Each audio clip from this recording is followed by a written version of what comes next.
A pristine white shirt, a beige coat, adorned with a broad-brimmed hat, heathed with a crescent-shaped blade at his waist. The young man in the mirror, clad in uniform, appeared to be around 20 years old, tall, robust, and exuding vitality, his demeanor vibrant and spirited. Yet, his gaze bore a hint of emptiness and confusion. With slightly bent arms and fists clenched, his biceps bulged with an intensity that threatened to tear through his attire. The unfamiliar surge of strength left Figo feeling utterly disoriented, unable to articulate the myriad sensations coursing through him. He had grown younger, stronger, and astonishingly, his hairline now looked healthier than before. For he had traversed realms. Having been raised on online literature, Figo often fantasized about such occurrences. Yet when faced with the reality, he found it momentarily difficult to accept. During the past half hour since his arrival in this new world, Figo initially mistook his experience for a dream. Only after confirming his wakefulness did he anxiously acclimate to his surroundings, eventually recalling the need to find a mirror. This body is a windfall. He offered himself a self-soothing smile in the mirror before stepping back, sitting upon a wooden bed, and continuing to sift through the remnants of his previous lives' memories. His full name was Gaston Figo. Just yesterday, he'd been a captain at the Navy headquarters. Now, he found himself a prison guard in Impel Down's Level 1, occupying the quarters designated for guards. Impel Down, the Navy headquarters name steeped in significancy, was unmistakably in the world of One Piece. Isn't it Gaston D. Figo? This deviated somewhat from the norms of transmigration.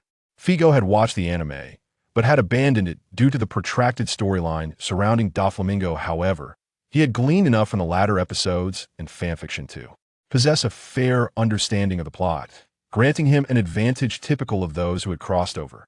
Yet, his memories indicated that matters were far from straightforward.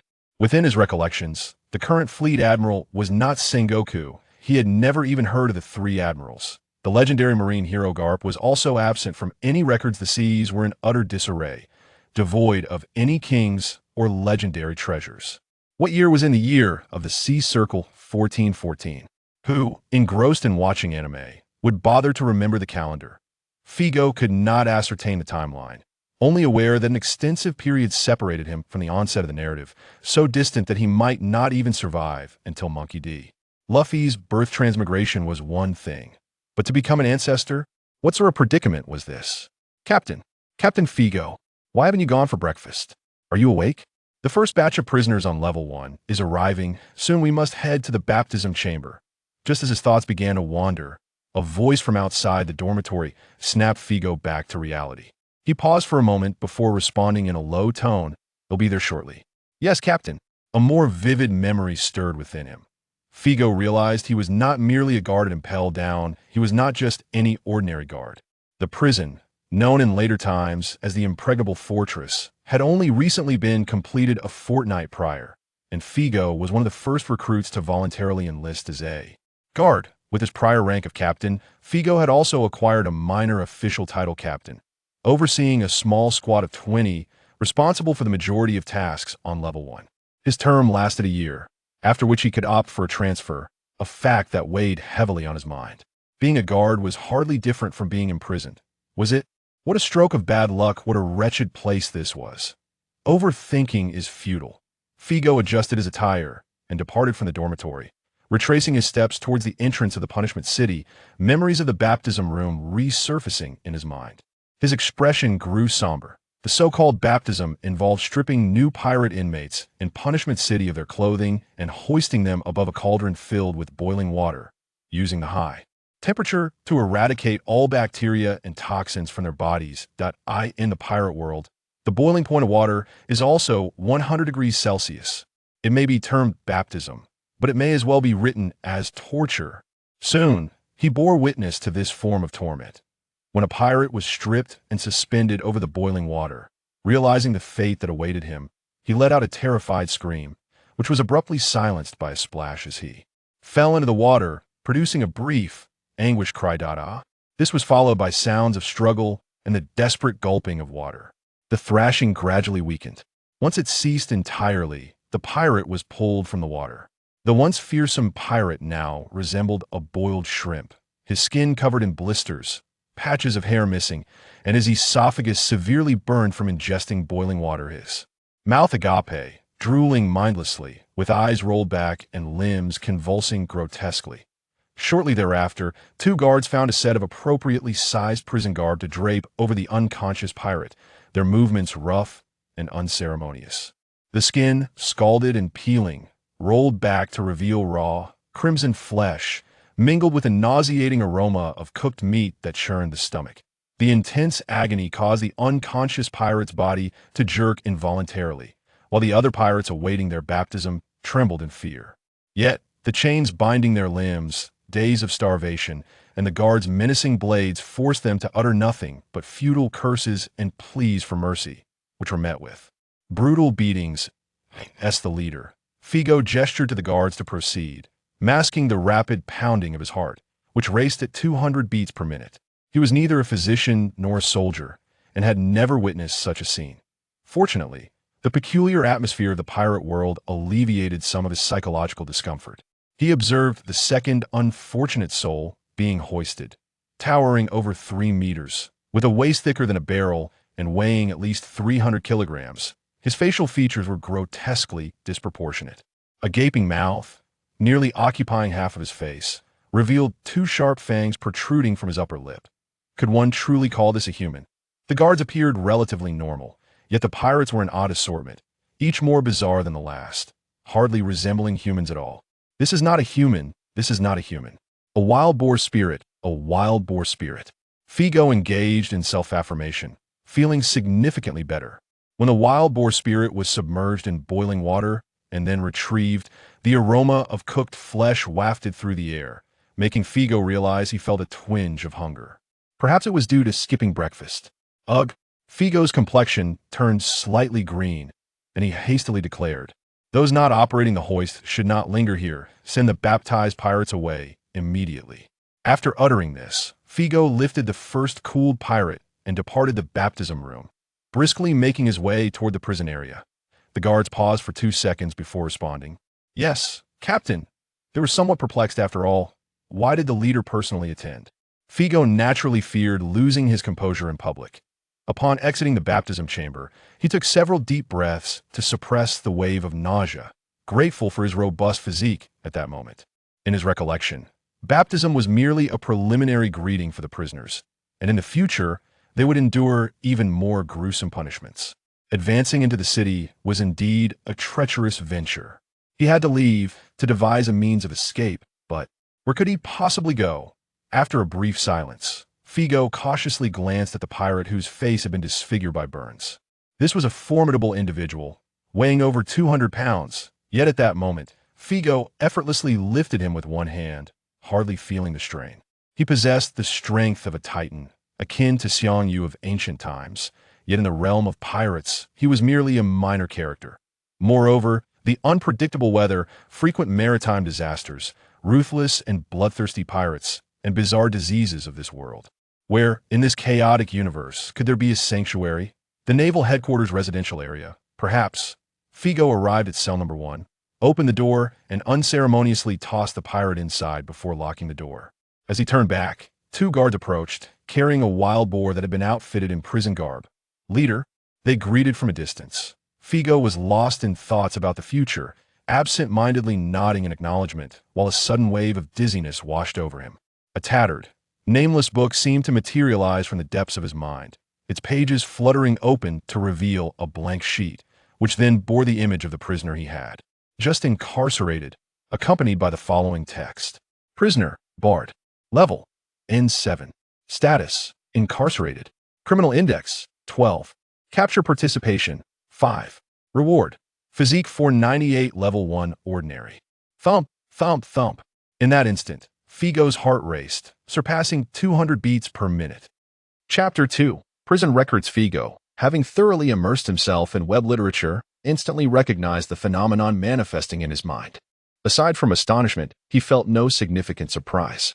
Every traveler through realms must possess some form of advantage, be it innate talent, memories, knowledge, fortuitous encounters, or a guiding system. In the next moment, information regarding the nameless tome was absorbed and comprehended by Figo. It was a prison record uniquely belonging to him. He did not ponder the origins of this record, dismissing it as a divine gift facilitating his transmigration.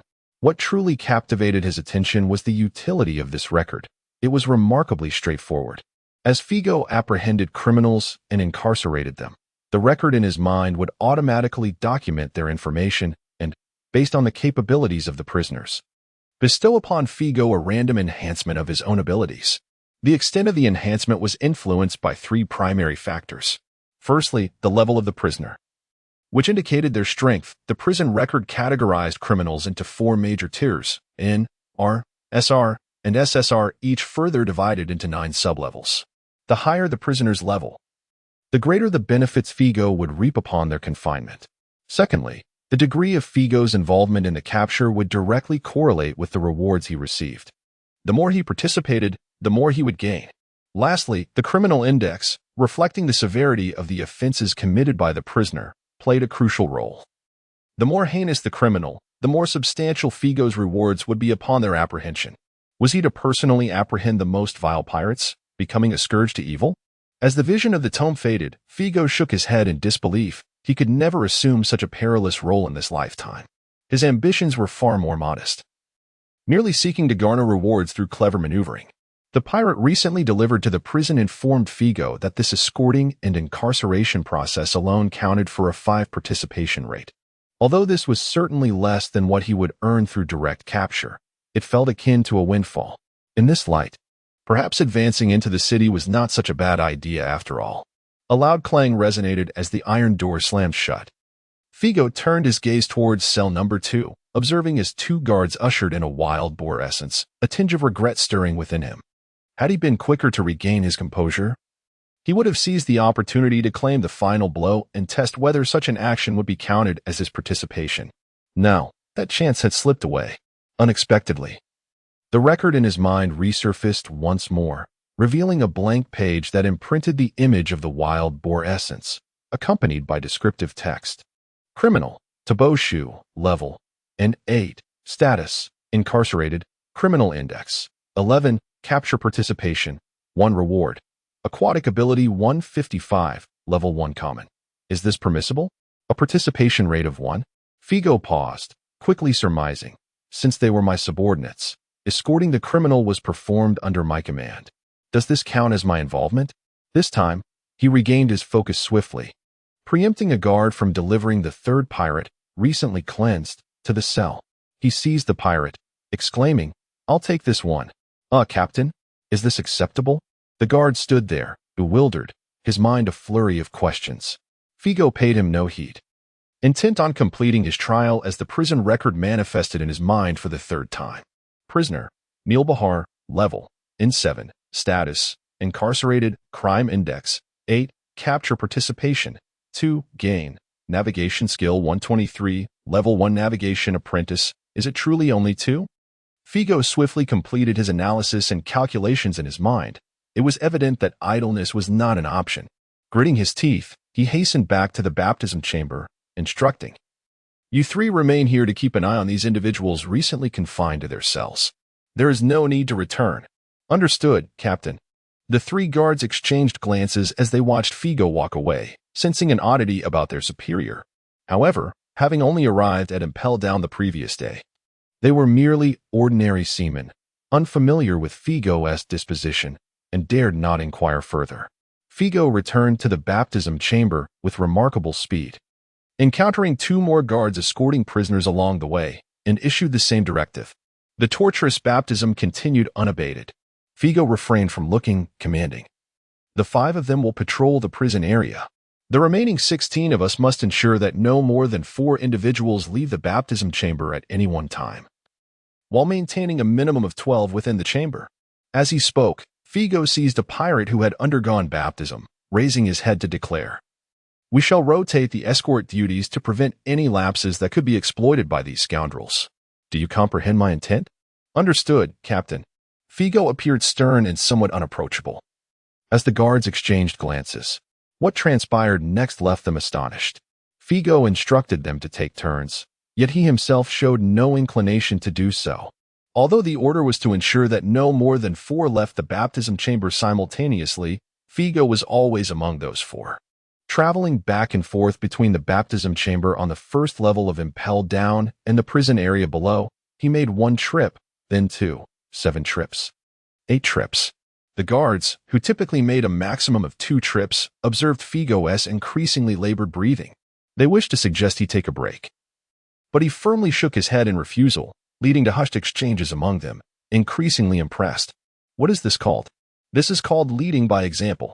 The guards, unfamiliar with the idiom, nevertheless recognized Figo as a diligent new officer. It seemed that Captain Figo was a hard-working leader with a stern exterior, yet a warm heart. Figo, however, paid no mind to the guard's musings. Initially, he was testing the efficacy of the prison records. Later, he became invigorated by the results, ascending and descending. Bearing a weight exceeding 500 pounds each time, he made a total of 9 trips. Even with his current physical conditioning, he felt fatigued. But all weariness was overshadowed by a profound sense of fulfillment. Swordsmanship 283, Level 1 Swordsman Apprentice. Thievery 1-1, Level 0 Foolish Thief. Artillery 323, Level 1 Apprentice Gunner. Culinary Skills 2-9, Level 0 Poison Master. Physique 2-100, Level 2 Strong. This batch of pirates consists of 30 individuals, and Figo's prison records surfaced 30 times. Among them, 9 had a 5 participation rate, 7 had a 2 participation rate, and 14 had a 1 participation rate. The gains encompassed a variety of abilities, providing Figo with a comprehensive enhancement. At the same time, Figo discerned some hidden rules within the prison records, such as, is it true that abilities from 0 to 9 are considered level 0? From 10 to 99 are level 1, and those above 100 are level 2? Does it mean that one must reach 1000 to attain level 3? He once again flexed his arm, feeling the noticeable firmness of his biceps, convinced that he could now deliver a single punch strong enough to fell a bull. With a physique of 100, how extraordinary would 1000 be? However, acquiring the physique of 30 criminals only added a mere 6 points, and it may take a week or 2 to gather a similar boost in Impel Down. Even with his own training, reaching 1000 would require many years. Yet Impel Down has more than 1 level. From Figo's recollection, the Navy headquarters had been intentionally detaining certain pirates who were meant for immediate executions for the past month to accumulate them for transfer to the newly constructed Impel Down. This afternoon, there would be another shipload of prisoners for the 2nd level. The chief of the 1st level does not have authority over the 2nd, but if I were to lend a hand, the chief of the 2nd level would likely not refuse my assistance, right? And there are still the 3rd and 4th levels. SSR. It seems I have a chance to acquire them for free? Impel Down truly is a remarkable place. Chapter 3. 1 year in the dining hall of the 1st level of Push City. The sound of slurping echoed as Figo swiftly devoured a large bowl of seafood noodles, finishing it in mere half a minute, leaving little broth behind. He casually stacked the empty bowl forward, revealing a towering pile of void bowls before him. Before Figo could utter a word, another bowl of noodles was promptly placed in front of him. Figo, this is your 37th bowl. You've set a new record, remarked the guard who served him. Oh, is that so? Figo replied nonchalantly, I lost count. Thanks. Time flew by like a fleeting shadow, and in the blink of an eye, a year had passed. Figo had fully acclimated to life in Push City and had become quite familiar with the guards. The scene before him was a product of the prison records in his mind, an entity that, while lacking in scientific rigor, possessed a semblance of logic. When it came to the benefits of swordsmanship, Figo did not gain an immediate understanding of sword techniques. Instead, he experienced bursts of inspiration during his subsequent practice, enabling him to swiftly elevate his actual skills to match his potential. As for the enhancement of his physique, Figo would immediately grow stronger, but in the following days, he found himself with an insatiable appetite, as if compensating for some deficit. This continuous improvement in his physicality gradually transformed him into a voracious eater, consuming food in quantities that could rival 10 men. Just as he was preparing to tackle his 37th bowl, a buzzing sound emanated from the corner of the dining hall. BRR. Moses, is Captain Figo there? A voice crackled through the intercom. This is the surveillance room. We have just received a message from headquarters that a transport ship will arrive at Push City in half an hour. There is only one prisoner on board, who needs to be confined to level 4. Figo approached the intercom and pressed the buttons on its back twice. Figo acknowledged.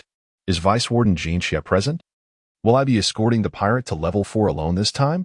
Yes, it's entrusted to you, came the gruff voice from the intercom. This type of intercom was ubiquitous in the guards' living quarters, allowing swift communication with anyone in the surveillance room, proving to be exceedingly convenient. After hanging up, Figo rubbed his belly and returned to his bowl. His mouth, not particularly large, seemed to transform into a voracious black hole, finishing the entire bowl of noodles in 5 seconds. Burp just in time. Now off to work. Meanwhile, in the training area, a towering figure exceeding 2.5 meters in height, with broad shoulders and a narrow waist, ended a call on the intercom and approached a massive stone mill weighing a ton. With both hands, he lifted it, continuing to strengthen his arms.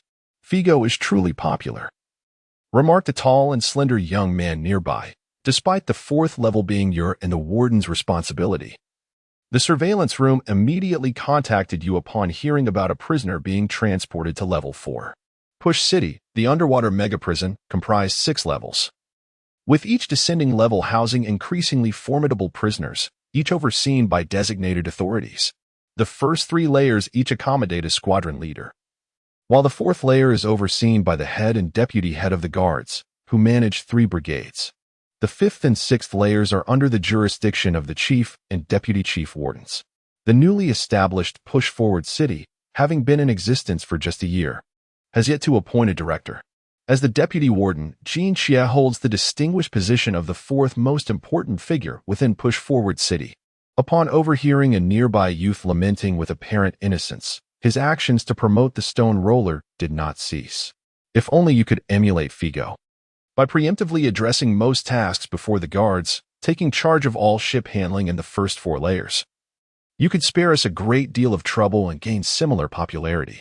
Were it not for the extreme danger posed by the inmates in the 5th and 6th layers, which necessitates the chief warden's personal involvement, he alone could accomplish half of Push Forward City's operations. The 3rd layer's squad leader, Xiao, shrugged while lifting a smaller stone block. In this regard, I have no desire to compete with him. In my spare time, I would rather rest in the dormitory or engage in training in the exercise area. By the way, Lord Jean Xie, I have heard that the chief warden will be reassigned back to the Navy headquarters upon completion of his 1-year term. Indeed. Lord Raoul is a promising new talent favored by the Navy Admiral. His time in Push Forward City has merely been for quiet cultivation and to accumulate experience. Upon his return to the Navy, he will likely be promoted directly from the rank of brigadier to that of a major general. Jean Xie's tone reflected a hint of envy. Then, may I extend my early congratulations on your promotion to chief warden? Xiao inquired. With your elevation, the vacancy for the deputy warden position will most likely go to Figo, correct?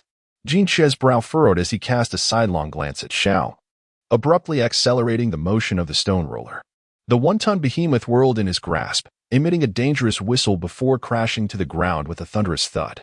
Jean Xie's voice grew gruff. I shall not concede that easily. While I do not harbor animosity towards him, having good rapport will not aid in intimidating the ferocious pirates of the 4th layer. The sole criterion for becoming deputy warden is clear. He turned to face Xiao, seemingly comprehending his thoughts, and intoned gravely, strength. Xiao paused momentarily, then smiled. Then I rest easy, chief warden. On the 1st layer, within the prison corridor, Figo suddenly heard a faint cry of despair from a distance. Ah, you may as well kill me. No, please, with a swift glance. Figo approached a relatively open area and discovered a prisoner stripped to the waist, bound to a table, while 2 guards beside him unleashed various instruments of torture. What is happening here? Ah, squad leader Figo. The 2 guards stood at attention, greeting him, before grinning mischievously. This fellow has been unruly, stealing bread from the new inmates. So we're giving him a little lesson. And no more, please, the prisoner whimpered, his back a gruesome sight of flesh and blood. The pretext of stealing bread from fellow inmates was merely a fade. Push Forward City was no benevolent sanctuary. Those pirates captured here were simply confined and maintained.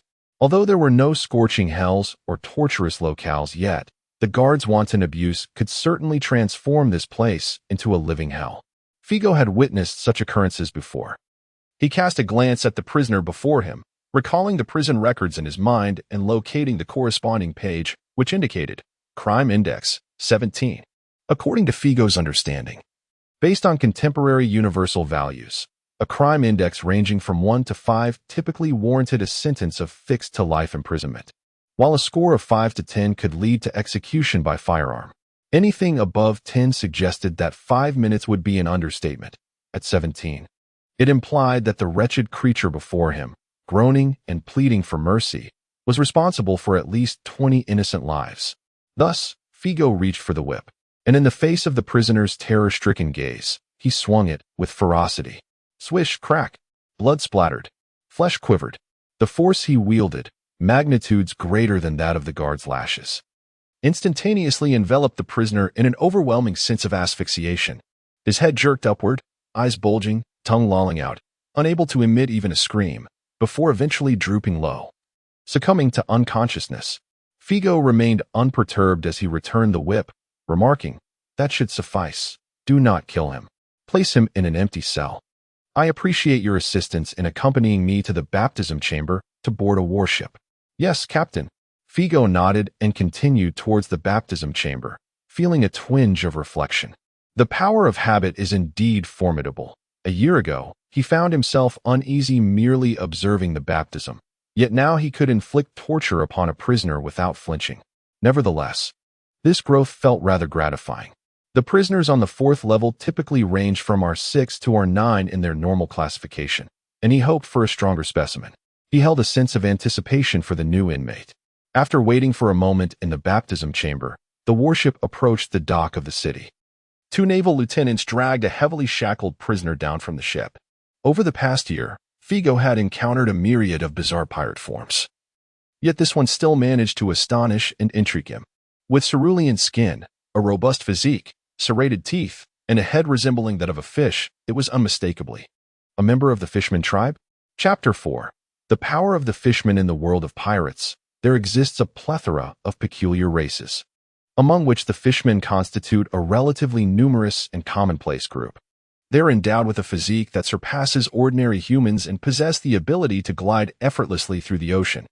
This characteristic led to the unprecedented acceptance of non-human prisoners within Impel Down.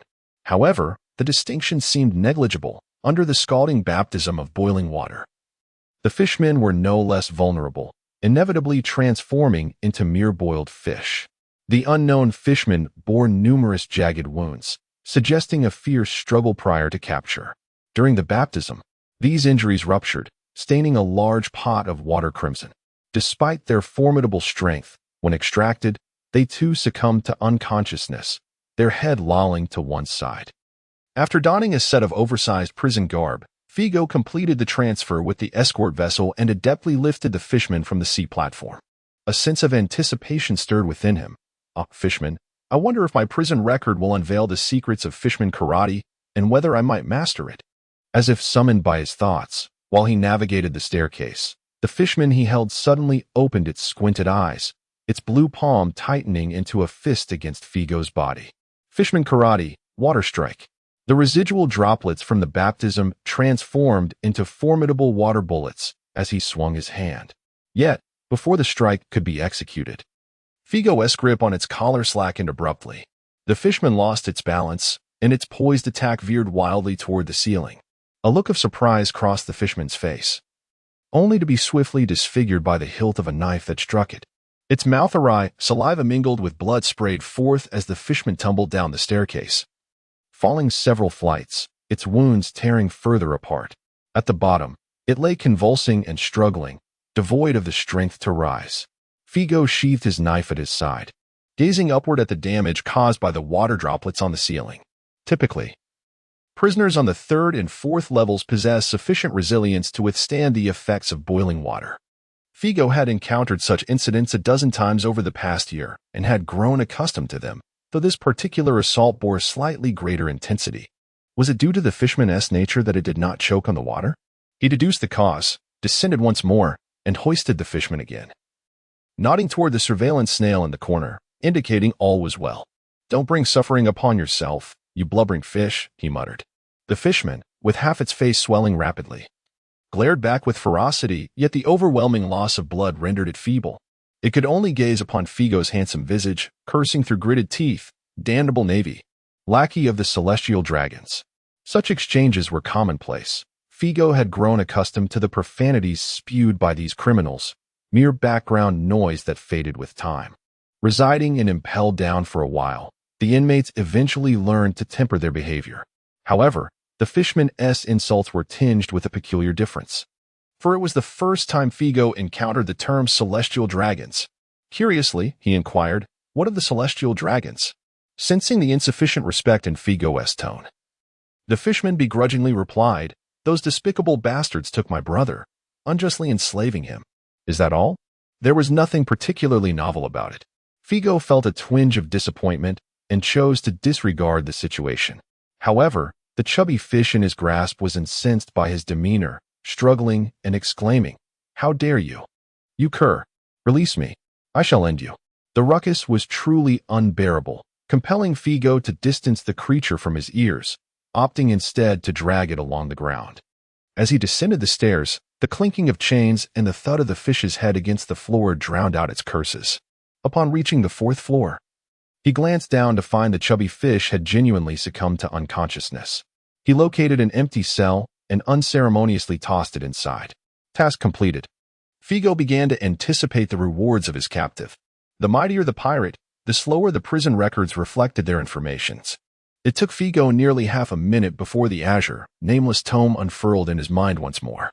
Prisoner, a guy, level, R9, status, incarcerated, crime index, 27, capture participation, 5 optional rewards, shipwright, brewing, fishman strength, rare, a crime index of 27. Figo had long prepared himself for such revelations, having encountered numerous cases before. The captured criminals would lament their misfortunes and injustices, eliciting sympathy from Figo in the beginning. He had genuinely felt compassion for a couple, believing in their grievances. However, a thorough examination of the records had educated him well, and he now trusted nothing but the crime index in his prison documentation, which had never once erred. Yet, fishman strength, rare? This was his first encounter with a fishman, and it was unsurprising to witness a capability unique to the fishman race. However, in the past year, he had never seen any ability marked with the word rare. Unlike the rewards for incarcerating N-level criminals, the rewards for R-level criminals were a random selection of 3 options. The other 2 abilities brought forth by the fishman-a-guy, shipwright, and brewing merely prompted Figo to marvel at the creature's versatility. Naturally, he would choose the ability marked as rare, even if he was unaware of its function. Rewards: fishman strength, rare, 35-35, level 1 fishman hatchling. Upon receiving the reward, Figo instantly felt as though something had been added to him. He clenched his fist, only to release it in confusion, as his strength seemed unchanged. The level designation was fishman hatchling. He pondered silently. Does this pertain to the abilities of fishmen?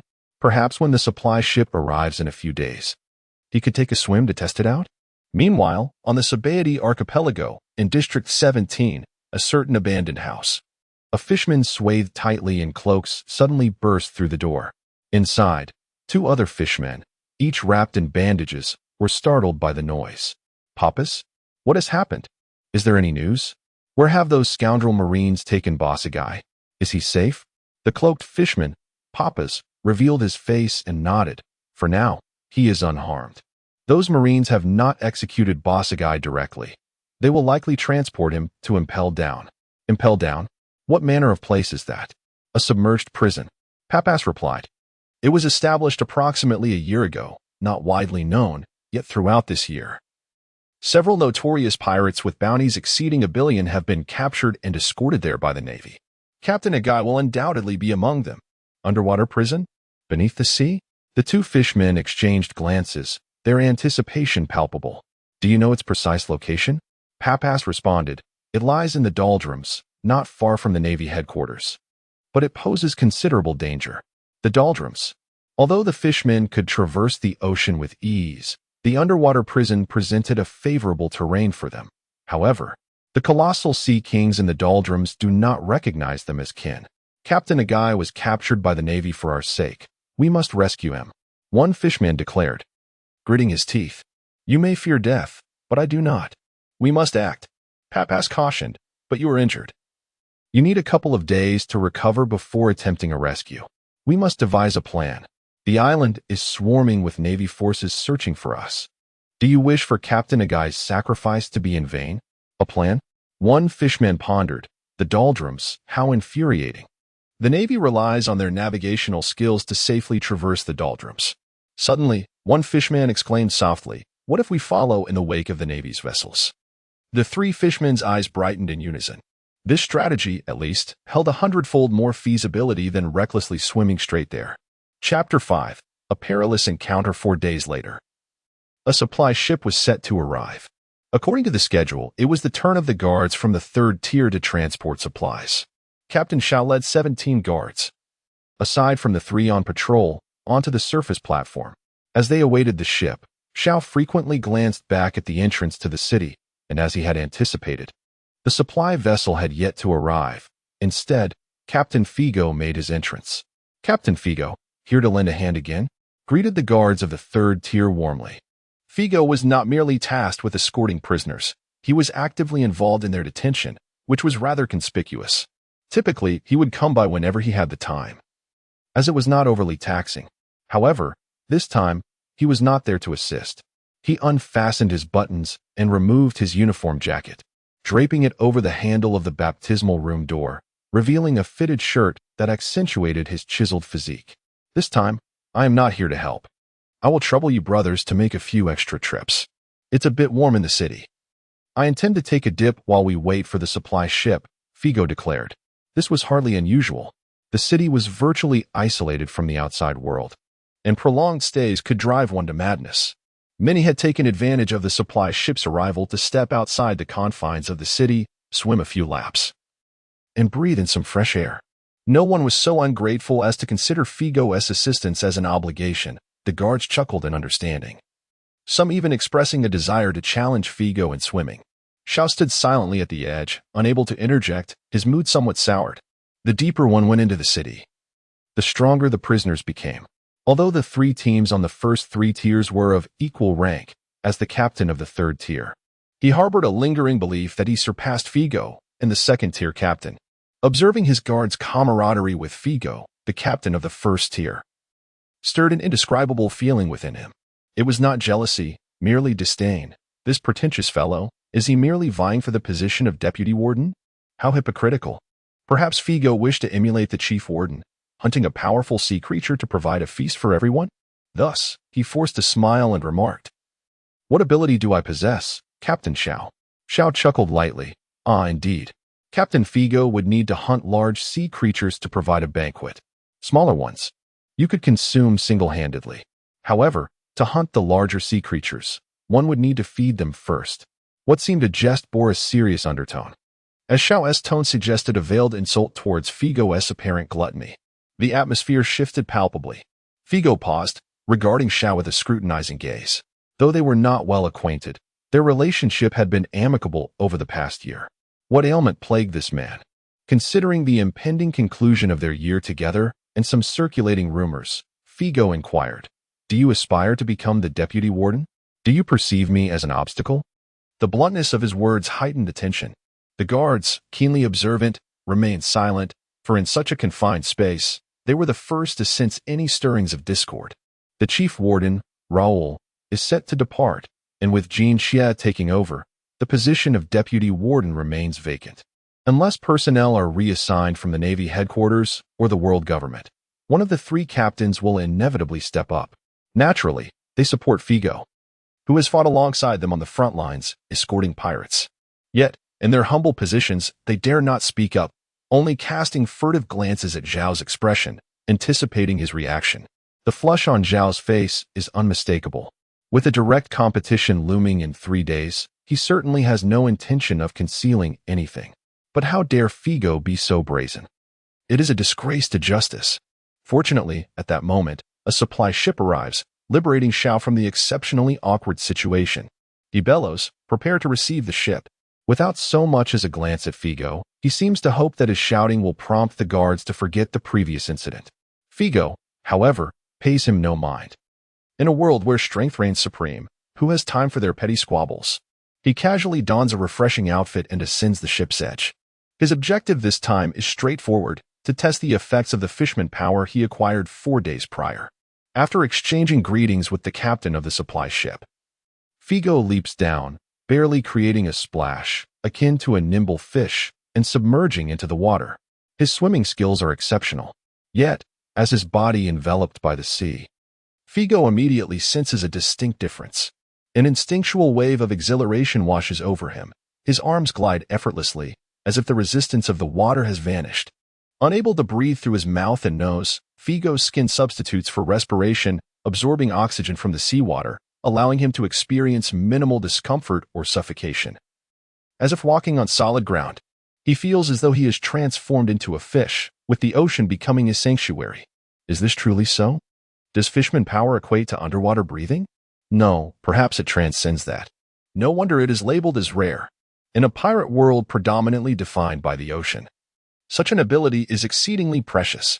Figo is filled with delight. In the next moment, he suddenly senses a peculiar current behind him, as if a sizable fish is charging toward him.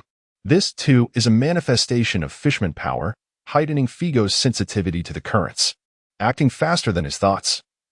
Figo swiftly sweeps his hands back, his body undulating through the water like a swift swordfish, creating distance.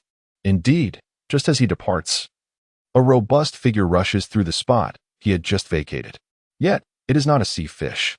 Figo stares in disbelief at the fish-headed humanoid. A pufferfish? No, a fellow of the same kind.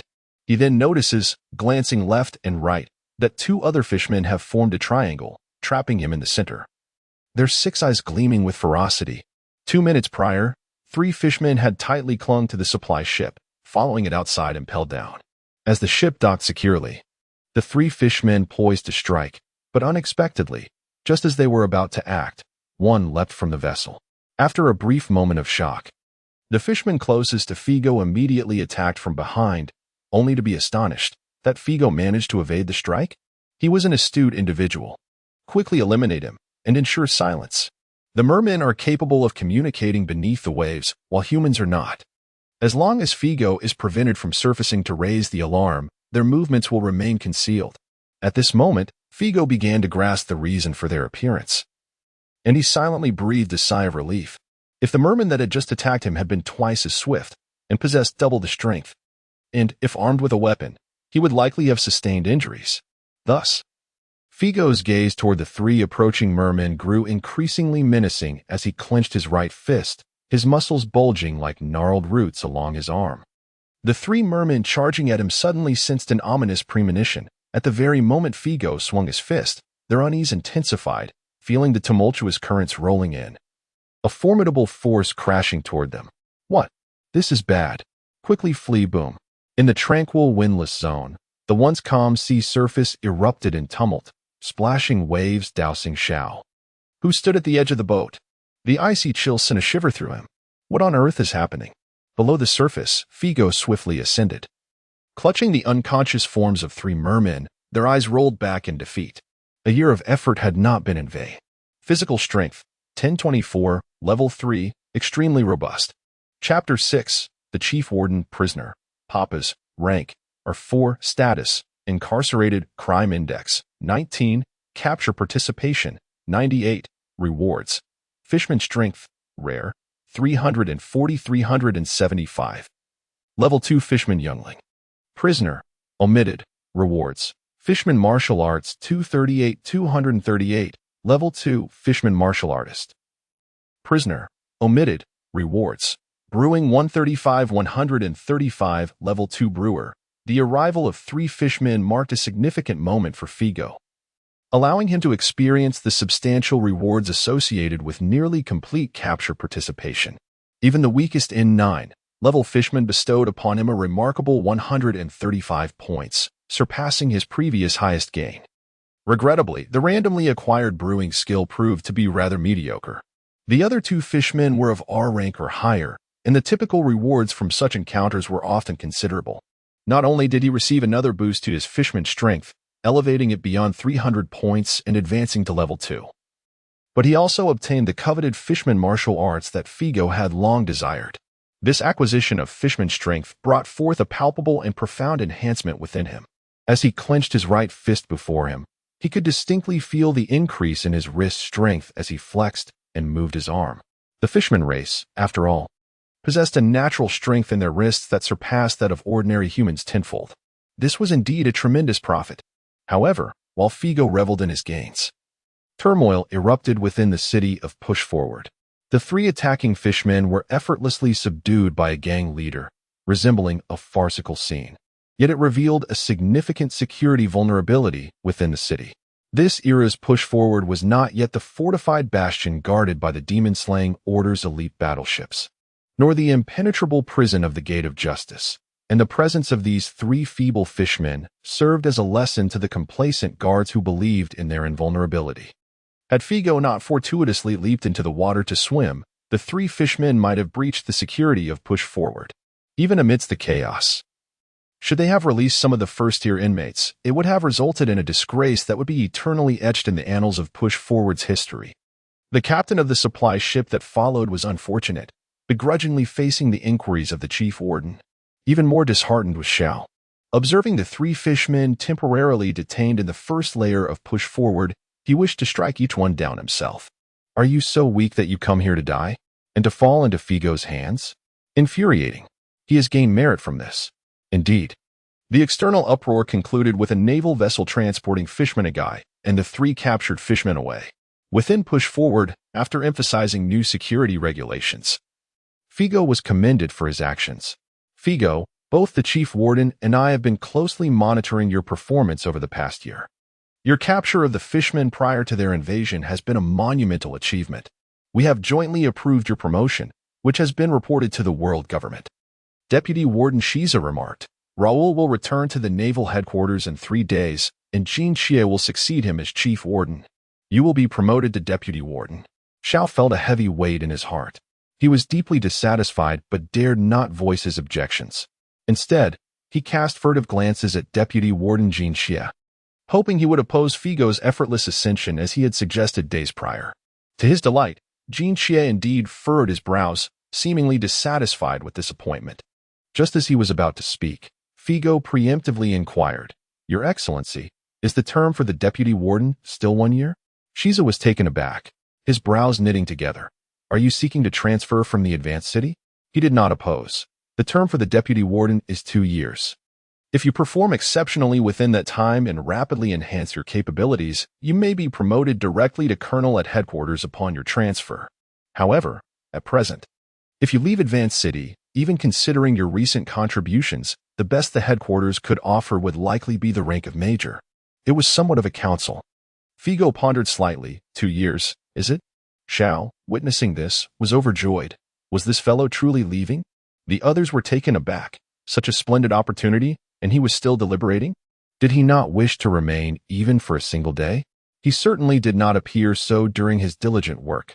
Figo took a deep breath and articulated clearly, Your Excellency, if I declare that I shall not leave for the next 5 years, may I directly compete for the position of warden?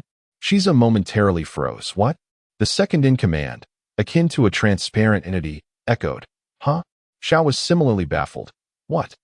Jean Xie's eyes widened in shock. What was this fellow saying? After several phone calls, in the training area of Advanced City, Figo stood opposite Jean Xie. The world government had, in principle, acquiesced to Figo's promotion request. After all, a soldier who does not aspire to be a general is not a commendable soldier. Yet, the position of warden in Advanced City was not a mere clerical role. It required corresponding strength. As long as Figo could defeat Jean Xie, the position of warden could indeed be his. It was unclear who leaked the news, but the guards were all aware and gathered around the training area, whispering and expressing concern for Figo. Jean Xie, a former Navy lieutenant commander, was a physical behemoth, often seen wielding the massive 1-ton stone mill in the training area, exuding immense pressure. His towering height of 2.5 meters and remarkably robust physique gave him an overwhelming presence. In contrast, Figo, while also strong, appeared diminutive when standing before Jean Xie. Few had faith in him. Or rather, there were only a handful who believed in his rare potential. Among them was Shiza, serving as the referee, and his opponent, Jin Xia himself. In the center of the arena, Jin Xia spoke in a low tone. I have long wished to test your strength, Figo. It is evident to any discerning eye that you are different. Your ever-increasing appetite. The flawless escorting of the fourth layer's notorious pirates, and now, your defeat of 3 fishmen in the depths, despite their being unworthy of confinement in layers 2 or 3.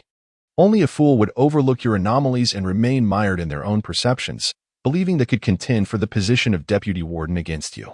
Hidden among the guards. Xiao suppressed a smirk, somewhat bewildered. Was the warden speaking of me? Even without today's events, in a fair competition, it would undoubtedly be you who prevails. Jin Xia continued, but to surpass those 2 does not imply you possess the ability to intimidate the villains of the 4th layer. If you are unqualified, I would prefer to request another officer from the naval headquarters to partner with me. I did not expect you to possess the audacity to challenge me. If you are not equally foolish, then it proves I have underestimated you. His fists clenched tightly, producing a resounding crack, with robust muscles bulging forth like a giant, emanating an oppressive aura. However, if you believe you can truly defeat me, you are gravely mistaken. A murmur of excitement rippled among the guards. Figo's expression remained solemn and composed. He had no intention of concealing his deficiencies, nor could he. His physique embodied strength, speed, and resilience. Over the course of a year, Figo's physicality had multiplied tenfold, with his strength nearly quadrupling. Yet it still fell short of the celestial prowess he had anticipated upon his arrival. With a casual punch, he could exert a ton of force. And when he surged forth, his explosive speed was magnified several times. Yet he still could not shatter the void. He was merely comparable to midshipman Jin Xia, who excelled in strength within the naval headquarters. However, his improvements were not limited to mere physicality. Drawing his blade, Figo addressed Jin Xia, Deputy Warden, my apologies. With a blade? Jin Xia squinted. Come on. Shiza announced the commencement of the duel. Figo immediately charged forward with his weapon. He propelled himself off the ground, unleashing an astonishing speed. Lowering his center of gravity, darting towards Jin Xia like a swift arrow, prompting a collective intake of breath from the guards, while Xiao's face turned pale. So fast? Am I truly a fool? Clang. The sound of steel clashing rang out as Figo's blade, resembling a crescent moon, struck heavily against Jin Xia's arm. Yet it did not cut through. What? How could this be? Is it possible? Murmurs of astonishment spread among the guards. A golden sheen erupted from Jin Xia's muscular arm, impervious and resilient. He chuckled, saying, 15 years ago, Admiral Doug pioneered the Navy's 6 styles. And I was fortunate enough to be among the first batch of Marines to learn it. This is the Navy's 6 styles, iron block. You cannot even pierce my skin. So this is the legendary iron block, capable of withstanding blades with flesh? The guard's exclamations filled Figo with a peculiar sensation in this era. Is the iron block truly such a rarity? This technique seems rather ordinary, does it not? Jin Xia's other fist tightened, generating a fierce wind as it swung towards Figo's cheek. Figo raised his blade defensively, retreating with small steps. After several paces, he suddenly felt a tremor in his feet, not only dissipating Jin Xia's force but also utilizing it to propel himself back towards Jin Xia at an accelerated speed. Simultaneously, his blade traced 2 arcs of silver light, one sword style, cross return. A cross-shaped slash erupted from his blade, aimed at Jin Xia's chest. Jin Xia's laughter abruptly ceased, his pupils dilating slightly as he bellowed, iron block. Clang. Another clash of steel echoed. Figo sheathed his sword and once more extended his apologies to Jin Xia. My apologies. Deputy Warden. With a splatter, 2 jets of blood erupted from Jin Xia's body as he staggered, bewildered, before collapsing to the ground. How could this be? How could the iron block be broken? Initially, it was believed that the battle would endure for at least a while, and that Figo was destined to face defeat. However, the confrontation came to an abrupt halt. Figo had only drawn his sword twice, and the actual duration of the conflict was even shorter than the time taken for Jin Xia to elaborate. The guards inhaled sharply, causing the surrounding air to grow warmer. The legendary iron block was unexpectedly unraveled by Figo? Could it be that Figo had triumphed? Huzzah! A soaring slash? Not quite yet. Shiza, too, was momentarily taken aback, gazing at Figo with admiration before proclaiming, "The victor is Figo. Swordsmanship, 1369, level 3, iron-cutting swordsman." In contrast to the brutish reliance on raw strength, Figo aspired to embody the elegance of a refined swordsman. Over the past year, whether in the selection of R-class criminal abilities or in daily practice, his focus on swordsmanship surpassed that of physical prowess. The enhancement of his wrist strength through the power of the fishman allowed him to unleash an even greater force with that singular strike. The blade, honed over the course of a year, enabled Figo to ascend to the position of head guard just 3 days later. This very strike also cleaved through Zhao's despair, compelling him to bear the battleship through the night, redirecting it away from the advancing city. Chapter 7. SR and Characters Events. As the year in Impel Down came to a close, comings and goings marked the passage of time, alongside promotions. After 2 days of upheaval, the prison regained its tranquility, and the days swiftly turned into weeks. A month had passed in the blink of an eye. Following a long-awaited call from headquarters, Figo entered the baptism chamber with palpable excitement, accompanied by Deputy Warden Shiza. They were about to receive a notorious pirate destined for confinement in the 5th level of Impel Down. The pirates slated for imprisonment in the 5th and 6th levels differed significantly from those in the first 4 levels. They were formidable figures, often referred to as great pirates, with bounties typically exceeding 100 million. Capturing such individuals usually necessitated the deployment of a naval officer and a warship, Shiza elaborated. In this era, currency held greater value. Or perhaps it could be said that the piracy on the high seas had not yet reached the rampant levels of later times. Presently, the highest bounty for a pirate barely exceeded 1 billion, thus a pirate with a bounty of 100 million was already considered a remarkable great pirate. Consequently, the reason I and the warden had previously refrained from allowing your participation in the transfer of the pirates to the 5th and 6th levels was due to concerns over unforeseen incidents. However, given your demonstration of sufficient strength during your confrontation with Jin Xie, we are pleased to ease your burden.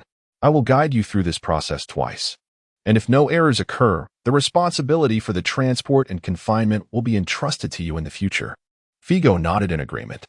His display of full strength a month prior was precisely aimed at securing his involvement in capturing the 5th and 6th levels. As for the 5-year timeline, it served as a self-imposed limitation. He feared that he might not withstand the solitude of Impel Down, potentially escaping within 2 years without having enhanced his capabilities to a sufficient degree. 5 years had passed, and he was merely 26 years old. In the prime of his youth, he could emerge as a leisurely admiral, marry several beautiful wives, and nothing would be amiss. Clearing his throat, Figo returned to the matter at hand. From his observations over the past year, he noted that prisoners in the 1st level of Impel Down typically ranged from N5 to N9, the 2nd level from N7 to R3, the 3rd level from R1 to R6, and the 4th level from R6 to R9. Rarely were pirates misjudged. Up until now, Figo had not encountered the SR level that he so ardently desired in the 4th level. Hence, the prisoner they were set to confine today was likely to be Figo's first SR, making his anticipation all the more intense. Minutes later, the transport vessel finally docked outside Impel Down, and Figo beheld the target destined for the 5th level. A frail middle-aged man, seemingly unremarkable at first glance, displayed a striking resilience during the baptism. He uttered no cries of agony nor pleas for mercy. After 5 minutes submerged in boiling water, he began to struggle, desperately gasping for air. 2 minutes later, he was retrieved, having endured a full 7 minutes without his skin being boiled away. Within that slight frame lay a strength that evidently surpassed Figo's own. Upon donning the prison garb, he astonishingly managed to stand, swaying as though defiant. There were no curses or supplications. Instead, his gaze towards Figo and Shiza was akin to that of a ravenous wolf, instilling fear into their hearts. It was evident he was contemplating the retribution he would exact upon them should he regain his freedom. The two, gripped by trepidation, preemptively struck, breaking his legs before dragging him away to be imprisoned in Level 5 of Impel Down. Inmate, Duhan, Level, SR3, Status, Incarcerated, Crime Index, 55, Capture Participation, 3, Selectable Rewards, Theft, Navigation, Observation Hockey, Character Event, activatable. Upon completion of the character event, the inmate may choose an additional reward, acquiring a second ability. As Figo had anticipated, he is of SR level. The rewards remain a choice among three, one of which brought Figo immense joy: observation hockey. This unique power, exclusive to the world of pirates, had long been on Figo's mind.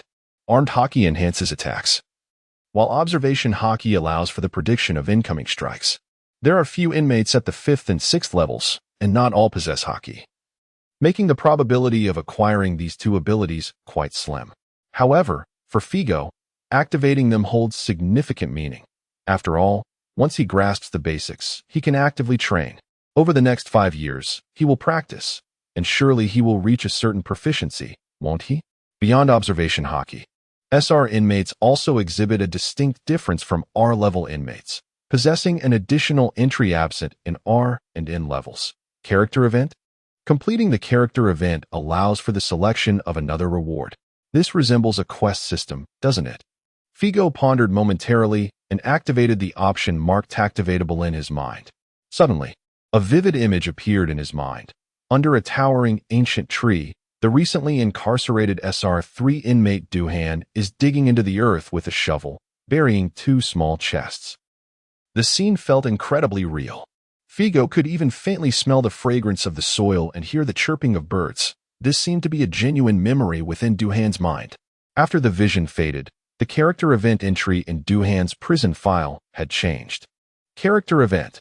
Activated Duhan had hidden most of the treasures he scavenged beneath an ancient tree on Curse Island. Little did he know that he would be captured by the Navy before he could retrieve them. Had he known, he would have preferred to toss the treasures into the sea rather than allow some fortunate soul to benefit from them. Event requirement: help Duhan throw his treasures into the sea or assist him in doing so. Figo was momentarily taken aback. As his consciousness focused on the prison file, he could even faintly perceive an ethereal arrow pointing toward the location of those treasures. What on earth is this? A dream come true? After a moment of speechlessness, Figo came to terms with it. This is indeed a fortuitous occurrence. Once he escapes from Impel Down, he will find a way to visit that place. The treasure of the great pirates must be substantial, essentially unclaimed wealth. When the time comes, whether to cast it into the sea or not would be entirely up to Figo, wouldn't it? At this moment, he could never have imagined that even more outrageous character event content awaited him. A month later, another SR-level pirate was incarcerated in the 5th layer of Impel Down. Figo activated the character event once more. Intense cries, fierce battles, and boarding conflicts ensued. This SR-level pirate was captured after a brutal confrontation with a Navy officer clad in a cloak of justice. The scene concluded, and the character event transformed. Character event. Activated Rachel Bailey was defeated by Admiral Hobby, captured, and taken to the advancing city, filled with extreme rage and resentment. Event requirement: assist Rachel Bailey in eliminating Admiral Hobby. Figo. Another month has passed. The character event is activated, and the scene unfolds. Beautiful women, a myriad of enchanting beauties. Some appear delicate and demure, like willows weeping in the rain. Others are alluring and captivating, stirring the very soul. They dance with expressions of fear, serving wine and playing music to entertain this notorious pirate confined in the advancing city. Character event. The infamous pirate Neshesky has long heard of Princess Vivi of Alabasta, renowned as the most beautiful woman in Alabasta, yet he has never laid eyes upon her. Event requirement: assist Neshesky in capturing the Alabasta princess, or capture the Alabasta princess to serve him wine and dance. Figo. Alabasta? Vivi? Her great-grandmother? A lineage of beauty? No, that is not the crux of the matter. Where is the promised nemesis of crime? Chapter 8. 5 Years and the Power of Giants. In the summer of the year 1420 of the Sea Circle calendar, the skies outside the advancing city were clear and bright. The sunlight poured onto the windless expanse of the sea, casting a dazzling brilliance. Suddenly, a colossal shadow surged from the depths of the ocean, gradually rising to the surface and enveloping an area of 100 meters around. With a resounding crash, a monstrous sea creature, resembling an octopus, erupted from the water and crashed onto the zero-level platform of the advancing city. After its descent, the creature lay limply on the platform, towering over 30 meters in height, with its tentacles extending outwards, reaching a span of over 100 meters. However, the dozen or so guards stationed at the platform's edge exhibited no signs of panic. Once the splashes caused by the creature subsided, they approached with curiosity. What a magnificent sight! Is this our lunch and dinner for today? It certainly looks appetizing. Thank you for your hard work, Deputy Warden. At the platform's edge, Figo, who had leaped onto the platform after the octopus, stood bare-chested, drying off with a towel handed to him by a guard. Upon hearing the comments, he flashed an okay gesture to the guards. Time flew swiftly, and in the blink of an eye, nearly 5 years had passed. Figo had been promoted 3 years prior and held the position of deputy warden ever since. The passage of 5 years had left only subtle marks on him. His face had matured slightly, and his physique remained largely unchanged. The most notable transformation was in his height.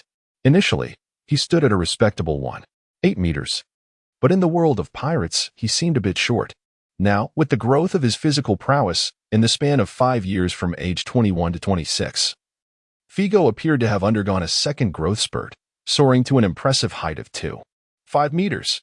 Handing the damp towel to a guard gazing up at him, he accepted a saber from the guard's hands and declared, "Everyone, step back."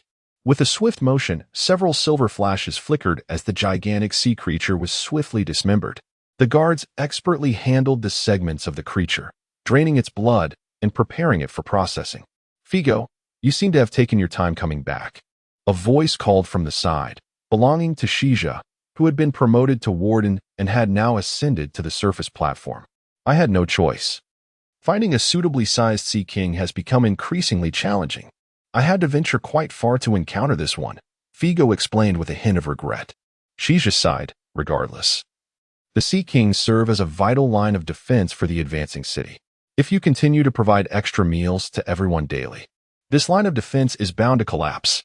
In the past 2 years, there had been a sea king every day, and the sea kings within 50 miles of the advancing city were on the brink of extinction, with no new ones migrating to the area. This was indeed Figo's responsibility." With a sheepish smile, he replied, "Well, there is only a month left. Once I depart, the nearby sea kings will gradually increase in number again." Shija inquired, "Are you certain you want to leave?" Figo nodded. "Yes, it's been nearly 6 years in the advancing city. I wish to venture out and see the world." Sighing softly, Shija lamented, "Who hasn't been here for 6 years? I, too, am considering a transfer, but I still lack 1 point in my assessment. While I may qualify as deputy warden, I fear I am not yet ready to assume the role of warden. It would be ideal to transfer another vice admiral from the naval headquarters, yet each admiral is preoccupied with their respective duties," Figo remarked. "We need only to apply for the transfer. I trust that His Excellency the Marshal and the world government will devise an appropriate arrangement for the situation in Impel Down." "I hope so," Shiza nodded in agreement, then continued, "However, we still have a month left in our term. Let us ensure that we complete our final tasks diligently." Figo inquired, "Is there a new mission?" Shiza nodded affirmatively. "I have just received a call from His Excellency the Marshal. Recently, there has been some turbulence upon the seas. One of the notorious pirate factions, the Giant Pirate Crew, is showing signs of disbandment, primarily due to the sudden disappearance of its 2 leaders, Red Demon Broggy and Blue Demon Dory." Red Demon Broggy? Blue Demon Dory? The names rang a bell for Figo, causing a momentary daze. Were these not the legendary giants that Monkey D. Luffy encountered shortly after setting sail, known as the mightiest giants? After 6 years of traversing this world, Figo finally heard something related to the narrative of the anime. Those 2 giants had battled in Little Garden for a full century. In other words, it has been a complete century since the onset of the Pirate King saga. So, when Luffy set sail, I was approximately 126 years old. How distant that feels. Shiza continued to elaborate. Due to the disappearance of the 2 leaders, several formidable pirates have set their sights on the territory of the Giant Pirate Crew. His Excellency the Marshal intends to intervene, seeking to dismantle the Giant Pirate Crew while ensuring the capture of at least a few giants. Therefore, we must organize the wardens to expand and modify certain passages within Impel Down, and additionally, we need to establish a few cells on the 4th, 5th, and 6th levels capable of housing the giant race. Is that so? Understood, Figo replied. Days swiftly passed, and the renovations for the Giants' confinement were completed without any waste of effort on the part of the naval headquarters, which subsequently sent a captured giant pirate to Impel Down. Although this giant was not particularly formidable, only worthy of confinement on the 4th level, both Figo and Shiza, the chief wardens, were present to receive the ship. Moreover, Jinche, who had just been promoted to chief warden, along with the unnamed deputy chief warden and 3 captains, were all in attendance, and a number of wardens had also gathered. This was primarily due to the fact that giants were still a novelty in this era, as there were no giant marines. Before long, the giant arrived, leaving the onlookers with a singular impression: enormous. Their physical structure and appearance bore a striking resemblance to that of ordinary humans, albeit on a supersized scale. Among pirates, there were indeed beings standing 3 to 4 meters tall, but compared to giants, they appeared as mere children. Generally speaking, the greater the size of a giant, the stronger they are, and this underling among giants stood over 12 meters tall. Figo, who had grown to a height of 2.5 meters, felt a long-forgotten sense of insignificance. To reach the giant's knee, he would have to leap. However, despite its size, the giant was not particularly strong. The strength of this giant underling could not surpass that of Shiza, nor could it rival Figo, one of the stronger humans, thus making the situation more manageable. As for the baptism, we can forego that. The cauldron is not large enough. However, the prison garb had been prepared in advance. We shall wash him down with water, and then clothe him accordingly. The first giant prisoner in the city was successfully confined in the 4th layer of the prison. Approximately half a minute later, the prison dossier in Figo's mind automatically unfolded once more, revealing a blank page emblazoned with the image of a giant, accompanied by text. Prisoner, Peter, level, R8, status, imprisoned, crime index, 17, capture participation, 3, optional reward, giant's power, rare, great axe, shipwright. Figo inwardly marveled at the confirmation. Capturing fishermen grants the power of the fishmen. Naturally, capturing giants bestows the power of giants. The power of the fishmen enables him to navigate the seas with grace. What might the power of giants entail? Will it cause Figo to grow in stature? Augment his strength? Figo selected. Giant's power. Reward. Giant's power. Rare. 1414. Level 1 giant cub. Much like when he had chosen the power of the fishmen, upon selecting the giant's power, Figo immediately sensed an unfamiliar addition to his being. Or perhaps it was more accurate to say a peculiar absence. It felt as though a certain constraint had dissipated, leaving Figo with a newfound lightness. Through his acute awareness of every muscle in his body, he could perceive a subtle increase in his strength, albeit imperceptible compared to his current physique. The transformation seemed to lie beyond this. From whence did this lightness originate? Had he shed the limitations imposed by the height of an ordinary person? Figo had no desire to grow into a giant. Giants, the race of giants. A contemplative expression crossed Figo's face as he pondered the differences between giants and ordinary humans beyond mere size.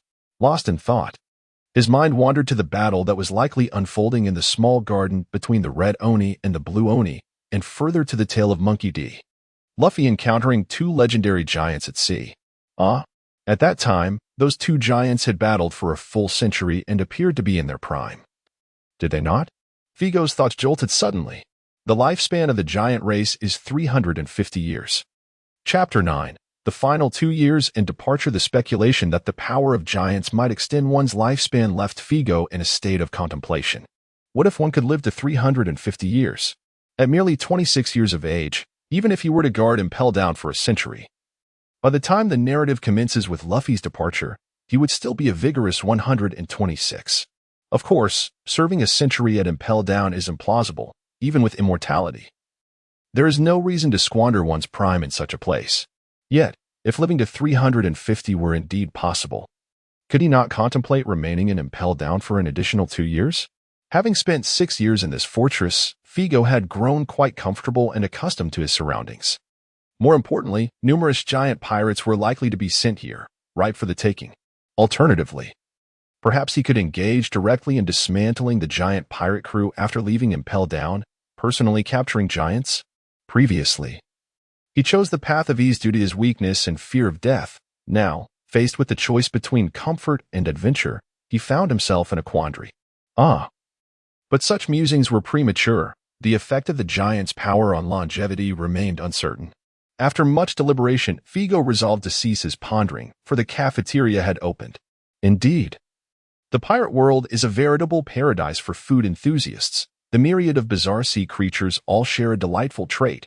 Their meat is exquisite, with a different flavor of meat to savor every day of the year, and no fear of weight gain. What more could one desire? Today, the cafeteria served the sea creature he had caught earlier, a peculiar being with a bull's head and fish body, its flavor as intriguing as its appearance.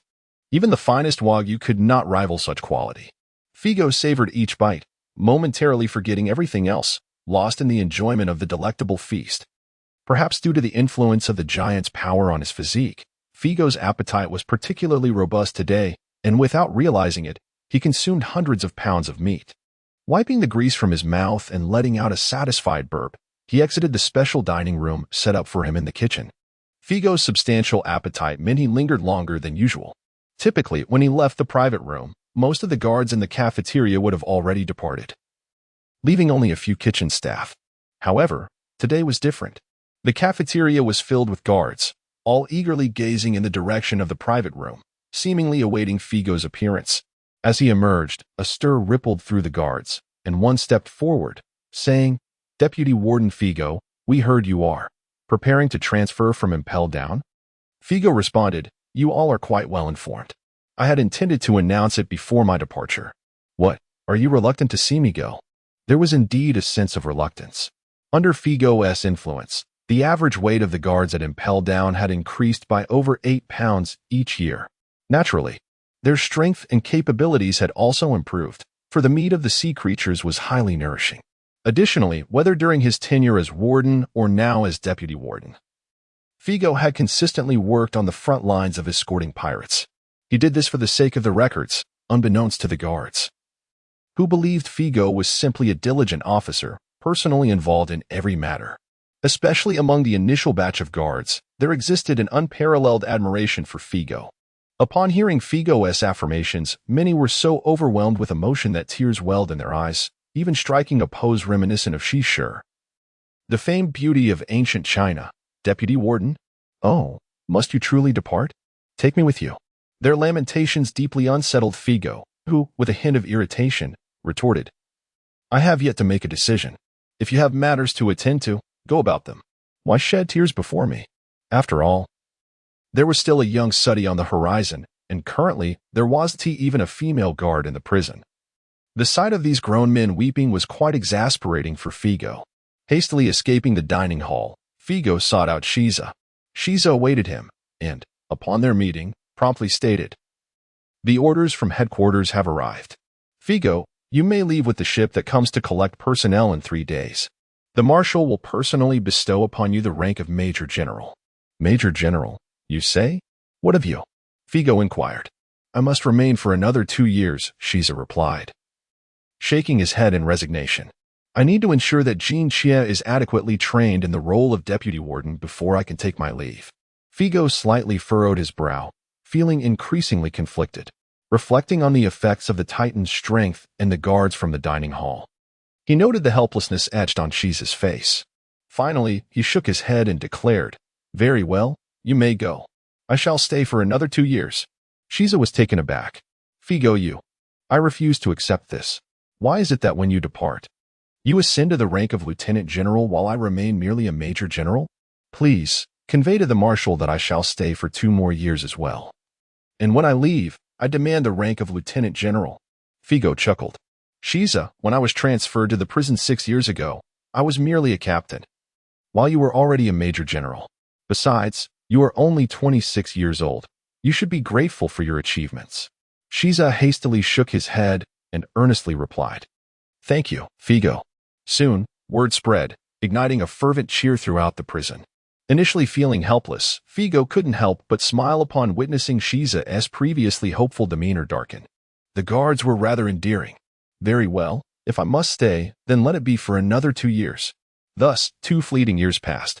In the year 1422 of the Sea Round calendar, within the warden's dormitory of the prison, Figo reclined on his bed, engaged in a lengthy conversation with the Navy Marshal via his exclusive telephone worm. The telephone worm, adopting a dignified demeanor, spoke in a low voice. Figo, are you truly resolved to leave the prison? Indeed, Marshal, he affirmed.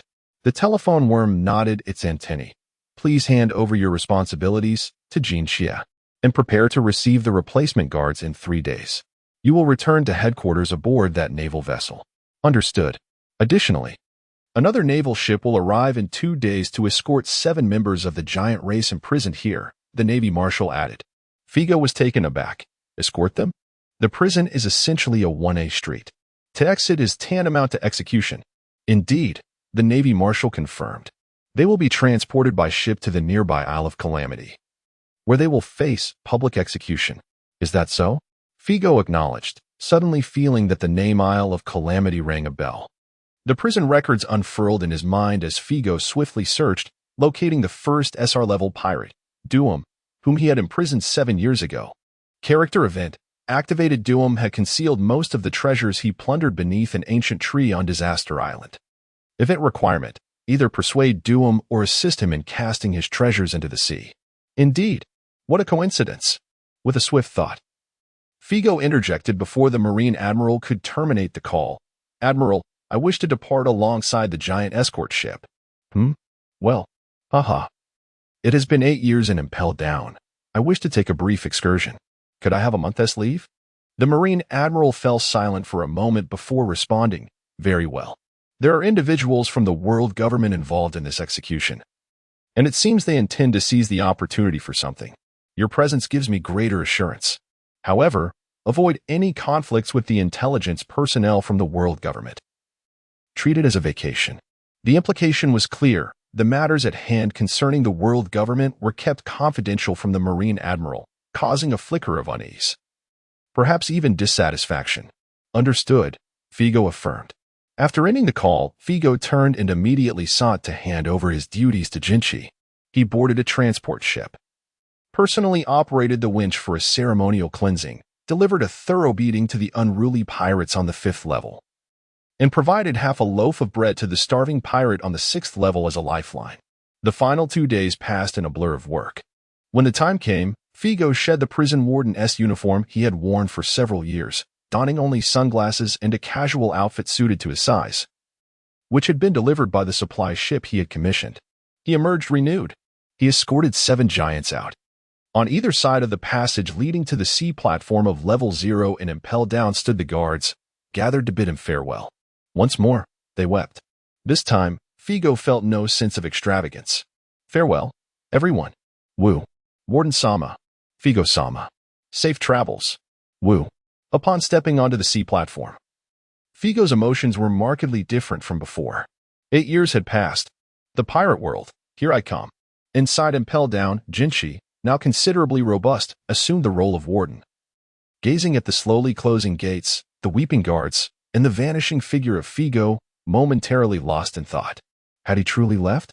The one who had weighed upon me ever since that defeat, departed so easily? Would I now hold sway over Impel Down? When Figo finally resolved to leave, this time, there was no hesitation or glance back. Chapter 10. Having spent 8 years in CP9, Impel Down felt akin to Figo as home in the world of pirates, and his departure was tinged with a sense of reluctance. Yet, anticipation outweighed it. How vast would the sea be? Having only traversed approximately 50 nautical miles around Impel Down, Figo had merely grazed the surface of its grandeur. As he boarded the colossal warship escorting the 7 little giants, he gazed out upon the ocean.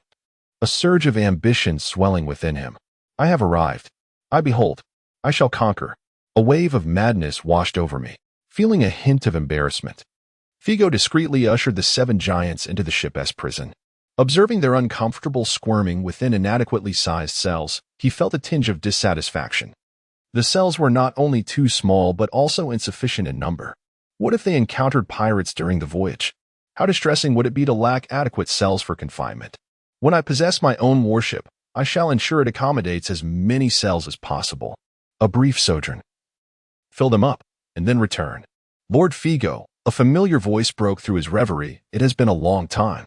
I have prepared your quarters. The tone was timid and awkward yet recognizable. Turning to face the source, Figo beheld a tall, slender Navy colonel draped in a justice cloak. The face bore a semblance of familiarity. After a moment of reflection, Figo exclaimed, "Old Xiao? What is this peculiar address?" 7 years prior. When Xiao had sought to contest Figo for the position of deputy warden, he had been so intimidated by Figo that he had immediately requested a transfer. Xiao presumed he would never cross paths with Figo again. However, upon learning that Figo would be boarding this escort vessel before the voyage, he nearly faltered. Yet, it seemed Figo bore no grudge regarding their past conflicts, which relieved Xiao's heart. "Old Xiao it shall be. Lord Figo, it is indeed a long time. You have been promoted to colonel." Figo, slightly perplexed, inquired, "Are you the captain of this escort ship?" It was not that he looked down upon Xiao, but with 7 giants, 3 of whom were of the SR caliber, even a minor mishap would be beyond the capability of a mere officer to manage. It could spell disaster. Indeed, Xiao subtly gestured towards the 7 giants in the cells and motioned for Figo to follow him. They walked towards the rear of the ship, where Xiao knocked on a compartment door and invited Figo inside. Within this chamber were 3 individuals clad in standard Navy uniforms, 2 men and a woman, yet their demeanor and aura were distinctly different from ordinary sailors. Upon seeing Figo, the trio rose, and the foremost gentleman extended his hand in greeting, saying, "Greetings, Chief Warden Figo." Figo, sensing the underlying implications, reciprocated the handshake. "World government personnel? You are the true leaders of this vessel, are you not? Why the disguise?" CP9, Peslo, the serious-faced individual, introduced himself. "The reasons for our disguise are not for you to comprehend, Chief Warden Figo. The notice from the Navy headquarters states that you are merely on leave and need not concern yourself with our mission." "Understood," Figo replied succinctly. The 3 members of CP9 were momentarily taken aback by his straightforwardness. Was he truly so agreeable? After a brief pause, Peslo continued, "One more thing. During the execution of the 7 giants, regardless of what transpires, Chief Guard Figo must not concern himself with the participants. I emphasize, no matter what happens." His tone bore an element of warning. "Understood," Figo replied promptly. The 3 members of CP9, who had meticulously prepared their emotions, found themselves momentarily taken aback. They exchanged puzzled glances, questioning the authenticity of his demeanor. Wasn't he sent by the Navy to assess the situation? It seemed the task at hand was no trivial matter. Figo, having been led to his quarters by Xiao, truly wished to avoid entanglements. Fresh from his exit from Impel Down, he sought merely to comprehend this world. However, their mission targeted the giants, unrelated to treasures, and that sufficed for him. A subtle tremor coursed through the vessel. The escort ship set sail. What is it like to embark on a maritime voyage? Surrounding him was an expanse of endless ocean. The novelty of the first day wore off by the second, leading to a sense of ennui. There were no pirate assaults nor sudden storms. The route from Impel Down to Hzue Island lay entirely within the calm belt, devoid of pirate vessels and adverse weather. A reader suggested that the sea stone sailing technology was invented by Vegapunk, which does not yet exist. But I am unable to alter that now. Forgive this novice writer of One Piece. Swimming in the sea was not an option either. This was not near Impel Down. Due to the sea stone composition of its exterior, the surrounding sea creatures were, at most, a few hundred meters in size. Figo could easily capture or kill any that crossed his path. In the heart of such vast waters, creatures exceeding 1,000 meters, even 5,000 meters in size, lurked. And Figo had no desire to test who might prevail in a confrontation with such leviathans. Feeling the monotony, Figo reclined on the deck to bask in the sun while watching an animated series. Over 7 years, he had participated in the capture of over 100 SR-level pirates, half of whom had their associated events activated, while the other half remained dormant. The activated events varied in length, some being unsuitable for younger audiences. Do not misconstrue this. It was merely excessively graphic. Figo feared that an overexposure to such content might deplete the annual mortality statistics of Impel Down. Now that he had departed from that place, he could afford to be more selective, perhaps even stumble upon some advantageous opportunities. Event activation, eliminate the Rear Admiral. Event activation, eliminate the Brigadier General. Event activation, annihilate the Navy. A trio of murderous sequences left Figo in a state of bewilderment. After cursing internally for a moment, he paused before activating the 4th. This time, it was markedly different. a notorious pirate, apprehensive about his capture, feared for the safety of his youthful and beautiful wife and their young son. The event required Figo to ensure their well-being. He noted the location, thinking that if he encountered them in the future and confirmed they were not malevolent, exchanging several 100,000 berries for a capability would be worthwhile. Continuing onward, he activated the 5th and 6th. Oh, was there still one among the 7 giants whose event had not been activated? Figo glanced at the image, recalling that this was the giant apprehended just a month prior. The last of the 7 captured. His name is Kevin, with a crime index of merely 3, rendering him relatively innocent among the notorious figures in the city. However, he possesses commendable abilities, including one option featuring armed color hockey and another related to the domination of nations. Figo recalled the time when he was engulfed in indecision, torn between selecting one of these 2 powers, ultimately forgetting the character's background. The warm sun bathed his face, prompting Figo to squint in comfort as he continued to watch his animated series.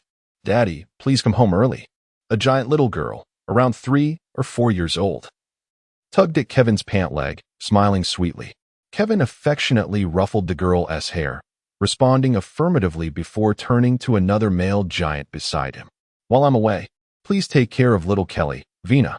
"Rest assured, Brother Kevin," he replied, and with a grateful smile, Kevin slung his bag over his shoulder and departed from home. At that moment, he was not a pirate but rather a single father raising his daughter. His journey was merely to the distant giant town to procure some daily necessities, vowing to return the following day. Upon witnessing this, Figo's brow furrowed slightly. Based on his extensive experience of binge-watching series, he anticipated that tragedy was likely to ensue. A pirate raid? A natural disaster?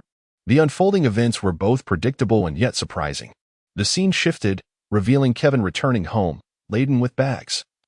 But his adorable daughter did not rush to greet him. When he curiously opened the door, the sight that met his eyes shattered him instantly. The giant he had entrusted with his daughter's care was gripping her neck tightly with both hands, and upon hearing the door open, he turned to Kevin with a grotesque, frozen grin. The 3 or 4-year-old giant girl appeared to have been lifeless for some time, her pink tongue protruding painfully, her innocent face frozen in a state of confusion, as if silently questioning. "Kelly." The scene transitioned to one drenched in blood. Figo jolted upright, his brow furrowed in concern. Witnessing the demise of such a pure life unsettled him, and from an observer's perspective, the perpetrator giant clearly exhibited erratic behavior. Was it the influence of some malevolent devil fruit power? Character event activated. The death of his daughter rendered Kevin devoid of rational judgment, and in his fury, he granted no opportunity for Vina to explain himself, directly attacking him. However, upon reflection, he began to suspect that Vina's motives and demeanor were rather suspicious. Event requirement: assist Kevin in uncovering the true cause of little Kelly's death, apprehending or eliminating the actual perpetrator. This was precisely what a nemesis of crime ought to undertake. Figo's expression grew serious, his focus sharpening on the event. As an arrow of insight materialized in his mind, guiding him toward the investigation's direction. Yet, as he discerned the trajectory, his expression shifted dramatically. The arrow pointed alarmingly close. That was CP9 Peslo. Chapter 11. Treasure and Con Men. 2 days later, the island of Catastrophe finally arrived. The warship docked at the harbor, and Shao, accompanied by half the naval contingent, escorted 7 giants off the vessel. Meanwhile, 3 members of CP9 quietly sought out Figo. "Figo, the chief warden, you may enjoy a vacation in the town on the island. For the forthcoming operations, I trust you will refrain from involvement. And it would be best if you did not follow us. This serves as a second warning." "Understood," Figo responded promptly. The 3 CP9 agents exchanged deep glances with him before vanishing into thin air, leaving only 6 faint footprints on the gangplank. "Soru?" Figo awarded them a modicum of respect for this display of martial prowess, offering them a score of 1 rather than none, lest they weep. After a brief moment of contemplation, he too disappeared from the ship's cabin, having remarkably mastered the technique of Soru in the blink of an eye. Some skills are universally applicable. The Navy's 6 forms serve as a formidable tool for officers, and for him, they had become rather elementary. Catastrophe Island is modest in size, featuring only a small town where the 7 giants would be escorted to the town center. They were to be publicly displayed for half a day before their execution in the afternoon. The timing could not be too prolonged, for fear that other giants might come to their rescue, nor could it be too brief, as it would lack a deterrent effect. At least, that was the public fade. Upon disembarking, Figo cast a glance toward the direction where the giants were being escorted, but did not follow the procession. Some conclusions cannot be drawn lightly before the results manifest. Although the world government is deemed a villain in the realm of pirates, Figo believed it ought not to be as malevolent as it appeared. The arrow pointed towards Peslo, who might merely know the truth behind the giant girl's demise as the leader of CP9. Figo hoped this was the case. Otherwise, he would feel compelled to report to the Admiral and gauge his reaction.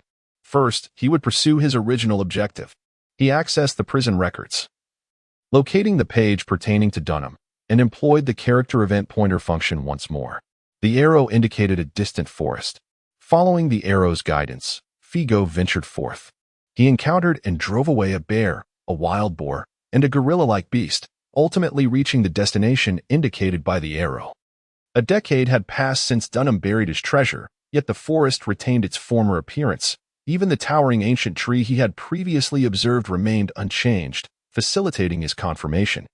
Upon arriving at a spot where the arrow pointed directly downward, Figo crouched, assessing the dense soil with his hands poised like claws. Ornament hockey, enhancement. Suddenly, his palms were engulfed in a pitch-black hue, augmenting their hardness and strength. He then began to excavate rapidly, dirt flying in all directions, and before long, he unearthed a sizable pit, revealing 2 small treasure chests covered in soil. Successfully excavating Dunham's treasure, both chests were locked, and Figo scrutinized them for a moment before picking up a slender wooden stick from the side. Poke, poke, poke. Crack. The stick snapped. Figo frowned and found another suitable stick nearby. Poke, poke, crack. The stick broke again. Figo glanced at the prison records. Theft, 273, level 2 stealth. Is that insufficient? Figo felt a twinge of frustration. With a sudden surge of strength, bang, the treasure chest shattered. A multitude of exquisite gold and silver jewelry cascaded from a bisected treasure chest, scattering across the ground. Figo inspected the contents, then crushed another chest, revealing a dazzling array of gemstones. Although he was uncertain of their worth, he surmised they must be valued in the hundreds of millions of berries. Treasures indeed worthy of a notorious pirate's burial. Contemplating briefly, he shed his coat, spreading it on the ground to gather the jewelry and gems, tying it securely before hastily making his way towards the sea, where he found a coastal cliff, not too high, merely 5 or 6 meters. Figo recalled the events surrounding the figure of Dunham, realizing he did not need to cast the treasure into the ocean's depths. This location sufficed. Yet, just as he prepared to hurl the bundle over the edge, an instinctive sense of peril gripped him, causing his body to tense as he gazed skyward. In the next moment, a thunderclap shattered the clear sky, conjuring a shadowy cloud that loomed directly above him. A light drizzle began to fall, and the transformation transpired in but 3 seconds. Even in the world of pirates, such phenomena were not to be deemed natural. Indeed, a melodious female voice echoed from afar. Please, stop. Turning, Figo beheld a woman clad in a blue nun's habit striding towards him with purpose. She possessed a delicate visage, fair skin, and cascading golden curls, her figure graceful, with large, crystalline eyes that seemed to penetrate the soul, undoubtedly the most beautiful woman Figo had encountered since his arrival in this realm. However, a slight imperfection marred her allure. She held a cigarette askew in her mouth, exuding a rebellious air while paradoxically radiating an aura of sanctity. This is a divine warning, she proclaimed, extending her arms towards the ominous cloud above. The deity has bestowed upon you wealth, and you would cast it into the sea? Your fortune could alleviate the plight of destitute beggars. It could support the elderly without kin. It could provide for the unfortunate orphans. It must not be discarded so carelessly. Figo glanced up, then back down, noting that his garments failed to conceal all the treasure, revealing a glimmer of gold that had caught her eye. Naturally, he dismissed the notion that the thunderous clouds were a divine admonition, suspecting instead some devil fruit ability at play. A thunder fruit? No, it did not seem so. As fate would have it, he was preparing to establish a sanctuary that transcended race and conflict, where all orphan children could coexist harmoniously. Encountering her here must indeed be a sign from the divine. Another rumble of thunder echoed from above. The nun gazed at Figo with a knowing smile. Will you not heed the divine guidance? Figo paused, a smile creeping onto his face. What a lovely woman she was. Why must she mar her beauty with a cigarette and a nun's habit, masquerading as a mystic? He felt a pang of regret as he turned and cast the bundle containing Dunham's treasure into the sea, then swiftly leaped after it. The nun hesitated, a look of astonishment crossing her features as she hurried to the cliff's edge, only to stop abruptly. With a splash, drenched and triumphant, Figo reemerged, clutching the treasure-laden bundle. Having leapt back to the shore before her very eyes, Figo gazed at the completed event, marked with a sense of satisfaction. He could once again select a reward, choosing from the myriad abilities possessed by Dunham, which filled him with quiet delight. He had successfully exploited a bug. The task required him to throw treasures away, yet it never specified that tossing them into the water would render them unretrievable. This back and forth left the nun across from him utterly bewildered and perplexed. Figo glanced at her and inquired, Has your deity informed you that I am merely utilizing these treasures to hone my swimming skills? Attempting to deceive the esteemed Figo. I see you are courting imprisonment. The nun remained silent. After a prolonged moment, she delicately removed the cigarette from her lips with two slender fingers and exhaled a wisp of smoke, the sacred glow fading away. A surge of murderous intent erupted. How unfortunate. He had intended to conduct a rehearsal, only to encounter a lunatic. Had he known, he would have simply resorted to outright theft. Chapter 12. The Carmelite Nun and the Flavor of Villainy. After 8 years of guarding the town, Figo had honed his ability to discern malice with remarkable acuity. This was not merely an extension of the observation hockey, but an instinct akin to a heightened sense of smell. He sensed the nun's determination to act violently, and even detected the weight of multiple innocent lives resting upon her hands. Indeed, she was no ordinary nun. Crash! Thunder rumbled ominously within the darkened sky.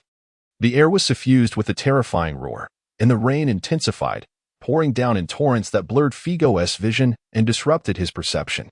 Then came a resounding boom. A massive bolt of lightning descended from the heavens, emanating a heat potent enough to evaporate the seas, illuminating the dark sky with a ghastly pallor as it struck straight toward Figo.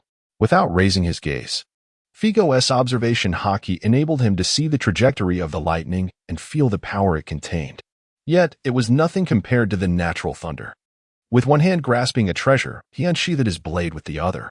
As the blade gleamed, a slashing strike erupted from its tip, soaring like a crescent moon into the sky, clashing with the lightning in a dazzling display of brilliance.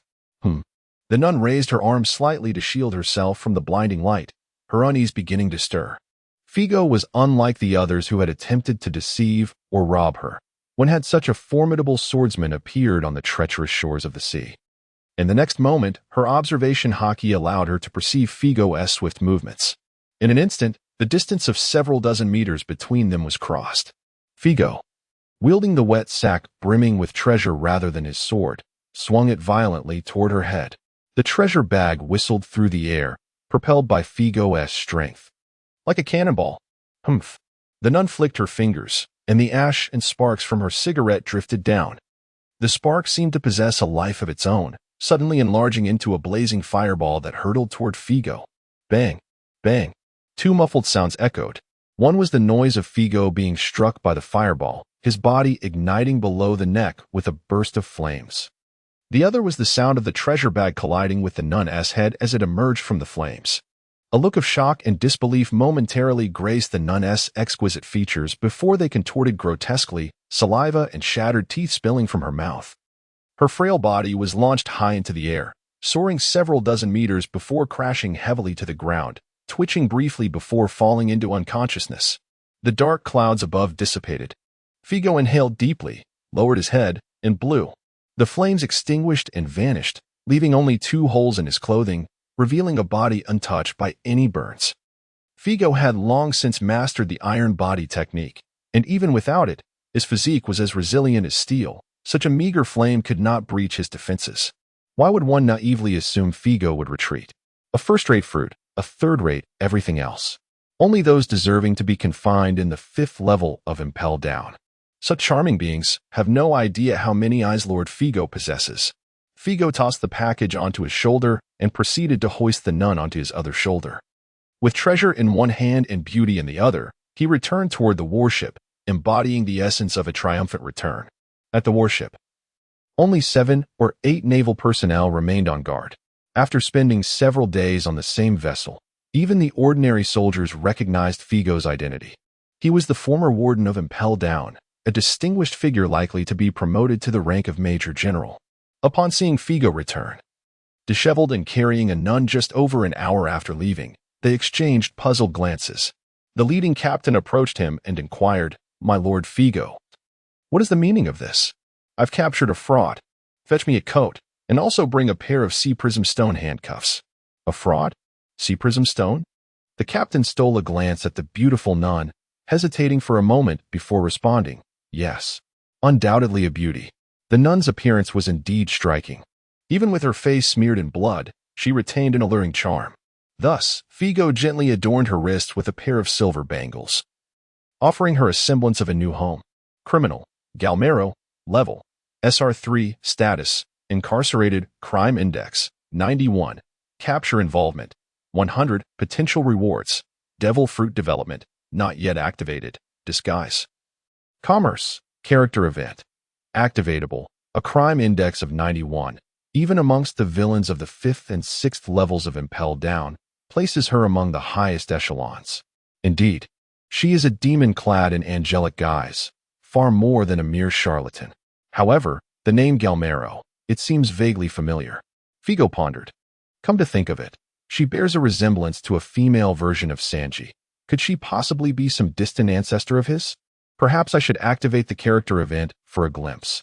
Mountain Witch, you infamous trafficker of human lives. How dare you seek an audience with the world government? Do you think we are unaware of your true nature? As the scene unfolded, Figo was taken aback.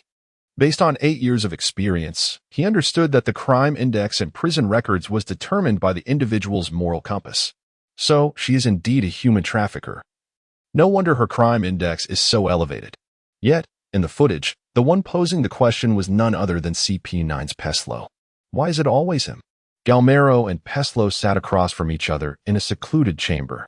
Upon hearing Peslo's inquiry, she calmly inhaled a puff of smoke and replied, "There is no need for this pretense. If you did not wish to collaborate with me, we would not be meeting today." After a moment of silence, Peslo said, "Speak then. How do you propose to execute this plan?" "Let us stage a performance together," Galmero chuckled. "My soul fruit allows me to disguise myself as a messenger of the gods. When you execute the giant's pirate, I will masquerade as a divine being to guide and save them, thereby earning the trust of the giant race. And then?" Galmero shrugged. "Afterward, I shall infiltrate Elbaf to establish an orphanage, which I shall name House of Lambs, open to all orphans regardless of race or allegiance. Naturally, it will primarily focus on the giant race. I shall serve as a bridge between your world government and the giant race, orchestrating the nurturing of their orphans for a time, only to clandestinely sell them to your esteemed world government and navy. Imagine, in due course, you would effortlessly acquire the formidable strength of the giants, possessing an invincible army of giant marines." Peslo fell into silence once more. Galmero displayed a visage of insatiable greed. Lightly tapping his fingers, "All I require is a modest sum of money, just a trifling amount." The scene concludes with the characters and events. Event requirement. Either assist Galmero or help Sister Galmero establish a sanctuary for the lambs, adopting orphans from various races to be sold to the world government. The information was overwhelming, and Figo found it challenging to digest. It turns out CP9's plan was of this nature. The soul fruit, belonging to the future Emperor Big Mom, can bestow life upon inanimate objects, which explain the presence of both lightning and fire, evoking a sense of familiarity in Figo. No wonder the name Galmero sounded so recognizable. Wasn't he this the same old nun seen in the highlights, who adopted the future emperor, only to be devoured by her? With her portrait displayed upon the table? Chapter 13, the contingency plan of CP9 on the island of Woe, in the heart of the town. A makeshift platform rose from the ground. 7 giants lay bound in shackles upon the platform, unable to move. The hour approached noon, and an increasing number of townsfolk gathered. pointing and murmuring at the giants prepared for execution, many faces marred by expressions of hatred and rage. The giant pirate crew was far from benevolent. No nearby all had escaped their plundering. The public execution of the giants was indeed a spectacle welcomed by the island's residents. In the shadows of a secret chamber, 3 members of CP9, now donned in civilian attire, were in a state of urgency. Where has that woman, Yamabiko, gone? They waited in vain. The time for execution drawing near. With gritted teeth, Peslo exclaimed, "Let us proceed with the contingency plan, cursed be it." The female CP9 member remarked, "I knew all along that someone like Yamabiko was unreliable.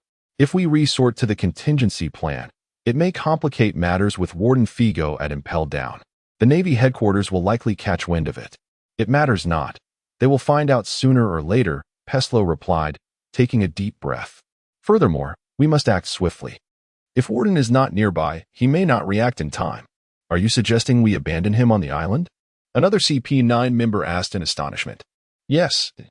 Simply inform him afterwards," Peslo nodded. "Let us move."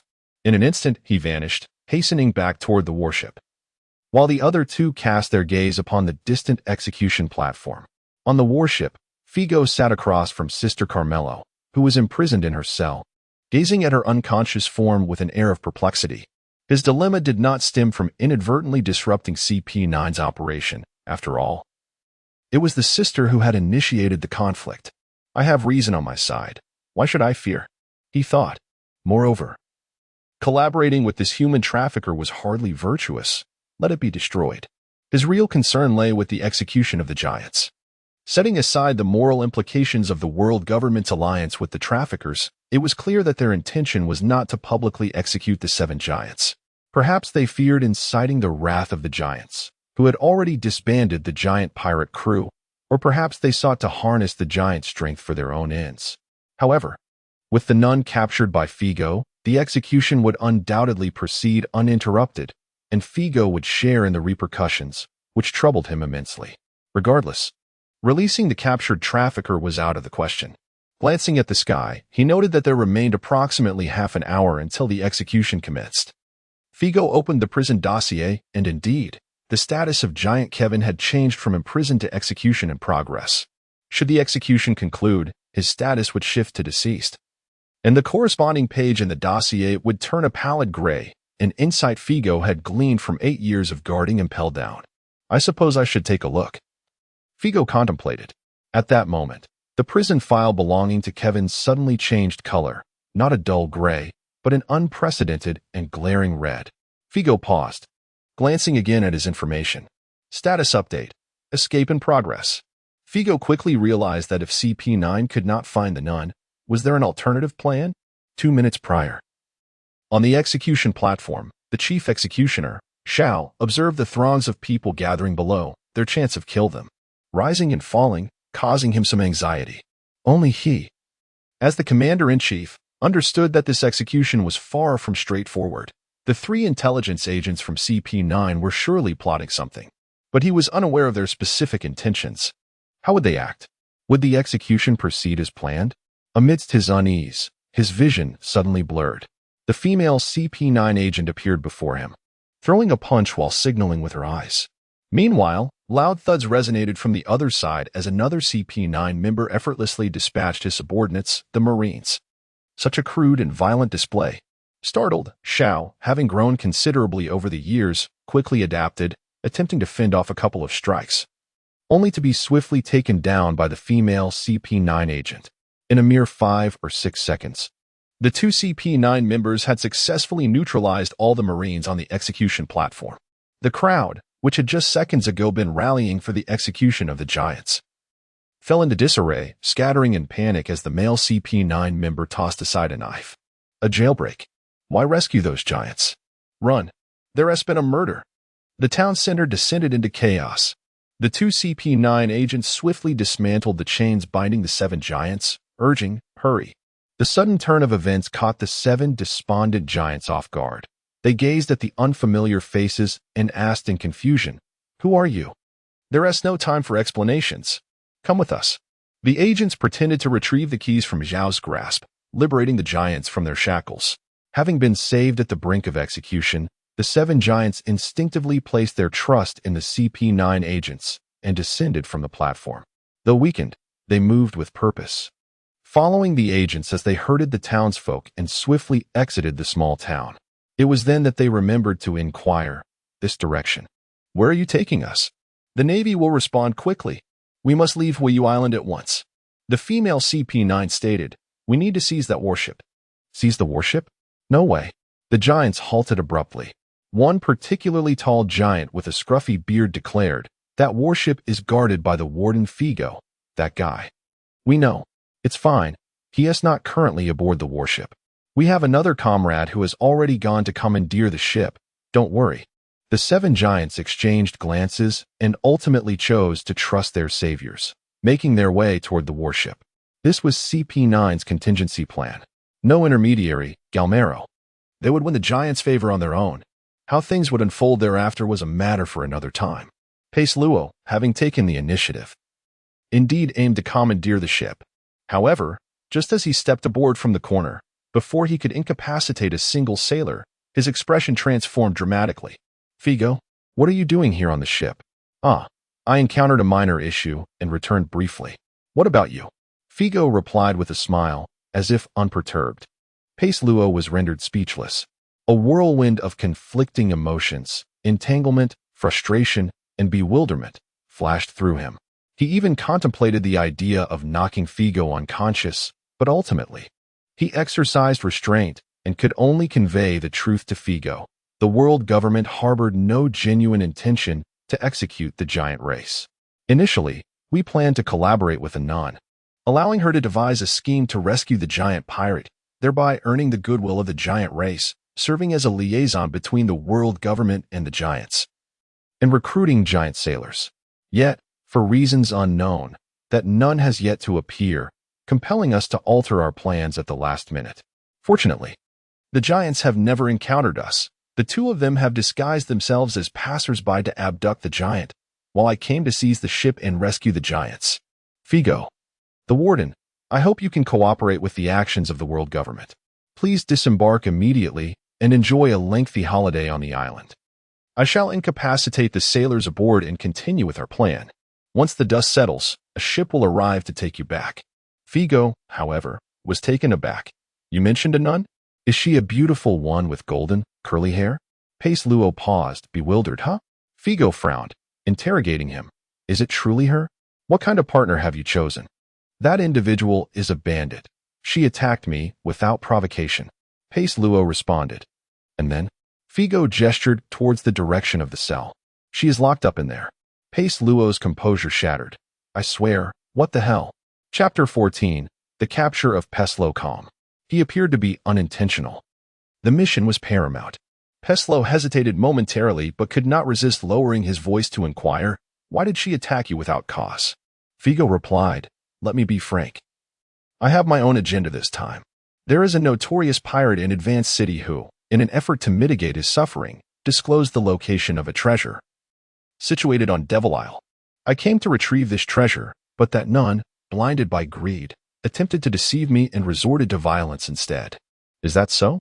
Given Peslo's understanding of the nun's avaricious nature, such behavior was hardly surprising. How infuriating. At such a crucial juncture of cooperation, why provoke this individual? Nevertheless, Figo's explanation provided him with some relief. The world government had refrained from informing the Navy about the details of the collaboration, likely to avoid opposition from those steadfastly adhering to justice. Although the world government need not consider the Navy's opinions, minimizing complications was always advantageous. Figo's actions could be seen as an abuse of his position for personal gain, indicating he was not entirely a paragon of justice, thus making him somewhat more approachable. "I understand, Captain Figo. I will handle the matter with the nun. Please proceed to the island now. The giant pirate crew will be arriving shortly." Figo paused and asked, "I have one more question. I sensed a nefarious aura emanating from that nun. She exudes a repugnant odor reminiscent of some of the notorious pirates on the 5th and 6th levels of Advanced City. Where did you find her? Was she not investigated?" Peslo frowned. "This matter does not concern you, Captain Figo. It seems that the woman must be executed in secrecy. She cannot be allowed to live." Figo felt a twinge of regret, suddenly unfastening his collar and retrieving a transponder snail from his pocket. Moses, Marshal, the situation has developed unexpectedly. What should I do next? He inquired. Peslow exclaimed. The transponder snail on the warship that can communicate with headquarters? When? Why? Is he trying to extract information from me? The 7 giant pirates were captured at the cost of over 100 of our elite sailors. The authoritative voice of the Navy Marshal resonated from the transponder snail. They cannot be released casually. Peslow, flustered, replied, Marshal. This operation was ordered directly by the 5 Elder Stars. I will personally explain the situation to them. Figo, you have done nothing wrong now. Go and recapture all 7 of the escaped giants and escort them back along the original route. The Navy Marshal continued, understood. Figo then asked, what about the 3 CP9 agents? Let them take a vacation on the island. Peslow asserted. Marshal Oka? Peslow questioned. If this operation is merely of such nature, there should be no need for such secrecy. What is the true identity of the captured nun, and what are the real objectives of your actions? Do I need to inquire further? Peslow's complexion drained, leaving him unable to argue further. Figo smiled. Very well. I comprehend. I shall terminate the call now, Marshal. Apologies, Peslow. It is time for you to disembark voluntarily. At that moment, Figo uttered a few words, lowering his head to tuck the phone bug back into his pocket. Peslow's body trembled slightly. How could it have come to this? Sacrifice? In order to uphold the prolonged stability of the world government, what is a mere sacrifice? Are you not afraid that the giants will incite greater chaos, resulting in even more sacrifice? The mission cannot fail like this. Rage surged within him, and audacity took hold. He gazed at Figo, who stood before him, bowing his head to place the phone bug down, and suddenly raised his right arm. Boom! A strike, sharp as a blade, landed forcefully on the side of Figo's temple. It struck true. Sleep soundly for me. The scene froze for 2 seconds. Figo frowned, slightly lifting his head. Still looking down at Peslow, and inquired, What are you doing? Peslow? He glanced at the hand strike that had indeed landed accurately. Then he looked at Figo, whose consciousness remained clear. What on earth is happening? Figo lowered his head again, retrieving the phone bug once more, saying, Moses, my lord. Are you still there? Peslow just hit me. Didn't you hang up? In an instant, cold sweat drenched Peslow. And there was a silence of 2 seconds from the other end of the phone, before the voice of the Admiral, sounding somewhat pained, emerged. Bring him back together. And do not expose the specific actions. Understood, Figo replied, raising his head. A chill ran down Peslow's spine, and he swiftly attempted to retreat, yet Figo's palm surged forward, pressing firmly against his face. Boom! The overwhelming force slammed Peslow into the deck at an angle, producing a thunderous sound. The sailors aboard were all alerted. What happened? Who's there? Figo, is there an intruder? They rushed over. Since the 3 CP9 members had boarded the ship and remained in their quarters, even meals were personally delivered by Shao. Their movements were kept secret. During the voyage, the sailors only had a vague awareness of these 3 individuals, having never seen their faces. Now, with Peslow in different attire, pinned to the deck by Figo, he was even less recognizable. Thus, Figo remarked, it seems to be a companion of that nun I captured. Go fetch another set of chains and bind this intruder. Under his grasp, Peslow clenched his fists in bitter frustration, then despondently relaxed, surrendering to his fate. Soon, the shackled Peslow was delivered by Figo to the same cell as the nun, with a few instructions given to the sailors as he approached the fugitive from the giant clan. Simultaneously, his prison records opened a new page, emblazoning Peslow's image. Criminal, Peslow, level, SR2, status, incarcerated, crime index, 11, capture participation, 100, available rewards, shave, stealth, assassination, character events. Activatable, a crime index of 11. If this were in Impel Down, Figo would have lashed him twice for such a score, but Peslow was no pirate. He was a member of CP9. The intelligence operatives under the world government are inherently tasked with unsavory duties. It would indeed be peculiar if there were no criminal indicators whatsoever. With Peslow's rank at a mere 11, it is undeniable that his descendants, such as Rob Lucci from generations past, surely surpass him in stature. However, Figo's concern lies elsewhere. If the rank is merely 11, then the tragic demise of the giant Kevin's daughter should not pertain to him, correct? Indeed. It seems he is merely privy to the clues. Figo mused as he activated Peslo's character event for confirmation. Several familiar scenes materialized. Figo pointed towards the cell, indicating that the nun was confined in that very chamber. Figo reached for his phone bug on 2 occasions. Figo pressed him down into the ship's deck. Character event activated. Peslo, having been thwarted in his mission multiple times, is consumed with extreme anger and vows to exact a severe vengeance upon Figo. Event requirement: either have Peslo or assist him in bringing accusations against Figo before the 5 elders. Damn it, I held back too much. Chapter 15. The fulfillment of engagement. On the other side, 2 members of CP9, oblivious to the events unfolding aboard the warship, were leading 7 giants in a dramatic escape. The coastline and the warship were now within their sight. The giants, towering in stature, had a far-reaching view. Suddenly, one giant halted, gasping for breath, exclaiming, "What is that?" The other 6 giants turned their attention to a small black that rapidly approaching them. "Is that a person?" The 2 members of CP9 exchanged glances. One of whom, sporting a slicked-back hairstyle, remarked, "It must be our comrades who have secured the warship to rescue us." "No, it cannot be." "What is that?" Without needing to articulate their concerns, the 2 CP9 agents also discerned the swiftly approaching figure, a walking chain. The figure was adorned with numerous heavy chains, obscuring its face and rendering it momentarily indistinct. However, the design of those chains was clearly intended for giants. Peslo was not particularly tall, so the newcomer could only be Figo. What is he doing here? Both CP9 members were taken aback, filled with confusion. The warden of Impel Down, Figo. The giants recognized Figo even before the agents did. One giant's expression shifted, and he spoke with difficulty. "Gentlemen, it appears we shall not escape unscathed today. We do not yet understand why you would come to our aid, but the giant race will eternally remember your kindness.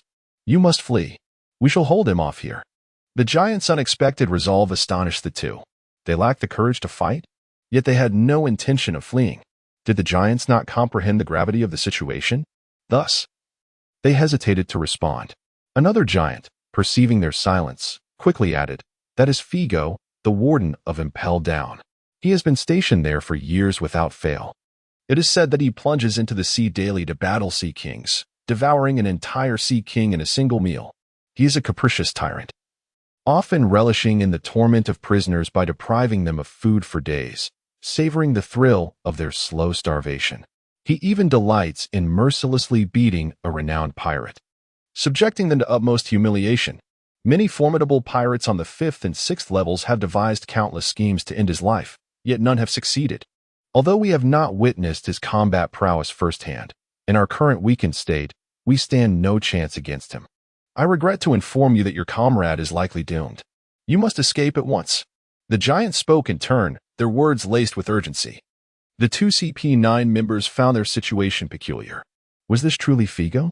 The same individual who had languished aboard the ship under the sun just days prior, acquiescing to every request without a hint of temper? Such a reputation was undeserved. I had engaged them due to their high crime rates, fulfilling necessary duties. The inexplicable act of depriving a pirate of sustenance for days surely stemmed from the discomfort I felt upon witnessing those events. From afar, Figo had also heard the giant's cries and cast the iron chains he bore to the ground. With a resounding crash, the sound of heavy iron chains striking the ground sent tremors through the earth, interrupting the conversation of the giants. "Since you comprehend the situation, come forth and willingly don the shackles. Do not squander time," Figo commanded, turning his attention to the 2 CP9 agents. "How audacious of you to disrupt the Navy's execution. Your companion has already been captured by me. You should surrender without delay." Upon hearing this warning, the 2 CP9 agents felt a strange sense of calm wash over them. They understood that Figo was aware of their true identities. Capturing Brother Peslo? Unthinkable. We are agents of the world government. How dare he? Furthermore, his failure to expose our identity suggested he had communicated with Brother Peslo, perhaps even reached some form of tacit agreement. Were we to stage a battle alongside the giants to lend authenticity to this escape? Indeed, that seemed likely. The two CP9 agents exchanged furtive glances, arriving at their reasonable deduction. Thus, they resolved to eliminate him. With a fierce shout, the two CP9 agents charged at Figo, startling the seven giants. Some shouted, "Don't," while others hastened to follow, reluctant to let their benefactors face Figo alone. At this moment, the lead CP9 agent was closing in on Figo. "I cannot employ the Navy's 6 powers, but since this is a performance, it must appear genuine. At least on the surface, I must exert my full strength." The giants' descriptions are undoubtedly exaggerated. Having shared a ship for several days, it is evident that Figo, the warden, has a prodigious appetite. But can it truly be said that he consumes an entire Sea King in one sitting? Regardless, this warden should not be easily injured by me, he mused as his body began to transform rapidly. His black hair shifted to a light yellow fur, and a prominent king symbol emerged on his exposed forehead. His arms and legs sprouted tawny fur, gradually morphing into the powerful limbs of a massive tiger. Animal-type devil fruit, cat fruit. Tiger form. With an intimidating roar, the colossal tiger surged forward, its speed increasing dramatically as it leapt at Figo from an optimal distance. The animal-type devil fruits typically enhance strength and speed, and in its tiger form, he experienced a comprehensive augmentation. The strike was swift and forceful, yet as he neared Figo, he suddenly lost sight of him. Then, a sharp pain struck his side, and the world spun around him as the enormous tiger was hurled into the air like a rag doll, crashing to the ground with a painful cry.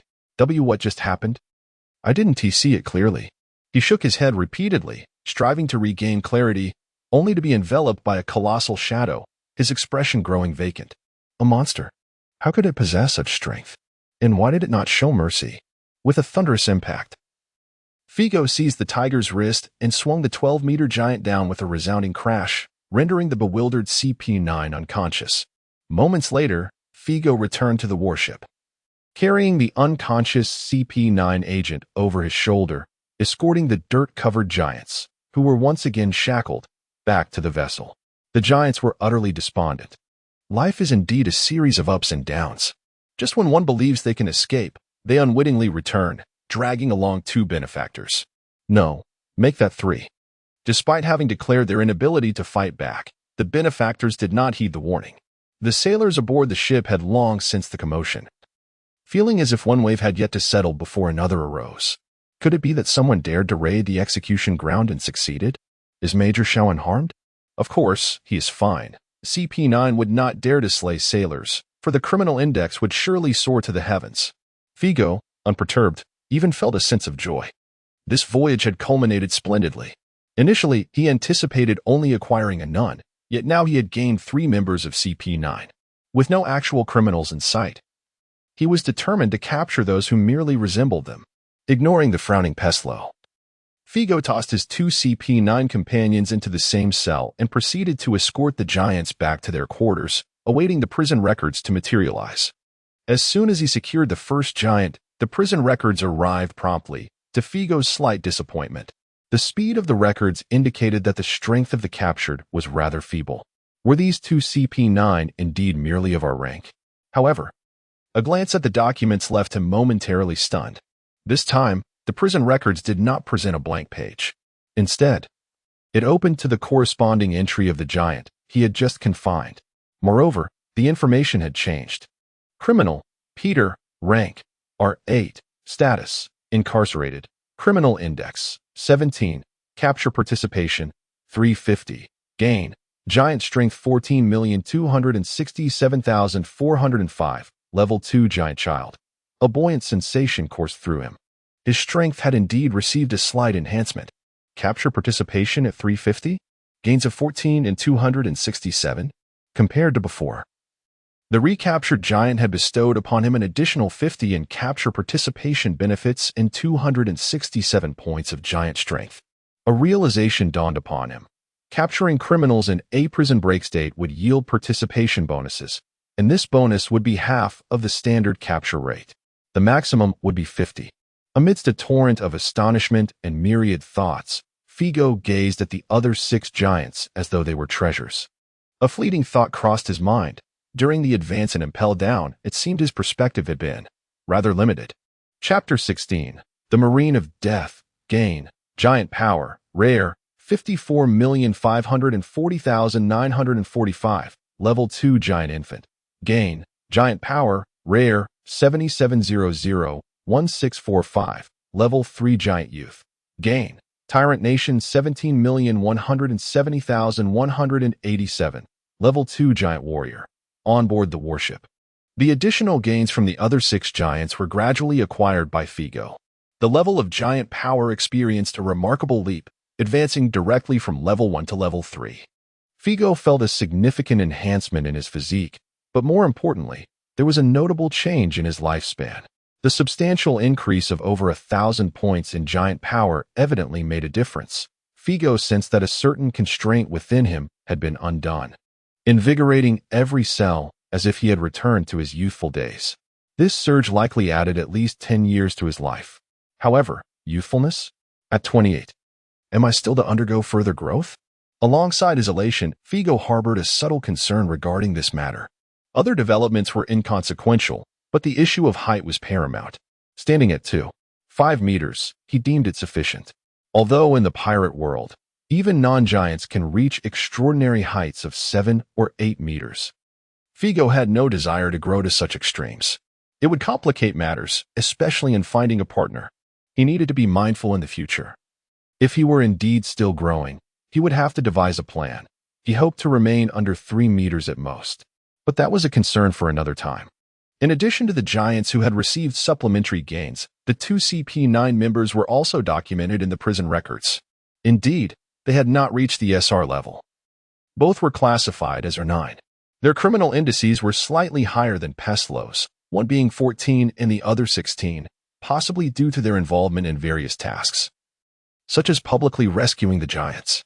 I mentioned the cells were insufficient, Figo murmured as he surveyed the 7 cells. A nun and the 3 CP9 members occupied 1 cell, leaving only 6 for the 7 giants. The 2 smallest giants huddled together in 1 cell, due to the limited capacity of the warship. The height of these cells was only 8 meters. Giants exceeding 12 meters found single accommodations cramped, and 2 sharing a cell were nearly forced to embrace one another, both with tears in their eyes. Woe unto us, benefactors, we have brought you trouble this time, they lamented, casting puzzled glances at the nun, bewildered that their 3 benefactors had somehow become 4. Yet, that was of little consequence. Pray tell us your names, dear benefactors, even if we face execution and never have the chance to reunite. The giant race shall forever remember your friendship. Peslo remained impassive throughout. What good is that? You have all been captured. No friendship can be conveyed back to Elbath. Once the true identity of the mountain witch is revealed, further troubles await. The mission has utterly failed. We shall address everything once we return to the Holy Land and meet with the Gorosei. His silence only deepened the giant's emotions. What spirit is this? How come we never knew that among the dwarfs there were such noble souls? Woe unto you, despicable demon warden! Even if you beat and humiliate us, the warriors of the giant race shall never submit. Figo was overwhelmed with emotion, recalling the weeping prison guards who had bid him farewell. It seemed that the inhabitants of the pirate world shared this peculiar trait. Regardless, the benefits had already been secured. After a moment's contemplation, he commanded, "Prepare the cabin at the stern of the ship and transfer those 4 inside." "Yes, Lord Figo." The sailors sprang into action. Peslo remained silent, compliantly escorted to the cabin at the ship's rear. Once the door was locked, he nudged his companions with his toes, rousing them from their stupor. The little tiger, CP9, had been struck down by a giant and felt as though his bones were shattered. Fortunately, as a Zoan-type devil fruit user, he possessed robust defenses. He groaned softly, regaining consciousness and attempting to sit up, only to be hindered by the chains binding him. What is happening? The female CP9, having sustained lighter injuries, awoke more swiftly and queried in confusion, "Peslo, is that you? And is that Yamaba? What is going on? Is it that warden? What is he intending?" Recovering from his daze, the little tiger hissed, "That fellow is truly a monster. We underestimated him. Peslo, you 2 have been captured. I presume the giants have been taken back as well. Does this mean we must find an opportunity to rescue ourselves and subsequently save the giants again, thereby deepening our friendship?" This process seems rather convoluted, does it not, Peslo? The female CP9 remarked. Peslo replied, Do you seriously think this is a performance? Meanwhile, outside, those audacious individuals. Fortunately, this time, with Lord Figo aboard the warship, their plans would not succeed. Lord Figo, we need to make a trip to the town on the island. We are still unaware of the situation with Colonel and the others. Figo responded, I shall go. You remain here to guard the ship and watch over the prisoners until my return. Amidst the endless cycle of capturing individuals, one of Figo's objectives for this expedition, experiencing the scenic towns of the pirate world, had yet to be fulfilled. The warship was secured on all fronts, and unless CP9 revealed their identities in a fit of madness, jeopardizing the tacit agreement to conceal the truth of the executions, no unforeseen events should arise. Thus, Figo disembarked from the warship and made his way towards the town. However, shortly after departing, he encountered Xiao returning. Strangely, Xiao was sneaking from one tree to another, his demeanor exceedingly cautious, as though a ravenous beast lurked near the warship. Xiao, why are you returning alone? Figo inquired, approaching him. Startled by the sudden voice, Xiao fell to the ground, his face pale and trembling. Upon recognizing Figo, his expression shifted to one of exhilaration as he sprang to his feet. Figo, you came from the warship? His reaction was indeed peculiar, prompting Figo to question, What is it? There was some incident on the warship. I captured 3 CP9 and 7 giants. Well done, Xiao exclaimed with fervor. Figo raised an eyebrow in confusion. Xiao trembled as he uttered, Fie, Lord Figo. Those scoundrels of CP9, they've eliminated all the Marines involved in the execution, except for me. What? A few moments ago. In the town center, on the execution platform, nearly half an hour had passed since the giants escaped from the CP9 execution site, and finally, some audacious townsfolk attempted to ascend the platform to ascertain the fate of the Marines. Were they all slain? How could this be? Is there not a single soul left? Xiao lay on the ground, teetering on the brink of slumber. No living being? Surely, there must be some survivors. Calculating the time, the work of the esteemed members of CP9 should be concluded by now. I ought to rise, shouldn't I? Just then, a local resident spotted him, and he feigned a groan, clutching his head as he sat up, adopting an appearance of mild confusion. Someone is alive. The esteemed colonel still breathes. The townsfolk exclaimed in delight, inquiring, Colonel, are you unscathed? Ah, I'm fine. Xiao replied somewhat ambiguously, a tinge of bewilderment creeping into his mind. Did the esteemed members of CP9 strike with such ferocity that my Marines remained unawakened? And what of the others, the foes? He queried. The 2 ruffians from the execution site have already absconded with the giants, came the reply. As for the others, your subordinates, it seems. There is but you remaining. You are the sole survivor. What nonsense is this? Xiao was taken aback, shaking off the residents who sought to assist him, and hastened to the nearest Marine lying on the ground, crouching down to inspect. Lifeless, his complexion turned ashen in an instant. This is impossible. He hurried to examine the other Marines. Yet, they were all dead. Slain. All of them. Chapter 17. The Worrying Demon. Chuck what? Those Marines have been slain. At the stern of the warship, Peslo exclaimed incredulously, glancing at his 2 companions, who, after a brief moment of shock, shook their heads vehemently. No, it wasn't us. How could we have killed them? Who else could it possibly be? Xiao glared at the female CP9 member, stating, After you knocked me down. I remained there, and no one approached until the residents arrived. The 2 CP9 members were furious. They could not accept the blame. Peslo, remaining more composed, turned to Figo, who was leaning against the doorway, and said, Captain Figo, I apologize for my earlier rudeness. However, you must see that we are not responsible for this. Figo, of course, understood that they were not the culprits. The crime index did not align. Was there a third party involved? Yet, some aspects seemed illogical. If one could bypass Xiao and silently slay the Marines, they could also have eliminated Xiao. Old Xiao, you need to calm down, Figo urged, unable to grasp the situation. And then addressed Peslo, Indeed, you have significant suspicions against you. To gain the trust of the giant race, you might not refrain from such actions. You, little tiger glared. Peslo was equally infuriated but suddenly seemed to recall something and cast a glance at Figo, suppressing his anger, and asked, "How can we earn your trust?" "I have a matter I have long wished to inquire about." Figo seized the opportunity. The 7 members of the giant race were once imprisoned in Impel Down. I have seen their files. Among them, the last to be captured, a giant named Kevin, was a warrior who repeatedly defended the giant village from pirate invasions. The circumstances under which he became a pirate are somewhat murky. I wish to ask if CP9 had a hand in enticing the giants, including the other 6 whom you had chosen. "We lack that capability," Peslo interrupted. "Captain Figo, you must be referring to the death of the giant Kevin's daughter. We did investigate this matter, and as a bargaining chip to recruit him, I even brought some information. The one truly responsible for his daughter's death is the worrying demon, Gerdchuk." "Worrying demon?" Indeed, Peslo was well informed, even possessing evidence. Which is why the investigative arrows pointed toward him when the truth about this incident was sought. This worrying certainly did not pertain to mere concern, but rather to the manipulation of hearts.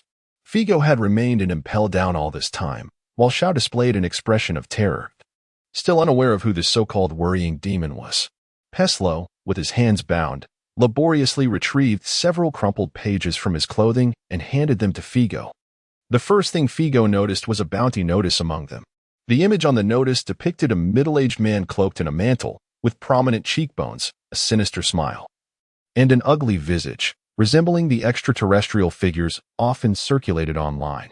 "Worrying demon, Gerdchuk. Bounty, 470 million berries." In an era where bounty caps at 1 billion, and notorious pirates earn merely 1 or 200 million, a bounty of 470 million would surely rank among the top 50. Figo continued to scroll down, uncovering a news article from over a decade ago, detailing the tale of a heroic naval couple, accompanied by a poignant image. The couple, pierced simultaneously by a single iron spear, embraced tightly as they succumbed to death. This tragedy unfolded at the G-21 outpost, where a colonel valiantly defended his island against a pirate assault. After a prolonged struggle, he repelled the attackers but was ultimately mortally wounded by a spear that pierced him from behind. Peslo explained to Figo, before he breathed his last. His wife ran from a distance, unhesitatingly colliding with the spear that impaled her husband, choosing to perish in his embrace. At first glance, this narrative is undeniably moving. However, Peslo continued, "Now, observe the next photograph. It was taken secretly by a reporter from a different angle." Figo turned to the next image, revealing the same scene in the same couple, but this time capturing the wife's face in full view. Her expression was not one of warmth or serenity, but rather of struggle, grotesqueness, and terror.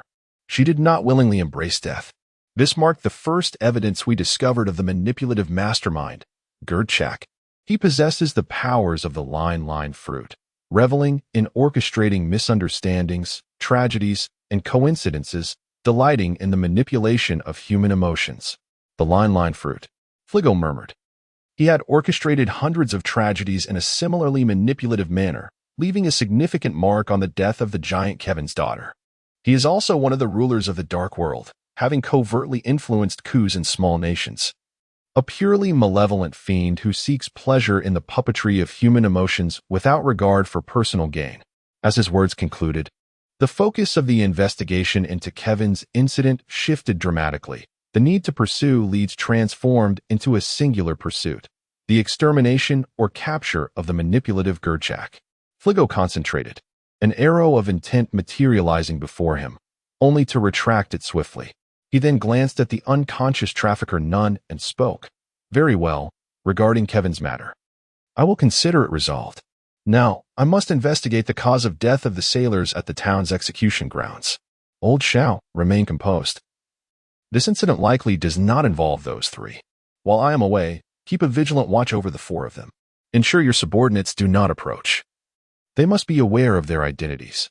Upon Figo's departure, the 3 CP9 agents simultaneously exhaled, feeling a mix of relief and frustration. Observing Xiao, who still clutched the hilt of his sword, brimming with distrust, their demeanor shifted. "You, a naval colonel, were so terrified that you returned without thoroughly investigating the sailors' deaths. Lacking any judgment, You hastily concluded we were responsible for your subordinate's demise. Fool.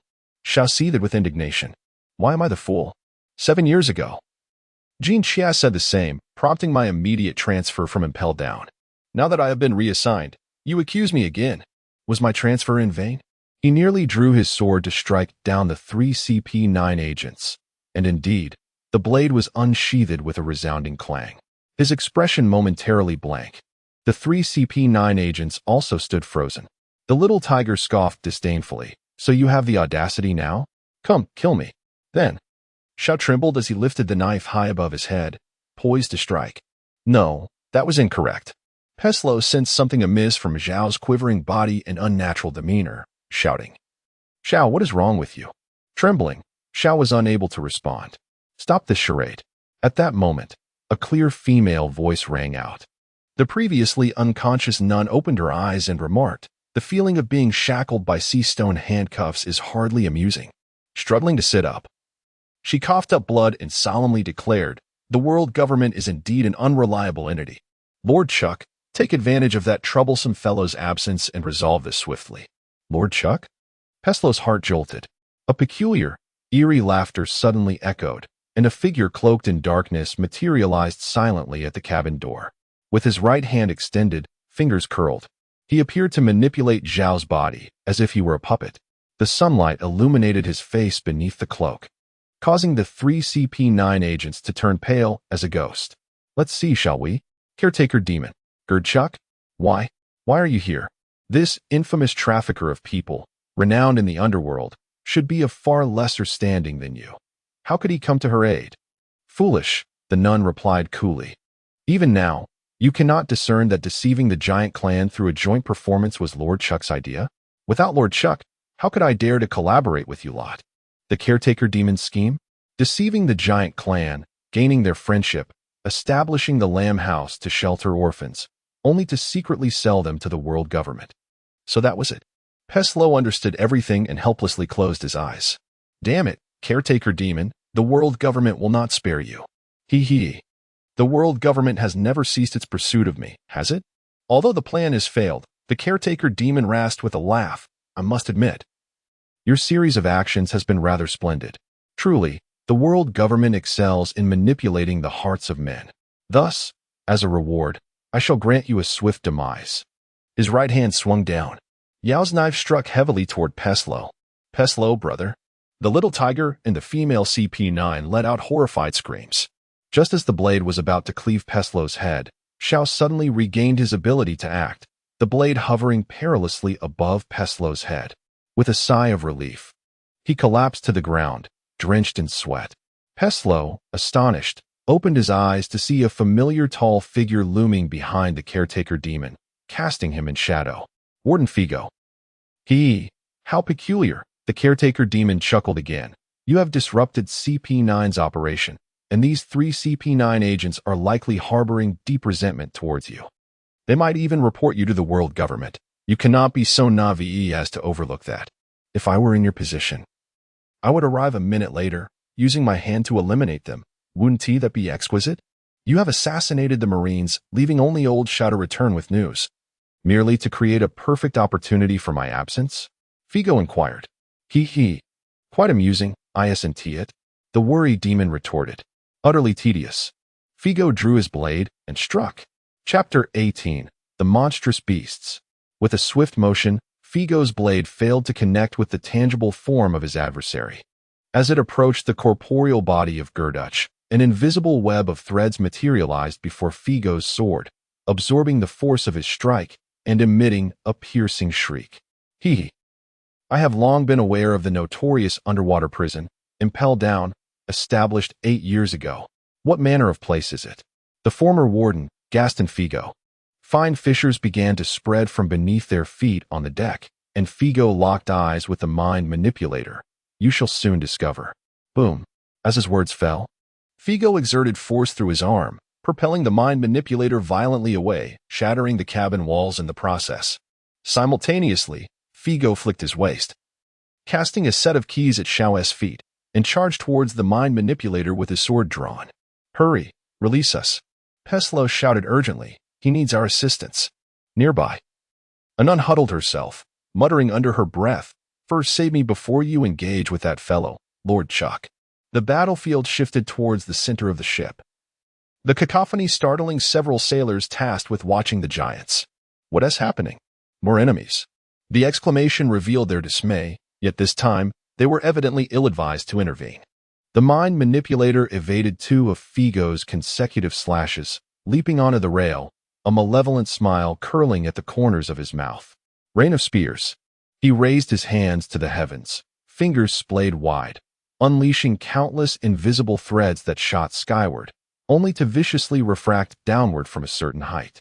The dense web enveloped every angle of the warship's center, not only assailing Figo, but also ensnaring the sailors who had arrived in response to the commotion, oblivious to the peril posed by the finely woven threads.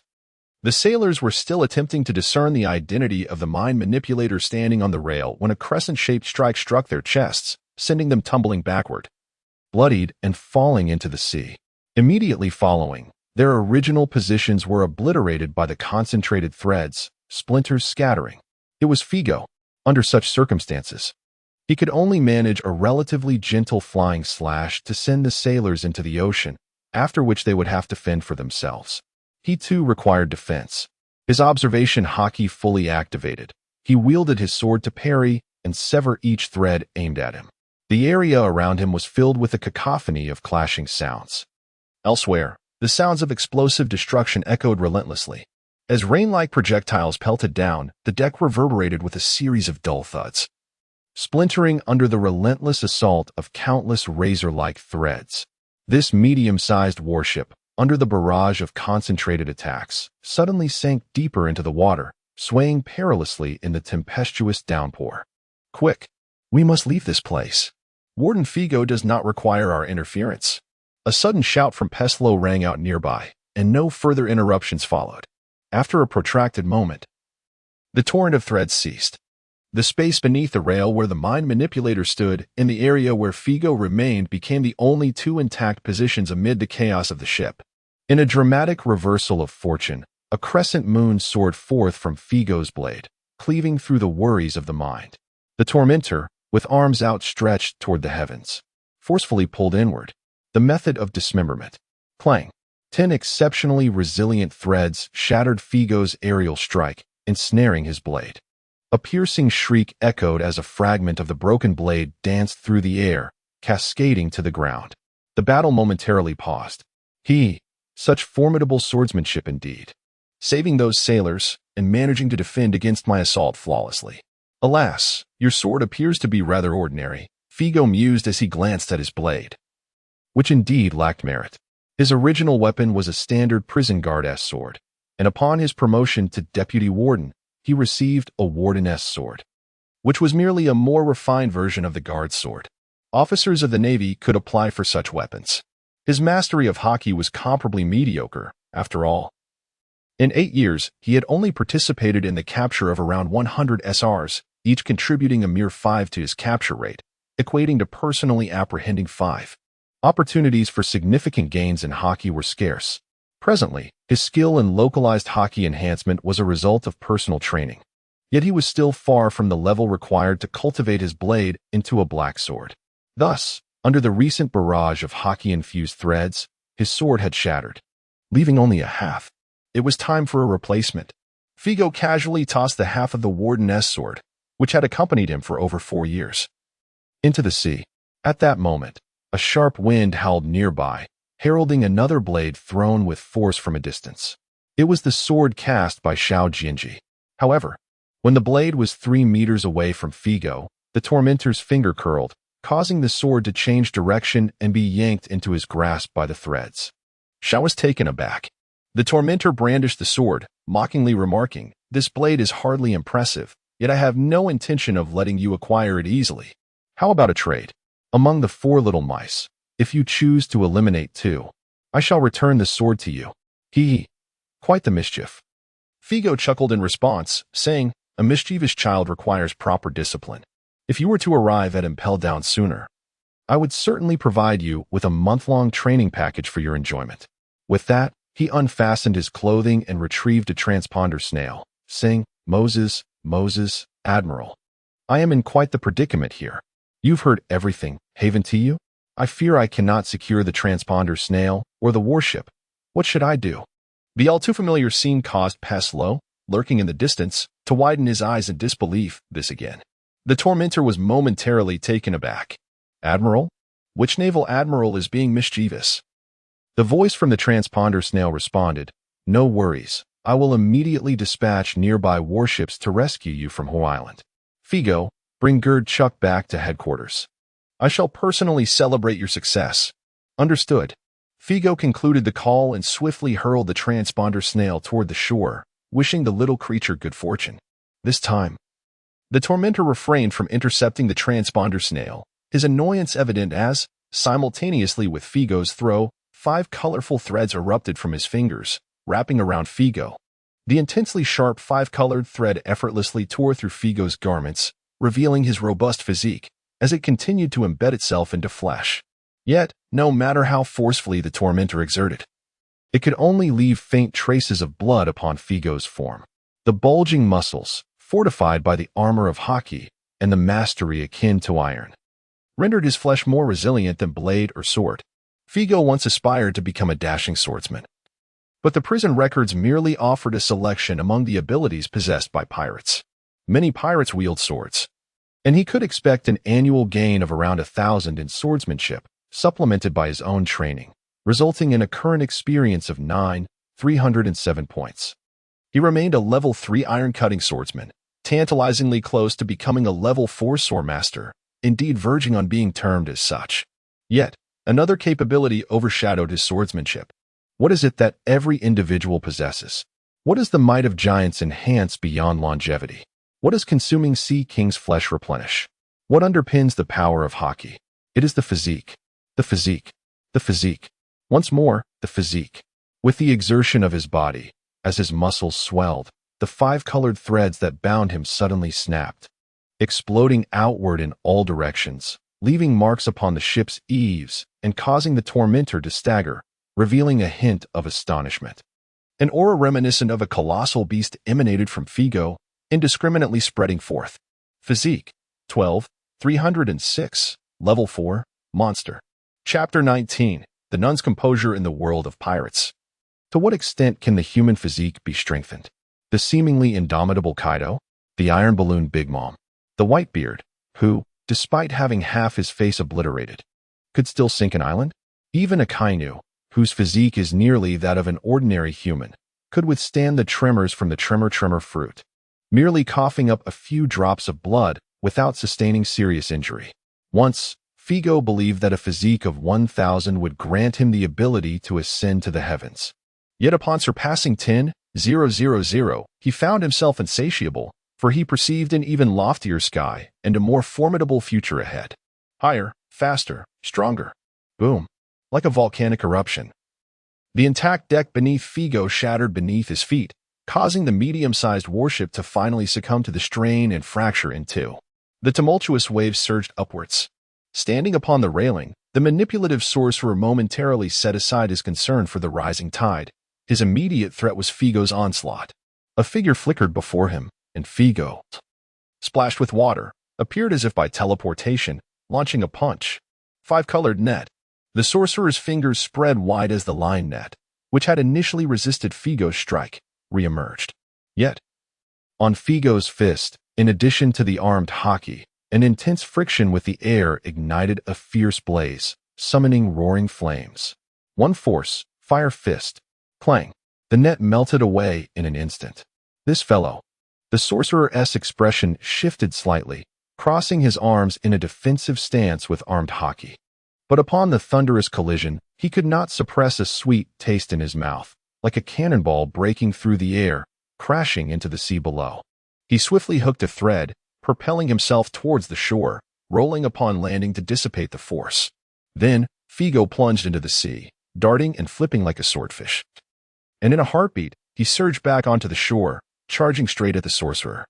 As the warship split in two due to the ravaging of both the sorcerer and Figo, the waterline at the center sank, causing 3 CP9 members and Xiao Zhang to struggle to maintain their balance, each appearing somewhat dazed.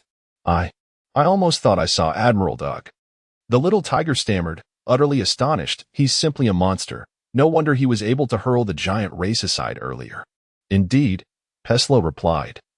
It's no surprise his ambush failed utterly. 22 years prior, Admiral Doug, the architect of the Navy's Six Styles, was one of the strongest admirals. Most CP9 members had trained under Doug to master the Six Styles, familiarizing themselves with his combat techniques. The Figo before them was almost a mirror image of him. He's only 28, right?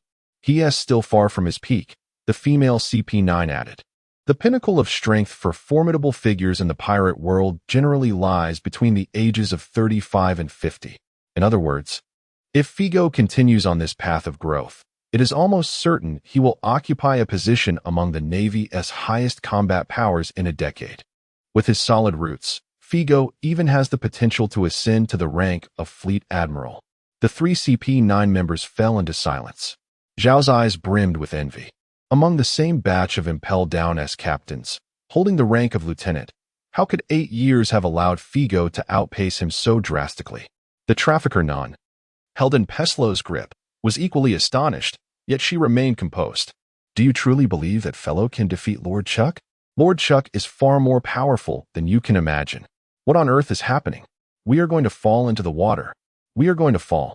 The bewildered giants aboard the other half of the ship shouted as their prison cells slid toward the sea on the tilted deck. Save the giants first. To the shore. Peslo signaled Xiao to unlock the giant cells, and together with two companions, they leaped onto the shore.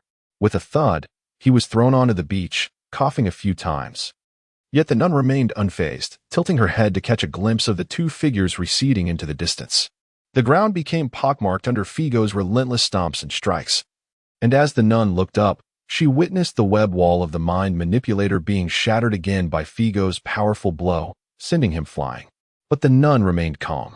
Indeed, as the mind manipulator soared backward, he opened his hands to grasp. Countless threads shot out, and as he tightened his grip, they coalesced into one. Behold, the master of the mind manipulator's super whip. Hundreds of threads converged into one, approximately the thickness of a lock of hair, with a razor-sharp edge enhanced dozens of times. The nun had seen the mind manipulator effortlessly slice a building in half. To take it head-on? Ha, foolishness. Dual force. Fire fist. Two blazing fists collided thunderously with the whip of threads, shockwaves radiating like a cutting aura, severing some massive boulders along the coastline. A few drops of blood fell from Figo's fist onto the ground, but with his formidable physique, such minor injuries would likely not diminish his combat prowess, and yet, the mind manipulator's super whip had been broken? Boom. The mind manipulator was sent flying again. Still, the nun remained composed.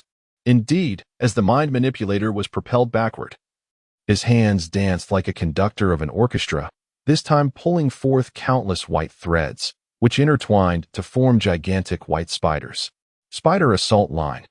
The colossal spiders darted swiftly, surrounding Figo from all sides, and upon nearing him, they suddenly burst apart, unleashing a torrent of threads that engulfed Figo, transforming into a white cocoon. Splendid. Seal him in. Mastermind manipulator. Those white threads possessed a tenacity unmatched by any other, impervious to severance. It was said that the master had once trapped $2 billion bounty pirates in such a manner for 10 days and nights. The sight upon their release was utterly horrific. Starved humans are capable of anything. Suffocate him, mastermind manipulator. First come and eliminate these CP9. Rescue me. Boom, boom, boom. A resounding drum-like sound echoed within the white cocoon, and under the nun's incredulous gaze, fine cracks began to spread across the cocoon. The mind manipulator continuously wrapped new threads around it, yet they could not keep pace with Figo's destructive force. With a thunderous explosion, Figo charged at the mind manipulator like a rampaging bull, causing him to spit blood and fly backward, while simultaneously, two threads shot forth, aiming for Figo's eyes.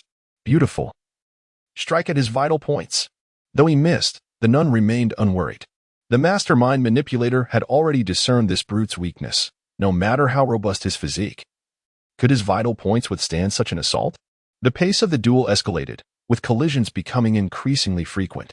The manipulative demon-S attacks transformed from broad to precise, targeting Figo's vital points with relentless ferocity.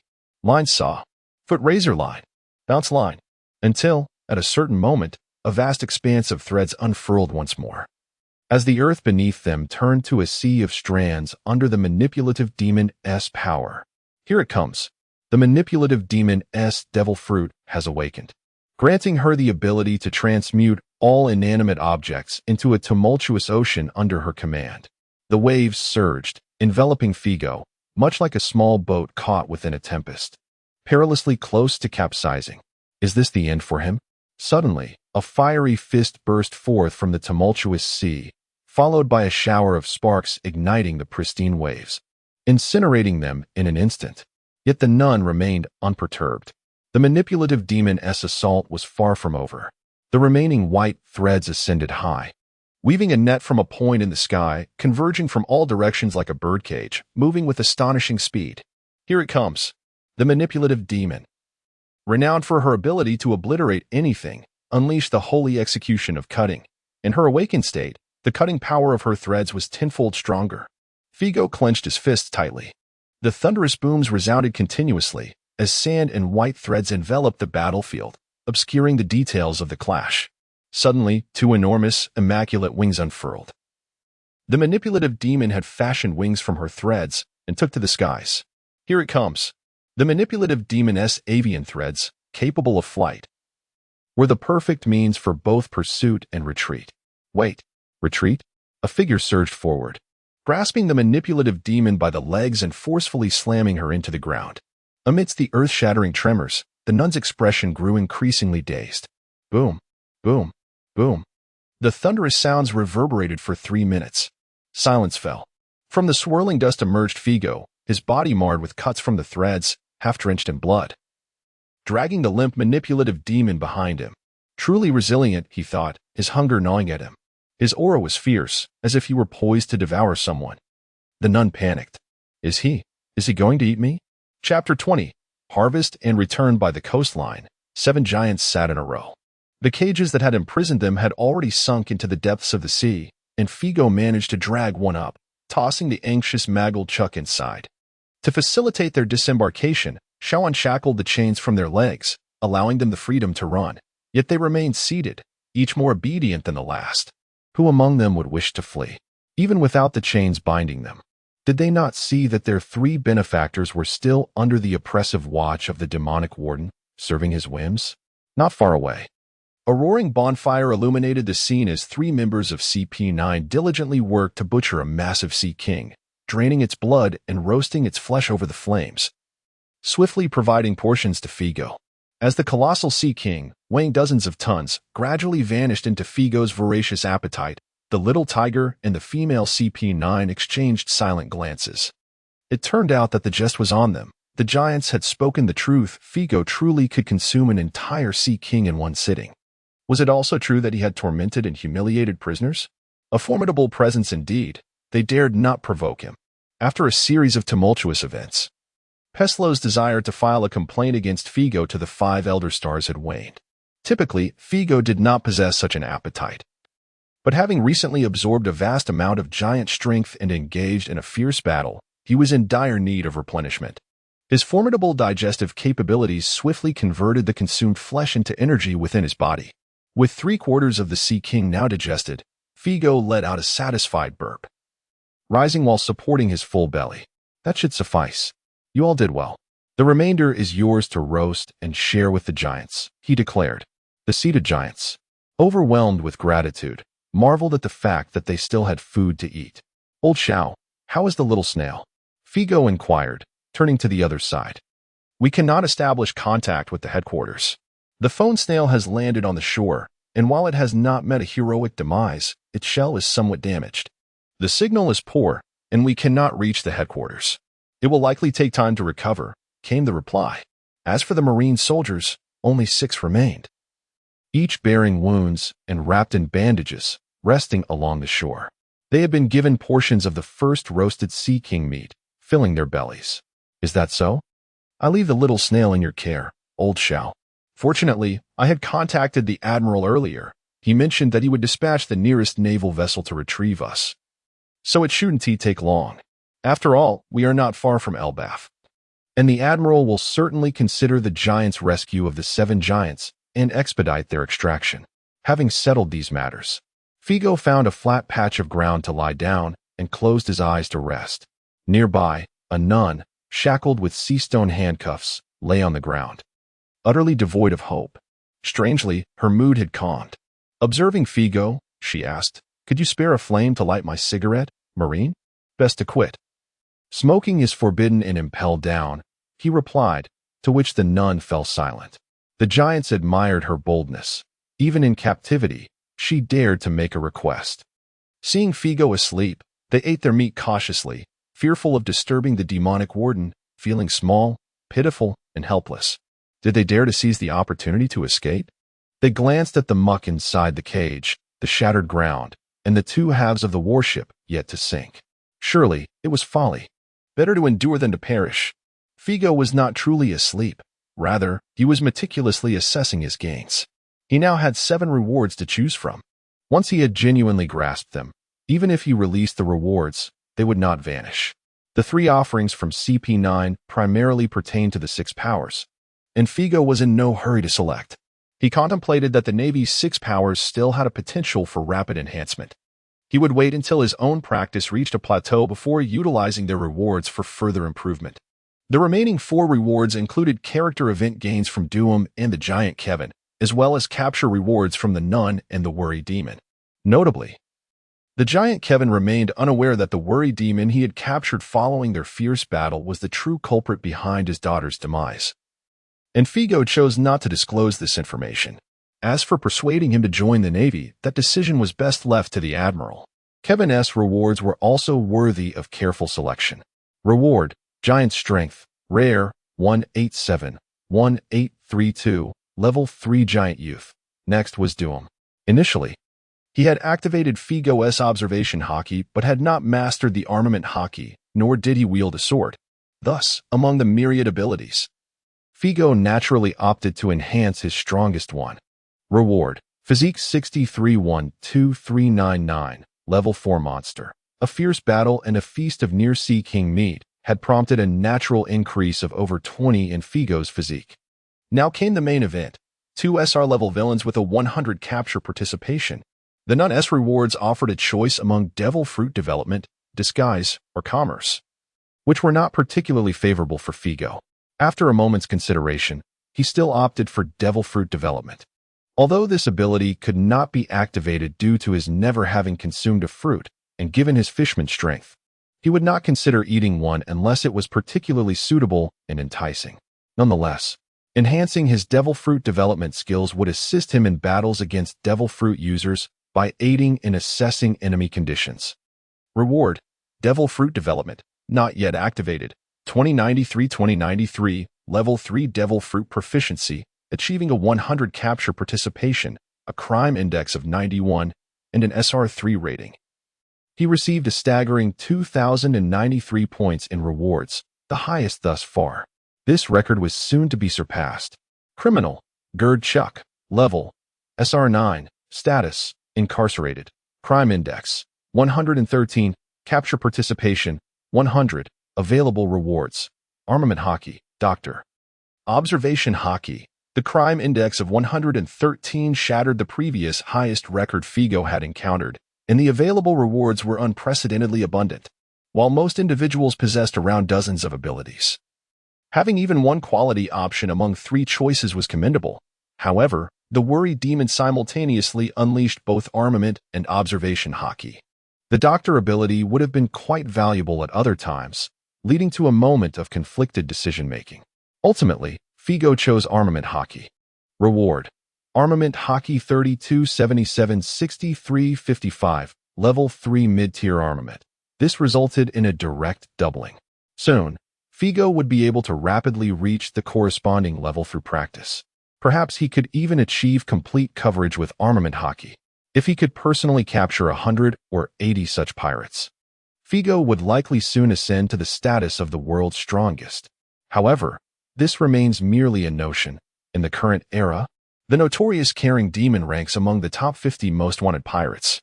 Other formidable pirates will not simply stand by for Figo to apprehend them. Moreover, There are many adversaries he may not yet be able to defeat. This recent battle has allowed Figo to gauge his limits. The substantial leap between SR9 and SSR1 undoubtedly signifies a remarkable enhancement. Capturing the Caring Demon required considerable effort on his part, and he is likely no match for SSR-level pirates. Even among SR7, SR8, and SR9, he cannot guarantee invincibility as the outcome of battles is multifaceted. Encountering opponents like Sugar could lead him to stumble, even against R-level foes. It appears that, for the foreseeable future, he has little hope of participating in the capture of SSR-level pirates. As for Impel Down, there is no access to that either. Currently, the deepest confines of Impel Down hold an SR9 prisoner. SSR may represent the elite few at the pinnacle of the seas, akin to the admiral level, at least capable of momentarily stalling an admiral of the Navy. In other words, does SSR-1 equate to the average level of future vice admirals? Is SSR-9 the zenith of Roger and Whitebeard? What of Rox and him? The ascent to the summit only becomes increasingly arduous. After 8 years of toil and endeavor within Impel Down, I now find myself merely at the threshold of the apex, having brushed against it. Figo mused. As drowsiness gradually enveloped him, and he ultimately succumbed to slumber, indeed weary, it was not until nightfall that he was roused by Zhao's voice. Lord Figo, our warship has arrived. We must return. Figo blinked awake. Has it truly arrived? Alas, he had not yet explored the island town. Perhaps next time. Chapter 21. Discovering an SSR after nearly 4 days of monotonous sailing, Figo arrived at the naval headquarters aboard a warship. This marked his inaugural visit to the Marine headquarters in Marineford. When that crescent-shaped island first emerged on the horizon, he had been drawn to the deck by the Marine's enthusiastic prompts. The island, adorned with tiered structures cascading down its slopes, prominently featured a blue design symbolizing the vast ocean and a dove motif representing peace, standing out remarkably from afar. Most striking of all were the 2 large characters spelling Navy emblazoned on the building. Much like the scenes depicted in anime, it appeared that the naval headquarters seldom relocated. At least for the past century, it had not encountered circumstances necessitating a move. As the warship gradually approached the dock, Figo suddenly noticed another naval vessel drawing near from the opposite side of the Crescent Island. Compared to the one he was aboard, the approaching warship was significantly larger, roughly twice its size, with formidable artillery along its flanks, a testament to its might. Is that perhaps the ship of Rear Admiral Mia? One of the Marines exclaimed. Really? Is it true? Indeed. What incredible luck. Will we get to see Rear Admiral Mia? One Marine after another rushed to the deck, their faces alight with excitement as they gazed at the other ship. Figo scratched his head. The name Mia sounded vaguely familiar. He rifled through his memories. Ah, the flower of the Navy, the most beautiful among the Navy's finest female Marines. At 22, she had already attained the rank of colonel. However, this flower was now 30 years old, having been promoted to Rear Admiral and still held considerable popularity. Observing the exuberant Marines, Figo raised his arm. You youngsters, steer the ship closer. The Marines paused, astonished. Figo, sir, is that permissible? Who do you think I am? Figo chuckled. I'll take full responsibility for any issues. Oh. The Marines, invigorated, eagerly adjusted the helm, altering the ship's course as the 2 vessels gradually drew nearer. Evidently alerted by the commotion, a woman dressed in the uniform of a Rear Admiral emerged from the opposing ship's cabin, standing at approximately 1.9 meters tall, with fair skin, a striking appearance, and long legs. Her black bangs playfully draped across her forehead, with a couple of strands standing out, giving her a youthful demeanor that belied her age. Yet, her impeccably tailored uniform and assured gait added an aura of elegance to her presence. With the stature of a mature woman and the visage of a youthful girl, she was undeniably captivating, standing leagues ahead of the competition, and it was no wonder she garnered such admiration. She cast a curious glance in their direction, momentarily pausing when she spotted Figo at the bow. Are you Figo? Though they were not intimately acquainted, they recognized each other. Otherwise, there would have been no reason for Figo to inexplicably steer the ship closer. In the recesses of his memories, they had both distinguished themselves as outstanding recruits in the boot camp and had trained together in the elite training regiment. However, while Mia had continued to excel, Figo had languished near the bottom of the ranks, resulting in their limited interactions. Fortunately, the past left no memories of youthful infatuation or unrequited admiration, allowing Figo to meet Mia with composure and take the first step back into the familiar circles of his former life. "It's been a long time, Sister Mia," Figo greeted, waving his hand. Mia responded with a faint smile. "Indeed, it has been many years." As she spoke, an unusual wave emanated from Mia's warship. It was difficult to describe the sensation. It felt akin to being targeted by the most ferocious wolf, gazed upon by a higher life form, and crushed under the pressure of strength. Figo's observation hockey detected a faint red aura sweeping through, and a wave of discomfort surged within him, causing his brow to furrow and the deck beneath him to crack underfoot, which he used to dispel the unsettling feeling. "What is this?" Suddenly, a series of thuds echoed beside him, as sailors, entranced by Mia's beauty, collapsed, their eyes rolled back, mouths agape, overwhelmed by the sudden wave of the faint red aura. The same fate befell the sailors aboard Mia's warship. Conqueror's Haki. Figo's heart jolted at the realization, just as a deafening roar resounded. On the opposing warship, a massive hole was torn open in the cabin, and a young man with black hair, tightly bound in chains, broke free from his prison, crashing into the sea. Mia jolted in alarm. "This is bad." Even before her warning, Figo had already leaped into the ocean.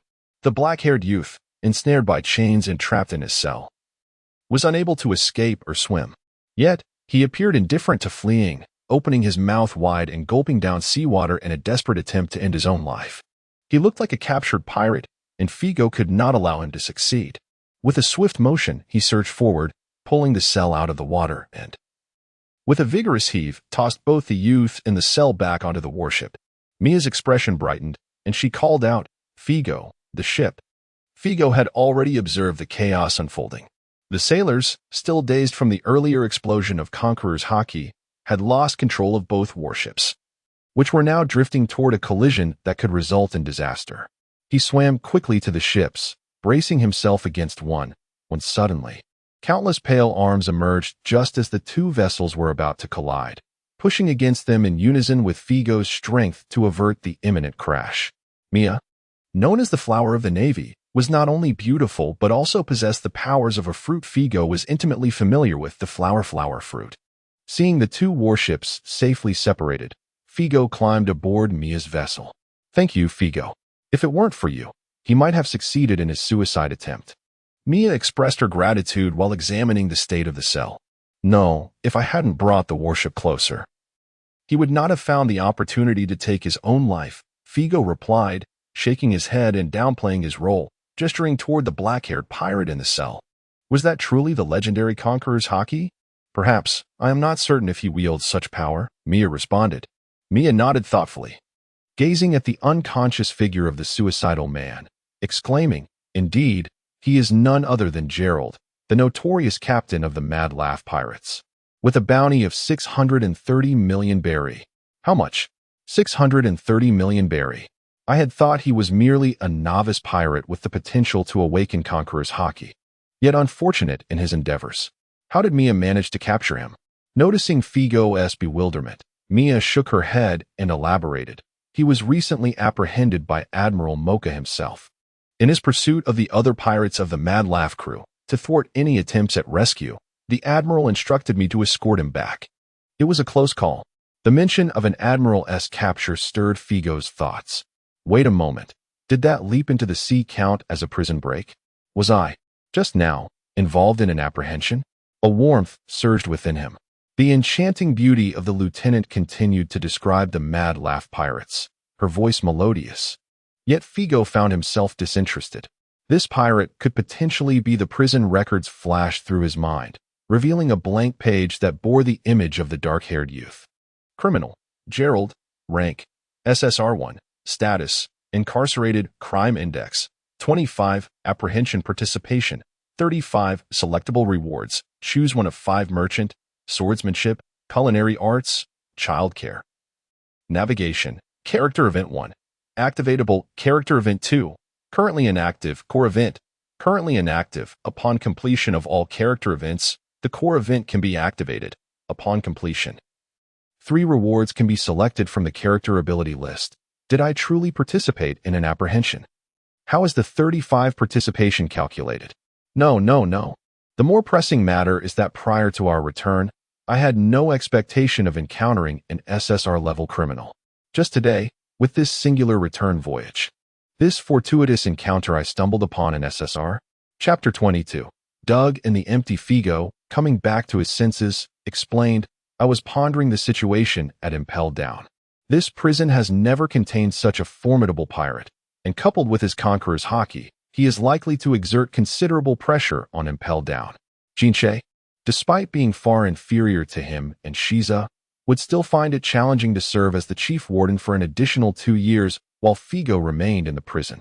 Mia remarked, indeed, Admiral Mocha's orders are to initially confine him to the headquarters prison. Depending on the marshal's arrangements, such a notorious pirate may face immediate execution. Or perhaps there are plans to leverage him to capture other members of the Crazy Laugh Pirates. As she spoke, she glanced up at Figo, who towered over her by 2 heads, and reflected, by the way, during these past 8 years. Figo, what have you truly experienced in Impel Down? The original Figo had not been as tall as she was. Before Figo could respond, she added with a smile, Instructor Doug has mentioned you frequently over the years. Whenever you were promoted within Impel Down, he expressed his belief that he had not misjudged you. Her smile had a peculiar, almost mischievous quality. And Figo sensed a hint of playful malice. The name of Admiral Doug was one Figo had often heard. He was the creator of iron block, paper drawing, and finger pistol, as well as having organized the disjointed techniques of previous Marine soldiers into the formidable 6 powers of the Navy, earning him a reputation that resonated far and wide. He also served as the chief instructor at the Navy's recruit camp and was one of the esteemed teachers in the elite training unit. So Figo felt entitled to refer to him as a mentor. With Mia's smile, Figo's last memory of Doug resurfaced, which also included Mia. 8 years ago, the young Figo stood quietly outside Admiral Doug's office, waiting, while Doug's passionate voice echoed from within. What? Xiaya. You wish to apply for a transfer to the newly established Impel Down? Absolutely not. At merely 22 years old, you are already a Navy colonel with limitless potential. Your future lies on the vast seas, battling those formidable pirates, not serving as a chief warden in a newly constructed underwater prison. You shall become a powerful naval leader. You will ascend to Rear Admiral, even Admiral, etching your name in the annals of Navy history. I, Doug, am unwavering in this belief. Soon, the youthful Mia exited Doug's office, her face alight with excitement, her small fists clenched before her, rhythmically pumping as if to rally her own spirits. Then Figo entered. You are also transferring to Impel Down? Lieutenant, I remember you as. Figo? Ha, splendid. Truly a testament to my teaching. A real man need not necessarily aspire to the sea. If everyone yearned for the great ocean, who would take on the role of a warden? You do not fear solitude or loneliness, possessing the courage to venture into the depths of the sea. I am immensely proud to have a student like you.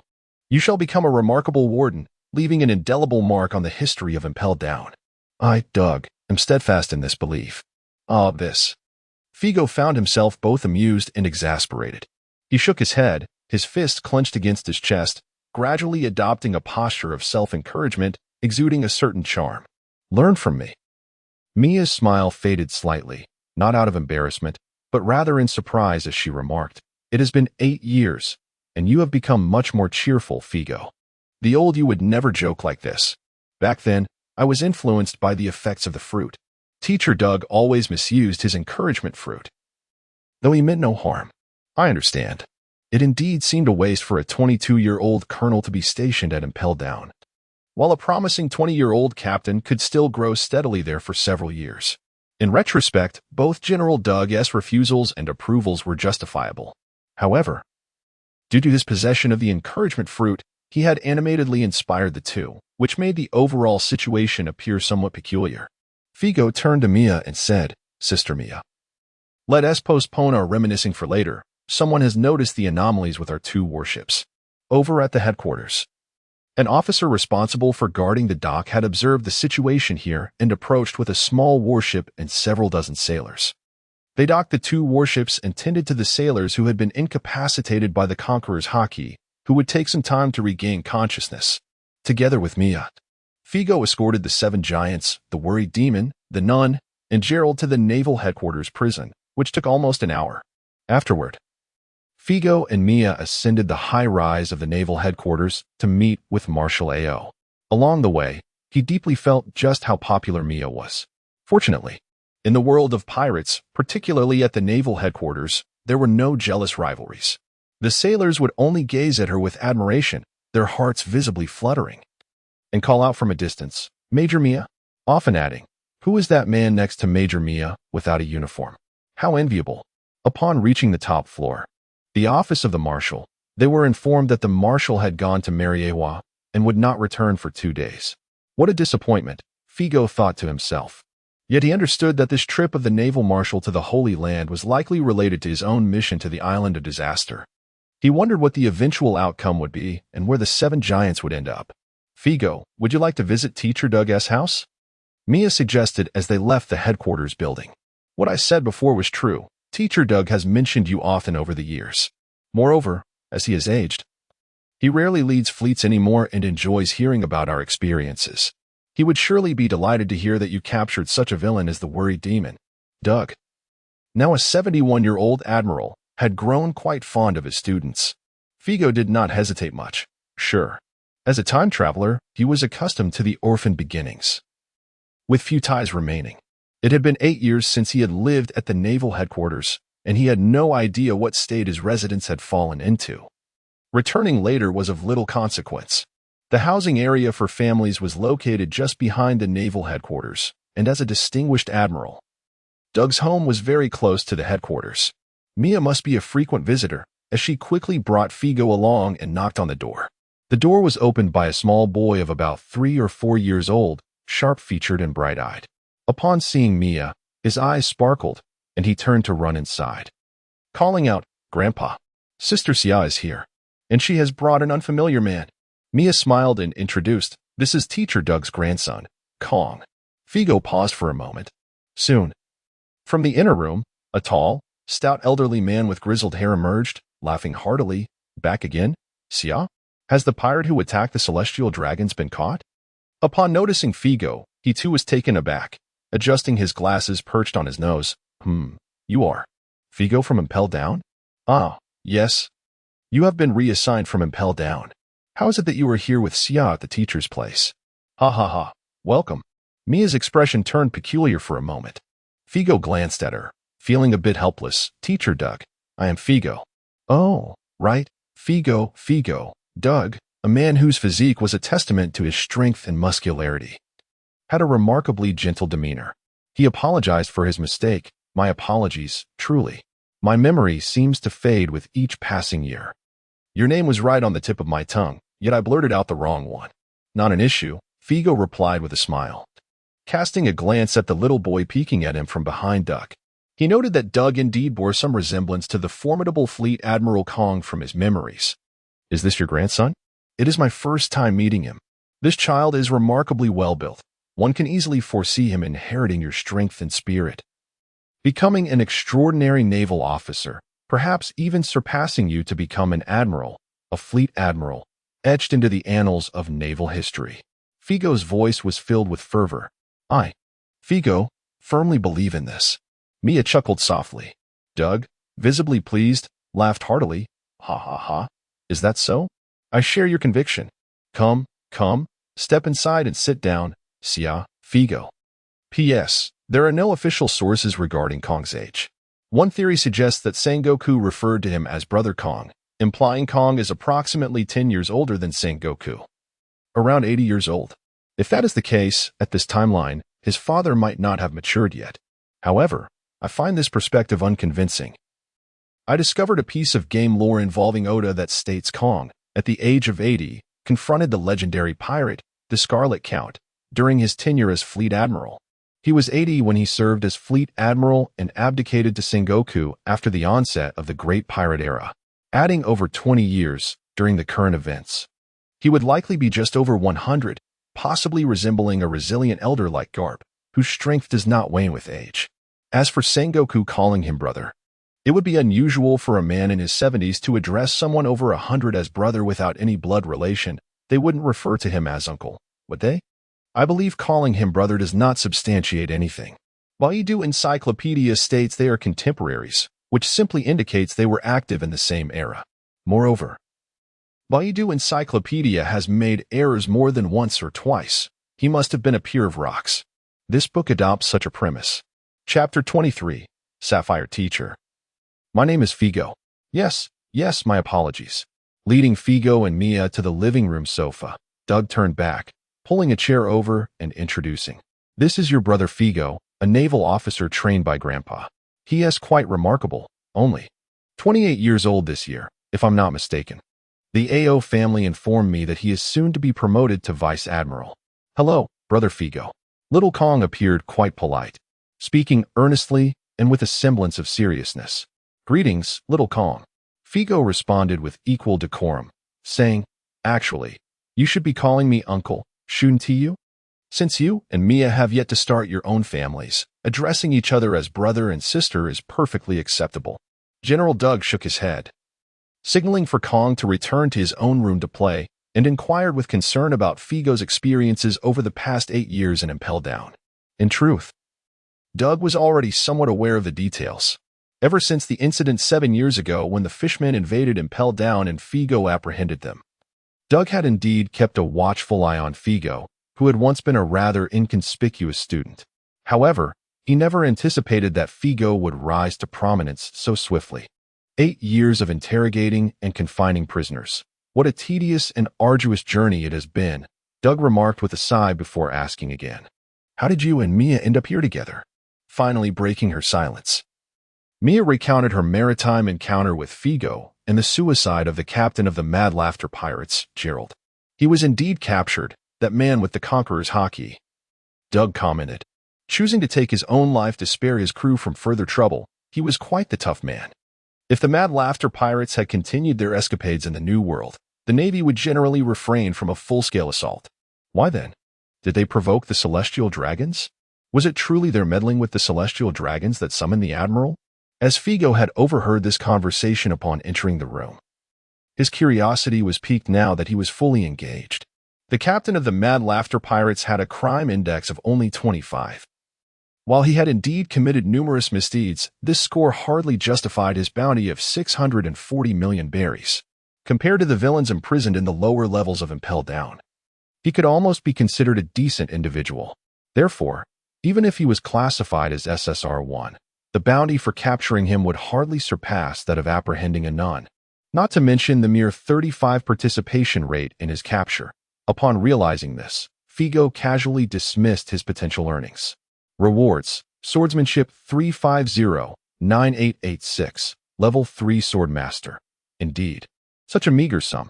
After seeing the rewards in the range of 2,000 to 3,000, Figo regarded these few hundred with a sense of dissatisfaction. Meanwhile, Mia, hearing Doug's inquiry, sighed softly and said, on the way back with him, he shared his story with me, though I'm unsure of its truth. If it is true, I really don't know how to process it. As Mia narrated, Figo instinctively sensed that Gerald's character event was likely intertwined with this tale. Character events typically represent a person's deepest desires or obsessions. Thus, he activated the character event while listening. While Doug absorbed the story, Figo immersed himself in an animated tale. A black-haired boy, around 8 or 9 years old, wandering the streets, discovered an abandoned infant in a small alley corner. The infant girl was truly extraordinary, her sapphire blue eyes sparkling like precious gems, radiating brilliance under the sunlight as she reached out to him, smiling sweetly. The wandering boy hesitated several times before ultimately cradling the girl in his arms. Thus, the tale commenced. However, Figo felt a twinge of reluctance. Another little girl. Another tragic tale. In the world of pirates, calamity is a constant companion. Nevertheless, he refrained from severing the scene, for Mia was indeed narrating the same story. The ensuing theme revolved around survival. The wandering boy toiled for wealthy families, fetching water for pocket change, one bucket filled with water, the other cradling the found infant girl. He collected scrap metal, fashioning a small cart from iron pots to transport the girl. when he set up a stall to sell his salvaged treasures. The now slightly older infant would sit beside him, giggling and attracting customers. Once solely responsible for his own sustenance, he now bore the weight of 2 lives, making his existence more arduous, yet infinitely more joyful. Each time he gazed into the infant's crystalline blue eyes and innocent smile, a genuine smile would blossom upon his face. Days turned into weeks, weeks into months, and the boy gradually transformed into a young man, while the girl blossomed into a little lady. On the girl's 5th birthday, their fortunes took a remarkable turn. In the scene, as they passed several heaps of refuse, the girl suddenly pointed to one, and the boy, upon searching, invariably unearthed valuable treasures. Without exception, she possessed an innate and formidable power of observation. Thanks to the girl's uncanny ability, their lives flourished, adorned with new garments, and even acquiring a modest home. However, a twist of fate struck when the girl turned 7. A lavishly dressed couple approached them, tears streaming down their faces, claiming the girl was their long-lost child. We encountered pirates, and in our panic, we left her in a corner. When we returned, she was gone, they implored. Thank you, young man. If you wish, we will be your parents from now on. We shall be one family. Their words were earnest, their emotions palpable. The boy glanced at the timid girl, recalling the recent pirate rampages on the island and the girl's innocent inquiries about her parents. With a sense of caution, he agreed to their proposal. Thus, the 4 formed a new family, and their days grew ever more joyous and harmonious. A month passed, then 2, and the couple treated him with remarkable kindness, appearing to genuinely embrace him as their own. Gradually, the boy lowered his guard, until one fateful day, upon returning home, he found the place deserted. What followed was a frenzied search, an endless quest spanning 1 year, 2 years, 3 years. The boy acquired his first blade and killed his first pirate, his innate talent allowing him to grow increasingly powerful. By the age of 23, he bore a striking resemblance to the captured Gerald and finally located the couple who had once adopted them. Unsurprisingly, they turned out to be human traffickers, having long set their sights on the uniquely gifted girl. The streetwise boy, ever vigilant, had forced them to bide their time for 3 months, ultimately succeeding in abducting the girl. 2 individuals trembled beneath the blade of Gerald, confessing all they knew. Where is the sapphire? I demand to know its whereabouts. To whom have you sold her? The male trafficker stammered. We took her to the Sabaody archipelago, hoping to fetch a good price. But then, the accursed celestial dragon made an offer. No one dared to contest it. We barely sold her for a pittance. I did not inquire about the price. A celestial dragon? Gerald's teeth gritted, teetering on the brink of rage. Damn it! Has the sapphire become a slave? Which celestial dragon? When? Yet, no matter how fiercely he pressed, the traffickers resolutely remained silent until Gerald, armed with a blade, confronted the auctioneer. The girl with blue eyes? The auctioneer faltered. I recall. It was purchased by St. Cecilia. It's none of my business. St. Cecilia. Gerald inhaled deeply, feeling as though he was inching closer to recovering the sapphire, only to notice the auctioneer's averted gaze, realizing that if it were merely this, the loathsome traffickers had no reason to conceal the truth from him. A wave of profound dread enveloped him as he trembled and asked, and then? Then St. Cecilia, finding her eyes beautiful, ordered the slave to gouge them out. The eyes that were removed no longer resembled sapphires. St. Cecilia was furious and commanded the slave to put them back. That girl, no. It's not my fault. A flash of blood appeared, followed by an eerie silence. Gerald bowed his head. St. Cecilia. The conqueror's hockey awakened. Bang! A massive fist struck down, shattering the dining table of the Admiral Doug's household. The robust elder rose, his gentleness evaporated, trembling as he silently retreated to his bedroom. Each time he heard of justice being sullied, the teacher would become incensed. Mia, with a sorrowful expression, remarked, Figo, you can understand, right? This isn't sympathy for pirates, but she paused, gazing into Figo's eyes. I spent 8 years in Impel Down, encountering all sorts of pirates, many of whom had their own tragic stories. Figo remained silent for a moment before shaking his head. Perhaps because I have not experienced it myself, I still believe that one's hardships cannot absolve their crimes. He looked at Mia and added, Yet, sympathy is certainly warranted, and anger is justifiable as well. I would treat unfortunate pirates with a degree of tenderness, for in our humanity, some things are better left unknown. Once seen or heard, it becomes difficult not to feel compassion. The image of that angelic blue crystal girl lingered before his eyes. Event requirement: let Gerald or assist Gerald in slaying, preferably torturing celestial dragon Saint Cassilia. It is hard not to feel enraged. Chapter 24. 2 reasons outside the residence of General Doug. Mia and Figo exchanged glances for a moment. Figo nodded towards the door. Mia said, "No, the teacher must be in good health.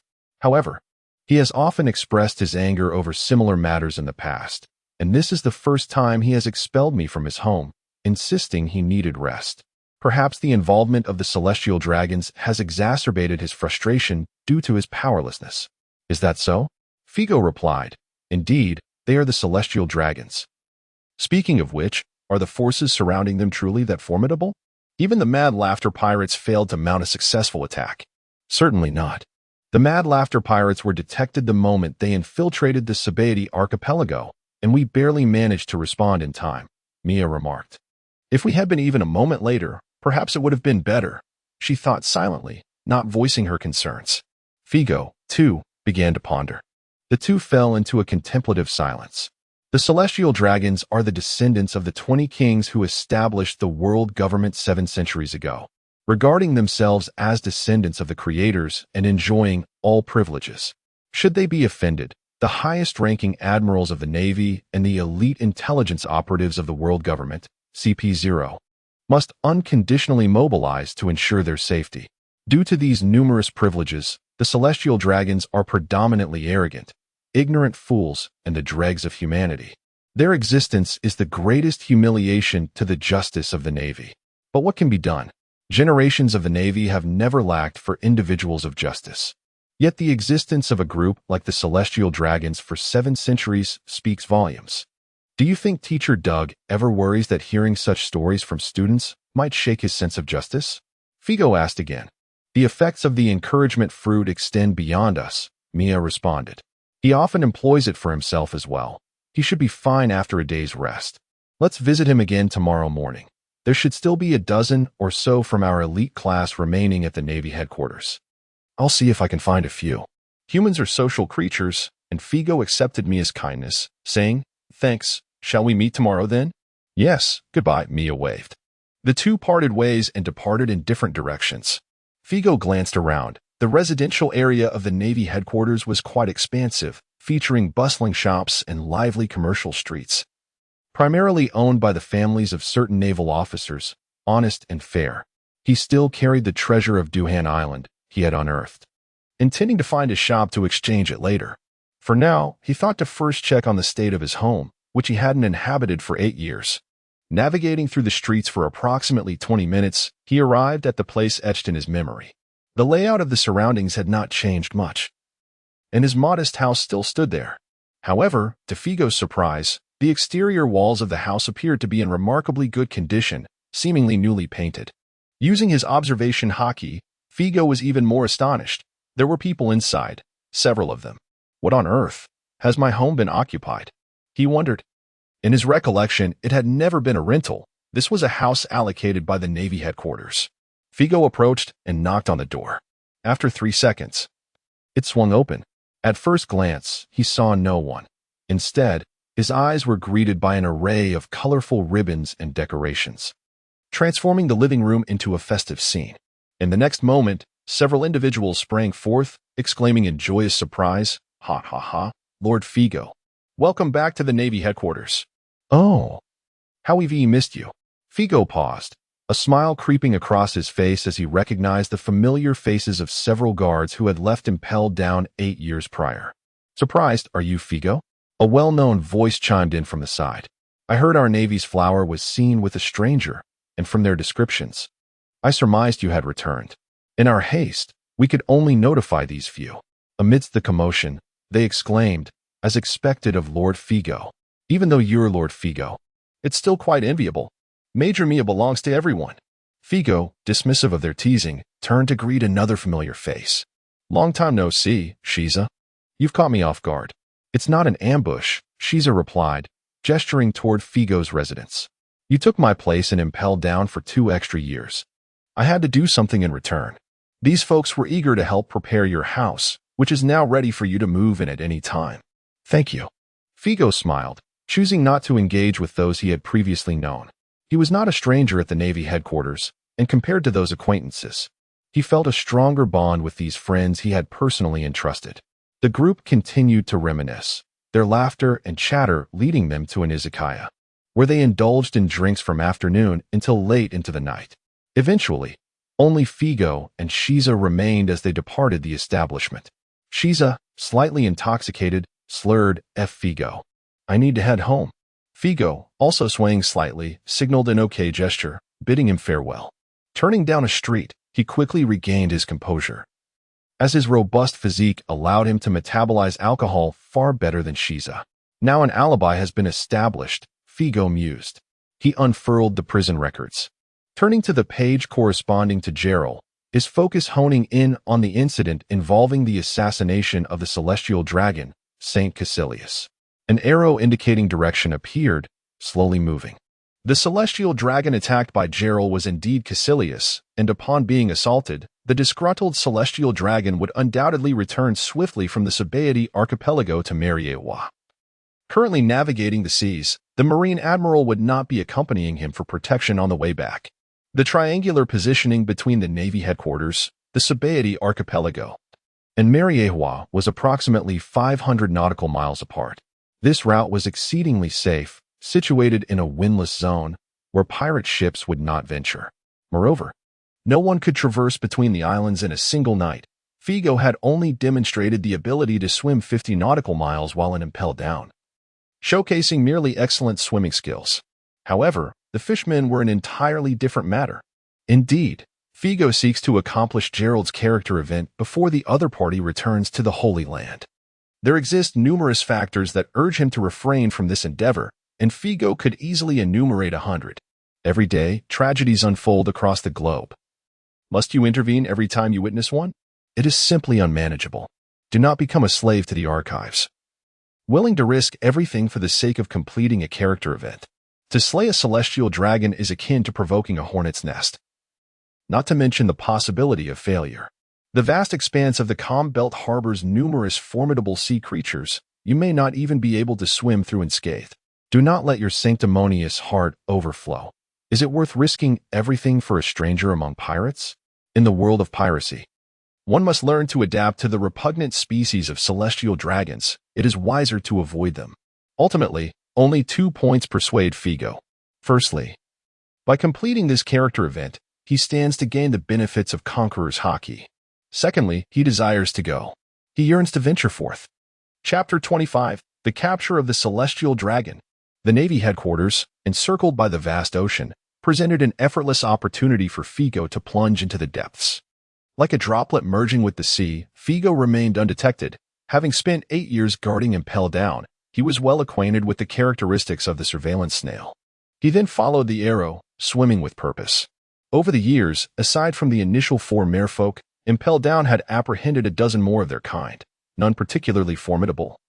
Yet they had assisted Figo in augmenting his merfolk prowess to 655 points. Still a mere level 2 merfolk juvenile. He was nearly half a step away from becoming a merfolk youth, yet his swimming speed surpassed that of any child of his kind. His robust physique allowed his arms to move like propellers, propelling him through the water with the speed of a speedboat, leaving the lights of the Navy headquarters behind in under 5 minutes as he relentlessly approached his destination. Meanwhile, on the windless route from the Sabaody archipelago to the Holy Land Mariewa, a grand ship glittered with lights. On board, the celestial dragon, Saint Caecilia, was in an exceedingly foul mood. Having lived for nearly 60 years, he had never felt as disheveled or insulted as he did today. Those filthy pirates dared to assault him, nearly injuring his noble form. Even the bubble helmet he donned had suffered a slight rupture, forcing him to breathe the tainted air of commoners, which had nauseated him to the point of losing his appetite for dinner. To add insult to injury, half of his cherished slaves, whom he had amassed over decades, lay dead or injured, including those who typically cushioned his seat. The unfortunate wretch beneath him trembled incessantly, offering no comfort whatsoever. Growing increasingly enraged, Caecilia unsheathed his ornate dagger and viciously struck the slave. Blood spurted forth, causing the slave to quiver even more violently. Yet he dared not scream, nor could he risk letting Cassilia fall. That would certainly lead to his demise. In stark contrast, from the opposite side of the cabin came a muffled scream of distress. Cassilia's gaze shifted, and with a huff, he discarded his bloody dagger and seized the firearm resting nearby, striding over to investigate. There lay his private dungeon for punishing disobedient slaves, where a robust merman was suspended by chains, enduring the lashes of another slave, his body covered in welts. "You wretched merman, do you make a sound?" Upon his arrival, the slave wielding the whip retreated, and Cassilia aimed his firearm at the merman's frail form. The merman, utterly weakened, attempted to speak, his lips trembling, and Master Cassilia, "I, my brother." Bang! The gunshot rang out, leaving a gaping wound in the merman's arm. Breathless, the merman fell unconscious, only to be roused again by subsequent shots. Useless. You were swiftly overwhelmed by those filthy pirates and still dared to make demands of the great creator. I. Block. Save. Indeed, such was the reality. Had it not been for the merman, today's sudden assault would have likely shattered more than just his bubble shield. Instead, it only intensified Cassilia's wrath, twisting his expression as he aimed the barrel of his firearm directly at the merman's head. At that moment, a dull thud echoed behind him, followed by a heavy thump as something fell to the ground. Curious, Cassilia turned to see a robust upper body, drenched and clinging to him. "Who are you?" he demanded, his pride evident even from an upward glance. With a haughty snort, he pointed his gun at Figo. "I don't recall having a slave like you. Who permitted you to stand behind me? Get lost." Bang! The firearm belched fire as bullets struck Figo directly, only to ricochet off with a resounding smack. What? Bang! Bang! Bang! Bang! With a swift motion of his massive hand, Figo shattered the glass dome atop Cassilia's head, striking him squarely in the face. The grotesque visage twisted, teeth and blood spraying forth as his clumsy form was propelled into the air, flipping awkwardly before crashing down. A wretched scream escaped Cassilia as he writhed on the deck, trembling and pointing at Figo. "You lowly mortal!" Crack! Figo severed his hand with a swift motion. A piercing shriek reverberated throughout the vessel. Yet none approached to investigate. The slaves aboard had all succumbed to unconsciousness in eerie silence. Cassilia's body convulsed before his eyes rolled back, plunging him into unconsciousness, leaving only the suspended merman alert. The once murky consciousness of the merman, Agi, sharpened in the face of the unfolding scene, his eyes widening as he beheld Figo. "You. How could you?" Here in Impel Down. Figo was taken aback by the feeble defenses of the celestial dragon ship and astonished to encounter Agi, the very merman who had been captured first in Impel Down, who had helped him awaken his merman powers. Instead of facing execution, he had become a slave to the celestial dragons? Damn those celestial dragons for unjustly enslaving my brother. Figo recalled Agi's furious roar, and upon noticing the slave mark on Agi's body, he retrieved a set of keys from a nearby slave at the cell's entrance, liberating Agi from his chains. The merman, his limbs rendered useless, collapsed to the ground, still in shock as he gazed at Figo. "Why are you? Is this a dream?" Figo offered no explanation. Instead, he hoisted the celestial dragon, Cassilia, and shackled him in chains. The prison records surfaced in his mind. Prisoner, Vambage Cassilia, level, N2, status, imprisoned, crime index, 2699, capture participation, 100, gain, swordsmanship 5398 15284. Level 4 swordmaster, at first.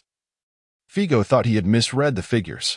After several glances, he confirmed the astonishing reality. What had this man done to possess a crime index over 20 times higher than that of the heartless manipulator, a pure villain? He slowly turned, gazing toward the Holy Land. Is it true that this is the greatest treasure for me? A treasure far greater than Impel Down, inhabited by a host of feeble emperors of the sea. Alas, this treasure is exceedingly difficult to obtain. The merman, sprawled on the ground, finally comprehended that this was no dream, and with a pained expression, he pleaded, "I, my brothers. You are willing to become his slave for the sake of your brothers. Do you wish for me to inquire into their situation?" Figo asked him. The merman nodded with great difficulty. "Do not ask. They have all perished." From the moment he encountered the merman, Agi, Figo swiftly rummaged through the prison records. discovering the merman papas, along with the 3 mermen who had been captured during the assault on Impel Down. All statuses read deceased. Aegis' fish-like eyes instantly lost their luster. He had long anticipated this outcome, yet had stubbornly resisted believing it. Figo then grasped a whip lying nearby. Crack, crack, crack. Ah! Cassilia screamed as he awoke, only to scream again and lose consciousness. Figo did not indulge him with words or grant him the chance to beg for mercy. Indeed, the arrogant and ignorant celestial dragon was more likely to resort to threats. Having spent 8 years in Impel Down, Figo wielded the whip with expertise. He understood precisely when to apply force and at what angle, considering the physique, injuries, and tolerance of the victim. He was akin to the more sinister torturers of Impel Down. 5 minutes passed, then 10. The celestial dragon oscillated between consciousness and unconsciousness, his body gradually becoming a canvas of bruises, with snot, tears, and other vile substances flowing freely, until he was ultimately beaten to death. This seemed somewhat lenient. Yet Figo was unwilling to engage in further brutalities, nor did he wish to linger here, risking unforeseen complications. With the affairs of Gerald concluded, Figo cast aside the whip and, with a hint of hesitation, turned his gaze toward the merman Aegis. During these 10 minutes of respite, Aegis appeared to regain some strength. His countenance still ashen, yet his speech grew coherent, almost as if experiencing a moment of clarity. Do not pity me, human. I know not why you are here or why you slay celestial dragons, yet silence is essential. I have lost everything. Nothing can instill fear in me anymore. To regain my freedom in my final moments, thank you. He turned toward the unconscious slaves outside the cell. Surely, they felt the same. No.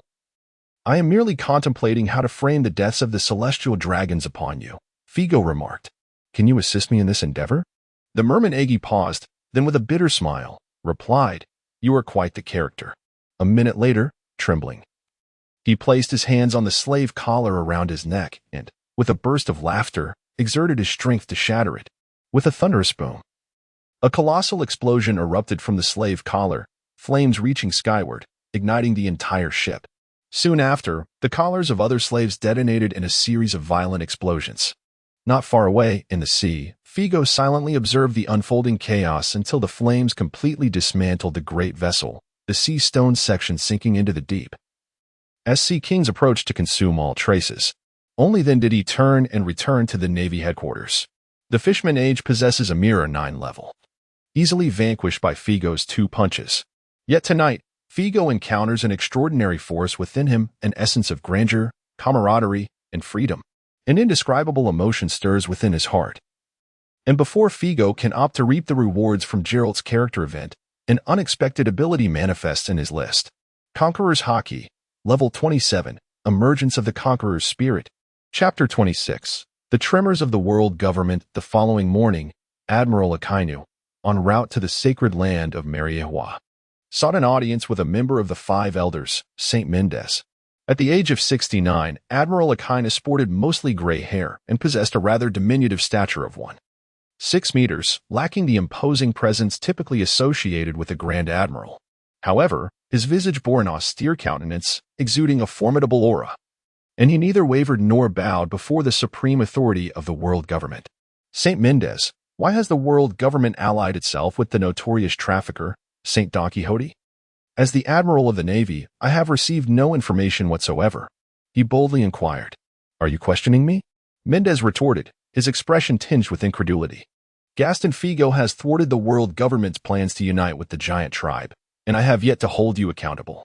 Why was he permitted to board that warship? Is that what you call uniting with the giant tribe? It is nothing but a shameless deception. The consequences will be dire. Akainu exclaimed with ire. Mendez furrowed his brow as he regarded him. Akainu held his ground, their gazes locked in a tense standoff. After a lengthy silence, Mendez finally spoke. Enough. The plan has already failed, and I do not wish to squander further words on a lost cause. Akainu, I summoned you to convey 2 matters.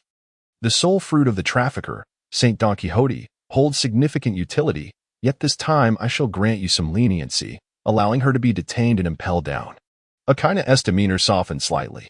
However, the 7 giants cannot be afforded such leniency.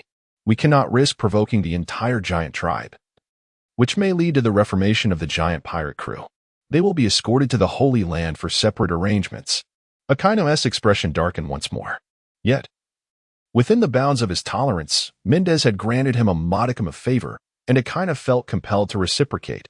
Faced with the 5 elders, he recognized his subordinate position as an admiral. He bargained. Among the giants, there is one named Kevin, who harbors a vendetta against Figo for the death of his daughter and joined the giant pirate crew relatively late, having no blood of Marines on his hands. I wish to retain him and persuade him to become a naval officer. Mendez pondered for a few moments. Agreed. Now for the second matter. The world government has resolved to extricate Impel Down from the Navy's jurisdiction, enhancing its power by establishing the position of warden, thus rendering Impel Down a third institution directly under the government, alongside the Navy headquarters and Judiciary Island. Admiral Akainu was taken aback. No, it is not merely a concern for the weakening of naval power, but rather is the purpose of making the underwater prison a direct institution of the world government to select more suitable and powerful slaves for the celestial dragons? This is not a discussion, but a notification, Akainu, Mendez asserted. You should have received news of the attack on St. Charlos and Sabaody yesterday. As members of the world's nobility, the safety of the celestial dragons must be assured more robustly. That is self-evident. The current strength of Impel Down is indeed insufficient to contend with the ever-increasing number of pirates within. The pirate who assaulted St. Charlos, upon capture, was unable to be transferred to Impel Down due to concerns over the prison's inadequate power. Is that not a joke? Indeed, Akainu conceded, falling into contemplative silence. In conclusion, this matter is settled. Aokai, you may also recommend candidates for the position of Director of the Advanced City. Should none be suitable, the world government will make an appointment. Mendez Binching instructed directly. I understand. Aokai recognizes that continuing to contest this matter would be futile. Not all celestial dragons are inept. During their formative years, they undergo rigorous selection and training. A select few, endowed with talent, receive an education vastly superior to that of the mainstream ineptitude. Guided by top-tier teachers across various fields in one-on-one settings, and upon reaching adulthood, they occupy significant positions within the world government, the highest authority of the world government. The 5 elders comprises the most distinguished 5 among the celestial dragons of each generation, who undoubtedly work to reinforce the supremacy of their kind. The celestial dragons are exalted, a status that is unassailable, contrasting sharply with the importance of human traffickers, nuns, and giants, leaving no room for negotiation. Each time the celestial dragons encounter audacious and reckless attackers, it stirs up turmoil. Had not the mad laughter pirates been detected in advance due to their formidable strength, the disturbances of yesterday would likely have been far more challenging to resolve. Suddenly, there was a knock at the door of the conference hall. After Mendez Binching permitted entry, a CP-0 intelligence officer adorned with a peculiar mask entered the chamber, kneeling on one knee. Esteemed elders, according to the schedule, the delegation led by St. Cassilia, who was supposed to return to the Holy Land this morning, has yet to arrive. The golden transponder snail capable of contacting St. Cassilia's silver transponder snail has also ceased to function, he reported. What? Mendez Binching furrowed his brow and rose to his feet. The expression of Marshal Alka shifted as well. Had St. Cassilia encountered another mishap? The failure of even the golden transponder snail indicated a high probability of. We apologize for our negligence. We only discovered the failure of the transponder snail at 4 in the morning, which allows us to approximate the time of failure between midnight and 4 o'clock. Subsequently, we dispatched the CP-1 armed forces to set sail, yet they have found no trace of the vessel carrying St. Cassilia. It can be reasonably inferred that St. Cassilia and his entourage have met with foul play. Mendez Binching's expression darkened as he spoke gravely. What of the clues? CP-0 lowered his head. None. We have contacted the station personnel in Sabaody and reached out to several nearby islands. But no suspicious vessels were recorded in the vicinity of St. Cassilia's expected route during that time. The precise location of St. Cassilia should not have been discernible. Currently, we can only suspect that a certain fisherman began trailing St. Cassilia's vessel from Sabaody, or that a pirate with the ability of a flying devil fruit was responsible. Or perhaps a slave revolt aboard the ship led to its destruction. A slave revolt? They were just attacked by pirates during the day, and now a revolt at night? Why not instigate the revolt during the pirate assault? Mendez Binching immediately dismissed one possibility, snorting, "Investigate further. Okay, return to headquarters at once." The Navy must fully cooperate with CP0 in the investigation, although Alco was reluctant to expend naval resources on behalf of a celestial dragon. He could not refuse at this juncture. Understood. Additionally, Mendez, the esteemed saint, paused momentarily before addressing AO. "Please verify whether any naval vessels from your fleet set sail without authorization last night. Additionally, I require a report on the whereabouts of all Marines possessing abilities akin to the devil fruits." AO's eyes widened in surprise. "Lord Mendez, are you implying something suspicious?" Mendez regarded him with an impassive gaze before resuming his seat. "AO, if you wish to continue in the role of Marshal, you must follow orders." As the world government trembled in response to the inexplicable demise of a celestial dragon, the architect of the chaos, Figo, returned home, revitalized, and knocked on the door of Vice Admiral Doug's residence. "Ha ha ha, Figo, you've arrived. Come in, come in." Vice Admiral Doug greeted him with a hearty laugh, seemingly unperturbed by his previous day's fury. "Teacher, it is I, Figo." "Ah, yes, my apologies," Doug replied briskly. "Figo, I was somewhat out of sorts yesterday and have not yet had the chance to inquire further about your circumstances. What are your plans moving forward?"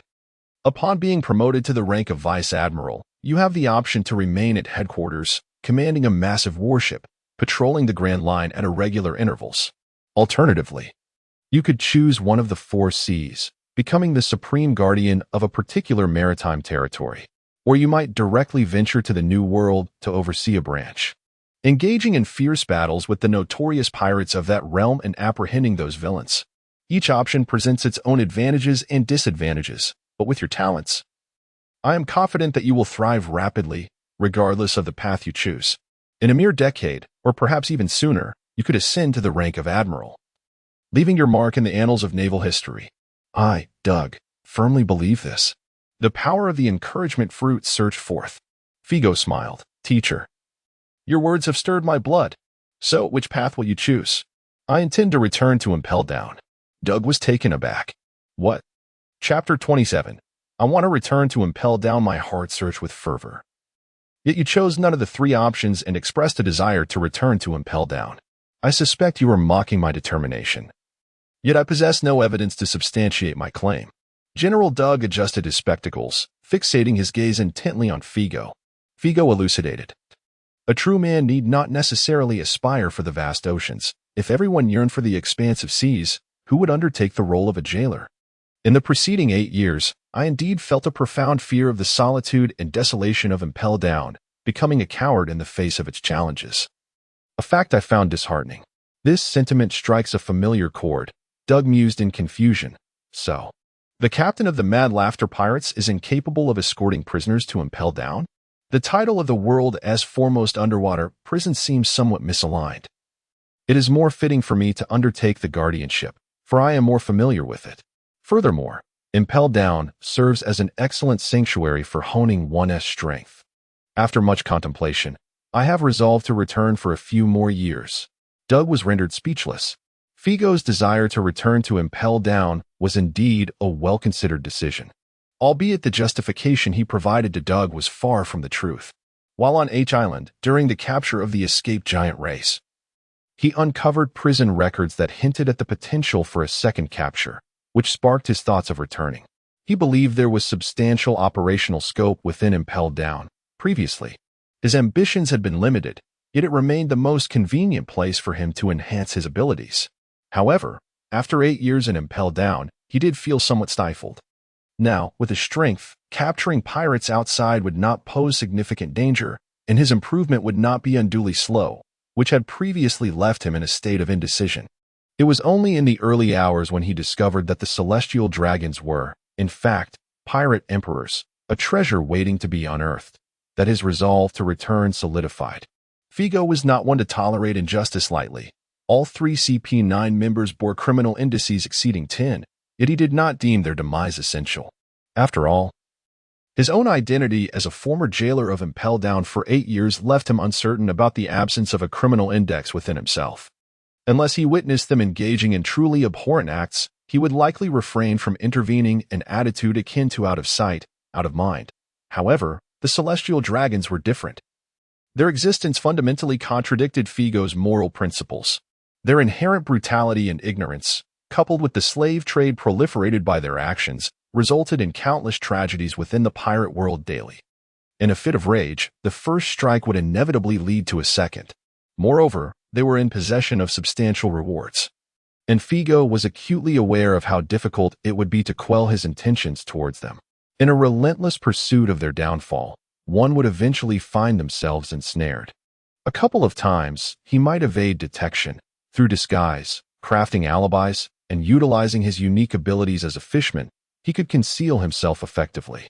Yet, when the world government mobilized its formidable resources, the sheer power they wielded was colossal.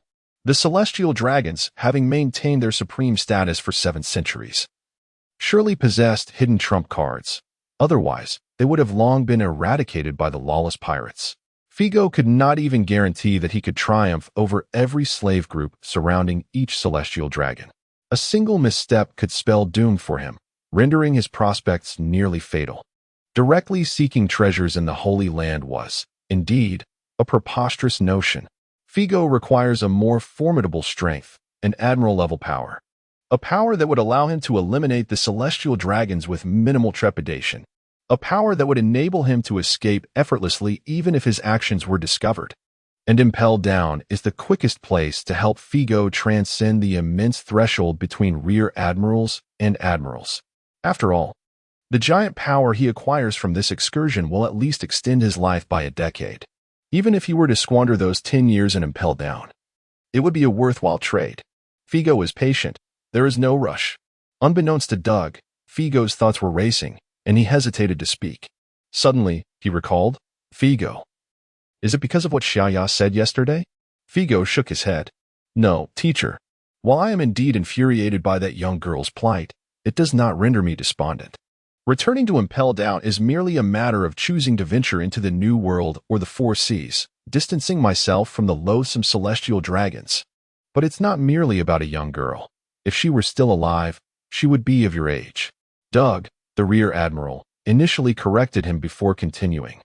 It is evident that your decision is not made impulsively. As your teacher, I can only choose to support you and have faith in your judgment. When you emerge from Impel Down once more, you shall undoubtedly become a more powerful Marine, etching your name into the annals of naval history. I, Doug, firmly believe this. He habitually offered encouragement, though his expression soon turned somber. Are you truly not reconsidering? The following morning, Doug arrived at Marshal Oka's office, burdened with thoughts. Oka, what business do you have with me? Oka, who had just returned from the Holy Land, inquired. Doug, the day before yesterday, you inexplicably mobilized a warship, intending to set sail but ultimately did not. What was the purpose of that? Is this something you need to concern yourself with? I was merely conducting a drill for departure preparations. What of it? Doug retorted. It is fortunate you did not actually set sail that night. The celestial dragon Cassilia was murdered upon his return to the Holy Land, and the true culprit remains elusive. The world government is furious. Doug's eyes widened, and suddenly, he burst into laughter. Serves him right. It must have been those madcap pirates who did him in. Good riddance. Lower your voice, Oka cautioned, furrowing his brow. It was not the madcap pirates. They have already been defeated. If this matter does not yield a resolution, it is likely to remain unresolved for some time. If one can strike the celestial dragons unnoticed once, they can do so a second or third time. For the foreseeable future, all celestial dragons will be under the watchful eye of CP0 agents, and we will have to expend our naval resources to protect them. TCH. Doug grumbled in discontent, but soon found himself laughing again, tears nearly streaming down his face. He removed his glasses to wipe his eyes and said, Oka, you have no idea what that celestial dragon has done. To tell you the truth, I mobilized the warship that day with the intention of personally eliminating him. Oka gasped. Are you out of your mind?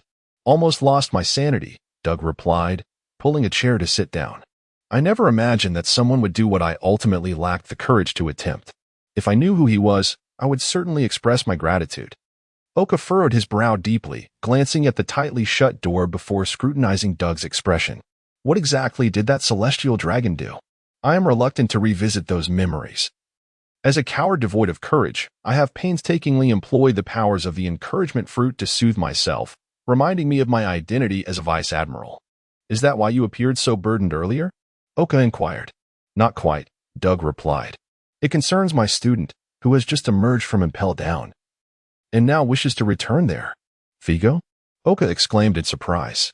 Indeed, Doug recounted Figo's reasoning for wanting to return to Impel Down, sighing, that child has indeed matured significantly. His resolve unwavering. My encouragement fruit has nearly lost its efficacy. I cannot dissuade him. Please, Oka, you must persuade him, with his talents. Remaining at Impel Down would be a tremendous waste.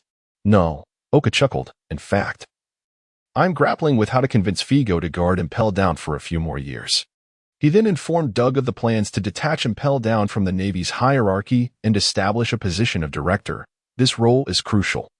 We cannot allow the world government to take it, or Impel Down will become a marketplace for the celestial dragons to select slaves. Doug gasped in dismay, ultimately waving his hand in resignation. Forget it, forget it. I cannot persuade him anyway. You speak to him. In a few days, broach the changes that will occur at Impel Down. Even if only superficially, I must fully cooperate with the investigation into the death of celestial dragon Cassilia. Do not take the investigation too seriously. Doug paused at the door. I beg of you.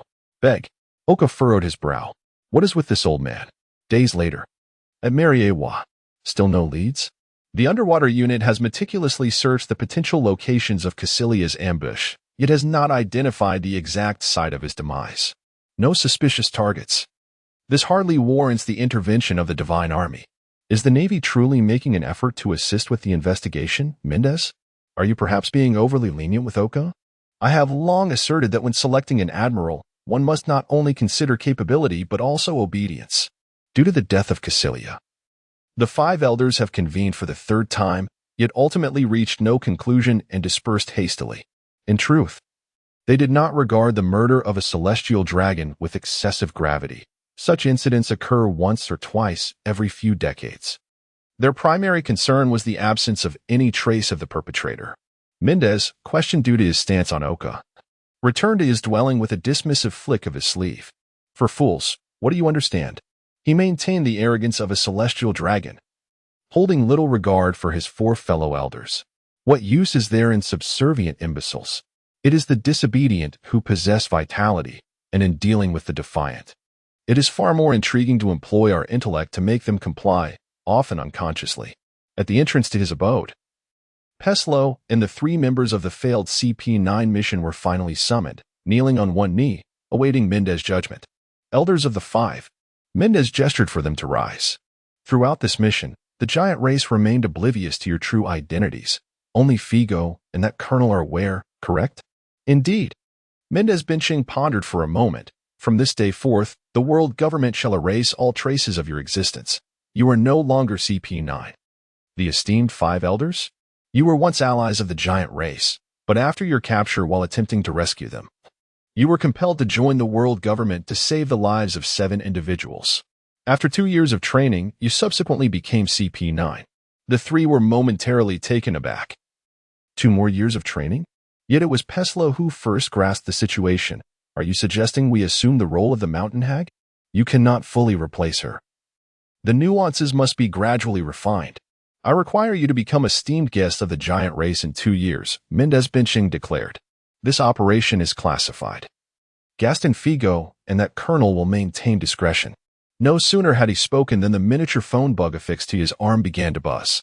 Upon answering, a subtle smile graced his lips. I knew you would inform the O family of the independence in Impel Down, urging Gaston Figo to return as the warden.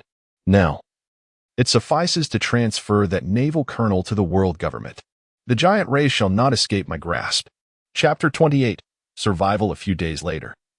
At the port of headquarters, Mia, Shiza, Doug, and others gathered to bid farewell to Figo, who boarded the military vessel returning to Advance City. Gradually, the ship disappeared from the sight of the few on the shore. Figo waved one last time before retreating into the cabin, a wave of longing for home washing over him.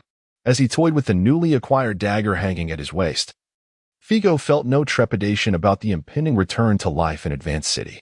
The dagger was a gift from the Marshal of the Ao family, who was aware that Figo's long blade had been broken during his confrontation with the mind manipulator. This dagger was awarded as a bounty for capturing the mind manipulator.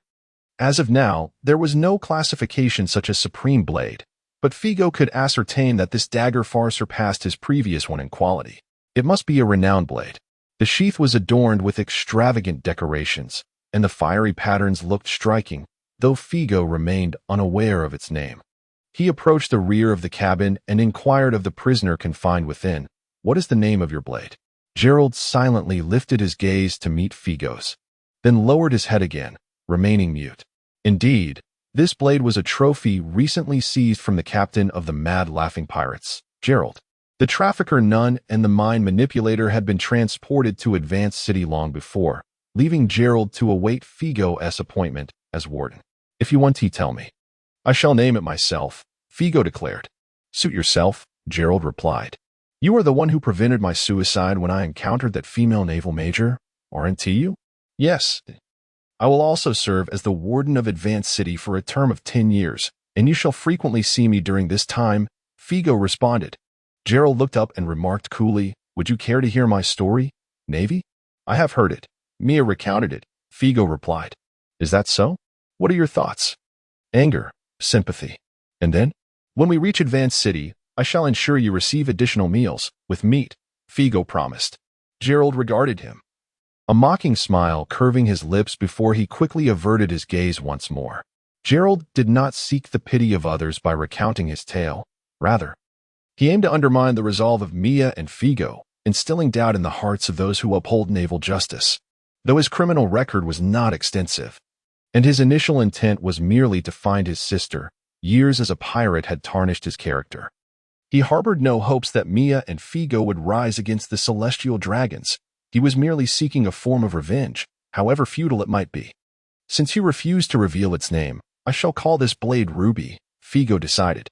Gerald paused, a mixture of surprise and anger flickering in his eyes as he raised his head once more. "Change it." It seemed Figo had guessed correctly. The blade had indeed been named Ruby. "Your naming skills are rather mediocre," Figo chuckled. "By the way, is your story complete? It seems it failed to explicitly mention the death of Sapphire. After losing her eye, did she truly perish at the hands of that celestial dragon?" Gerald's eyes twitched violently. "Are you deliberately trying to provoke and humiliate me? Spare me your little tricks." Figo chuckled meaningfully, then turned and strode away. Behind him, Gerald, the notorious pirate, clenched his fists in a state of extreme anxiety, beads of sweat forming on his forehead. In order to shake Mia's resolve, he had indeed concealed a fragment of the truth, his most deeply hidden secret, one he would never reveal to anyone. The sapphire had indeed survived. But why had this man seen through him? Infuriating. For a moment, he was consumed with dread. Figo, initially unaware of this, was nonetheless armed with the prison records. There exists a distinction between SSR level and SR level criminals, with multiple character events and a singular core event that activates upon the completion of all character events. After slaying the celestial dragon, Gerald's character event 1 was fulfilled, paving the way for the activation of character event 2. 2 days prior, Figo had triggered it. The corresponding scene depicted Gerald weeping bitterly as he embraced a girl. And that girl was none other than the grown Sapphire. "Brother, please don't cry." The girl's voice remained as pure as in her childhood. "It's all behind us. I knew you would find me, for I have always been searching for you. Your eyes, they are fine now, aren't they? It was painful back then, but fortune favored me. The celestial dragon lost interest in my blindness and did not take me as his slave. You know me, brother. Even without my sight, I can see everything clearly. They discarded me from the auction, and I managed to find a kind-hearted doctor who took me in, allowing me to survive. Let the past be the past. Please, do not continue as a pirate. Let us find a place where no one knows us and start anew, all right?" All right, character event 2. Although Gerald acquiesced to Sapphire's wish to let the past go, gazing at the scars beneath her closed eyelids and recalling the suffering endured by a 7-year-old girl, he felt his inner rage intensify. He resolved to kill the celestial dragon, Cassilia, and then heed Sapphire's advice to seek a secluded island where they could live in peace. However, he unexpectedly failed and was captured. now filled with regret and deep concern for Sapphire. The siblings were caught in this emotional turmoil. At that moment, Figo was both astonished and speechless, realizing Gerald's storytelling embellishments. Had he known that Sapphire was alive, the listener's anger would have undoubtedly diminished. The distinction between tragic death and fortunate survival is always palpable, and Gerald understood human sentiments well. Nonetheless, Figo felt no anger. Neither revelation diminished his disdain for the celestial dragons. Conversely, he felt a semblance of joy. The little girl had not succumbed to misfortune but had persevered with remarkable strength.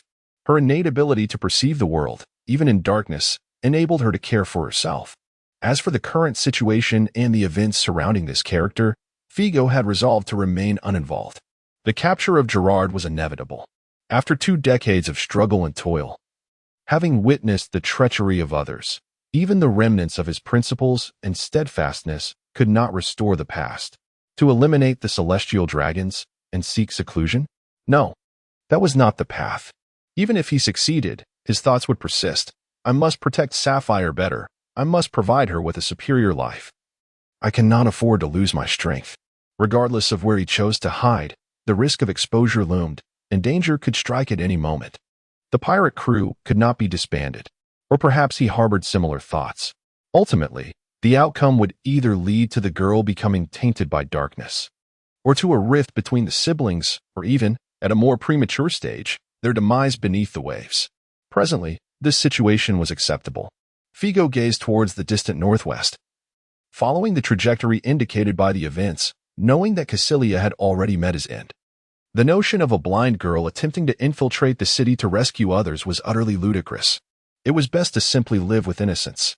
Figo silently offered a blessing, turned away, and revealed a warm smile. The initial layer of the marine platform leading to the city was now within his line of sight. Chapter 29. As familiar as home, advancing to the 0-layer platform of Impel Down. Here they come. I can see the ship. Is Warden Figo aboard? It's hard to tell. No, we can't just call him the Warden anymore. He must be addressed as Director. Indeed. Speaking of which, what rank does the Director hold? If we have detached from the Navy headquarters and come under direct governance of the world government, would that mean the Director is akin to a Marshal? Is that even possible? Director Figo is truly impressive. The guards waiting to welcome Figo exchanged excited words, creating quite a commotion. Yet amidst their jubilation, Jinche stood in the corner, his expression darkening as he found their noise unbearable. Figo had dominated his life for 7 long years, and now he had only just assumed command for a month. What happened to the promised transfer from Impel Down? Oh, they toyed with me, allowing me to revel in my brief tenure as warden, only for Figo to return from a month-long vacation with this newly minted director position. Still 1 rank above me, doesn't that render my promotion meaningless? While Jinche simmered with resentment, the guards erupted into even louder cheers, clearly having spotted Figo on the deck as the warship drew nearer. The guards, who had tearfully bid farewell to Figo just a month prior, once again let their emotions run wild. Not waiting for the ship to dock at the 0-layer wharf, Figo leaped from the vessel, executing a graceful descent that created a resounding crack as he seemingly defied gravity, employing the 6th technique, moonwalk, to soar onto the platform. Everyone, it's been a long time. Oh, Figo-sama. So handsome. We missed you so much. We thought we wouldn't see you for years. You must have missed us too. Indeed. I couldn't bear to be away from you all, which is why I have returned. Figo laughed heartily, then waved at Jinche. Old Jean. Were those rascals on the 5th and 6th levels well behaved while I was gone? Old Jean? After a month apart, how had he acquired such a dreadful nickname? Jinche paused, bewildered, until a straightforward guard chimed in. Old Jean surely didn't fare well. Although we didn't see the specifics, he often vented his frustrations on the training area stone pillars. He couldn't even catch a sea king.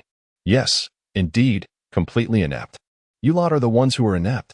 Your entire family is inept. Jinche's scowl deepened. He indeed lacked the intimidating presence of Figo over the 5th and 6th levels in duels, but that was only due to his shorter tenure. How could one judge him on such a brief period? As for catching sea kings, that was simply not to his taste. Never mind, lads. Has the water been boiled? Inform the kitchen to prepare as well. Soon, We shall give the newly arrived prisoners a proper baptism. Afterwards, I'll accompany old Jean down to the lower levels for a tour, and then we'll arrange a grand feast for everyone. Oh, cheers erupted once more. As the clamorous voices subsided, Figo gestured for the approaching warship. This time, the one we are escorting is extraordinary. A pirate with a bounty of 640 million berries. The infamous Gerald the Mad. He is among the most notorious pirates of the seas, possessing the legendary Conqueror's hotkey. Do not be intimidated? Impossible. With Lord Figo by my side, even a pirate with a bounty of 1 billion is no cause for concern. Mused Jean Chia, though silently. Indeed, Figo was superior. Yet he found it hard to believe that the renowned Gerald could be subdued by Figo before his imprisonment in Impel Down. 1 billion berries? Such a sum could annihilate the entire prison. Soon, Gerald was brought down, and the guards curiously gathered to comment. Is this the notorious pirate with a bounty of 640 million berries? He seems rather unremarkable. What a disappointment. Humph. Once we remove his shackles and cleanse him, you will see the difference. Unlike the guards, Jean Chia felt his muscles tense upon seeing Gerald, akin to a cat bristling its fur. He then observed as Gerald obediently, even submissively, had his garments stripped by Figo, was suspended from a beam, and cast into scalding water. Is this the great pirate? He appears less fearsome than a mere commoner, and not even bulked up. What do you know? You cannot comprehend. He is undoubtedly overwhelmed by Lord Figo's imposing presence. Ah, I see. Lord Figo is indeed the strongest. A question mark slowly formed above Jean Chia's head. Was this truly Gerald? When Gerald was lifted from the boiling water, emerging without a single burn, appearing merely refreshed and more handsome, Jean Chia could not help but question the reality before him. What gives? Am I lacking in something? The guard's chatter was lost on the self-doubting Jean Chia until Figo brought forth the freshly attired Gerald to stand before him. Let us proceed, old Jean. What are you pondering?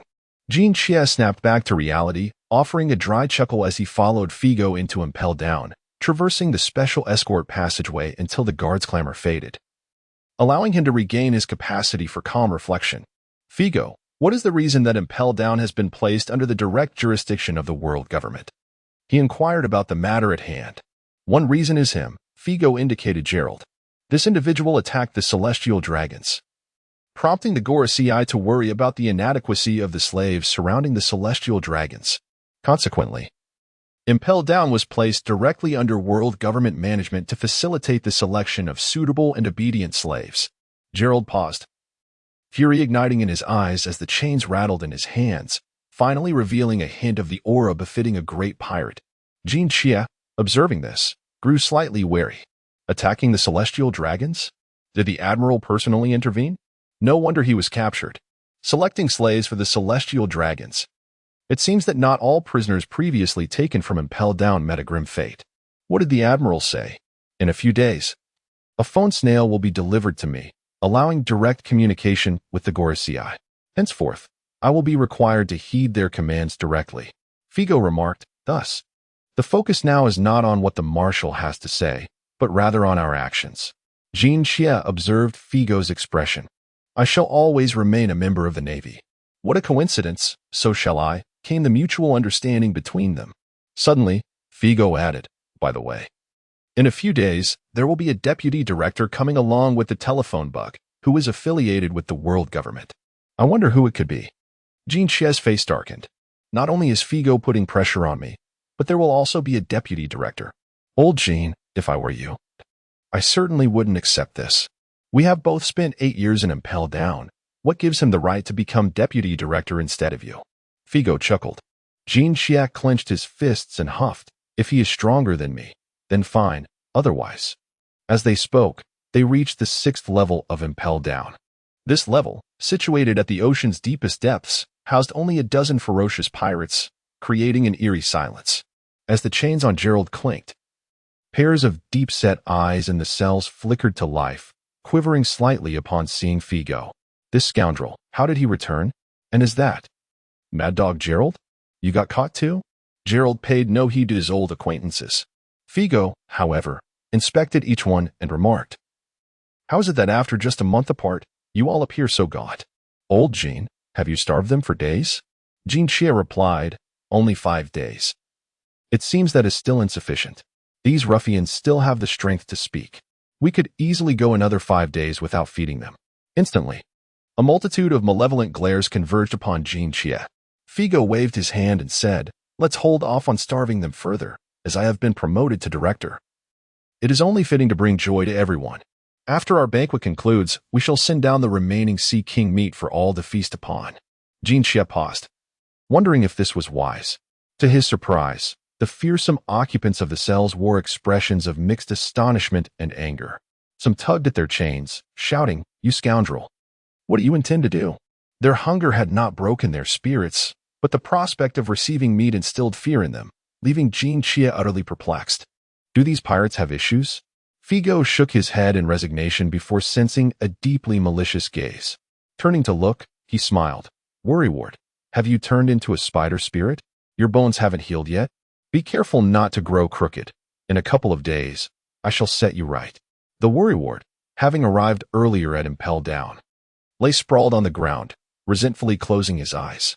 Amidst the attention from the nefarious inmates, he brought Gerald to an empty cell, binding him with the chains inside. "Let us go, old Jean. It is good to see everyone well. We shall take a turn on the 5th level."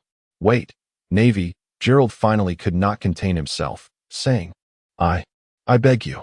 "Rest assured, I am a member of the Navy, not one of you pirates or villains," Figo responded nonchalantly, waving his hand without looking back. "From now on, consider Impel Down your home. I shall provide you with special treatment. Every meal will have rice and meat, and soon you will come to love it here." Gerald exhaled with a sense of relief. The group of nefarious individuals in the 6th level of the Progress Castle found themselves increasingly apprehensive, even the madman Gerald. How infuriating. That lunatic has returned after just a month. In stark contrast, the 5th level housed a far greater number of inmates, nearly 100 in total. Upon the shocking revelation that Figo had reappeared after a month's absence, the reactions varied widely. Some turned pale, cowering in corners, terrified of attracting Figo's attention. Others stared wide-eyed, brimming with indignation. There were also those unyielding souls who defiantly hurled insults without reservation. The inhabitants of the 6th level were astute in reading the atmosphere, while the 5th level was more vibrant, albeit with some less discerning minds. Figo exchanged a few words with Jean Chia and sought out an acquaintance in one of the cells. The nun had donned prison garb. Her face, once pristine and smooth after her baptism, remained unblemished, retaining her beauty, though her future appeared bleak. Her gaze towards Figo oscillated between hatred and confusion. Figo inquired, "Would you like a cigarette?" The nun shifted slightly and replied, "Yes." "Ah, let me tell you, Progress Castle is strict about smoking. Do you still desire one?" Figo's brow furrowed deeply. "Old Jean, let her go hungry for a week." The nun responded with a look of bewilderment. Suddenly, the clamor of the 5th level ceased. "He is here. The madman has returned. The traffickers deserve their fate." Seizing any excuse, Figo felt a sense of satisfaction in punishing the nun. A smile lingering on his lips as he walked with Jean Chia, the attention of the malevolent crowd fixed upon them.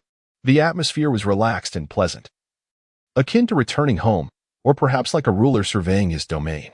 Observing the reactions of the rogues and reflecting on his own experiences over the past month, Jean Chia sighed inwardly.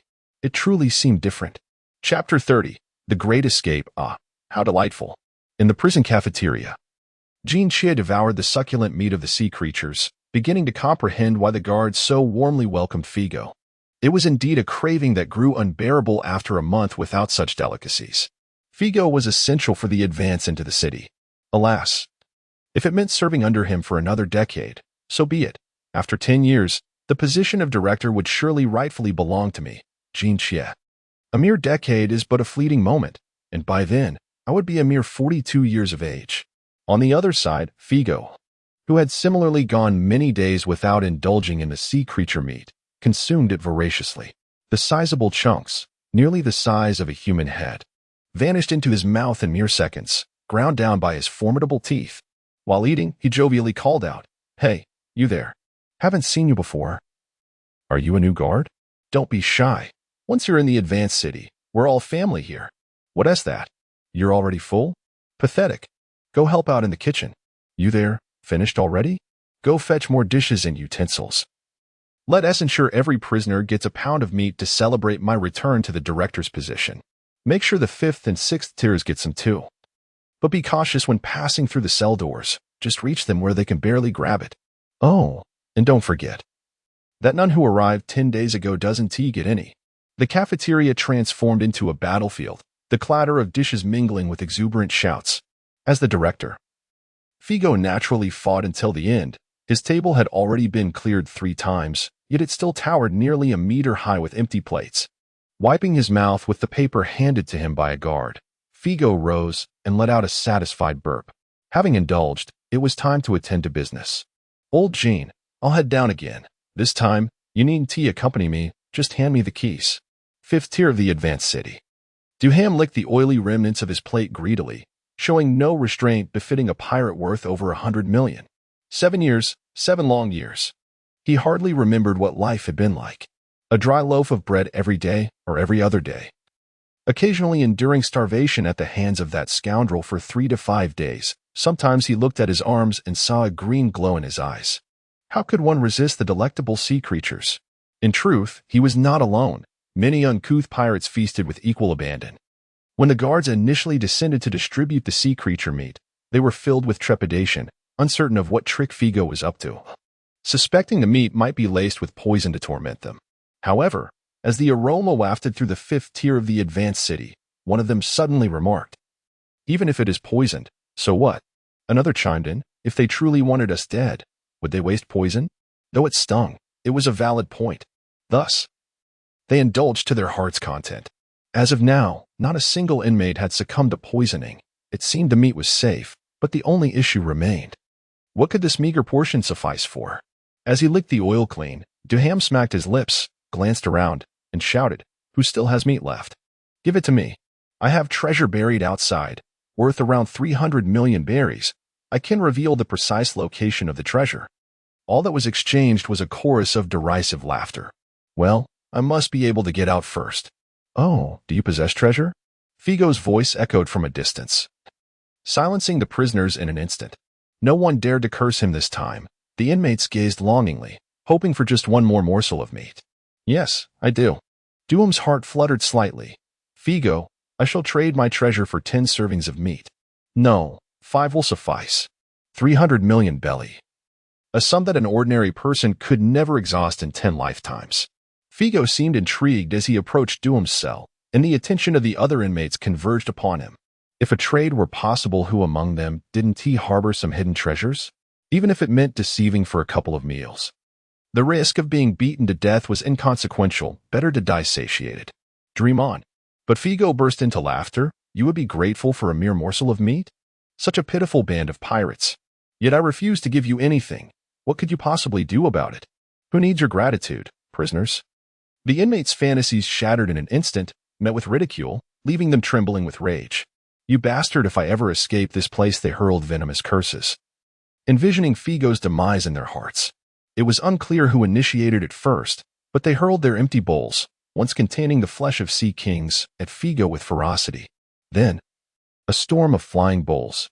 Figo's smile vanished. With a swift motion, he drew the new dagger, the ruby glinting coldly, effortlessly shattering every bowl.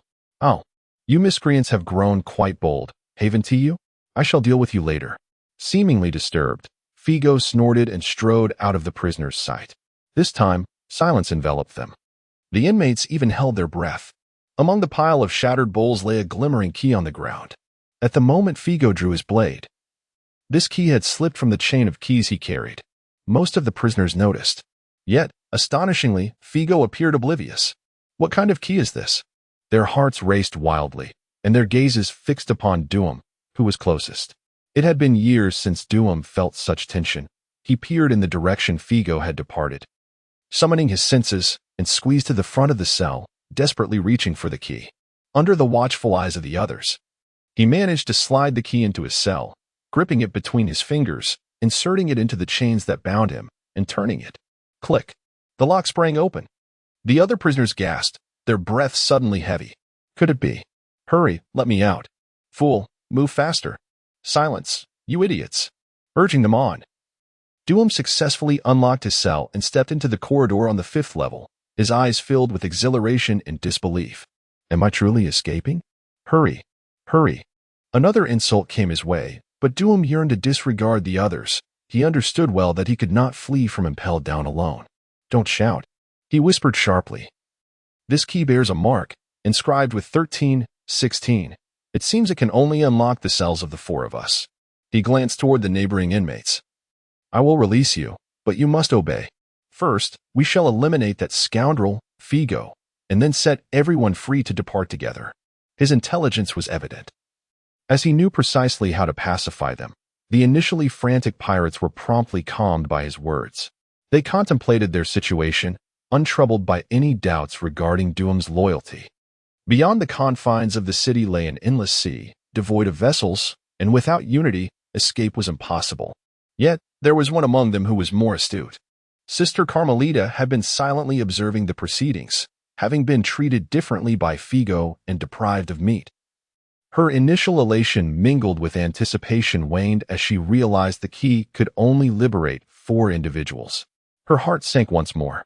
To slay that monster? With merely the 4 of you?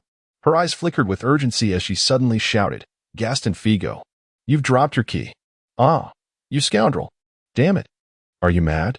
Panic surged among the prisoners, prompting Doom to hasten his pace, while the nun wore a look of disdain, reveling in her clarity amidst their intoxication.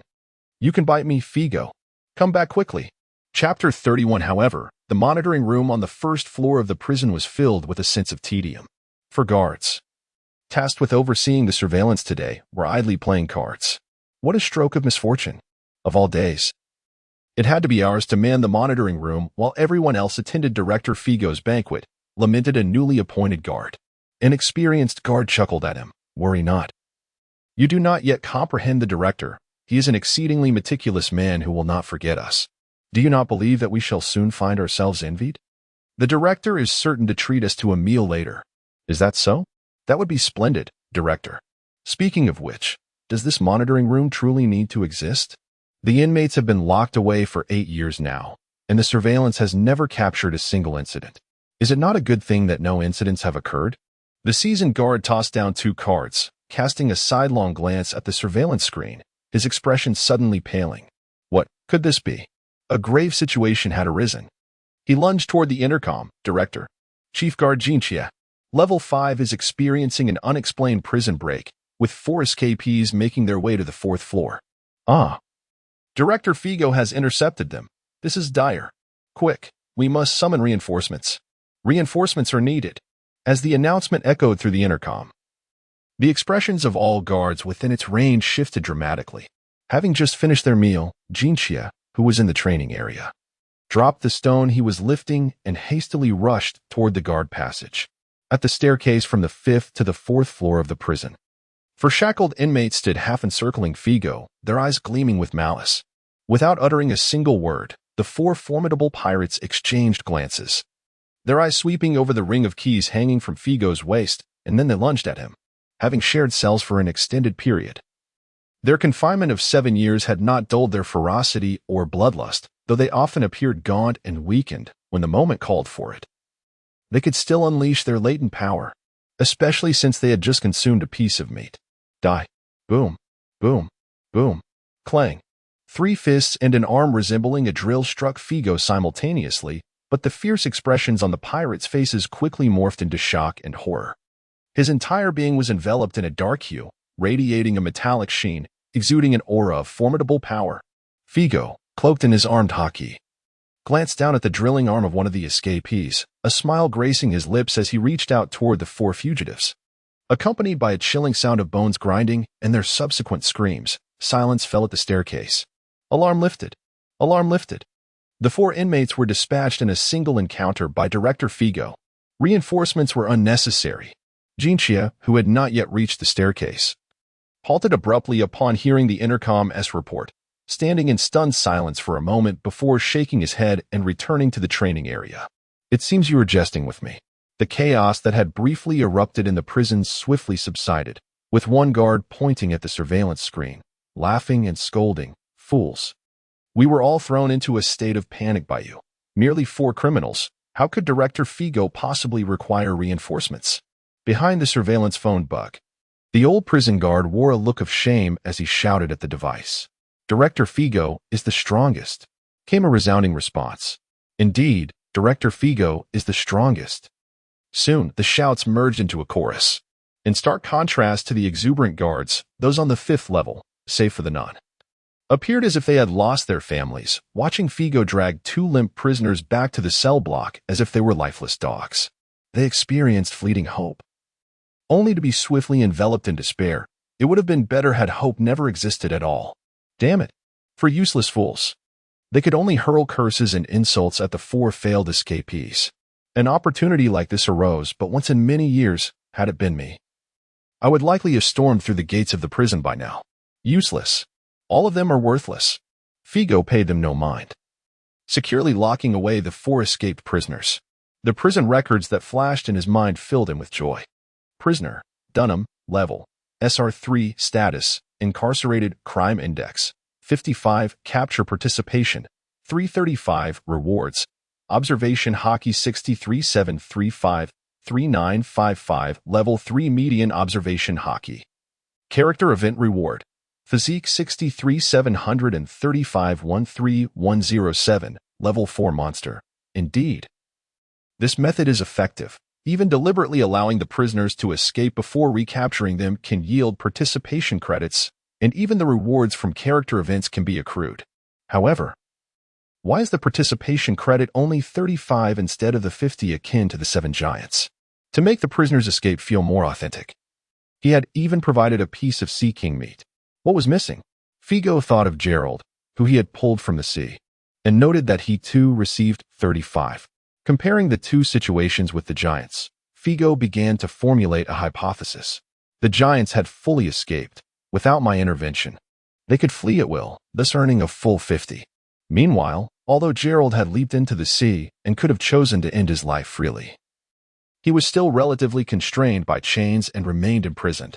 The prisoners within the Push City were no different, although they had shed their chains to run. They were still confined within this underwater prison. They had escaped, but not entirely, hence the participation credit could only be 35. Figo could not allow them to fully flee Push City.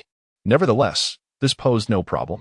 If I allow them to escape a second time and then recapture them, would I receive a second credit? If so, it would likely be about 17. 5 participation, right?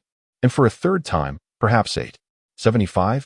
Gradually, I could incrementally increase everyone's capture participation to exceed 70.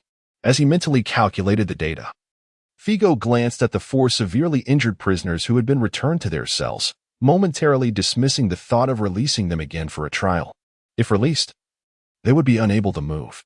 Thus, he turned to survey the group of cursing prisoners and scoffed. If it were you, would you be able to escape? Fools. Do you truly dare to attempt an escape with just a single key? Clang. A key clattered to the ground before them. The key to cells 17 through 20. Come. Let us engage in a game. I shall wait at the staircase for you worthless creatures to break free. Kill me, and you shall regain your freedom. Do you have the courage? Figo mocked. The cacophony among the prisoners abruptly ceased as they turned their gazes toward Figo.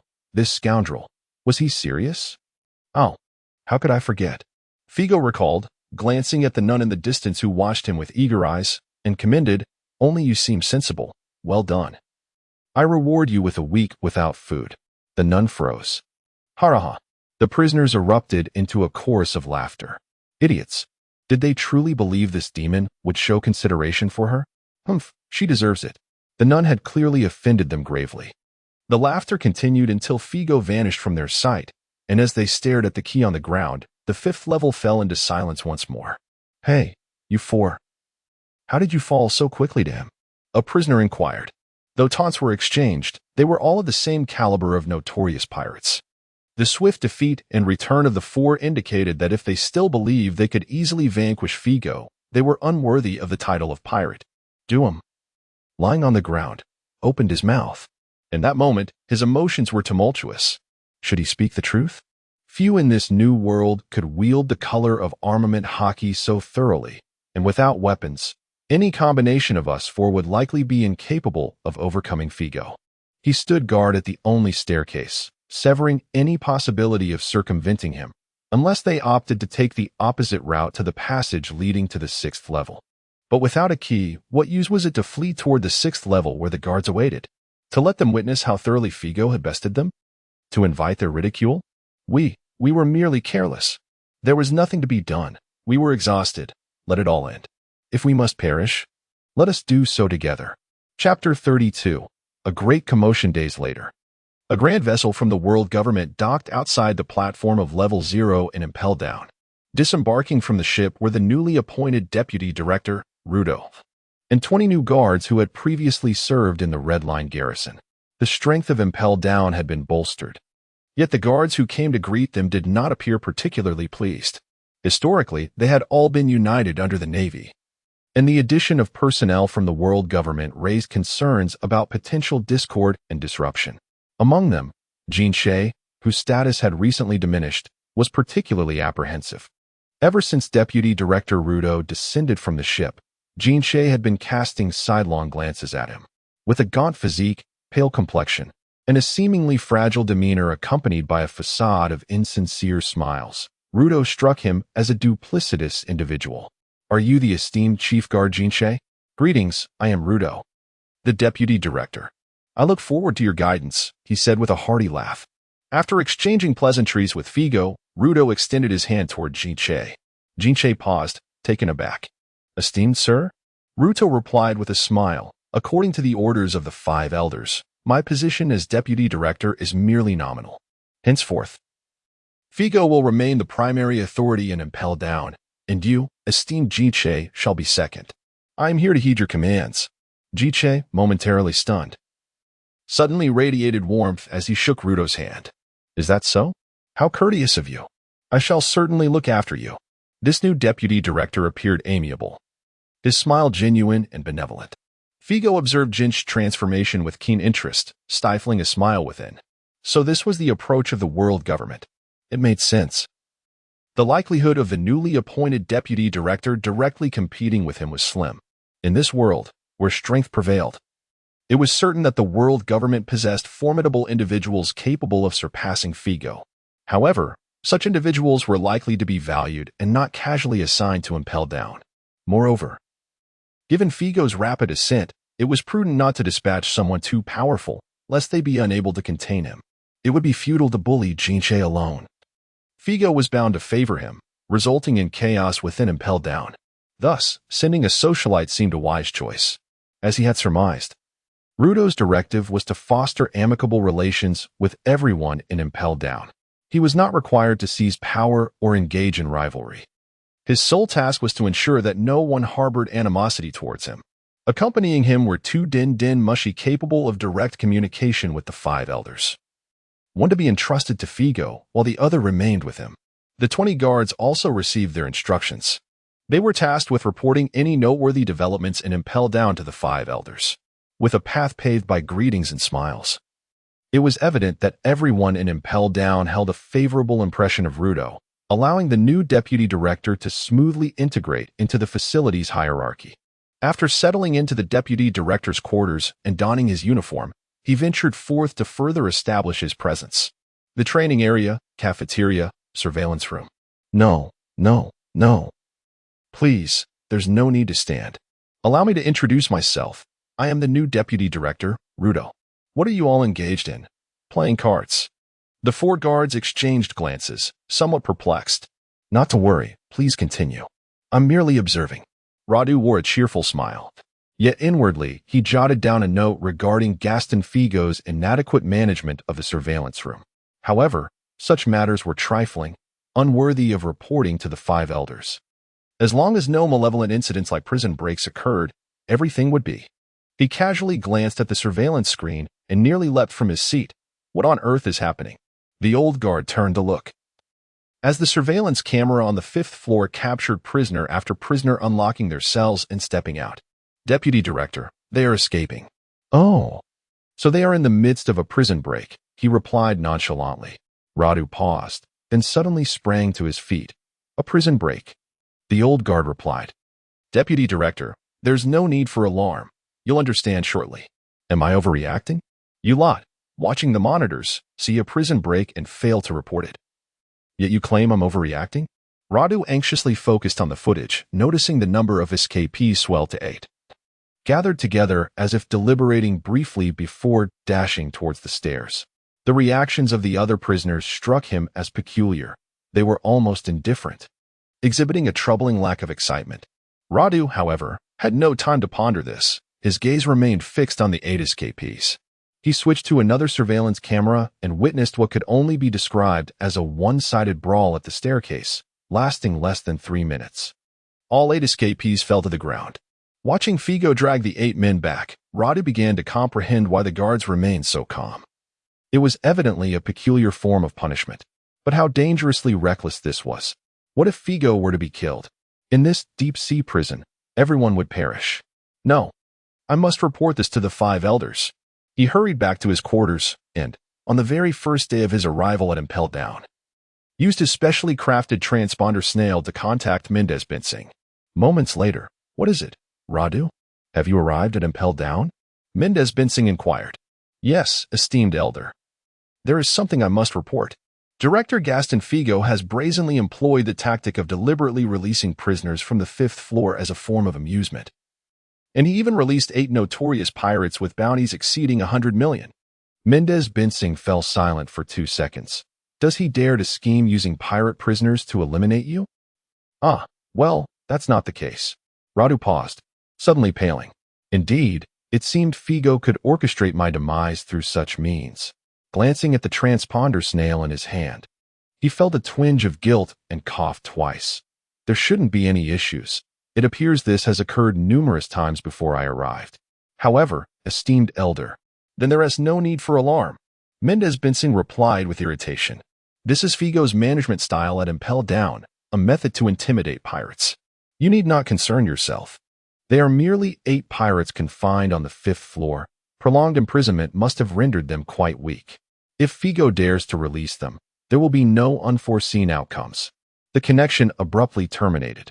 Radu's complexion fluctuated between shades of green and white. Could it be that I am truly overreacting? A month later, esteemed elder, sir, today, Figo has released 4 additional prisoners from the 5th level, bringing the total to 12, and he narrowly escaped injury. On the other end of the transponder snail, the discontented voice of Mendez Binsing echoed, "Do not make a fuss. I instructed you to advance to Impel Down, not to observe how Figo punishes the inmates. He is an expert in this regard. No one excels more than he does. What I require of you is to identify which pirates cannot endure the torment of Impel Down and are fit for enslavement. His actions in this domain do not necessitate your intervention." Radu's complexion paled as he endured another reprimand. 3 months later, Lord 5 Elders. Today, Figo has released another prisoner from the 6th level. His audacity knows no bounds. This is perilous, exceedingly perilous. Should an accident occur, Impel Down would be doomed. The transponder snail emitted a sharp beep before the connection was severed. Radu stared at the device, his expression vacant. 1 year later, the transponder snail rang, and Radu, taken aback and anxious, answered the call. Immediately, Mendez Binsing's accusatory voice resonated from the other end. Radu, a fortnight ago, Gaston Figo simultaneously released 3 notorious pirates from the 6th level, each with bounties exceeding 300 million. The ensuing battle resulted in damaged walls, and he was even incapacitated for 2 days. Why was I not informed of such a significant event? This. I do not wish for there to be a next time.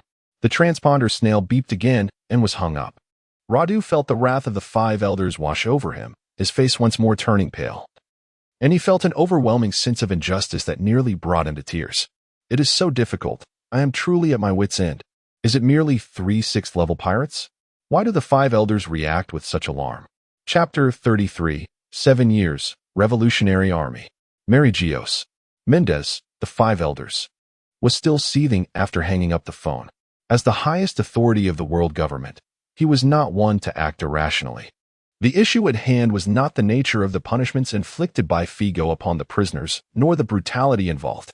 Rather, it was the astonishing trajectory of Figo's power enhancement, evident from the sheer number of prisoners he managed to release.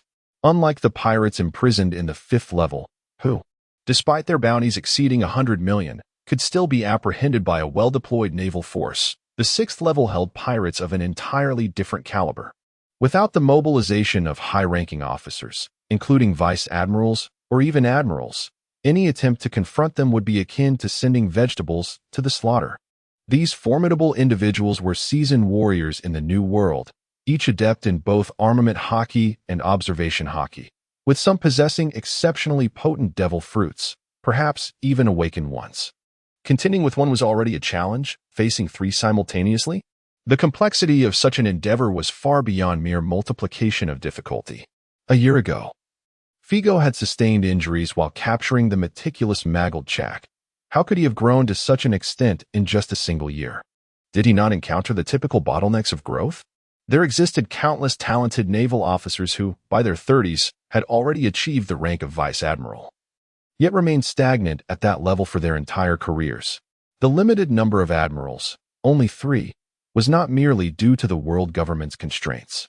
It reflected the finite number of individuals capable of standing atop the maritime hierarchy in any given generation. At times, even gathering 3 of such caliber was a formidable task. However, observing Figo's growth, it was apparent that he had transformed from an individual who could not even rank among the top 5 vice admirals just a year prior, to someone who could now confidently be considered a candidate for admiral status. In a few years, it was inevitable that he would possess the strength of an admiral. And this might not even be his ultimate potential. What if he were to acquire a suitable devil fruit? Did he harbor the potential to ascend to the title of world's strongest? Mendez pondered quietly. Though Figo had inadvertently disrupted a scheme he had orchestrated, Mendez did not harbor anger. It was inconsequential to him. In fact, he found himself admiring Figo's demonstrated capabilities during the events at Impel Down, and he harbored thoughts of bringing Figo into his fold. There was, however, one matter that troubled him. The death of St. Cecilia remained unresolved, and Figo was a suspect. With the intelligence capabilities of CP0, it was entirely feasible to uncover the intention behind Vice Admiral Doug's naval deployment that fateful afternoon, consequently implicating both Mia and Figo, who had visited Doug's residence, and tracing back to the true motives behind Gerald's assault on St. Cecilia. Figo possessed a motive, albeit lacking the means, which had previously excluded him from suspicion. Yet, one could not entirely dismiss the possibility. The world was rife with peculiarities. Some individuals possessed 2 hearts, while others even had 2 heads. It was not entirely implausible for Figo to harbor some undiscovered anomaly. Even though new recruits underwent thorough medical examinations, Mendez was lost in thought, lightly tapping his fingers on the chair, when suddenly, a knock echoed at the door. An urgent CP0 intelligence officer rushed in to report, "Lord Mendez, we have a suspect in the assassination of St. Cecilia from a year ago. 2 days prior.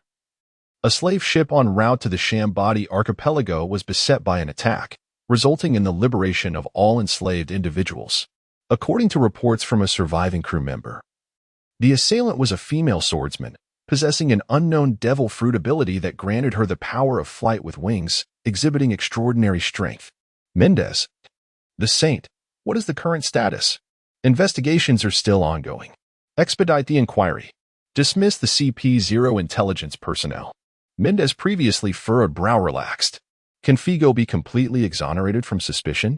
Time, like a fleeting shadow, slipped away with haste. In the blink of an eye, 6 years had passed. It has been 7 years since Figo returned to Impel Down as the warden, accumulating a total of 15 years guarding the facility. At the age of 35, Figo was engaged in an unusual form of physical training within the exercise area of Impel Down, not utilizing his hands or head for his inverted position, but rather his hair. His short black hair stood rigidly upright, supporting his formidable weight of nearly 500 pounds against the ground. Due to his giant heritage, the passage of time had left only subtle marks on his visage, yet his height continued to grow without limits. For years prior, Figo's height had increased from 250 centimeters to 280 centimeters, prompting him to realize that he could no longer delay his progress. As a time traveler, Figo was aware of a particular ability, Life Return, that could only be mastered after achieving proficiency in the 6 powers. This ability would allow the user to exert control over their body, internal organs, and hair, proving to be highly effective against the challenges he faced. However, it seemed that during this era, life return remained undeveloped or circulated only in limited circles, leaving Figo to ponder its potential alone. Coincidentally, around that time, his training in the Six Powers had reached a significant level of mastery. He promptly selected 3 members from CP9 for their benefits and, after experiencing a period of advancement, he boldly ventured into the development of life return, leveraging his extraordinary physique. For years swiftly passed, yielding impressive results in his development. At least his height had ceased to increase beyond 280 centimeters. With a slight movement of his ears, Figo detected the distant sound of guards approaching, accompanied by the faint ringing of a transponder snail. The hair supporting his inverted position bent slightly before returning to its original form, akin to springs, propelling his body upright with ease. Warden, your call. Could it be the 5 elders again? Figo took the transponder snail from the guard's hands and connected the call. Hello, this is Figo. Figo, it's me. A weary, distorted voice resonated from the other end, one that Figo had not heard in a long time. He paused for 2 seconds before recognizing it. Professor Doug, you still remember my voice? Young men have such good memories, unlike me, always misremembering your name. The old man seemed to attempt a jest, yet his tone lacked levity as he sighed. Prepare yourself, Figo. In 2 hours, I will arrive at Impel Down to interrogate the madman, Gerald. Interrogating Gerald? Figo was taken aback, instantly reminded of the resilient Sapphire, the unfortunate yet tenacious girl. Initially, he would occasionally monitor her through prison records, but in recent years, his attention had waned. Upon accessing the prison files and retrieving Gerard's page, he noticed the directional arrow pointing towards the northwest. Could this be the direction of a new world? Surely that girl would not ultimately become a pirate, he mused, furrowing his brow. What troubles you, teacher? Doug inquired. Since 6 years ago, a blind female swordsman has been relentlessly attacking slave ships belonging to the celestial dragons and slave traders. To date, she has destroyed 32 slave ships and liberated over 1,000 slaves. Most were returned to their homelands, while a select few strong individuals chose to follow her, causing her ranks to swell and gradually evolve into a formidable force upon the seas. The world government has dubbed her the Blind Witch and placed a bounty of 800 million berries on her head. Figo felt a subtle tremor in his heart. The blind swordswoman. Could it truly be her? The Navy had attempted to hunt her down twice, and the world government had laid ambushes thrice, all of which she had sensed ahead of time, evading battle and returning empty-handed. Gradually, the slave she had rescued began to refer to her as the Saint, and 6 months prior, they rallied behind her to form an army known as the Revolutionary Army, with the intent to overthrow the rule of the world government and the celestial dragons. Enraged, the world government increased her bounty to 12 billion, breaking previous records, and appointed the old man as the commander tasked with eradicating the Revolutionary Army. The Revolutionary Army? Where did that come from? Figo's initial reaction was a sense of guilt, pondering whether his actions had triggered a butterfly effect. However, upon further reflection, he realized that even without his interference, Gerard would likely have been imprisoned in Impel Down, possibly worse off than his current situation. Gradually, he came to understand that revolutions emerging in any era was not surprising. The distinction lay in the fact that previous generations of revolutionary forces had been dismantled by the world government, whereas the narrative of the future held a greater likelihood of success. The Revolutionary Army Sapphire, I comprehend now, teacher. After terminating the call, Figo stood in contemplative silence for several minutes before turning to stride outward, his posture tall and resolute, moving with the unwavering might of a mountain. His presence seemed as if no one could rival him. Chapter 34. The Coward. 2 hours later, Figo awaited the arrival of Doug's warship at Platform 0 of the Advanced City. The passage of 7 years had left few marks on Figo's visage. Yet time had not been so kind to the now 78-year-old Doug. His hair had turned completely white, and his once erect frame now bore a slight stoop. Nonetheless, for a martial artist of his caliber, such physical decline should not occur unless one was nearing the end of their days. Figo could perceive the weariness etched upon him, a burden born of unspoken concerns. Teacher Doug. The one rushing forward to offer support was not Figo but the exuberant Jean Chia, for years Figo's senior. Jean Xie belonged to an earlier cohort of elite recruits and was likewise a pupil of Doug. The old man, grasped by Jean Xie's arm, displayed a hint of confusion. But upon catching sight of the bowing Figo, he visibly relaxed. I feared that after 7 years, I might not even recall your visage, Figo, Doug remarked, patting Jean Xie's arm. What? Do I appear so aged that I require assistance to walk? Ah, no. Teacher, Jean Xie quickly withdrew his hand. It's been nearly 20 years since I last saw you, and I am overwhelmed with emotion. 20 years? Doug scrutinized Jean Xie closely, realization dawning upon him. Ah, I remember you. You are Jean Gong. Teacher, it's Jean Xie. My apologies. The old man offered his apologies with remarkable ease, laughing heartily. I recall you well. You excelled in the iron block technique, one of the finest among those Marines, little Jean. Jean Xie's excitement surged. 14 years ago, I was bested by Figo using the iron block. Little Jean? Figo interjected suddenly. Teacher Doug, do you still remember Sister Mia's full name? Sister Xia's full name? Doug took a step back, clearly startled, fearing he might forget and have Figo inform Mia. After several moments of contemplation, he fixed Figo with a determined gaze. I merely have a poor memory, not a dull mind. Figo erupted into laughter, and Doug soon joined in, though he quickly tempered his mirth and shook his head. No need to feign amusement for this old man. I am not so fragile. Let us attend to the matter at hand, Figo, little Jean. Very well. Figo and Jean Xie escorted Doug into the advanced city, guiding him toward the interrogation room on the first floor. Along the way, Figo inquired, Teacher, is it confirmed that the Revolutionary Army's bounty of 1.2 billion belongs to Gerald's sister, the Sapphire from the tales we heard long ago? In just a few years, she has managed to shatter the bounty limits at sea? I have long corrected you on this point. Though she was a girl in the stories, she is actually your age and is now 35. She, like you, is an extraordinary talent. In fact, when judged purely by innate ability, she may surpass you. Doug lamented. Had she joined the Navy in her youth, she would undoubtedly have become an admiral. However, perhaps without enduring those hardships, she would not have developed to her current stature. After several failed ambushes, the world government has determined that her observation hockey has reached an exceedingly rare level, foresight. She has also acquired the snow fruit, a Logia-type devil fruit, whose powers have awakened, enabling her to exert a wide-ranging influence on weather phenomena. Most crucially, she is capable of sprouting a pair of wings, allowing her to fly at incredible speeds, making her exceedingly difficult to capture. In terms of individual strength, she may not surpass the notorious Hellman, with a bounty of 965 million, or the gluttonous King, with a bounty of 999 million. However, considering her potential threat and capabilities, coupled with the world government's suspicion that she was involved in the assassination of Saint Caecilia 7 years ago, her bounty has been exceptionally set at 1.2 billion. Figo paused, then led Doug into the interrogation room. Sir, may I sit in? He inquired. Doug nodded.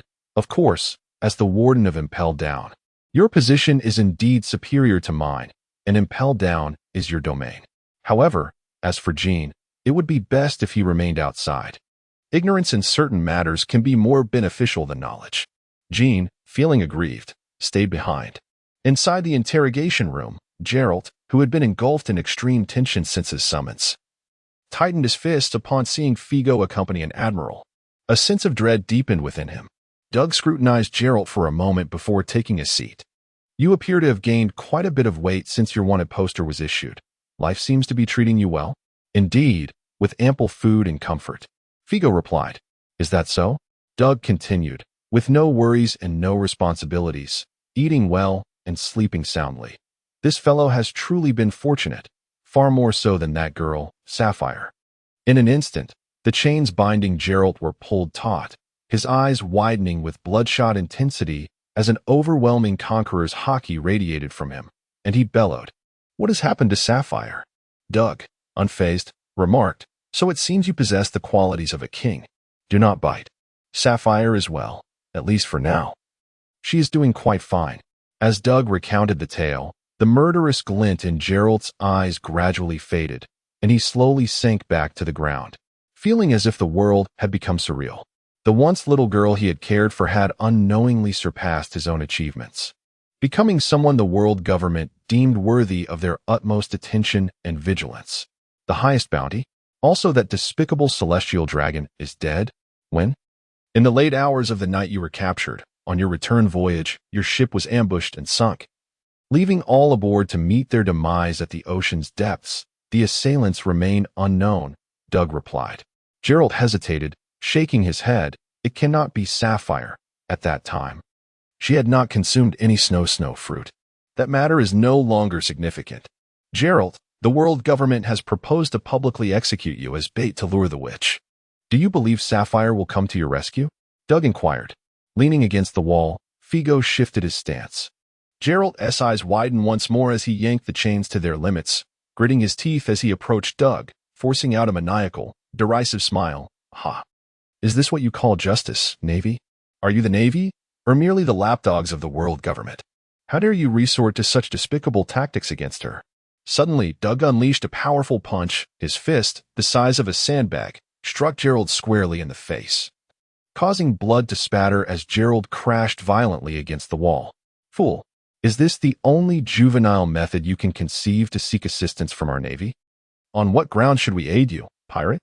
You believe you hold affection for Sapphire? Aside from rescuing her from the brink of death, what else have you done for her? Were you not the one who allowed her to be deceived by traffickers? Were you not the one who got captured? Dragging her down with you? Come to your senses, Madman Gerald. You are nothing but a complete imbecile. Had you not been a fool? When you assaulted the celestial dragons all those years ago, you would have devised a more comprehensive plan. You would have exercised greater caution. You would not have arrogantly concealed Sapphire. Perhaps then, you would have succeeded, and none of these subsequent events would have transpired. Seemingly consumed by rage, Doug's chest heaved as he breathed heavily. It was not merely pure anger, but a frustration born from disappointment. The words he uttered were somewhat unbecoming of his rank. It was the first time Figo witnessed Vice Admiral Doug display such ferocity and wrath, a fury that was both inexplicable and abrupt. Yet it left the bloody Gerald crumpled on the floor. The interrogation room fell into a profound silence. Gerald slowly spoke. I beg you, kill me. I can see you're different. You are good people. End my life, or help me. Grant me the means to take my own. Doug plopped back down. I cannot. I am not a good person. I am a coward. Gerald raised his gaze towards him. I am a coward, Doug reiterated. On that fateful afternoon 7 years ago, upon hearing your tale, I mobilized a warship, intending to eliminate that stain upon justice, the celestial dragon. Yet, in the end, I lacked the courage and chose to endure. I have endured my entire life. Whenever I feel impulsive, I remind myself, Doug, you are a sailor. You bear the weight of justice. You have trained thousands of young sailors. Your actions set a precedent for them. You cannot act recklessly. You developed and organized the 6 styles.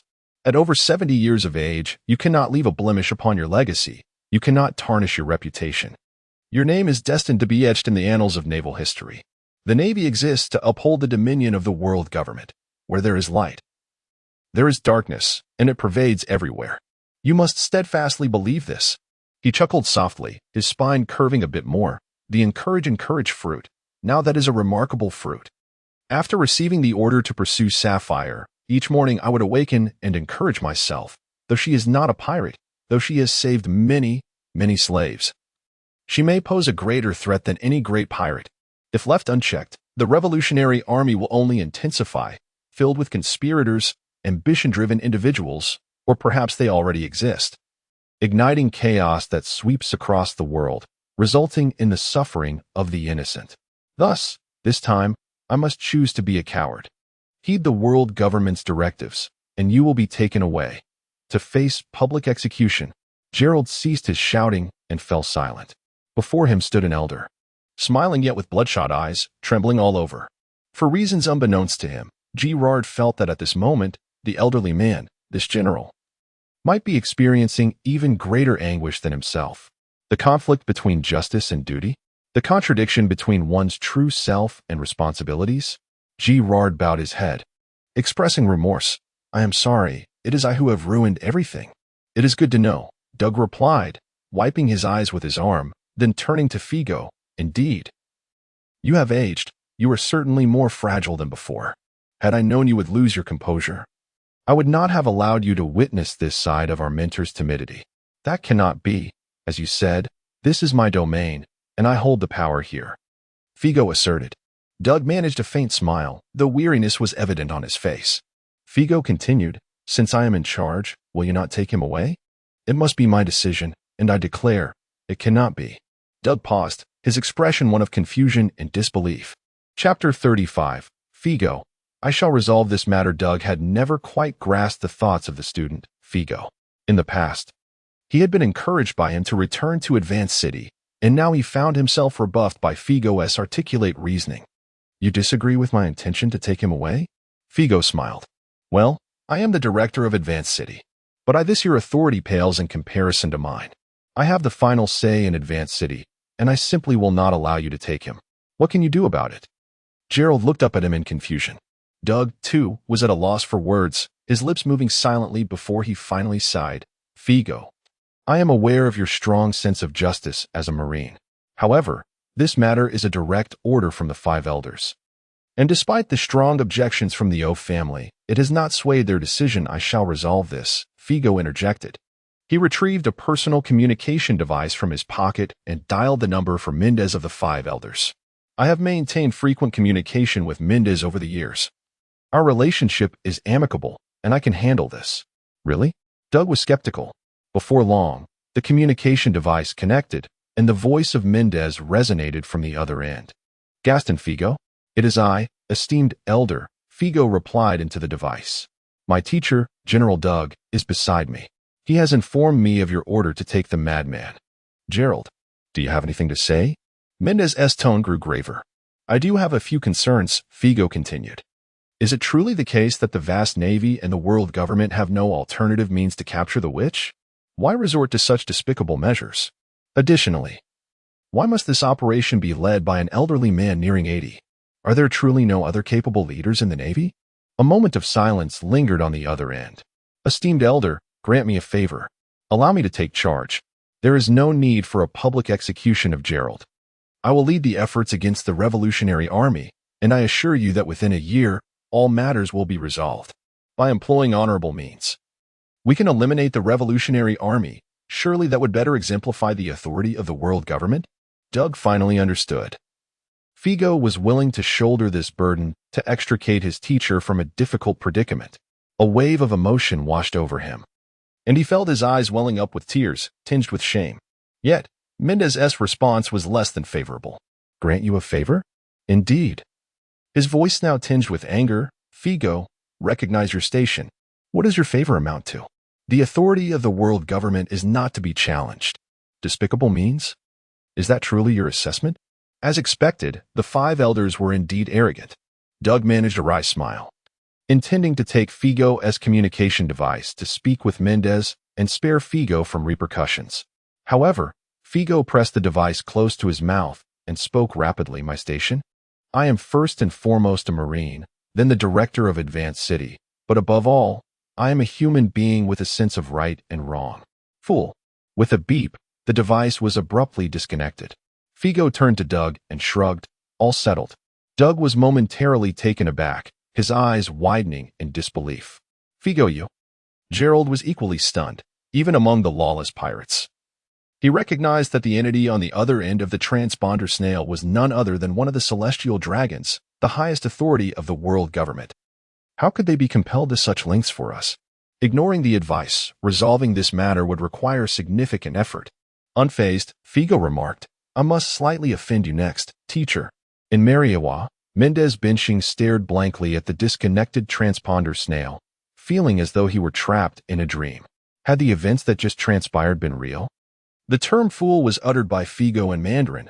While he did not comprehend the words, he could discern from the tone that it was not a compliment. Moreover, in the first part of the sentence, Figo's tone lacked even a shred of respect. Was this a rejection of my command? A defiant refusal? Mendez Benching abruptly rose, an unprecedented fury engulfing him, his grip tightening involuntarily, nearly crushing the transponder snail. How outrageous! Figo, what are you doing? Inside Impel Down, Jean Gia's voice was a mixture of astonishment and confusion. How could he be interrogating Gerald so diligently, only to suddenly imprison Teacher Doug? Teacher, this is a clean single room. I will bring you a bed shortly, and you can rest here for a couple of days without any concerns. Figo said from behind the bars. Having been confined by Figo, Doug understood his intentions and gravely stated, Figo, have you truly considered the consequences of your actions? Yes, Figo replied succinctly. Doug fell silent for a few seconds, then released the teacher. You cannot bear all of this alone. No. I am the director of Impel Down, and here I hold the authority. If I say to arrest you, then you will be arrested. Figo shook his head. You are destined to be a figure etched in the annals of naval history. I am convinced of this. This incident is solely the action of a student. With no connection to the teacher, Doug was left speechless, his eyes reddening once again. You little rascal, are you insulting your teacher? What on earth is happening? Jean Gia remained perplexed. Figo? It's nothing, old Jean. You need not concern yourself, nor should you attempt to release the teacher. In a few days, you might even assume my position as director. I trust you to handle it, Figo reassured him, patting his shoulder. A prison record appeared before him. Prisoner, Doug, rank, SSR2, status, incarcerated, crime index, 25, arrest participation, 100, available rewards, 6 styles, iron block, teaching, swimming, culinary skills. 6 styles, moonwalk, character event 1, awaiting activation, character event 2, currently inactive, core event, currently inactive. Indeed, the old man was formidable. He was likely the strongest vice admiral in the Navy. If he resisted, it would not be easy to subdue him. Figo thought to himself. The ascent to SSR level is fraught with challenges, each step of progression proving to be a formidable task.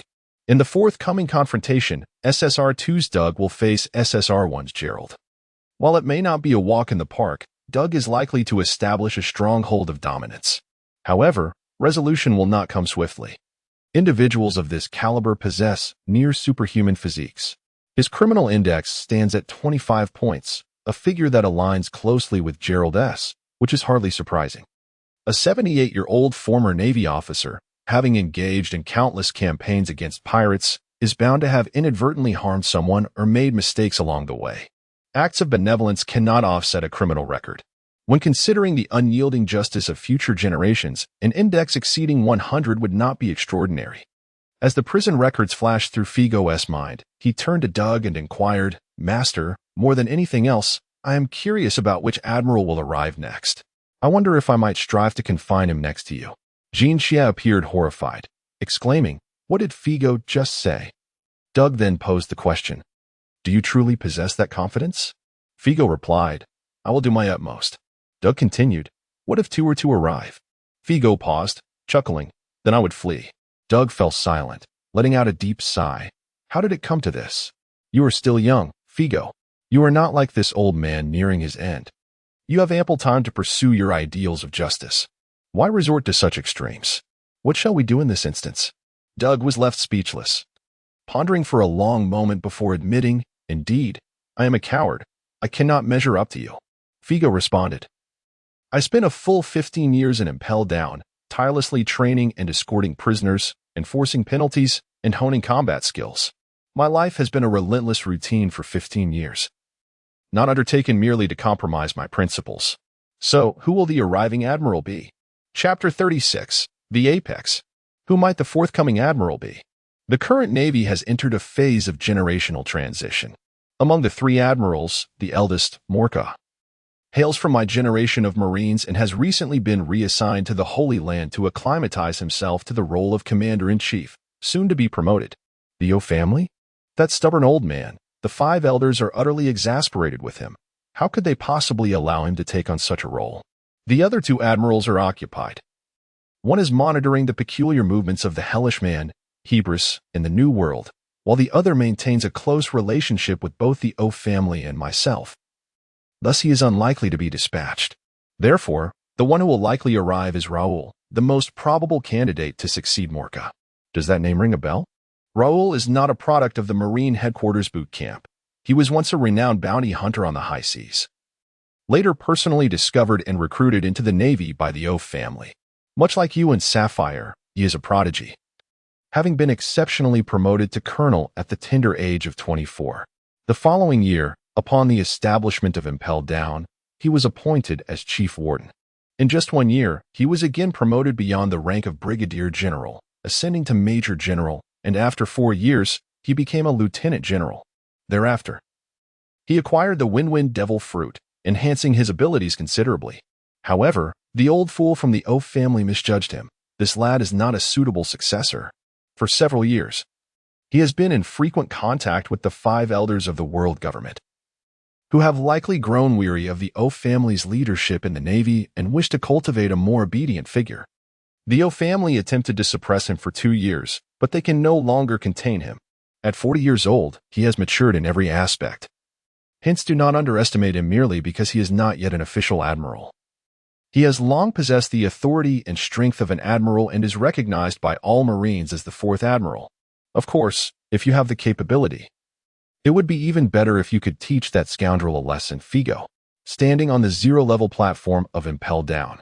Figo rested his hand on the hilt of his sword, his mind echoing with Doug's narrative, gradually adjusting his state to its zenith. Suddenly, a tempest swept across the sea, causing Figo's pitch-black cloak to billow high, rustling fiercely. Having lingered in the calm belt for far too long, he had almost forgotten the sensation of the wind. With a light utterance, he drew his sword and struck. A blazing white sword aura erupted violently from his slash, seeming to rival the brilliance of the sun, leaving the vast ocean momentarily dominated by the immense crescent of light, devoid of anything else. Before Figo, the sea, hundreds of meters deep, cleaved in two with this single stroke. The surging waters spread outward, while the oncoming gale was similarly cleaved in two. The fierce winds that had been buffeting him abruptly ceased. A few hundred meters ahead, the bifurcated source of the wind transformed into a semi-solid form, plummeting towards the ocean's surface, descending into the chasm that Figo had created. 3 seconds later, a terrifying whirlwind erupted from the depths of the ocean, ascending towards the heavens, conjuring a vortex several kilometers in diameter within the previously tranquil calm zone. The surrounding seawater was violently expelled, creating colossal waves that crashed upon the 0-level platform of the advancing city, surging into the distance. After being submerged for over a decade, the advancing city gradually became fully exposed to the air. Centered around the site where the 2 segments of the tempest had descended, the ocean was forcefully displaced, pushed back thousands of meters, and blocked by an invisible wall of wind, preventing it from returning.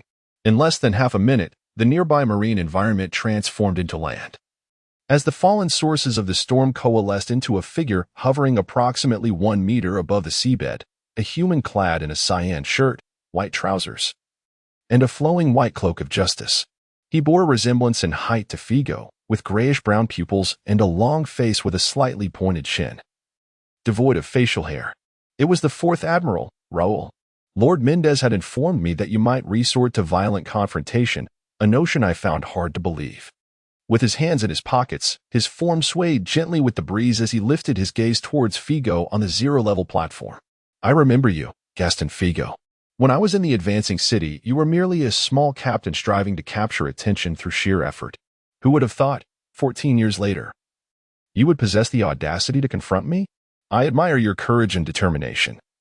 But the authority of the world government and the celestial dragons is not to be trifled with.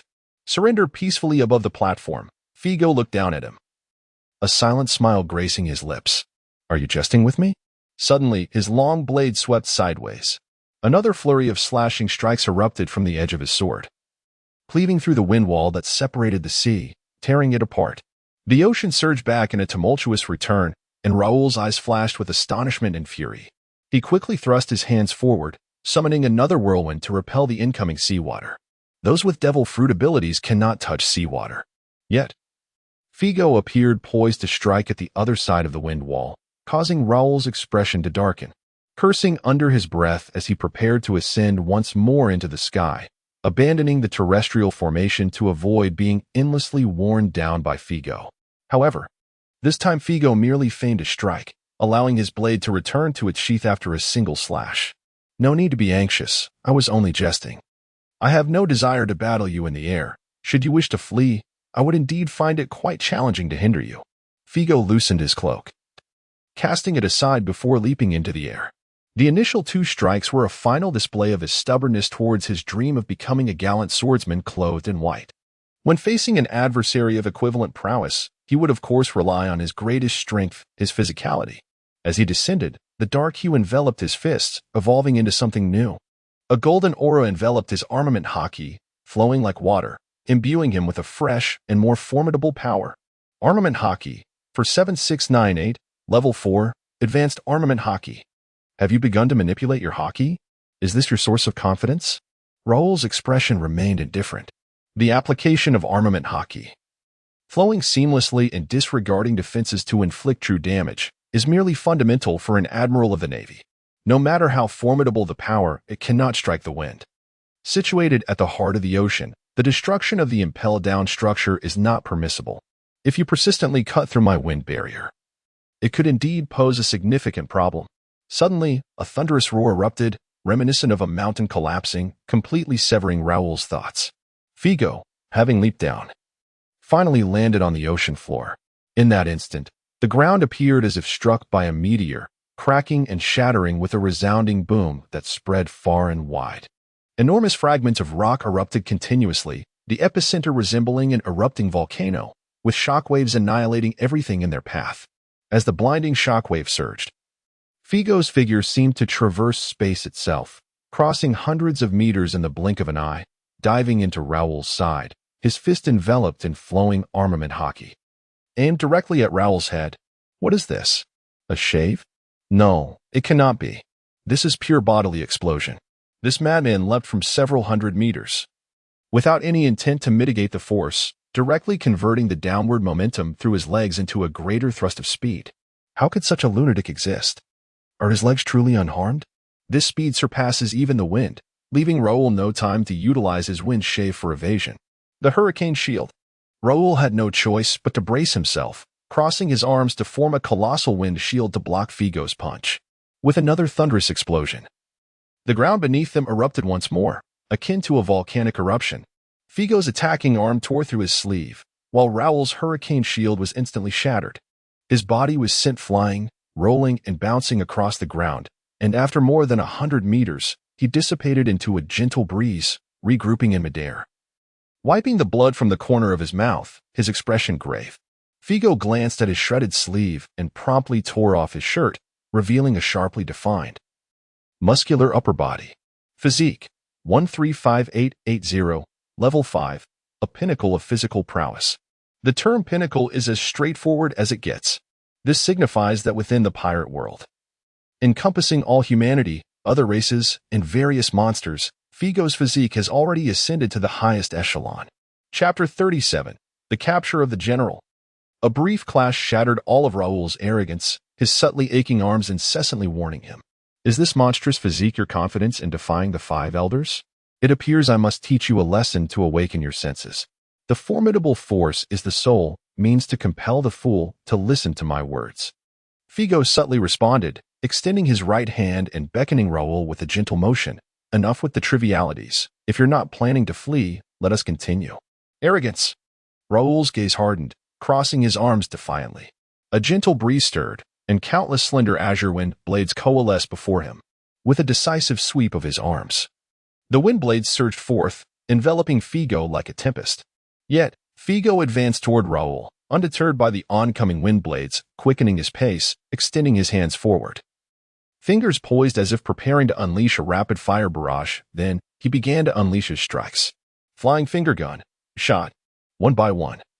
Dark orbs imbued with armament haki were propelled from Figo, colliding with the incoming wind blades, both vanishing into oblivion.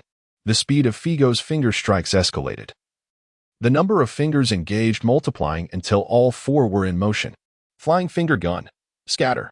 A dense barrage of dark projectiles swiftly consumed the azure wind blades, subsequently surging toward Raoul, who was struck repeatedly, resembling a sieve. However, it bore no effect. While armament haki could indeed strike a Logia-type user, it required a genuine hit. Through his observation haki, Raoul preemptively rendered all areas susceptible to the projectiles into nothingness. The attacks appeared to connect, but ultimately fell short, rendering them ineffective.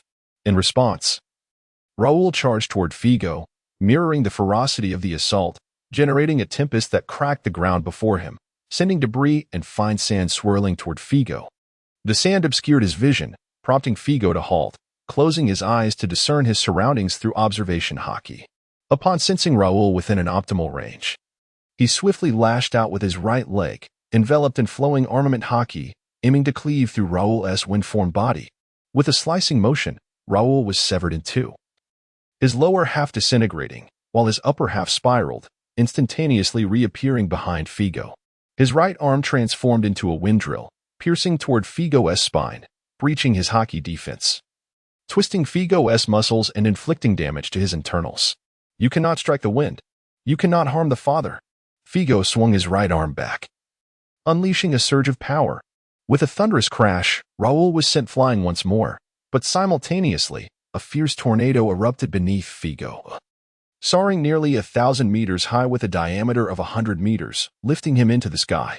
The rapid motion of the whirlwind constrained Figo's movements, leaving him ensnared in its tumult. Meanwhile, Raoul, having rebounded from the ground, knelt momentarily to regain his composure, then shot upward, hands clasped above his head, his body spinning, transforming into a colossal wind gun, unleashing an unparalleled force of attack. Within the vortex, Figo clenched his right fist. The structure and density of the muscles in his right arm underwent a rapid transformation, causing his arm to swell disproportionately to twice its original girth. Simultaneously, Figo's weight surged dramatically, defying scientific principles and unleashing a latent energy within him, escalating from under 500 pounds to nearly 500 kilograms. While this increased mass would somewhat diminish his speed, it bestowed upon him greater strength and a more stable center of gravity, as those robust arms seemed capable of shattering anything in their path. Life returns, the arm of the war god. With a thunderous crash, the massive fist collided with the very essence of Raoul, creating a tempestuous shockwave that shattered the surrounding air into radiant azure halos sweeping into the distance. At the epicenter of the collision, a dazzling blaze of blue fire illuminated the scene. Boom! Not far from the battlefield, the structure of Advanced City began to tremble ominously, appearing on the verge of collapse. At the exit of the zero-level platform, Deputy Director Radu lay prostrate on the ground, trembling as he cradled a snail phone in his hands. Advanced City is going to collapse. Advanced City is going to collapse. Great Elders, please send a warship to rescue us, or we will be drowned by the sea or devoured by sea monsters. Silence, came the furious retort from the other end of the snail phone. Mendez Ben Saint. Advanced City was fortified to withstand the fiercest assaults from the strongest pirates of the sea at its inception, as long as they do not strike with intent. Advanced City will not fall. Radu, I demand an update on the battle situation. Go check now. Our really won't collapse? Radu reluctantly rose, his expression suddenly frozen in disbelief. What has happened? Does Gaston Figo truly possess the power to contend with Raoul? Radu murmured in response, Great Elders, the sky, it has split open. High above, the heavy clouds were cleaved in two by a formidable force, revealing a deep chasm in the azure sky.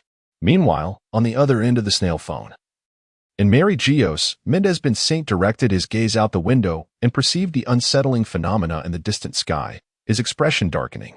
After a moment of silence, he picked up another snail phone and commanded, Mocha, immediately mobilize the warships. Wait?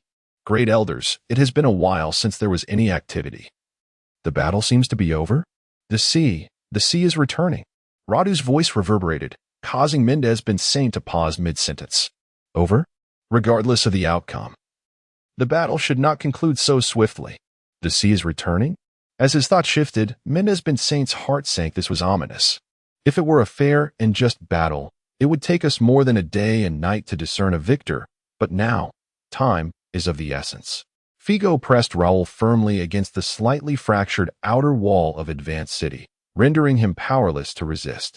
You are not entirely to blame. Without the wind fruit, you would never have possessed the capacity to challenge me. While you have basked in the strength afforded by the fruit, you must also accept its drawbacks.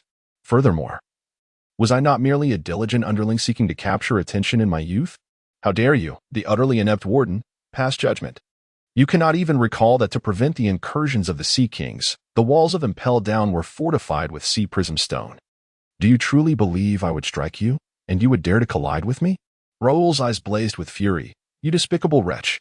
I was captivated by his reckless demeanor, so careless, infuriating. He, too, must guard against the backlash of seawater caused by the recent impact. Momentarily forgetting that the outer walls of Impel Down are composed entirely of sea prism stone, which has led him to this mortifying predicament. Abruptly halting what could have been an epic confrontation. What exactly do you intend to achieve, Figo? I have allowed you to reside in Impel Down for a couple of days, hoping that certain individuals might engage with me in a more civil manner. Indeed. You are a hostage. Where is your sense of justice, you scoundrel? The tumultuous waves roared back, swallowing Raoul's final cry, leaving him utterly drained.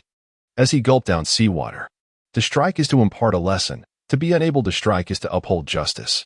Is a compliant justice still justice? Figo chuckled softly as he lifted him to the surface. Chapter 38, Events and Controversies. Prisoner, Raoul, rank, SSR-4, status, incarcerated, crime index, 37, capture participation, 100, available skills, navigation, theft, swordsmanship, blacksmithing. Commerce, character event 1, awaiting activation, character event 2, not yet activatable, core event, not yet activatable, selected skill, swordsmanship. Reward, swordsmanship 29677650, level 4 swordmaster. Quite the impressive repertoire, isn't it? Blacksmithing and swordsmanship, yet he discarded his weapon, focusing solely on honing his devil fruit abilities? With a glance at Raoul, who was bound and unconscious in the cell, Figo flicked his fingers to unleash a burst of air. Awaken. The air blast struck Raoul's abdomen, forcing him to cough up several mouthfuls of seawater. As his blurry vision cleared, Raoul weakly tugged at the chains binding him, struggling to sit up. In that fleeting moment of unconsciousness, he had foreseen the predicament awaiting him upon regaining awareness. Exuding a semblance of a commanding presence, he refrained from futilely shouting in anger. Instead, he cast a glance at Figo through the bars and then at the old man in the adjacent cell. The old man, with a rosy complexion, was extolling Figo's prowess. Are you truly capable of unleashing the power of the spear? I do not recall teaching you this technique. You must have developed it independently, right? Ha ha ha, splendid. You excelled in the 6 styles during your time in the elite class, and it seems you have continued your training over the years. The 6 styles will undoubtedly become even more formidable in your hands. I, Doug, firmly believe that. Learned well, yet failed to grasp a single technique? Figo could only force a chuckle in response. Raoul's gaze lingered on Doug's unshackled limbs, and he remarked, You are deliberately cooperating with Gaston Figo, are you not? General Doug, do you comprehend the gravity of your actions? The old man lifted his chin, deliberately avoiding Raoul's gaze. What is this? Our 4th general has been imprisoned, yet you still wish to instruct an old man like me? Indeed, Figo had triumphed over Raoul, and his lips could not help but curl upwards in a triumphant smile. Raoul, feeling foolish, turned his cold gaze away and chanced upon Jean Jia approaching from a distance, saying, Jean Jia, have you joined in their rebellion as well? He employed the term rebellion. Jean Jia's complexion paled slightly. During Raoul's tenure as chief jailer, Jean Jia had been his deputy, once greatly admiring Raoul's strength. Yet, after 14 years, he found Raoul now cast as a prisoner in Impel Down. However, a year of hierarchy could not compare to the 15 years spent with Figo. Even though he was desperately coveting the position of warden, he ultimately chose to support Figo. He averted his gaze, refraining from answering Raoul, and addressed Figo. I have already informed all the guards in the monitoring room of the situation. Catching Doug was manageable, with minimal commotion. But the tremors from the recent battle cannot be concealed from the guards and prisoners in Impel Down. Without an explanation, it will undoubtedly incite panic. As for the guards' reactions without Jean Jia needing to elaborate, the indistinct shouts echoing from afar spoke volumes. The warden truly is the strongest. What of the naval admiral? He is hardly a worthy opponent for the most illustrious director. The director's choice to defy the orders of the world government must surely indicate a flaw in those commands. The director is magnificent. Doug chuckled heartily at this. However, Raoul found it difficult to believe what he had just heard. Were not most of these guards from the naval headquarters? After all, I am a naval admiral. How could Figo dare to reveal the truth to them? Now that they are aware of the reality, why do they still accompany Figo in this madness? What emboldens them to question the legitimacy of the world government's orders? Has the entire Impel Down succumbed to madness? Figo, with his hands clasped behind his back, squatted opposite Raoul, shaking his head with a smile. Though the guards at Impel Down are notoriously ruthless when punishing prisoners, they have remained adorably naive. Having been isolated from the outside world for so long, this trust is profoundly significant. What follows is merely a matter of waiting. Raoul, plagued by existential doubts, ceased to speak, while Doug, his face aglow, continued to babble excitedly. Figo, overwhelmed by it all, casually activated the character's events for Doug and Raoul, curious to view the animation. Character Event 1, activated 10 years ago, the warship carrying the son and daughter-in-law of Rear Admiral Doug encountered the hellish man, Hebrews, resulting in their untimely demise, leaving only their 2-year-old grandson, Kong. Following this tragedy, Rear Admiral Doug's memory began to decline, and his health deteriorated, yet he never uttered a word of vengeance. The Hellish Pirates, one of the New World's formidable factions, necessitate at least 2 admirals to have a substantial chance of dismantling their power. A significant entanglement that Doug is unwilling to initiate a large-scale war in the New World for personal vendetta. Event requirement: capture or eliminate Hebrews, dismantle the Hellish Pirates. The visuals were brief, yet the textual details abundant. Quite a challenging proposition. It seems to be akin to dismantling a Yonko crew or eliminating one of the emperors. Doesn't it? No wonder during my last visit to the old man's home, I only encountered Kong and not his parents. It's fortunate I did not inquire further. The old man harbors secrets. Despite the challenge, there remains a chance for completion. Raoul's character event is truly unsolvable. Event requirement: assist Raoul in defeating or capturing Gaston Figo. Meanwhile, the impact of Raoul's defeat and capture by Figo rapidly spread. Within the naval headquarters, only those of the rank of Rear Admiral and above received a general overview of the situation. The name Figo was not unfamiliar to them. Yet none could have anticipated that the man who had refused the rank of Rear Admiral to return to Impel Down as director would, in silence, transform into an admiral. Caesar was left dumbfounded, while the newly promoted Rear Admiral Mia felt joy intermingled with concern for both Doug and Figo, prompting her to seek out Marshal Oka. Oka, continuously dialing the phone bug for the Gorosei, wore an expression that was far from stern. Instead, he appeared somewhat relieved and relaxed, urging Mia to remain calm. At the Holy Land of Mariehua, the Gorosei convened once more. Mendez succinctly explained the origins and developments of the situation to the other 4, slamming his hand on the table in anger, declaring, "This is an unprecedented malevolent incident that demands severe punishment. I propose to mobilize Admiral Shinsuke alongside Mocha to apprehend him."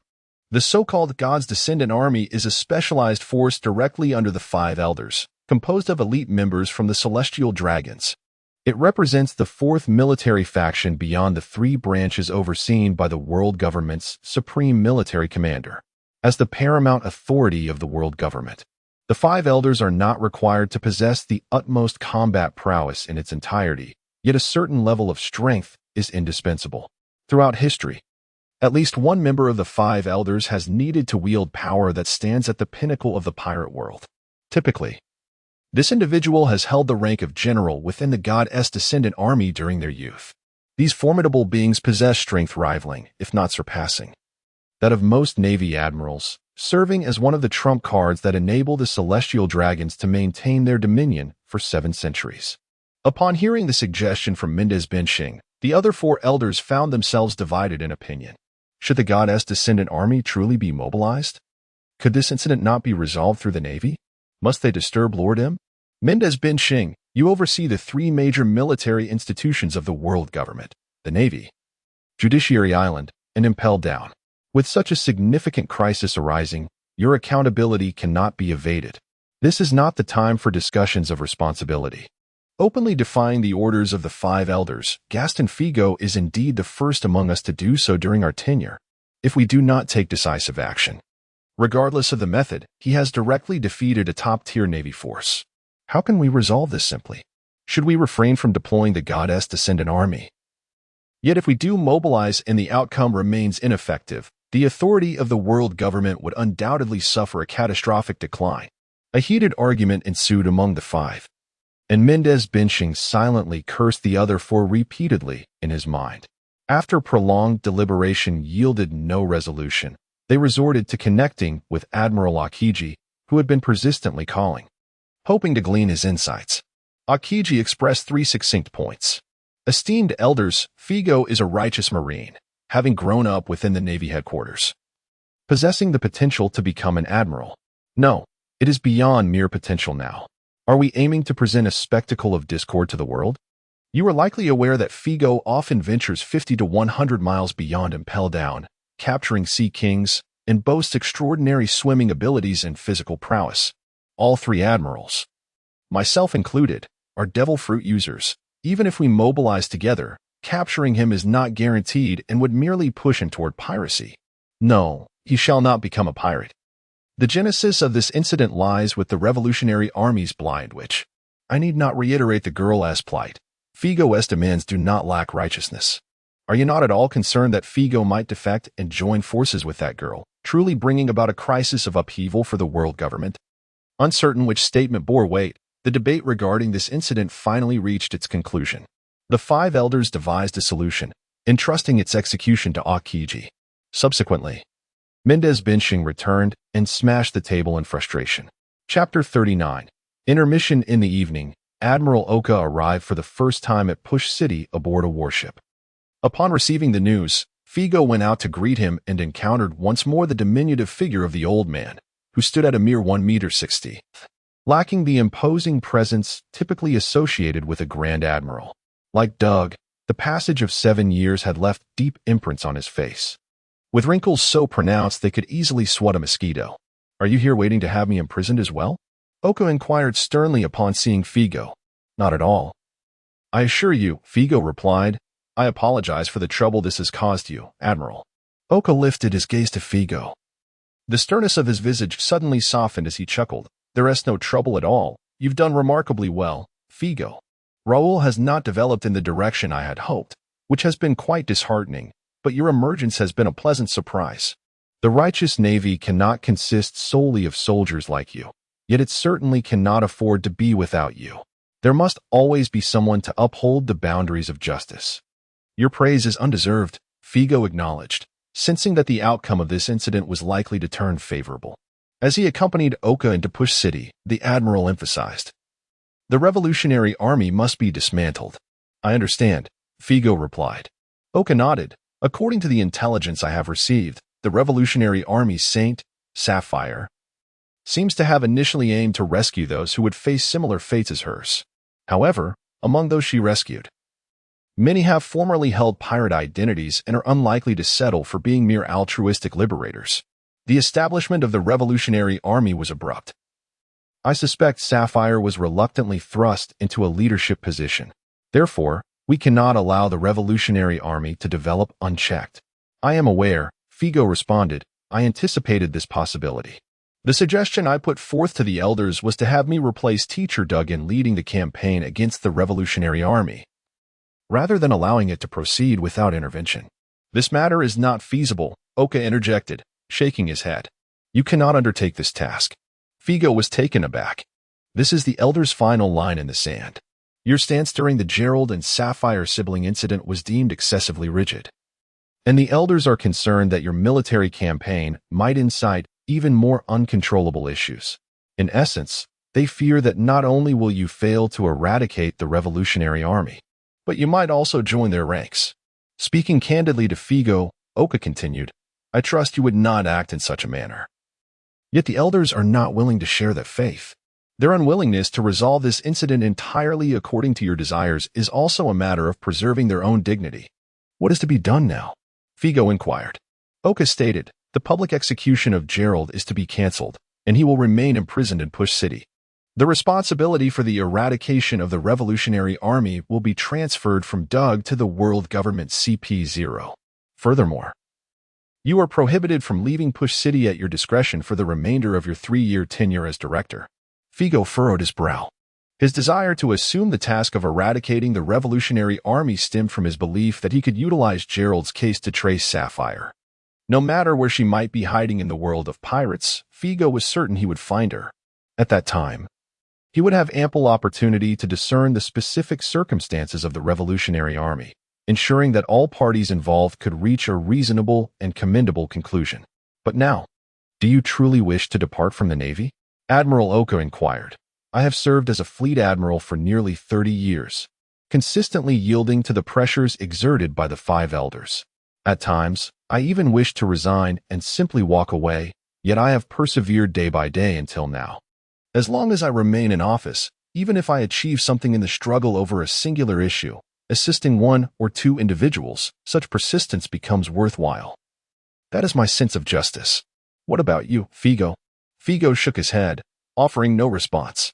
Having grown up in the world of pirates, Admiral Oka could not comprehend Figo's perspective. The world government is supreme, and the five elders hold the highest authority. This notion is ingrained within. Thus, Oka dares to contend but not to rebel. As a traverser, Figo possesses no such reverence. Upon witnessing injustice, why not resist? Sensing Figo's thoughts, Oka felt a tinge of concern mixed with admiration. No wonder you can accomplish what I have never managed. You possess greater determination and audacity than I had imagined. I only hope you can steadfastly uphold your sense of justice and refrain from misusing your power, Figo. Rest assured, I shall not. However, it is not yet time.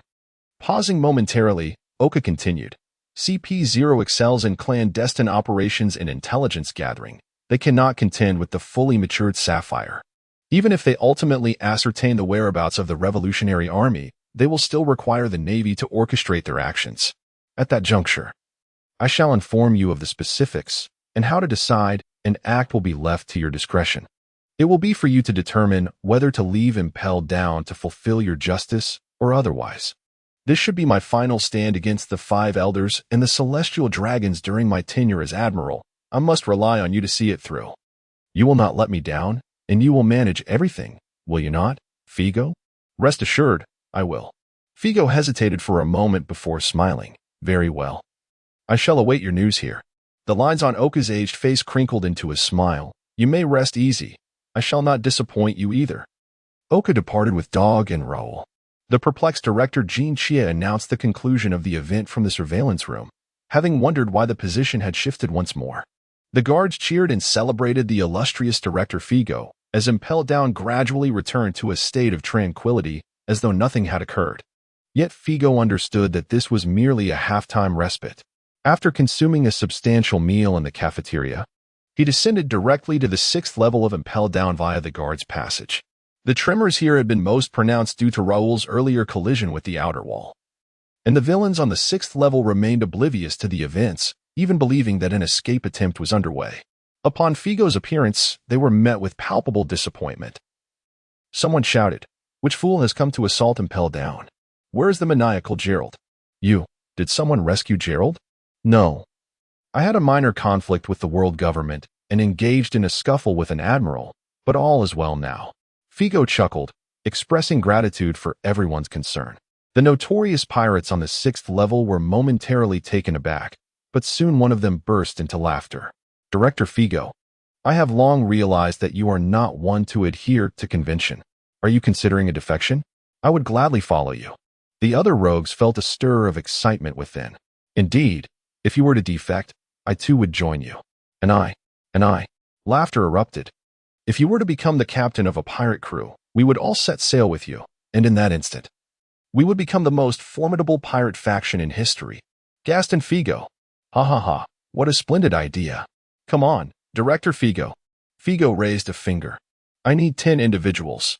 The voices of the rogues momentarily faltered before erupting into a frenzy. I'll do it. I was once a navigator. I worked as a shipwright. I am a sharpshooter."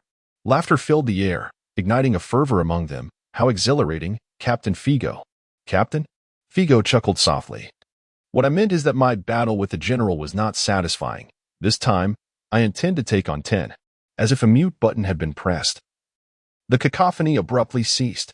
The expressions of the notorious pirates froze, exchanging glances laden with uncertainty. Who will step up? Their eyes darted among each other. You? Perhaps you should. My injuries have yet to heal. You go. Figo chuckled softly. Ultimately, a few among them displayed a glimmer of ferocity, and upon hearing his quiet laughter, their tempers flared. One shouted, "Do not be so arrogant." "I'll go." Figo surveyed the room. We are still 5 short. Silence enveloped the group. After 7 years, they had been reluctant to escape, and Figo was left with no choice but to toss the keys in front of the 5 who responded. Then it shall be you 5. The 5 stood in stunned disbelief. You scoundrels, cowardly as mice. How infuriating. Make haste. Figo's voice was urgent, pressing upon them like a death knell. Anguish and fury contorted the faces of the 5. No, please don't come near. I truly do not wish to escape. Chapter 40. The Demon Slayer Order. In the blink of an eye, more than half a year had passed. Figo had traversed more than half of his 16th year in Impel Down, and since that tumultuous clash, life appeared to have returned to a semblance of tranquility. Each day was filled with the routine of processing prisoners and capturing various sea creatures, as he continued to harness his ever-strengthening physique to refine his resurrection of life. The once incessant communication with the 5 elders Mendez had dwindled, replaced by a resurgence of correspondence with Marshal Ao. Information regarding the Revolutionary Army's recent activities and the progress of the world government's investigations had been relayed to Figo, who noted that the Revolutionary Army had remained inactive for the past 6 months, while the Sapphire had struck twice. Once, she attacked a slave ship, and on another occasion, she seized the opportunity to sink a vessel carrying celestial dragons, resulting in the death of a celestial dragon father and daughter. Unlike the midnight raid that Figo had undertaken, which had few witnesses, the Sapphire's assault was brazenly executed in broad daylight, witnessed by onlookers, causing an uproar throughout the pirate world. Furious, the world government dispatched additional personnel in frenzied pursuit of her whereabouts, and Figo understood that her capture was imminent. Indeed, it was not long before he received news through the Den Mushi. The Revolutionary Army's headquarters had been located just days prior, prompting the 5 elders to bypass the Marine headquarters and initiate the Demon Slayer Order, with the fleet now en route. Figo, if you still choose to proceed, there awaits a warship 50 miles southwest of Impel Down. We will maintain contact during the journey. Very well, I shall head there at once. Figo concluded the call and removed his director's cloak. He made his way to the training area to find Jin Xie, stating, Old Jin, I am stepping out for a while. Keep a close watch on Impel Down. Off to capture more sea creatures? Jin Xie inquired. Consider it so, and let us delay Radu's discovery of my absence for as long as possible, Figo replied. Oh, what? As he watched Figo depart, Jin Xie was momentarily stunned, tossing aside a stone that nearly struck his foot. Am I to become the director? Swimming 50 miles was a trivial task for Figo, as he effortlessly navigated the familiar waters of Impel Down. Within mere minutes, he spotted the warship that Marshal Ao had mentioned. The ship was well known to him, having previously boarded it. Mia, it has been quite some time, he greeted the still-dashing female rear admiral as he stepped aboard with a graceful stride. You arrived rather swiftly, Mia remarked, handing Figo a towel. Set sail. As the warship began its journey into the distance, Figo wiped the water from his face, and Mia continued. The Revolutionary Army's headquarters is situated on an uninhabited nameless island in the New World, which the world government has dubbed Witch Island. The 10 warships of the Demon Slayer Order are the finest colossal vessels of the Marine headquarters, remarkably swift and having set off ahead of us. We must now proceed at full speed. The so-called Demon Slayer Order represents one of the most formidable military operations of the Marine headquarters, possessing the capability to erase an island from the map. In the decree for the extermination of demons, 10 formidable colossal warships will be deployed, accompanied by 5 lieutenant generals, dozens of major generals, and thousands of elite Marines. They will unleash an overwhelming barrage of artillery fire upon the target location, executing indiscriminate and devastating strikes, followed by a ruthless slaughter of any survivors. This is an act of annihilation against the target. Only the Grand Admiral and the 3 admirals possess the authority to initiate the extermination decree. However, the 5 elders, wielding even greater power, can also do so. It is not entirely surprising that the Revolutionary Army is the target of this decree. What astonishes Figo is the revelation he hears from Mia. The operation is to be led by Teacher Doug? Mia shakes her head. Originally, it was General Raoul who was to lead, but upon learning of the news, the teacher seized command from the Grand Admiral. In the face of the flying Sapphire, it seems more reasonable to send Raoul. The world government should not have consented to Doug leading the operation. Figo contemplates this, shaking his head in resignation. What is this stubborn old man up to? Mia's tone evokes a smile, which she quickly suppresses as she hands Figo a transponder snail. For more information, contact the Grand Admiral, Figo. Given that you are openly defying the Elder's orders this time, do you not foresee any repercussions? What are your plans moving forward? Figo replies, I can only hope that the Elders will show me some leniency this time. Otherwise, the next time you see me, Mia, it will be on a wanted poster. Please do not apprehend me, haha. Mia pauses, stating, if that day we had not fortuitously met. If I hadn't invited you to the teacher's home and shared that matter with you. Regardless, I would have eventually heard the tales of the emerald and amethyst, for I have a penchant for meddling. Figo chuckles. Mia falls silent for a moment. Then smiles. You have truly transformed from the person you were in the elite class. This demeanor, I must admit, carries a certain charm. Meanwhile, 10 colossal warships traverse the windless zone, the iron behemoths forming an imposing line, with heavy gun barrels extending from their sides, exuding an oppressive aura. Aboard one of the ships, 79-year-old Admiral Doug stands with arms crossed at the bow, gazing into the distant horizon, his posture impeccably straight. Although he has secured the position of overall leader for this extermination decree, the golden transponder snail that officially initiates the decree is not in his possession. He casts a sidelong glance at the silver-haired youth on the adjacent ship, a member of CP-0, who holds the golden transponder snail. At that moment, the transponder snail emits a call. Attention all warships, we are about to exit the windless zone and enter the New World. We may encounter pirate crews at any moment. To prevent the Revolutionary Army and the witches from receiving advance notice and retreating, upon encountering pirate crews, once at an appropriate distance, the warships are authorized to open fire, leaving no survivors. I shall repeat, there is no need for boarding. Simply use cannon fire to cleanse the area. Doug averts his gaze, returning to his contemplation of the distant sea, his expression growing more solemn. 3 days later, at noon, on St. Lady Island, the headquarters of the Revolutionary Army.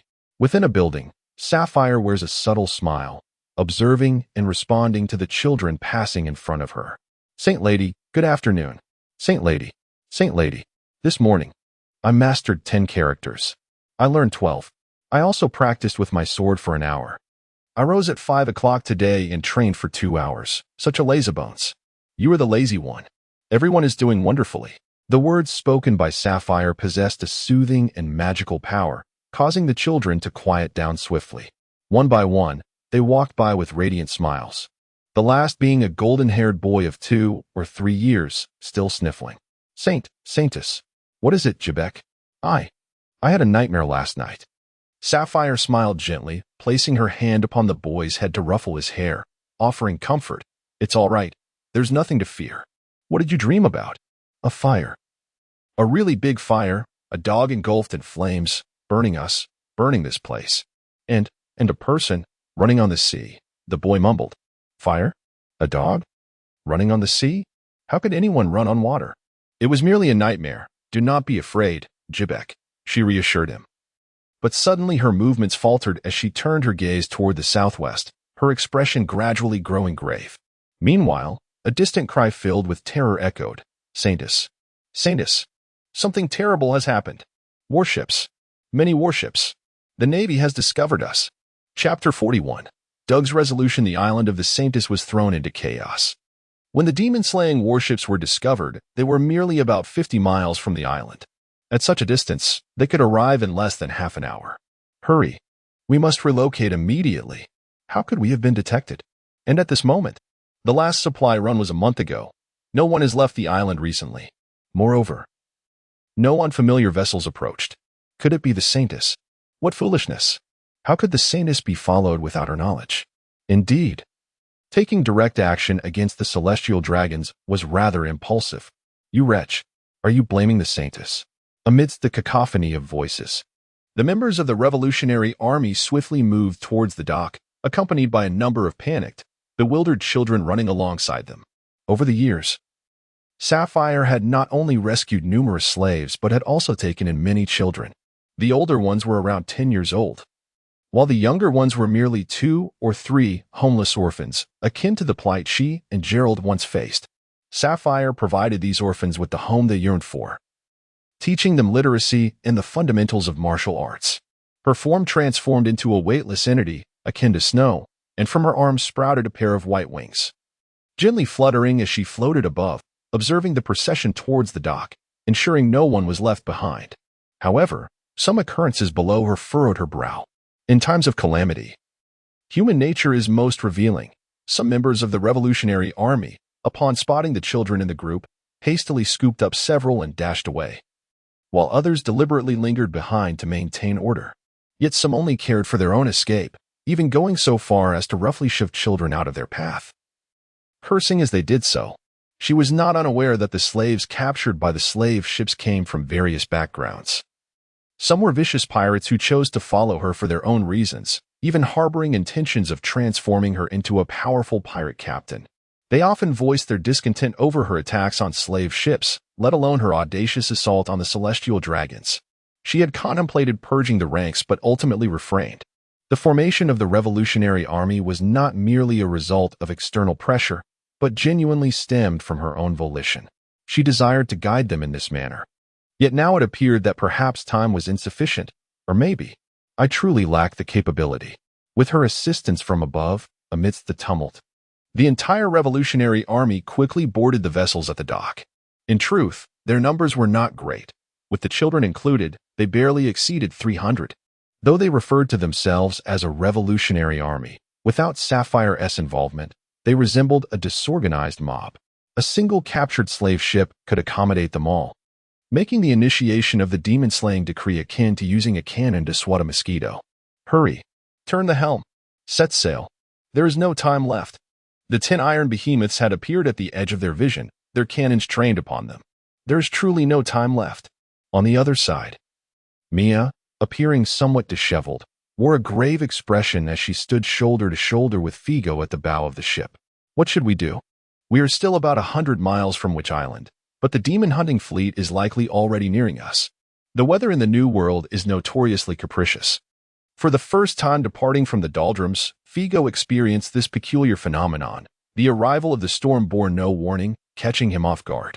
Even more bizarre was the presence of wind and rain without any rain clouds in the sky, leaving him helplessly delayed for 2 hours as he searched for a way to cut through the tempest with his sword. Navigational skill 11212, level 4, navigation expert.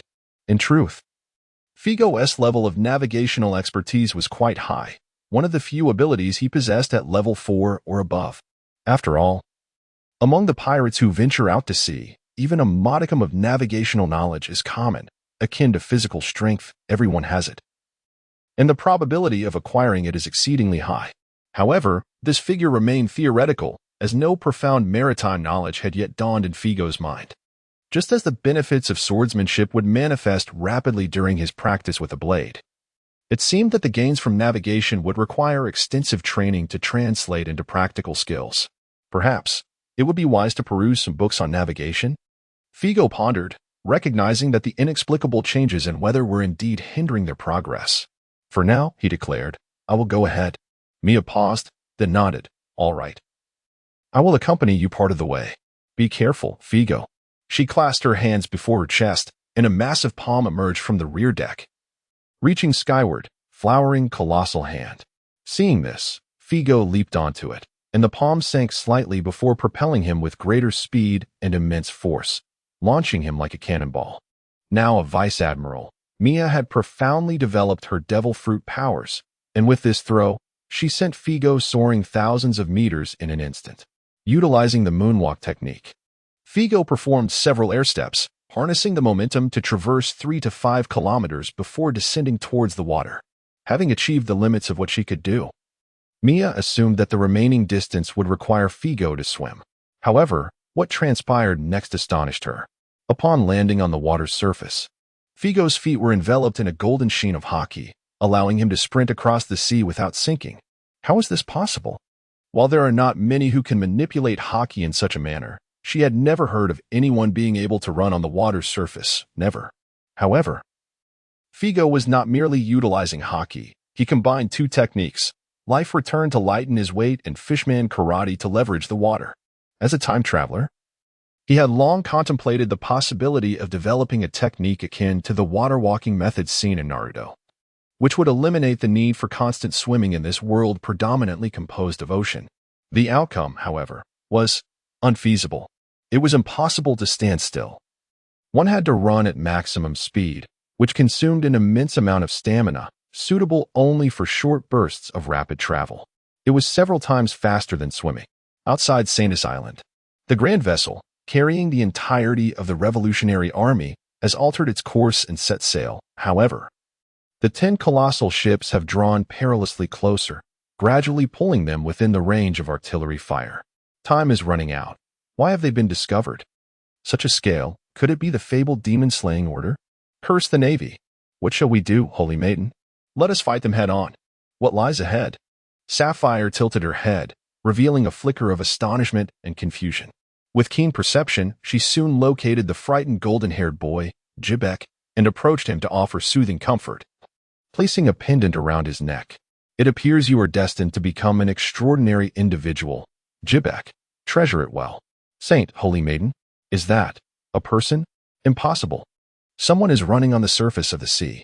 Finally, clarity dawned upon them regarding the figure racing forward, a revelation that momentarily distracted them from the encroaching warships. On board the vessels, Dog and the CP-0 agents also caught sight of Figo. The silver-haired CP-0 agent furrowed his brow. Yet his motion of raising the golden transponder snail remained unbroken. All personnel, target the enemy ship.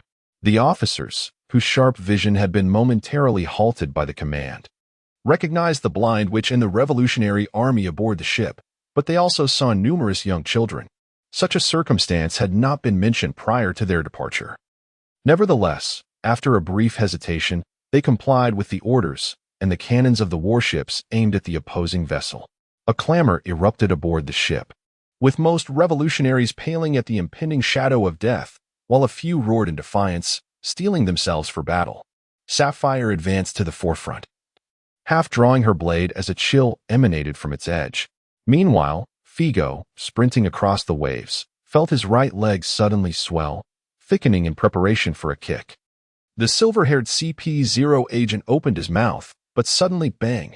A fist came crashing in from the side, interrupting him. The CP-0 agent spun and fell into the water. The golden transponder snail soaring into the air, only to be caught by a massive hand. Do not fire. Dog shouted into the transponder snail, declaring, I will take full responsibility for all consequences. Blind witch, this is Rear Admiral Dog of the Navy headquarters. You cannot escape. Surrender immediately, and I assure you, I will ensure the safety of all the children aboard your ship, sparing not a single innocent life. Rear Admiral Dog.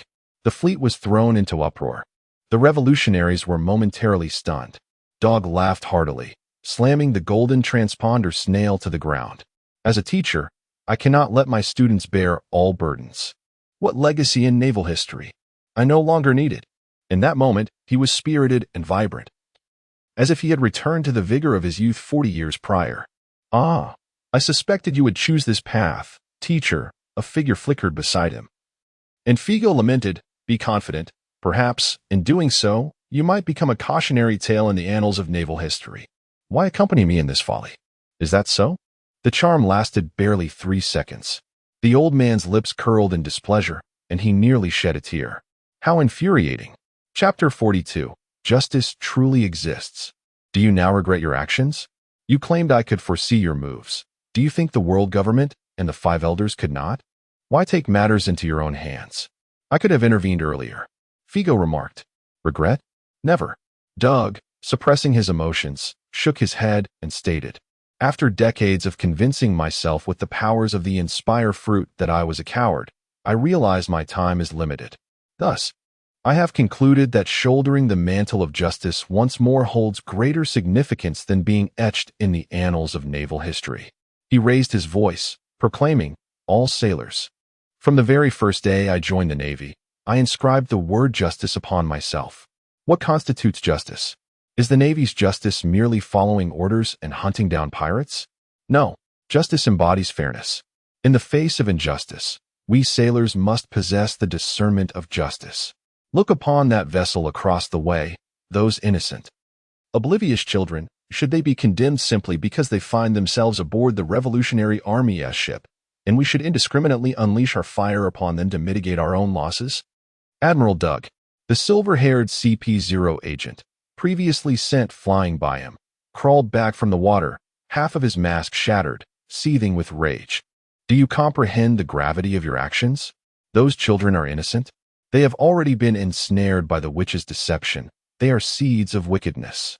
They must be afforded the right to choose. Today, I shall show them that justice still exists in this world.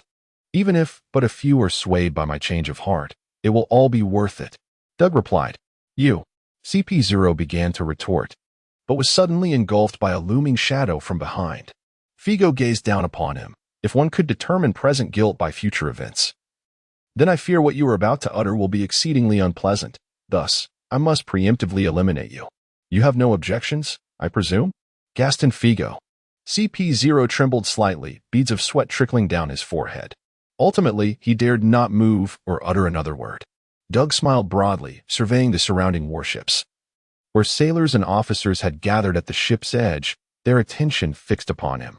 With his burdens finally lifted, he recognized many familiar faces among them, students from his past, though he could scarcely recall their names.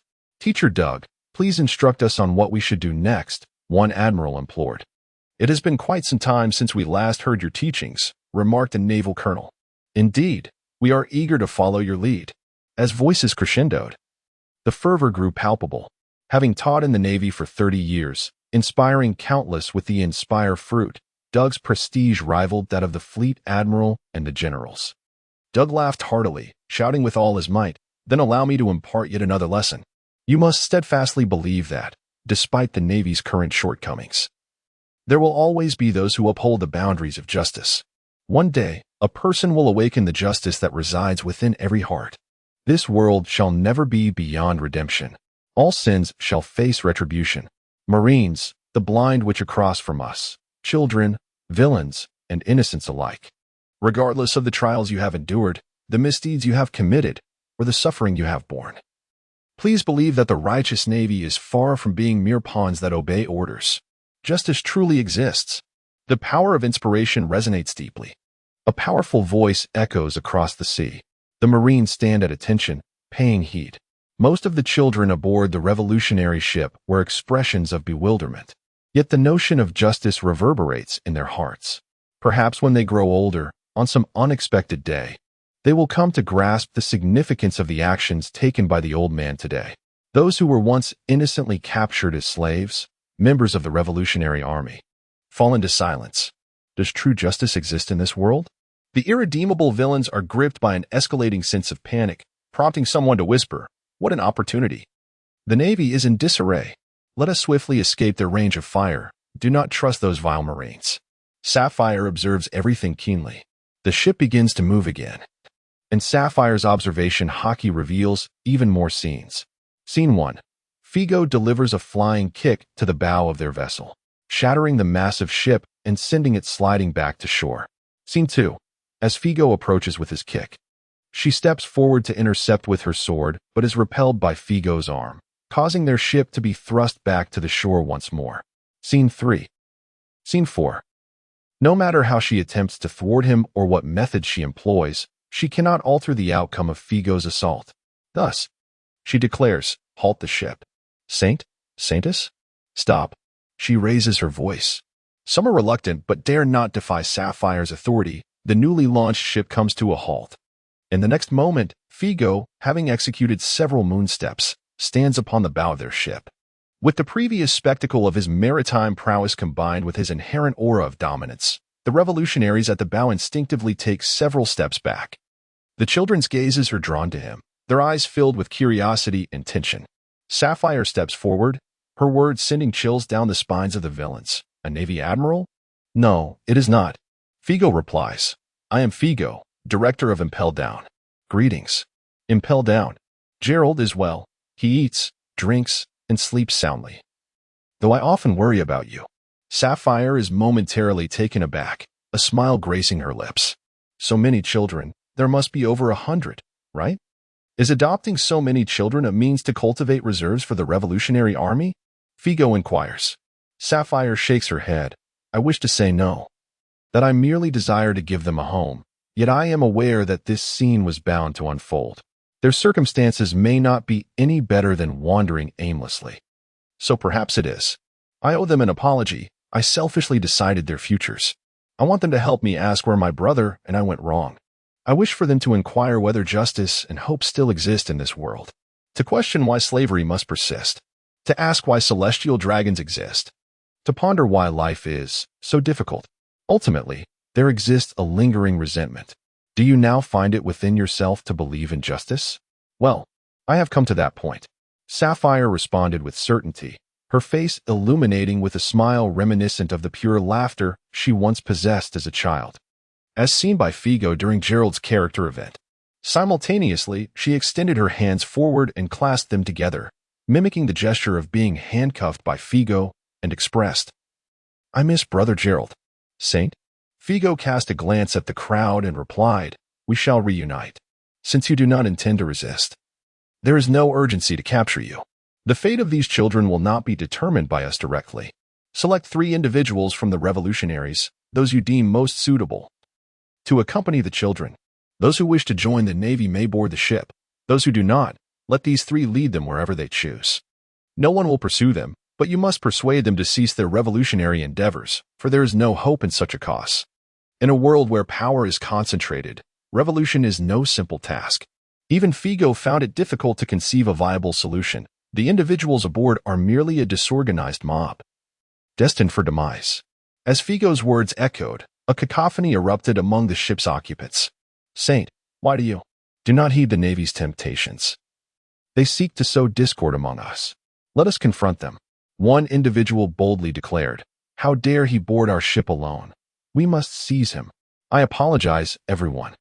I am weary, Sapphire interjected with an air of regret, turning to Figo and asking, Would 5 individuals suffice? Figo contemplated for a moment before responding, Let it be 4. It seemed akin to haggling at a marketplace. In that fleeting exchange, the fate of this disjointed band of revolutionaries was sealed. Chapter 43. The Hell Pirate Crew. Naval Headquarters. Marshal's office. Admiral Oka was engrossed, fixated on the din mushy on his desk, eagerly awaiting a call. According to the anticipated voyage timeline, the Demon Slayer fleet ought to have reached which island by now. What was the situation? What were that old fool Doug and Figo planning to do? Finally, the din mushy rang. Oka promptly answered, This is Oka. Admiral Oka, we have a situation. The voice on the other end was not that of Figo or Doug. And Oka momentarily hesitated before realizing it was Vice Admiral Gandaru, who had been monitoring the Hell Pirate Crew's movements in the New World. What is it, Gandaru? Has the Hell Pirate Crew made a move? Oka inquired gravely. I lost track of them. Rebris has mysteriously departed from his Hell Garden, along with the crew's officers. All that remains in the Hell Garden are a few small fry. Should we take this opportunity to eliminate them? What? Oka furrowed his brow. What is that scoundrel Rebris planning? A sudden thought crossed his mind, causing his face to pale slightly. Gandaru, can you ascertain when Rebris disappeared? Oh, I'm afraid I can only confirm he was present 3 days ago. Oka abruptly hung up the din mushy and swiftly dialed another number. What is it, Oka? The voice of the 5 elders, Mendez bin Shing, resonated from the other end. Lord Mendez bin Shing, is the Hell Pirate Crew's activity related to the Revolutionary Army? Mind your tone, Oka. Mendez bin Shing's voice was calm. The Hell Pirate Crew? How could I possibly know? It is the Navy's duty to handle pirate crews. However, CP0 did gather intelligence from the Hell Pirate Crew regarding the location of the Revolutionary Army's headquarters. Rebris has long aspired to defeat the glutton and become the sole king among pirates. Thus he is keen on recruiting the blind witch into his crew. You are aware of this, are you not, Oka? Oka grasped Mendez bin Shing's underlying implications, his anger and shock intertwining. Are you out of your mind? Mendez bin Shing, it is you who has lost your senses, Oka. Humph. Prepare to step down from your position as marshal. The din mushy clicked off. Oka sat in stunned silence for 2 seconds before hastily seizing the din mushy to dial another number. In the holy land of Mary Geos, Mendez bin Shing's expression was devoid of warmth as he cast the din mushy aside. Across the seas and the Grand Line, The intelligence agencies under the world government held absolute dominance. However, in the New World, where the mightiest pirate crews resided, the local forces proved to be more formidable. CP0 was momentarily unable to investigate a solitary island in the New World, but the case of the Hell pirate crew was distinct. As long as they existed, traces would undoubtedly remain. Over 6 months prior, Rebris, intent on locating the Revolutionary Army, had discovered a lead when members of the Revolutionary Army secretly purchased provisions sufficient for 200 individuals for a month. Isn't it peculiar that a pirate crew's procurement volume would not coincide with the presence of a major pirate crew? At that moment, he contemplated taking action. Yet the Navy responded swiftly, deploying a general to monitor him due to their suspicion of his unusual behavior. This situation lingered until today. CP0 had gleaned the approximate whereabouts of the Revolutionary Army from the Hell pirate crew. Naturally, this was inevitable, and it would also inform Hebrith of certain movements within the world government and the Navy. Given Hebrith's disposition, he would undoubtedly take action. Sending the Marines to their demise? No, that was not the case. Mendez bin Saint had long anticipated and was well aware of the connections between the O family and Figo. Figo would certainly appear among the ranks tasked with subduing the Revolutionary Army, regardless of his personal agreement, coupled with the array of the demon-slaying order. The Hell pirate crew was not without the capability to engage in battle, though both sides would suffer significant casualties. A war that not only eradicates a portion of pirates but also claims the lives of disobedient Marines would be ideal, particularly if the defiant Figo were to fall at the hands of the hellish man, Hebrith. This was not merely to uphold one's authority.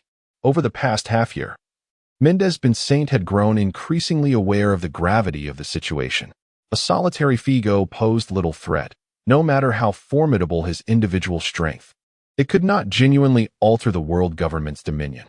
However, should Doug, influenced by Figo, become involved, considerable trouble could ensue.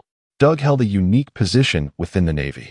As the innovator of the Navy's 6 styles, he was a mentor to countless individuals, inspiring many lost young Marines with the encouragement fruit.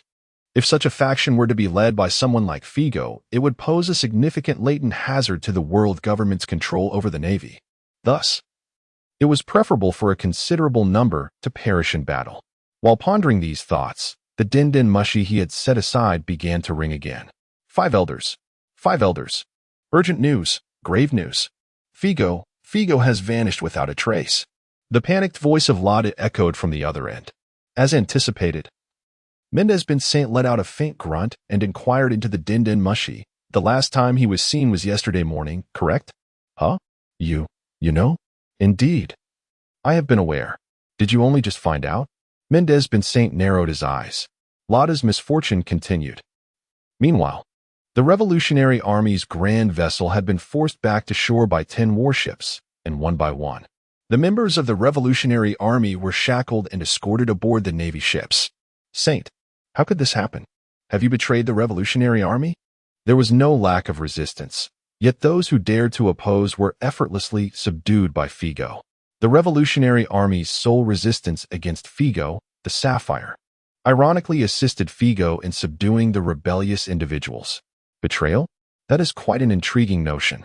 Figo couldn't help but chuckle, as he found himself surrounded by a group of children and 4 Revolutionary Army members, each displaying complex expressions chosen by the Sapphire. The prison records had yielded a bountiful harvest, revealing over 100 blank pages. The majority of apprehensions fell within a participation rate of 60 to 80. There were 4 individuals with a crime index below 3, around 20 with an index between 4 and 10, while the rest exceeded 10. One individual even reached a staggering score of 80, leaving their previous identity a mystery. However, since 4 have been released, and there remain 4 individuals within the Revolutionary Army who can be deemed innocent, Fij is willing to trust that the release of the 4 chosen by Sapphire poses no issue. He gestures for Sapphire to offer final words to these 4 and the children, yet Sapphire suddenly inquires, her expression tinged with surprise, apart from you. Has the Navy headquarters dispatched a general, along with a ship of elite soldiers?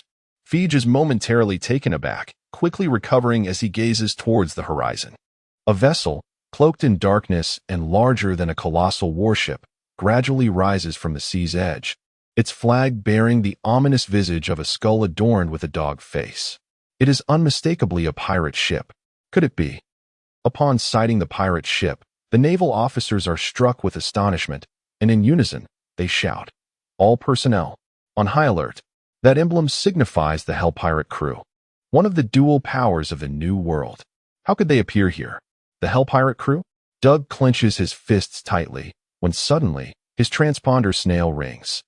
Upon answering, the voice of Marshal Oka resonates. "Doug, be cautious. I have spotted him." With a low growl, Doug abruptly hangs up the transponder snail. On the distant pirate ship, a figure towering over 6 meters, immensely robust, emerges at the forefront of the deck. His hearty laughter reverberates across the waters. Exuding an overwhelming aura, his conqueror's haki unapologetically unleashed. What a grand spectacle, Navy. Have you captured the blind witch due to some petty troubles? Haha. Shall we negotiate for a prisoner exchange? I rather fancy the blind witch's character. Why not join my pirate crew? A prisoner exchange? Fija's countenance turns grave. Could that be? Major General Mia. Chapter 44. Figo's conqueror's haki. As the ships of the Hell Pirate crew drew closer, an increasing number of onlookers discerned. Not far behind the inclined figure of Hebris, the bound Mia, ensnared by the chains of the sea tower stone, slumped precariously against the ship's eaves, unconscious. Alongside her, several naval officers and ensigns found themselves in a similarly dire predicament. Most likely, they had encountered misfortune during their voyage. Even though Mia held the rank of Rear Admiral in the Navy headquarters, she had little recourse against the Hell Pirate crew, finding herself unable to escape even in the direst of circumstances. Among them, 5 Rear Admirals, including Doug and Figo, boarded the bow of a warship. Gazing intently at the unfolding scene, Doug's fist clenched tighter, his body trembling with barely contained rage. Xiaya, that despicable scoundrel. Figo, who had activated Doug's character event, was acutely aware of the animosity between Doug and the Hell Pirate crew. Remaining composed, he carefully observed the situation aboard the opposing vessel. It was not just that scoundrel Hebris. The other 4 Rear Admirals began to share their observations. Nearly all of the Hell Pirate crew's officers were present on the ship. The 2 vice captains, the Spear of Hell, Aaron Jackson, with a bounty of 780 million, and the Shield of Hell, Tony Toya, with a bounty of 735 million, were both aboard. The 4 beasts of the underworld were also present, each boasting bounties exceeding 400 million. Was everyone mobilized?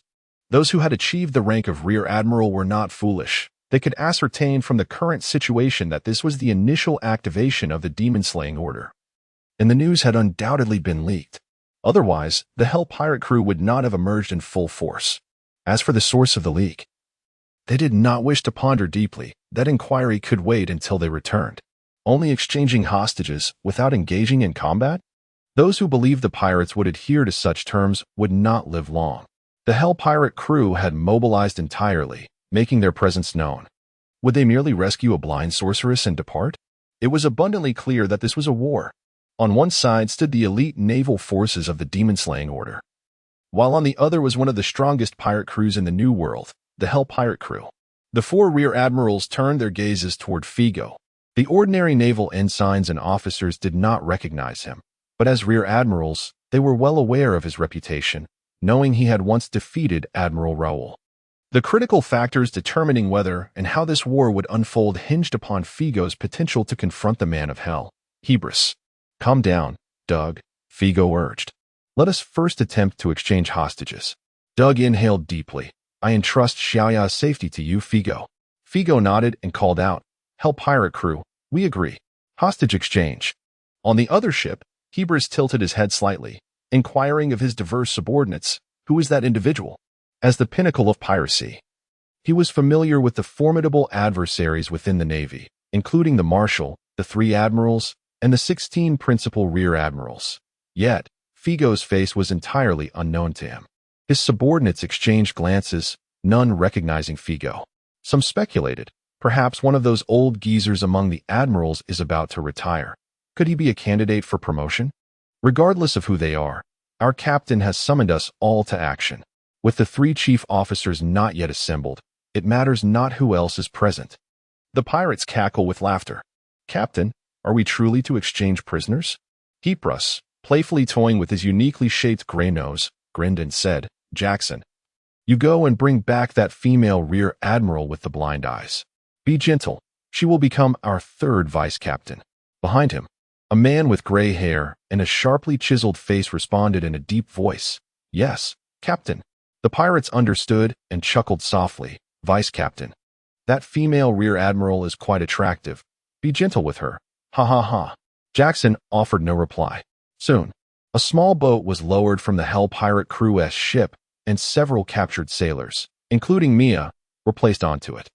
Jackson took only 2 apprentice crew members from the pirate crew and rowed forward. In contrast, Figo boarded a lifeboat with the Sapphire, personally rowing towards them.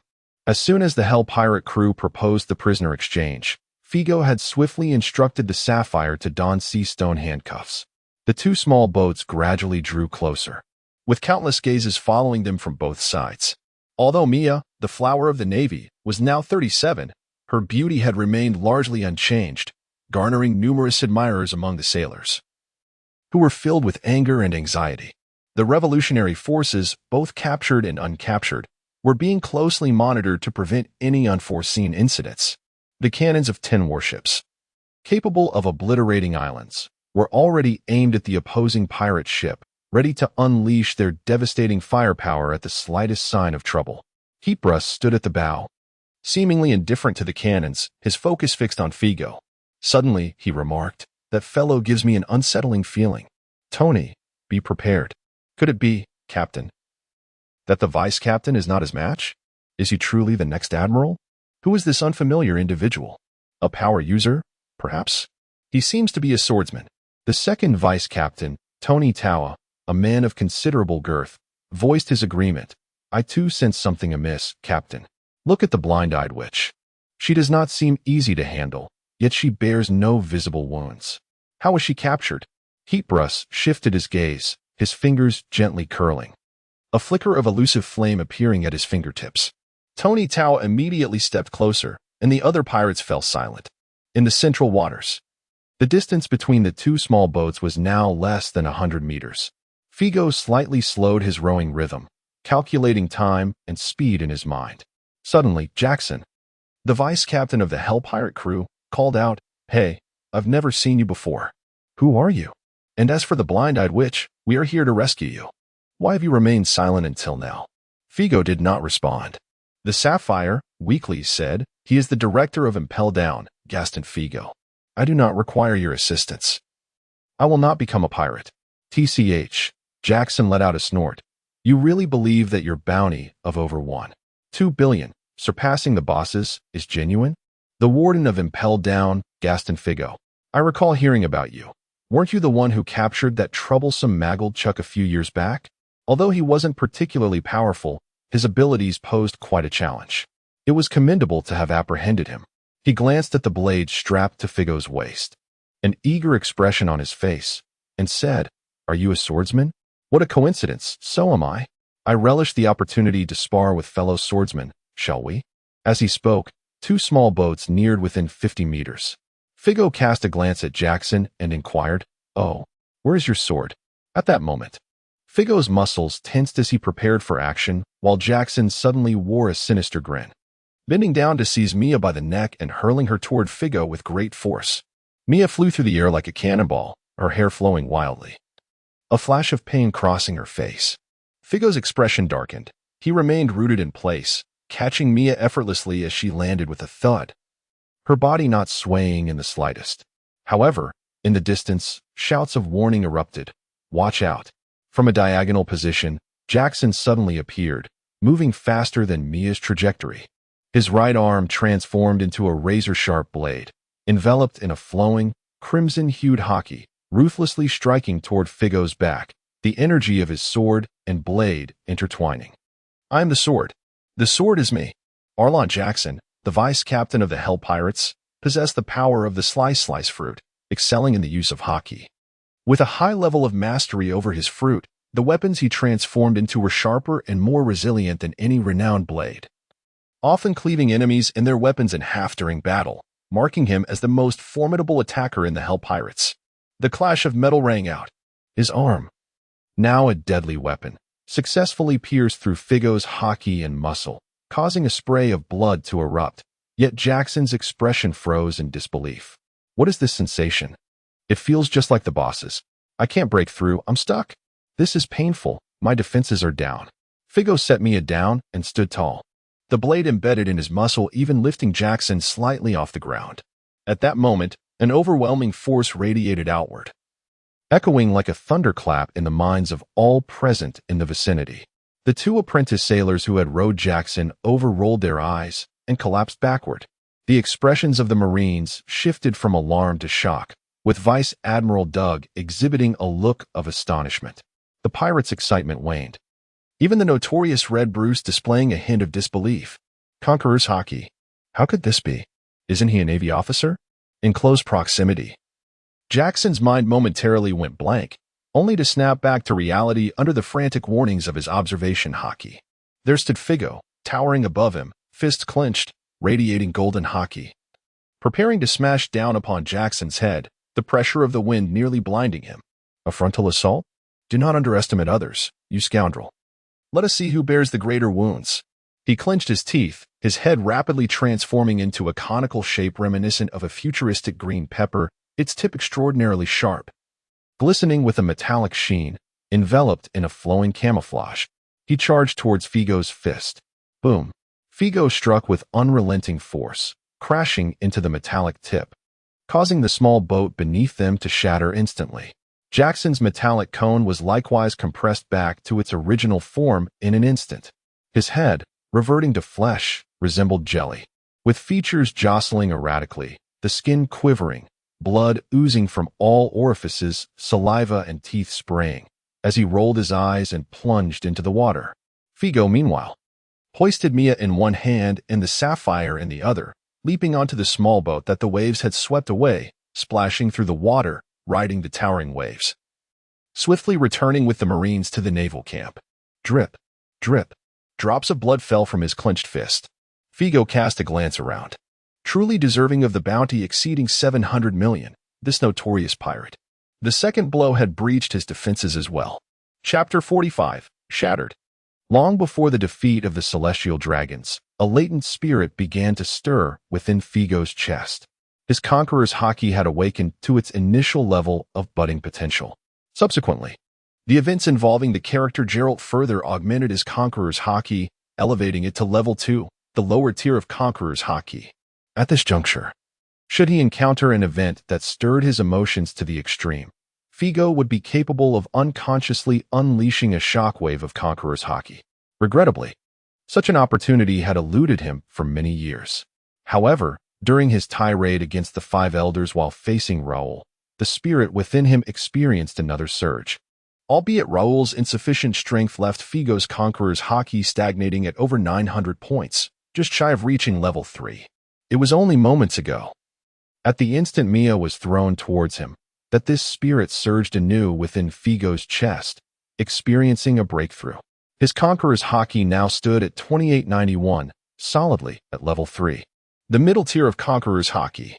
In this moment, Figo had attained the ability to wield his conqueror's hockey with ease, akin to the strength Luffy had achieved after 2 years of rigorous training. Invincible against lesser foes, and when pitted against formidable adversaries, it provided him with a significant advantage. Moreover, his unique identity added an element of surprise to his conqueror's hockey. Throughout the annals of the Navy and the world government, there have been few awakeners with the royal qualifications of conqueror's hockey. Over the span of 7 centuries, among the hundreds of admirals and fleet admirals, those possessing conqueror's hockey could be counted on one hand. In the original narrative, only Sengoku among the Navy was depicted as possessing this formidable power. The constraints of Navy identity and regulations appeared to stifle their spirit, while paradoxically, it was the pirates at the pinnacle who awakened this power in greater numbers. Navy admirals enjoy a superior foundation, broader growth opportunities, and abundant resources to seek out suitable devil fruits. They are ahead of their pirate counterparts in nearly every aspect. Yet, when it comes to conqueror's hockey, they consistently find themselves at a disadvantage, leading to a negligible gap between the two factions. Oftentimes, It is the strongest among the pirates who take the lead, occasionally giving rise to an era-defining champion. It was precisely this element of surprise that afforded him the precious 5 seconds he needed. The vice captain of the Hell Pirates, Jackson, was vanquished and sent tumbling into the water, while Mia and the other captured Marines were rescued, propelled back over 100 meters towards the Navy before Hebrus could react. His expression darkened, seething with fury. Purple-black flames engulfed him as Tony, another vice captain of the Hell Pirates, lunged at him, transforming into a pair of metallic wings upon contact. Step aside. The boss is furious. Damn it. How dare you treat Vice Captain Jackson like that? Boss, eliminate him. Amidst the cacophony of the pirates, Hebrus took flight. Enveloped in purple flames, resembling a demon emerging from the depths of hell, and swiftly charged towards Figo's small vessel. On the naval front, Doug did not waste a moment. Bellowing, aim for him. Fire. Boom. Boom. Boom. The artillery erupted in unison, a barrage of heavy cannon fire. The massive caliber guns of the Demon Slayer Order, coupled with the precise skills of the elite Navy gunners, unleashed a relentless storm of cannonballs upon the rapidly approaching Hebrus, trapping him within a dense cloud of ordnance. His metallic wings folded inward as the chaos ensued. The shockwave of the explosion reverberated through the sky, obstructing the advance of Hot Blues. Smoke billowed upward as the sea roared, and the colossal waves hastened Figo's return to the naval formation. Suddenly, a fierce gust of wind dispersed the lingering smoke of cannon fire, leaving Hot Blues and his metallic wings unscathed. The Hell Shield, Tony Toa, a user of the shield fruit, had mastered the ability to defend against any assault, even developing the unconventional yet practical technique known as the gliding shield. Without hesitation, Doug bellowed with murderous intent, "Fire! Fire!" A relentless barrage of cannonballs continued to hinder Hot Blues' movements, granting Figo a precious few seconds. However, before he could return to the naval array with Mia and the others, Hot Blues closed in once more. Purple flames surged toward the small vessel. Figo was still paddling furiously to escape, unaware that the sea-stone handcuffs on Sapphire's wrists had fallen off. Drawing her sword from her waist, she slashed upward, unleashing a tempest of snow that rapidly lowered the surrounding temperature by several degrees, freezing the air and extinguishing the violet flames, colliding with Hot Blues. "Blind witch?" Hot Blues exclaimed in surprise and fury. Seizing the moment, Figo leapt into the air, delivering a powerful dragon fist that struck Hot Blues' metallic wings, sending him spiraling backward with a resounding crash.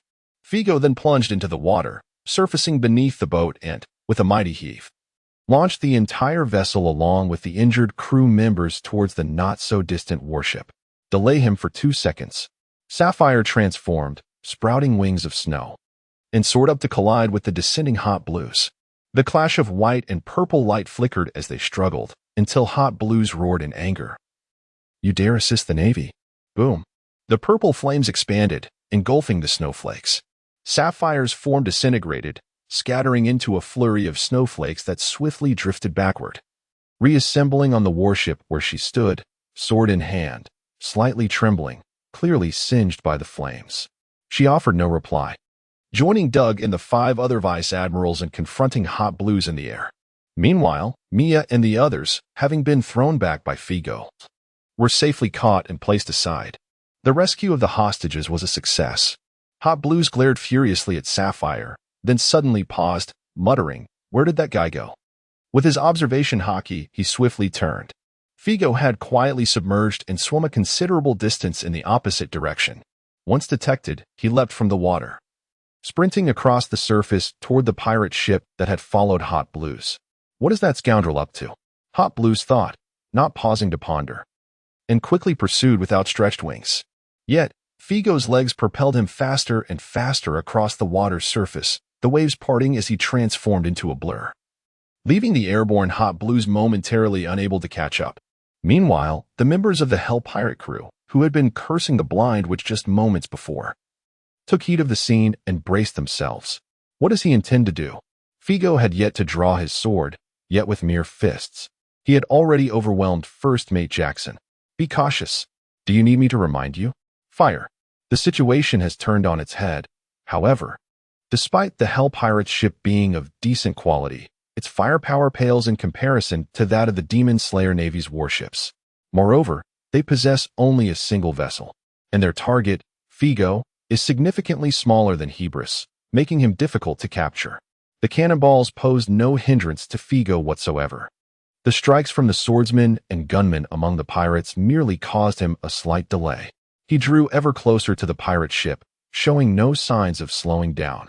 The pirates aboard began to grasp his intentions, their expression shifting to a mix of shock and fury. One pirate roared, "Has he lost his mind? Hell's ship, crush him." Only Hebris, who had recently had a brief encounter with Figo, understood the exaggerated power concealed within the diminutive figure of 2 meters and 80 centimeters. He bellowed, "You fool! Stop! Stop? How could I possibly stop?" The pirate ship loomed before him as Figo's arms swelled and thickened, his fist clenched tightly. Life return, were God strike. His double-sized arms enveloped in flowing haki collided with the oncoming hell ship. A thunderous explosion erupted. In comparison to the massive ship weighing hundreds of tons, Figo's form appeared minuscule, yet upon collision, the ship came to an abrupt halt. Immediately, a penetrating force radiated from Figo's fists, snapping the ship's bones with a resounding crack. This force extended over 100 meters along the vessel, resulting in a massive rupture at the bow and stern, which erupted with a thunderous bang. The deck shattered, sending splintered wood flying, as countless pirates were thrown into the air in panic. The stronger members of the pirate crew struggled to maintain their footing, seeking a stable position, only to discover that the interior of their ship had collapsed, sinking inexorably into the depths of the sea, rendering them powerless to reverse their fate. "What has that bastard done?"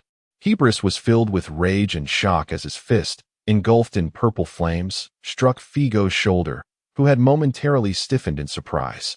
With a resounding thud, Figo was propelled away like a cannonball, drifting several hundred meters across the surface before submerging beneath the waves. Hebris, unable to pursue, clenched his teeth in frustration. With a powerful flap of his wings, he lifted several sinking crew members into the air, soaring above the warship and landing on Witch Island. Meanwhile, many pirates plunged into the sea. Figo, from a distance, emerged from the water, expelling a few bubbles as he surveyed the situation. The heist was a success.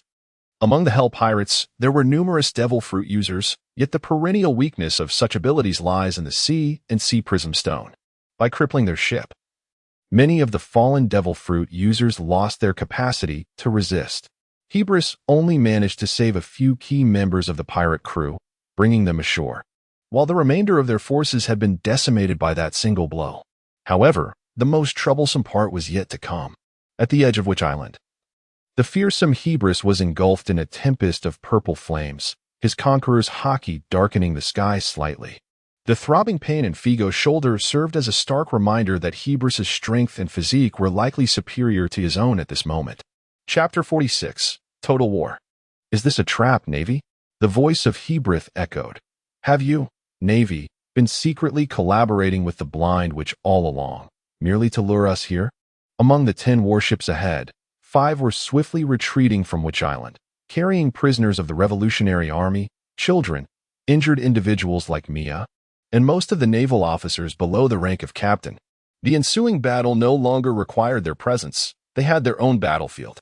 Soon, the thunderous sounds of cannon fire erupted once more, as members of the Hell Pirates, not all of whom possessed abilities, stealthily maneuvered towards the island. Meanwhile, the remaining 20-odd rear admirals, 5 vice-admirals, and Sapphire stood their ground, confronting Hebris and the officers of the Hell Pirates. A commendable strategy indeed. The purple flames scorched Hebris' visage, searing into his eyes. His first mate had reverted to his original form, stepping back a few paces. As the other officers retreated in unison, suppressing their rage while observing their leader unleash his fury, careful to avoid being caught in the chaos. The transformation of Hebris was rapid, his gray nose elongated, his head morphing from human to canine, as his hands and feet swiftly transformed into hoofs. From a towering 6-meter-tall human, he morphed into a colossal hound enveloped in ethereal purple flames, an exceedingly rare animal-type phantom beast, the Hellhound. "You shall all perish." Roar. The immense hound bellowed, its jaws agape, unleashing a torrent of purple fire. The flames surged forth, engulfing everyone in their path, including the 5 warships anchored by the shore, overwhelming them like a tsunami. The searing heat reddened and scorched the faces of all who stood before the purple inferno, as if they were to be incinerated within its depths. Yet suddenly, the purple flames seemed to encounter an invisible barrier, halting their advance. Before the flames, the returning Figo stood resolutely at the center, flanked by Doug and Sapphire on either side. The 3 of them thrust their hands forward simultaneously, their flowing haki firmly resisting the spread of the purple fire, dissipating its force. As the flames subsided, the colossal hellhound snorted disdainfully and lunged towards Figo. Like a mountain crashing down, Sapphire's blade slashed downward, and the weather abruptly shifted. A violent blizzard descended, chilling the air and surging towards Hebrith. Yet, at the moment of impact, the purple fire consumed it entirely, leaving behind only a thick layer of snow in Hebrith's wake. Faced with the crushing force of the giant hound, Figo's spirit surged within him, unleashing the might of his conqueror's haki once more. Throughout his journey, he had been grinding through Impel Down, but that did not imply that the 16 years of honing his skills had diminished his courage to battle formidable foes. Confronting Hebrith, who might be even stronger than himself, ignited every ounce of fighting spirit within him, every cell pulsating with excitement. His body suddenly expanded, his height soaring to 5 meters, as his robust muscles tore through his clothing, exposing his torso. Life rebirth body of the war god. He not only stood his ground but charged forward. With a thunderous crash, his body collided with the colossal hound, unleashing a tempest that shattered the ground beneath them, sending tremors rippling outward. The overwhelming shockwave obliterated the freshly conjured snowfall, leaving nothing but a molten expanse in its wake, as the officers of the Hell Pirate crew and the Vice Admiral struggled to maintain their footing. The force intertwined with the heavens, threatening to rend the very sky asunder. An ominous vortex formed, a terrifying celestial phenomenon that persisted in their clash for a good 10 seconds before they finally separated. The Hellhound's forehooves gouged deep furrows into the earth as it skidded backward, sliding directly into the ranks of the Hell Pirate crew. The officers hastily withdrew a few paces. "Boss," one exclaimed, "Humph, this creature seems even more troublesome than that detestable Gandoru, but I shall slay it." A fierce resolve and abundant confidence radiated from Hybrus' words. "Of course, boss." The crew members wholeheartedly believed in him. Meanwhile, Figo was sent tumbling backward, only to be steadied by Vice Admiral Doug and several others. "How are you, Figo?" he inquired. Figo, seated on the ground, spat out a mouthful of blood and replied, "No problem, sir. Today, we shall annihilate the Hell Pirate crew together." "You rascal, did you find out? Was it Xiaoya who told you?" Doug's expression momentarily faltered before he resolutely declared, "Indeed, I firmly believe that today we can obliterate the Hell Pirate crew right here." The power of the encouragement fruit surged. This time, Figo did not resist the invasion of that power. Invigorated, his blood flowed faster, granting him a beneficial enhancement. Rising to his feet, he charged once more into a confrontation with the Hellhound, fist raised against its claws, flames dancing around him. 1 strike, 2 strikes, 3 strikes. The shockwaves expanded recklessly. No one dared to intervene in their clash, not even Sapphire, who appeared somewhat diminished in comparison. A corner of which island began to crumble, with seawater surging in. Observing this, Hybrus let out a muffled grunt, intentionally sweeping Figo toward the island's center with his tail, thus shifting the battlefield.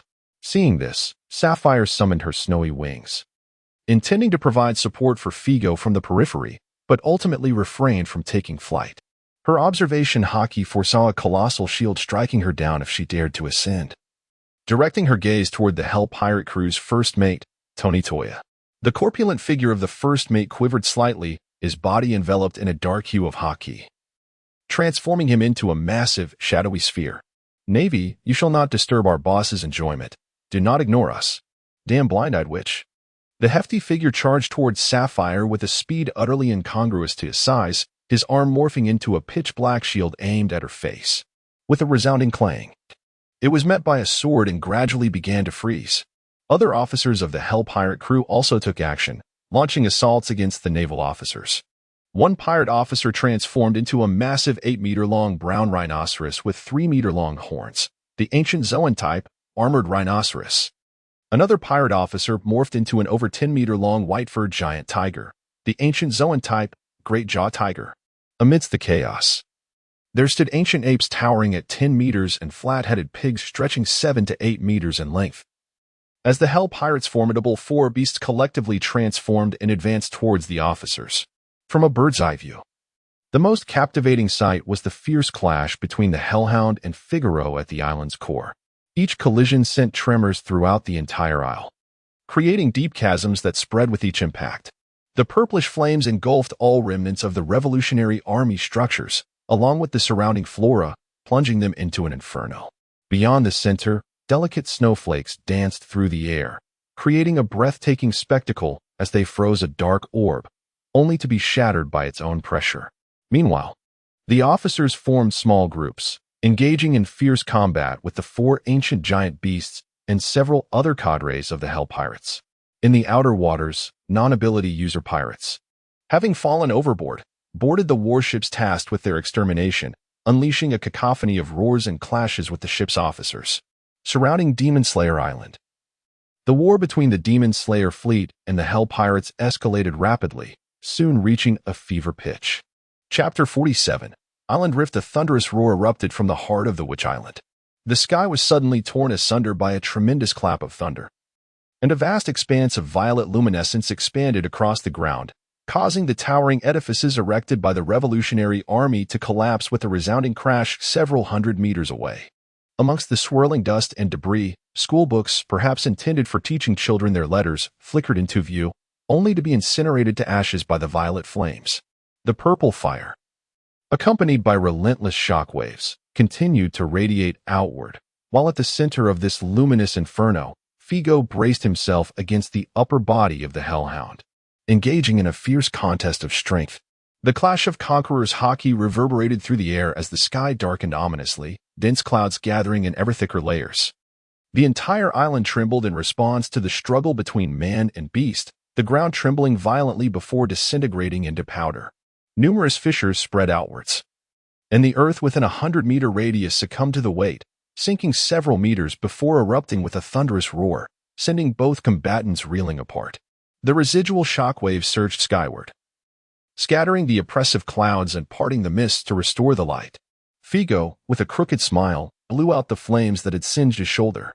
The Hellhound, Hot Blues, felt the violet fire coursing through its claws as its broken talons regenerated.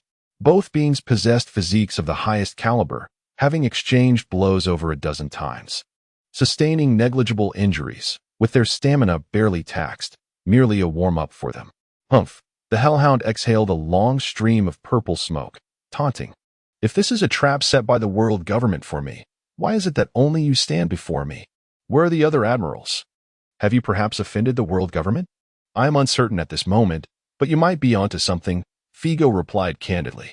Hot Blues paused, then burst into hearty laughter. How intriguing. Would you care to join my pirate crew? A being of your caliber should not remain under the world government's thumb.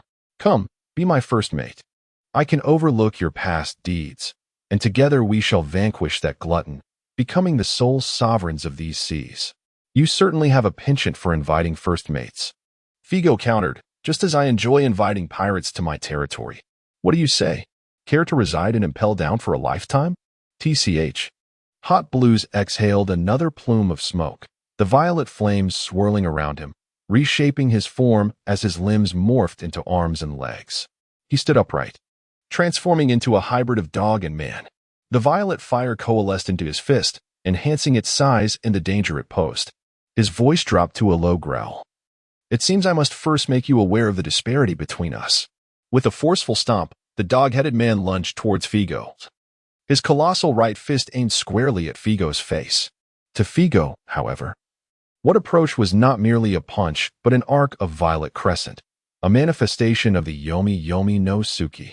A warning bell rang in Figo's mind, and he chose not to meet the blow head-on, instead sidestepping to evade the crescent-shaped wave of purple flames that grazed past him.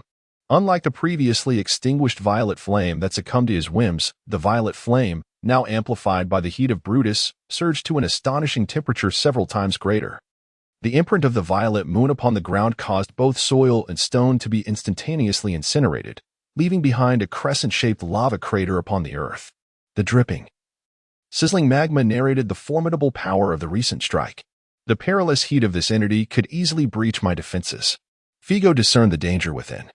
Propelling himself upward with his right leg firmly planted on the ground, his slightly hunched form rising with determination, with his eyes wide open and hair standing on end. He felt his arm muscles swell slightly as he delivered a crushing blow to the gut of the dog-headed creature. The power of the war god. The force capable of obliterating hundreds of tons of vessel collided directly with Brutus, resulting in a thunderous explosion that shredded his garments. However, it was ineffective. If the creature's mouth had not spewed blood foam while speaking, its words would have carried more weight. Nonetheless, Brutus's superhuman physique allowed Figo to experience the helplessness of enduring an opponent's lethal strike firsthand. Despite the heavy blow, Brutus remained steadfast, not retreating an inch, but instead retaliating with a left punch aimed at Figo's head. He concentrated all the violet fire into his right fist, leaving the left empty. Yet, as the fist swung, Figo's keen observation revealed a danger nearly akin to that posed by the right punch. Figo evaded it, though not entirely. Brutus's fist may have missed him, but as it passed, a crimson bolt of lightning erupted before his punch. An attack seemingly materialized from thin air. Figo felt as if struck by lightning. His cheek searing with pain, blood spilling from his mouth as he was hurled sideways, landing half-kneeling on the ground several dozen meters away, taking a deep breath. That did not resemble the abilities of a devil fruit. Was it the Conqueror's Haki entwined? Wrapping Conqueror's Haki around an attack is a sophisticated application of this power, yielding a potency far superior to that of ordinary armament Haki. Gazing up at the advancing Brutus, Figo's mind raced, contemplating the technique of entwining the Conqueror's Haki, how to execute it. Boom, boom, boom.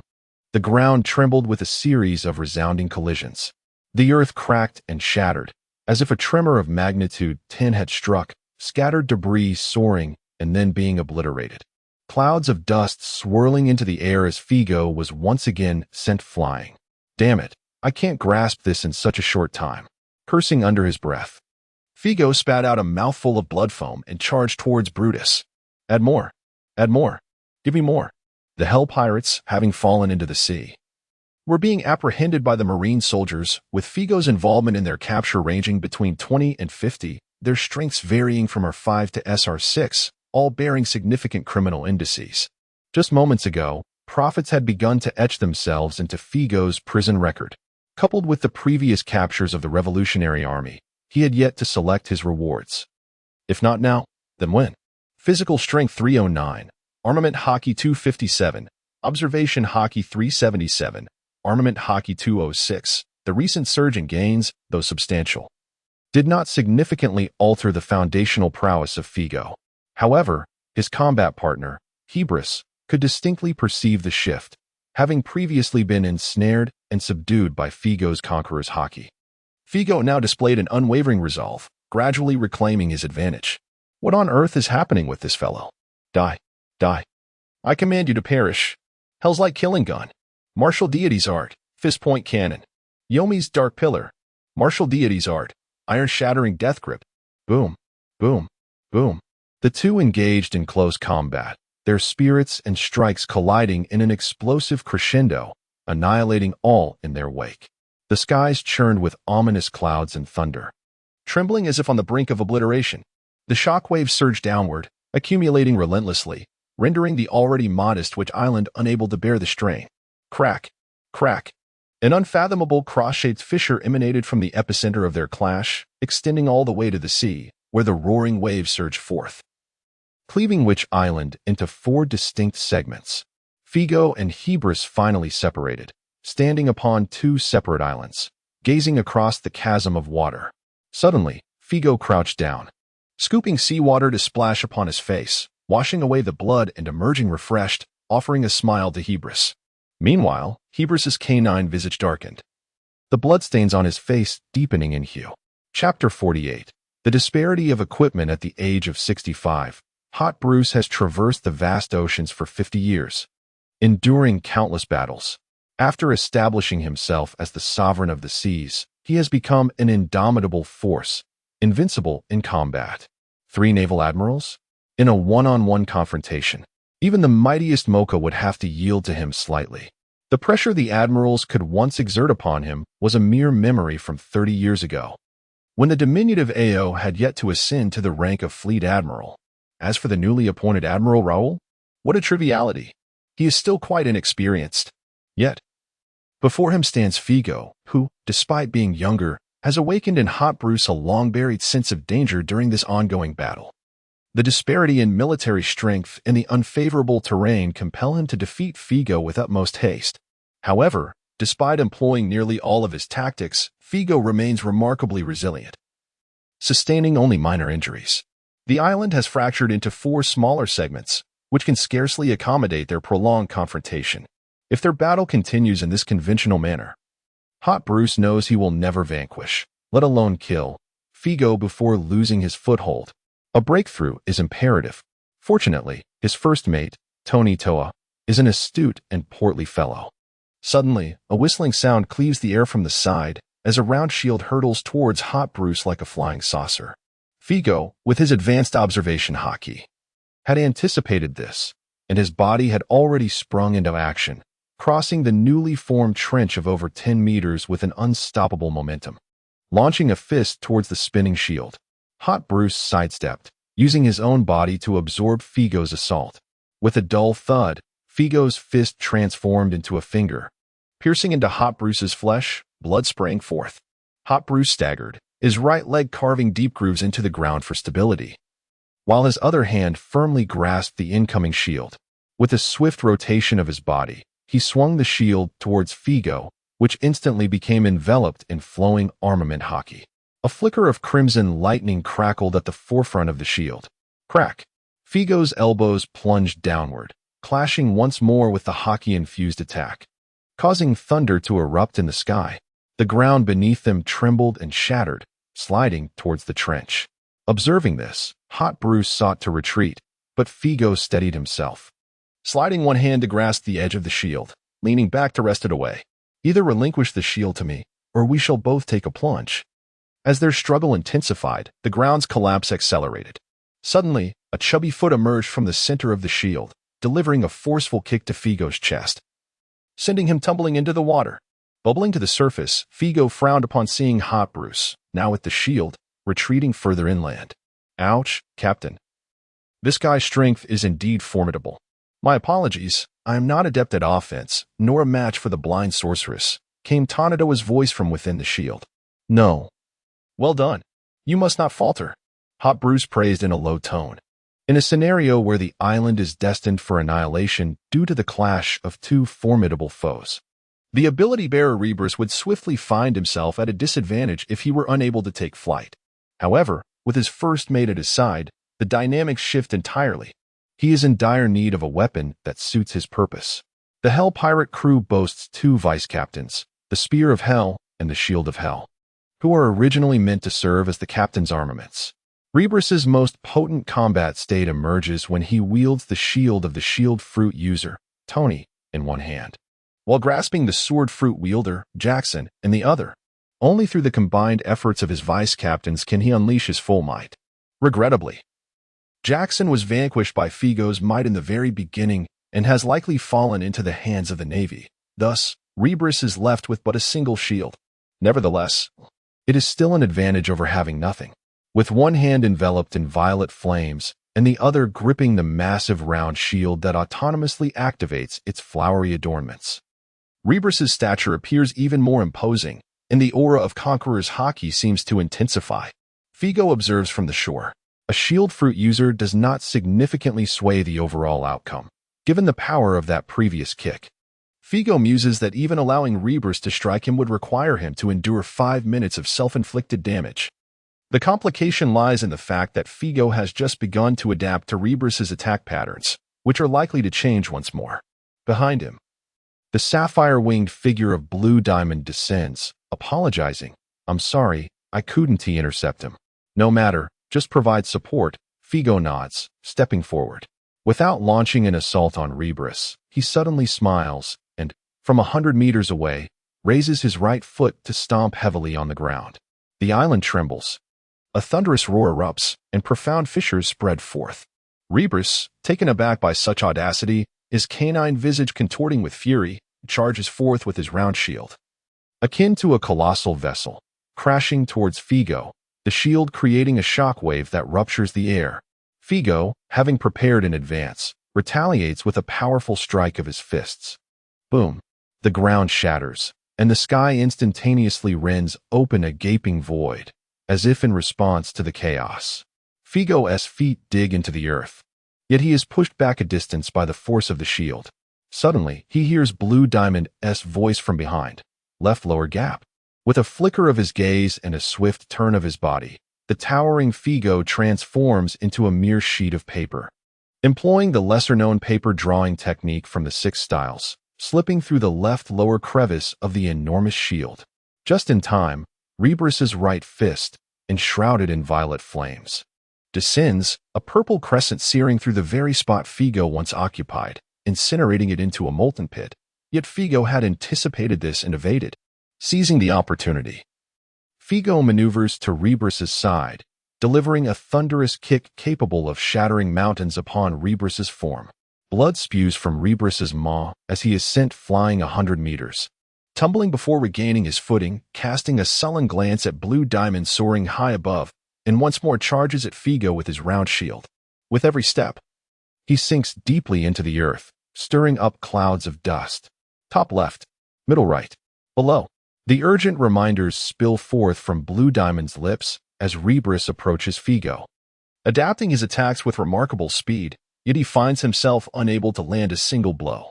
Similarly, Figo, guided by Blue Diamond's commands, twists and turns, searching for an opening. The two individuals maintained a distance of approximately 10 meters, capable of delivering an attack upon their opponent in less than half a second, yet they refrained from drawing nearer. With Sapphire's words, they engaged in a brief display of robotic dance. Just as Sapphire ceased her reminders, Figo suddenly swung his sword, launching a strike at Hyburus. The dancing Hyburus quickly ducked, narrowly avoiding the severing of the fur atop his head. Seizing the opportunity, Figo delivered a forceful kick to Hyburus's knee, sending both him and his shield tumbling through the air once more. He then glanced up at Sapphire, unable to suppress a smile, and declared, "Continue. Hyburus, you possess equipment. And so do I, yet there appears to be a disparity between our gear. Your hefty round shield pales in comparison to my foresight gem." Figo sounded the horn of counterattack. Chapter 49, The Twilight of Hot Blues. Snowflakes danced gracefully in the air. After 3 unfortunate encounters with the foresight of the Sapphire, Hot Blues decided to focus his assault on the Sapphire itself. Yet, possessing a natural-type devil fruit, awakened abilities, and the foresight of observation hockey, the Sapphire was no easy target.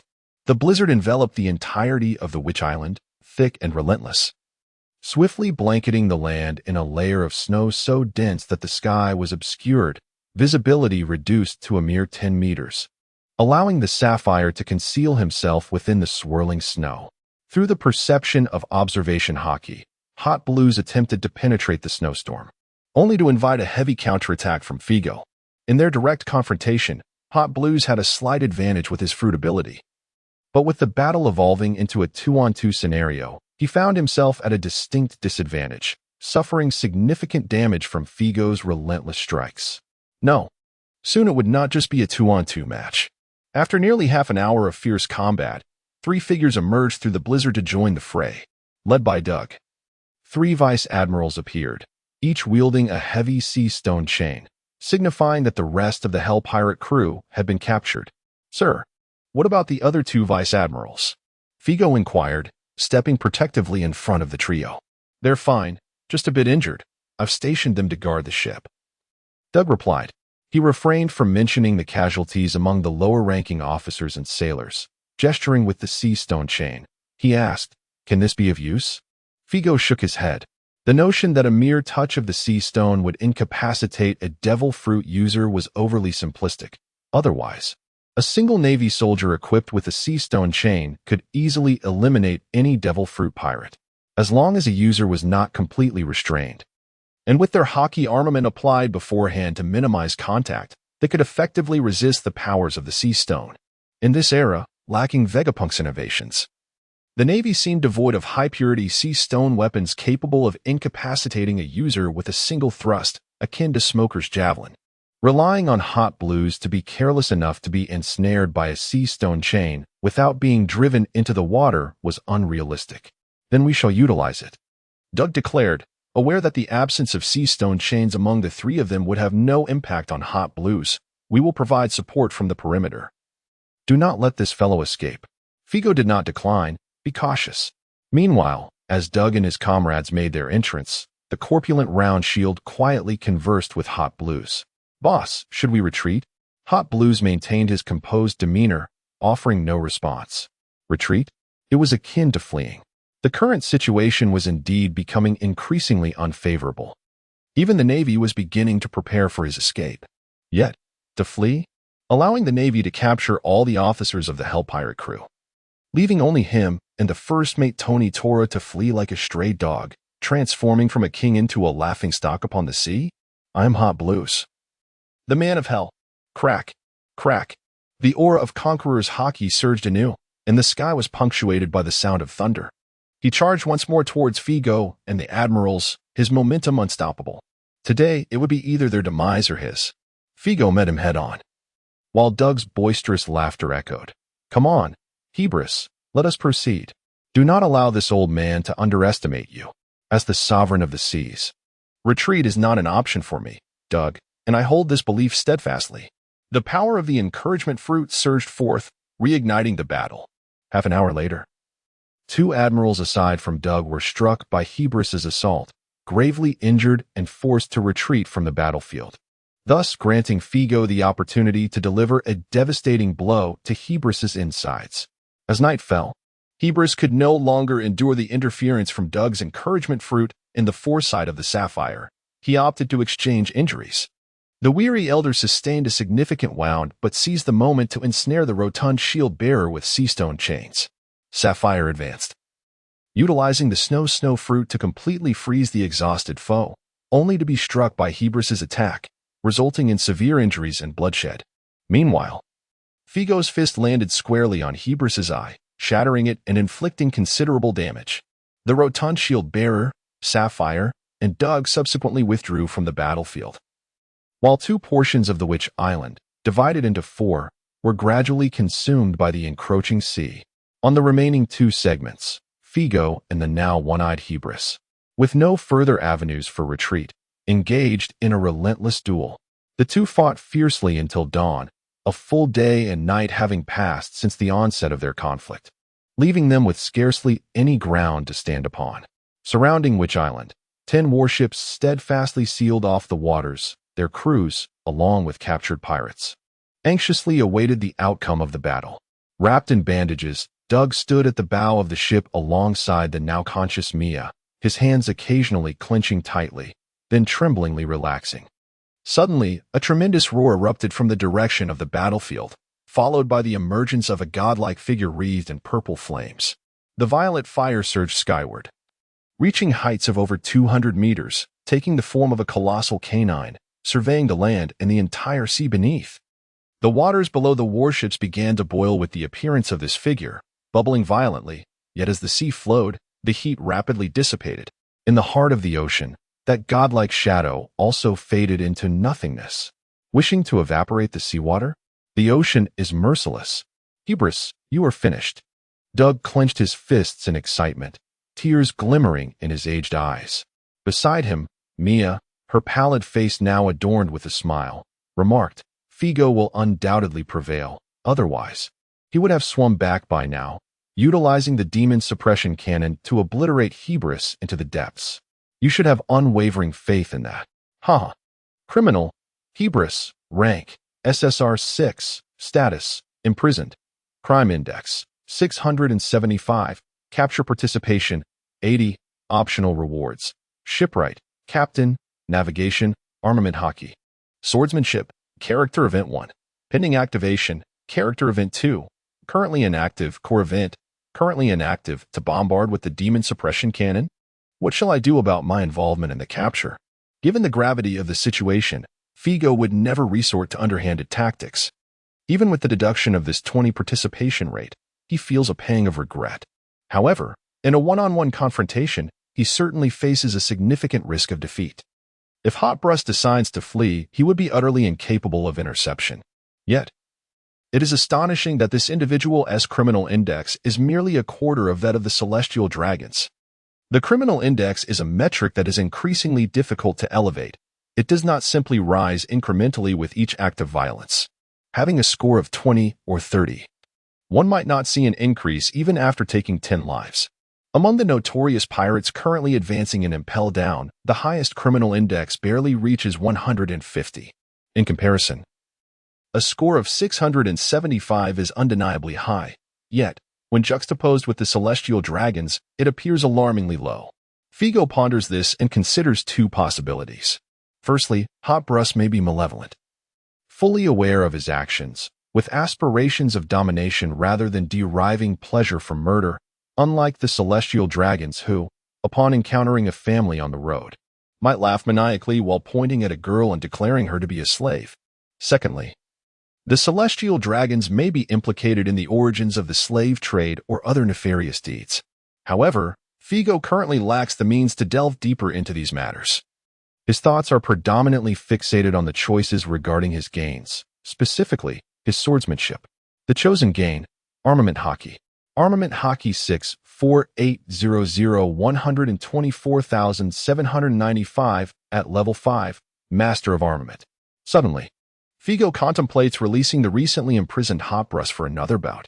Chapter 50, Curiosity Secrets are rare upon the vast ocean. The Demon Slayer fleet passed through, sending 3 ill-fated pirate crews plummeting into the sea, yet this could not entirely suppress the flow of information. The Hell's Pirates, led by the formidable Hellbrush, mobilized all their cadres, making it impossible to keep anything under wraps. The collision of these two forces marked an extraordinary event, one that occurs but once in decades.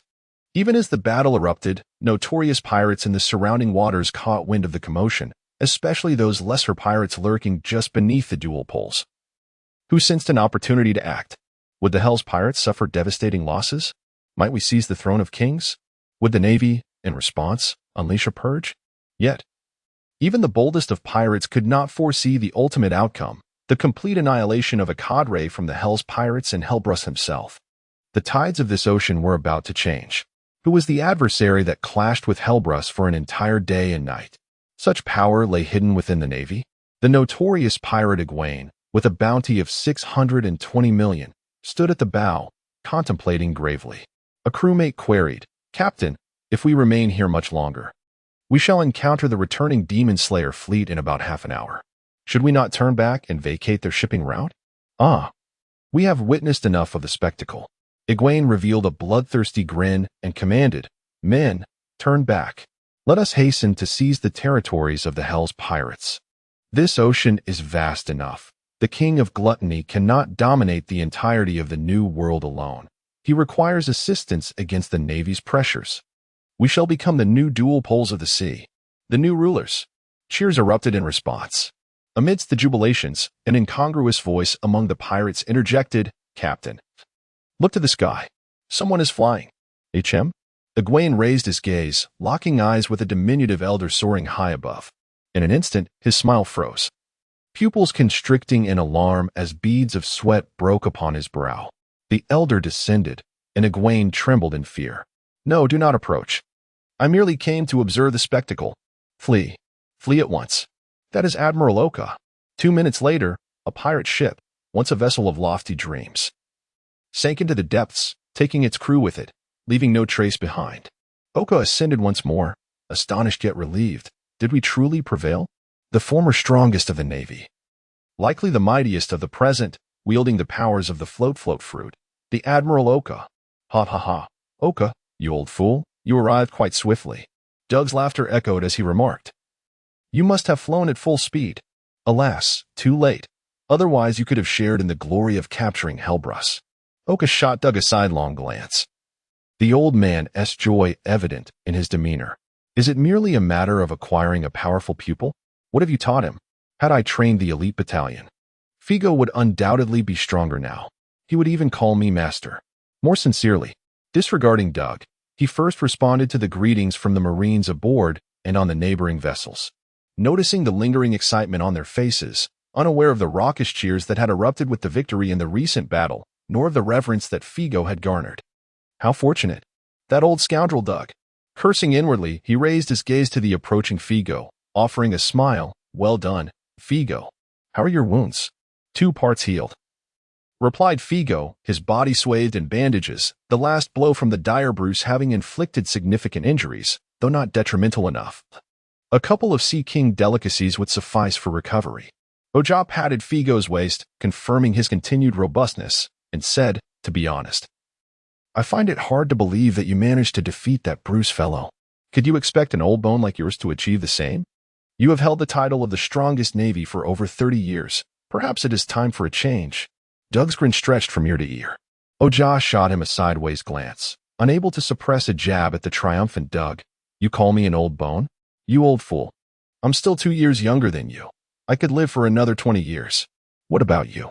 Don't let your victory over Bruce inflate your ego. In a couple of years, you might find yourself buried 6 feet under. Then I would die without regrets. Your grandson is still young, with so many students. Who could not assist me? Ugh. Oja, why do you speak as if my demise is imminent? The 2 old men bantered back and forth. Figo and Mia exchanged a knowing glance, instinctively leading the 2 men into the cabin, preventing them from tarnishing their images in front of the Marines. Once only the 4 of them remained, the playful banter ceased, and they exchanged serious glances. Doug asked solemnly, Oja, could you have informed me in advance via the telephone bug about any hidden circumstances regarding the war with the Hell Pirate crew? Oja countered. Were the casualties severe? Doug fell silent, nodding slightly. After all, it was a war. How could there be no casualties? The Hell Pirate crew was not to be trifled with, fortunately. The battle did not occur on their territory, and their affiliated forces did not participate, otherwise. Even a vessel of the demon-slaying decree might not stand a chance in terms of manpower. Among the cadre of the Hell Pirate crew, 2 vice-captains were SSR-1. One of the 4 beasts was also SSR-1, and there were 3 SR-9s, along with other formidable individuals. Even with the Navy's numerical superiority, during the desperate counterattack from the enemy, 3 rear admirals unfortunately lost their lives. In the naval skirmishes, 4 captains and nearly 100 elite officers and below also perished. A fate that could have been worse had it not been for Figo's ship-sinking strategy. The most tragic incident befell Mia's ship, which encountered Bruce prematurely, leaving only Mia and a few high-ranking officers as captives, later rescued by Figo. As these thoughts surfaced, the previously light atmosphere grew heavy. Oja glanced at Mia, realizing the extent of the peril that had unfolded. The casualties are considerably fewer than I anticipated. Oja, having witnessed such occurrences for decades, reflected silently. The Navy shall remember the sacrifices of those fallen Marines. The new Admiral, Gandora, will ensure that their affairs are properly taken care of. A newly appointed marshal. Amidst the astonishment of a few, Figo inquired, Is it because of me, Marshal? Oka shook his head. It is but a fraction of your influence. Over these decades, Mendez has grown increasingly intolerant of my presence. Even if he does not dismiss me, I have no desire to continue as this naval marshal. This time, he has truly overstepped his bounds.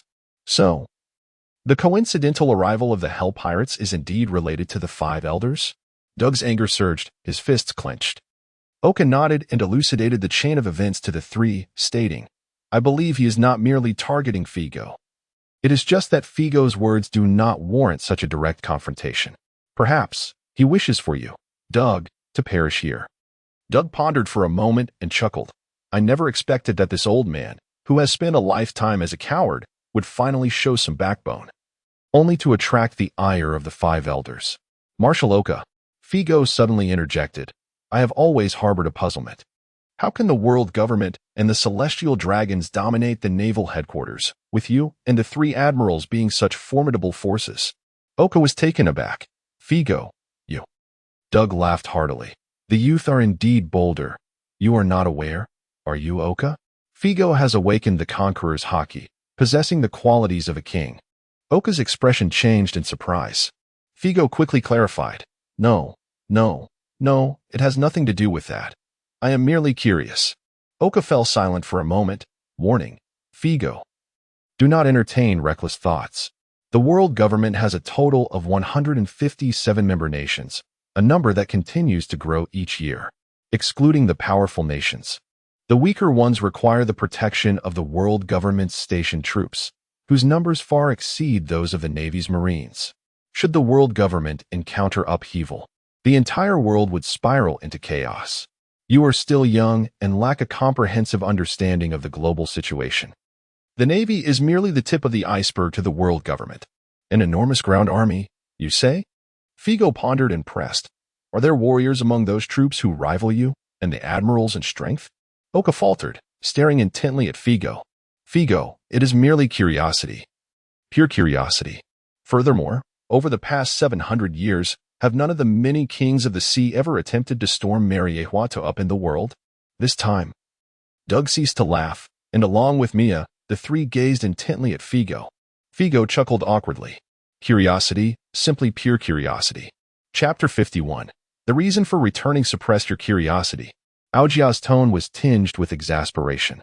Indeed, the number of top-tier warriors upon the vast seas is limited, regardless of the method employed. One capable of vanquishing Hebrews must undoubtedly stand at the pinnacle of strength in this world. In this era, including myself, there are surely no more than a handful of individuals who could engage you in direct combat. You may take pride in that. Furthermore, at under 36 years of age, you have yet to reach your peak. I have no doubt that you could become the strongest of this age. Doug instinctively offered encouragement. Aojia shot him a glance then. Addressing the curious Figo, he emphasized with a note of warning. As far as I know, there are indeed no top-tier warriors among the military forces of various nations. Even the strongest among them cannot surpass that old fool Doug. Their advantage lies in their sheer numbers, often ranging in the hundreds of thousands or millions.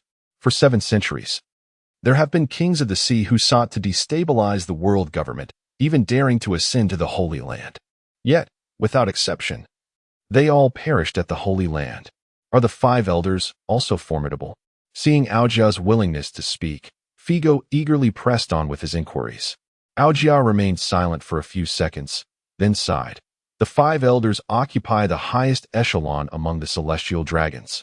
Mendes of the Holy Land is responsible for the Navy, Judicial Island, and the recently established Impel Down under your management, all of which are directly under the world government. The other 4 oversee the internal affairs of the world government, intelligence operations, foreign diplomacy with allied nations, and one solely focuses on martial training and combat. Understanding Figo's deeper concerns, he elaborated. Indeed, combat is the crux. After succeeding to the rank of admiral, I discovered that the world government possesses a small elite unit entirely composed of celestial dragon warriors. Chero Lin once served as its commander. No one has witnessed him in action, but he possesses roughly the pinnacle of combat prowess in the seas. Figo immediately recalled the elder of the 5 elders, known for wielding the original sword, Kichiryu, and appeared quite formidable. So, the celestial dragon elite unit, along with one of the 5 elders and the current commander, amounts to 2 beings of admiral-level strength? This number is neither excessive nor sparse. Achieving admiral-level power is no easy feat. The world government cannot simply produce 10 or 8 at once, yet it is also improbable that they possess none beyond the subordinate navy. However, this was not the crux of the matter. The celestial dragons have maintained their dominion over the world for 7 centuries, not only due to the legend of their ancestors saving the world, but, more importantly, because they possess 2 national treasures. 2 national treasures? Figo had encountered this notion in various discussions, but it was always referred to as a single treasure, whether it be the so-called king or the colossal straw hat. How did it transform into 2? Both the king and the colossal straw hat? He continued to regard Aojia with an inquisitive gaze. Aojia, however, shook his head. What these 2 national treasures truly are remains a mystery to me. I only know that those who charged into Mariewa either fell victim to the encirclement of Navy admirals or were slain by the celestial dragons wielding the national treasures. Without exception, these secrets are not well known, even to Doug, who inquired on behalf of Figo. Is that all? Isn't that enough? Doug, are you also going mad alongside your students? Ao was so agitated that he nearly leapt up to strike his head. Doug chuckled heartily. Now, no need to rush. I am merely curious. Figo quickly intervened. Yet in his heart, he understood that Ao was oblivious to Im's existence. Who exactly is Im? Regardless of his identity, at present, Figo could only harbor curiosity. Judging by the strength of Hebris, prior to his defeat, he was likely at SSR 5, nearing SSR 6. After capturing Hebris and reaping substantial rewards, which elevated his armament hockey to the pinnacle level, he was probably at SSR 6, approaching SSR 7. Hebris possessed two capabilities at the pinnacle level. One was his physique, and the other was his fruit.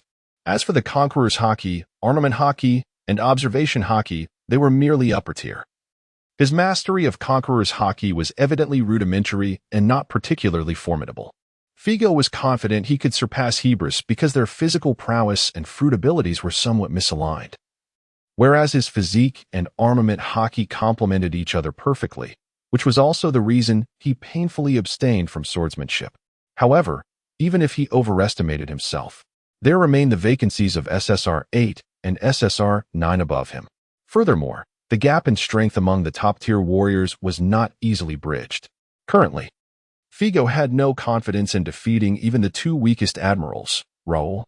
By the time he reached SSR 9, it was unlikely he could defeat two SSR 7s, after all. The peak-level Rox was bested by the not-so-peak Roger and Garb in a brutal assault. They were all monsters, who could eliminate whom? If one could not achieve a swift victory, a prolonged battle would ensue, and naturally, two fists would struggle against four hands. One would either flee or be worn down to death. Yet for Figo, his growth was boundless, if SSR 9 was insufficient. Could he not double his capabilities in every respect from that foundation? Noticing his contemplative demeanor, Ao cast an irritated glare at Doug, urging him to counsel the boy. Doug laughed. What this, Figo? Are you contemplating seeking justice from the world government for the fallen Marines? No problem. Your teacher will accompany you. Mia smiled gently. Ao nearly choked in disbelief. Figo quickly reassured the old man. There's nothing of the sort. I am simply a tad curious, devoid of any ulterior motives. What could those ulterior motives be? If you have no other thoughts, why would you say such things? Ao was somewhat disinclined to engage with this master-student duo. But after a moment of silence, he nodded. Justice must be sought.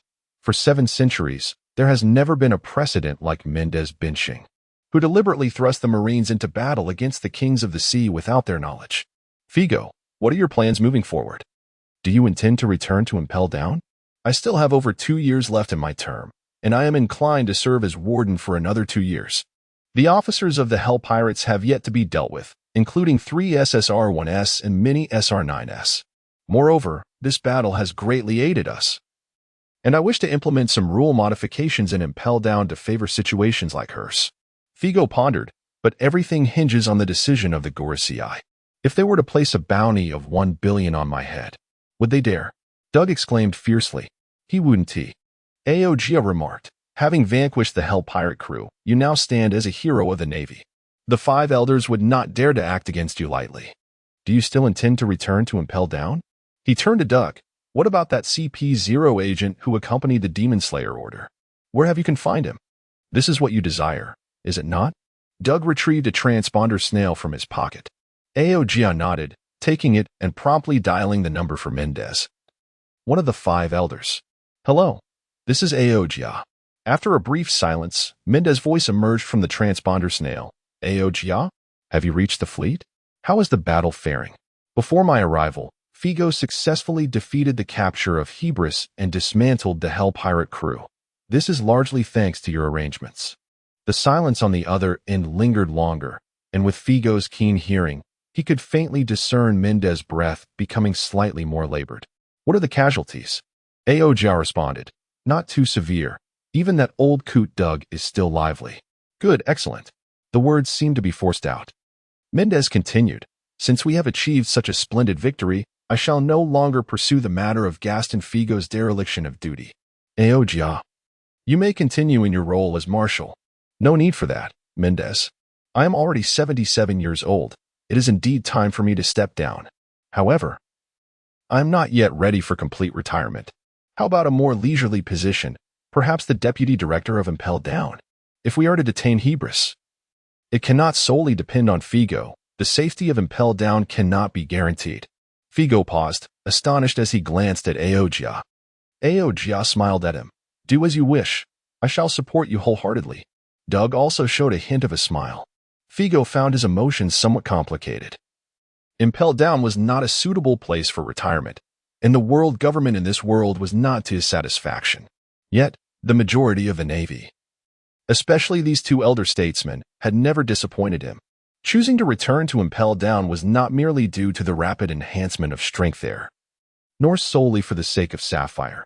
These two elders were also significant reasons he could not resolutely decide to become a lone wolf. On the other end of the transponder snail, Minda's emotions were evidently more intricate as he slowly replied, Very well, I agree, Aojia. Additionally, how's the eradication of the Revolutionary Army proceeding? What about the Blind Witch? Figo took over the conversation this time. Thanks to the Blind Witch being persuaded by Teacher Doug to join the Navy's ranks, we were able to annihilate the Hell Pirate crew with minimal losses. However, this does not absolve her of her crimes. I have still detained her, preparing to send her to Impel Down. I do intend to grant her some privileges upon her arrival there. This will not pose an issue, will it, esteemed five elders? No problem. Excellent. Gaston Figo, you are commendable. If you wish, you may remain in Impel Down for life alongside the Blind Witch and her brother. Figo swiftly ended the call. His hand moved quickly. He then shrugged at the two elders. He was exasperated. The highest authority of the world government, the five elders, was actually flustered? Ha ha ha ha ha. Laughter erupted in the cabin, filling the space with mirth. Chapter 52, Renowned, Level 4. 5. 3 days later. Extraordinary news. One of the poles of the New World, the Hell Pirate crew, has been utterly annihilated by the Navy headquarters. What? Who is responsible for this? I hadn't even claimed the head of the hellish man. And now he has been dispatched by someone else. Truly a pitiful creature. Robert, temper your drinking. The Warden of Impel Down, Gaston Figo? A name I have never encountered before. Will another formidable figure echo across the seas? I shall be next. I have heard of him. He is known as the tyrant of the prison, relishing in tormenting inmates with various humiliations. Even those with bounties in the hundreds of millions dare not breathe in his presence. Be cautious, lest you fall into his grasp. That deep-sea prison is patrolled by such monstrosities, and once captured, it could mean, Captain, your bounty is merely 1 million. You shouldn't be. Silence. The East Sea, West Sea, North Sea, South Sea, the Grand Line, and the New World all resonated with similar conversations. Some pirates reveled in the fall of the king, while others prudently recoiled, wary of the upheaval brought by the imbalance between the Navy and pirate factions. There were even some foolish enough to leap headlong into the clutches of imprisonment. In an instant, the seas were tumultuous. At the zenith of this chaos, Figo's name echoed incessantly, discussed fervently, and even the infamous Impel Down became widely recognized, viewed by pirates as a forbidden domain. Not only the pirates, but the branches of the Navy headquarters were also well aware of Figo's name. Cheers erupted. This was a monumental victory for the Navy, a rare occurrence in decades. Figo was hailed as a hero by the sailors, his reputation soaring. Those who had once served in Impel Down had plenty to discuss. Some claimed to have tasted the Sea Kings roasted by Figo himself, others recounted how remarkably approachable he was, while still others marveled at his adeptness with the whip. Vice Admiral Shiza, a former superior of Figo, was incessantly bombarded with inquiries about him by the jubilant officers under his command. Figo was a protégé of Vice Admiral Doug. He shared a close relationship with Mia, and it was neither surprising nor unexpected that he captured the hellish man. Subsequently, sailors observed Vice Admiral Raoul practicing with his sword alone, further validating Shiza's assertions. Upon Mia's return to the headquarters, a throng of sailors surrounded her, lamenting the loss of youth, and after learning the situation, they reproached the loquacious Shiza. As the epicenter of this whirlwind, Figo escorted a contingent of revolutionary forces and members of the Hell Pirate crew, discreetly returning to Impel Down. In contrast to the outside world, the guards of Impel Down exhibited little reaction. It was not that they were uninformed, but rather, wasn't it to be expected for the warden to accomplish such feats? What was there to be astonished about? After all, he was merely a pirate with a bounty of 965 million. The combined bounties of the pirates he had defeated approached billions, just a trifling matter. Oh, look at this fellow. Shackled with sea-stone handcuffs, one eye blinded, yet his expression remains fierce. Into the showers with you. The towering figure was almost too large to fit within the confines of the cell. The officers of the Hell Pirates Brigade were instantly ablaze with fury, unleashing a torrent of invective. Yet, most of them were endowed with abilities, shackled by Sea Tower stone handcuffs, rendering them vulnerable to the ordinary prison guards. The guards found themselves invigorated, as this particular inmate exhibited a fiercer resistance than any they had encountered before. In stark contrast to these youthful, mad guards, Jean Shea remained taut and tense, his expression far more strained than that of the notorious pirate, Gerald, during the early days of Impel Down's inception. Although the prison had only been established for a mere 16 years, the legend of the man from Hell reverberated across the seas for over 2 decades. What a formidable figure he must be. Hadn't they seen the Admiral personally escorting them? What? The Admiral was merely appointed as the deputy warden of Impel Down? What a jest. Although it was true that Radu had indeed been reassigned from Impel Down 3 days prior, it was hardly plausible that the Admiral would take his place.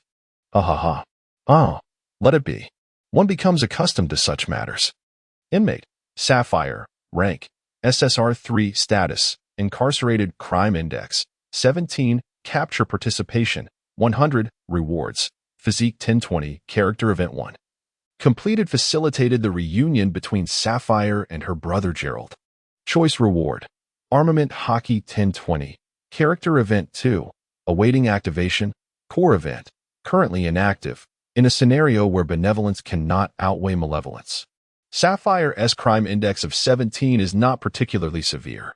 Conspiracy is still a crime, and her nurturing of over 100 children, guiding them towards the Revolutionary Army, accounts for a significant share of her malevolence index. The remaining portion likely stems from her rescuing numerous pirates of notorious infamy during her efforts to liberate slaves.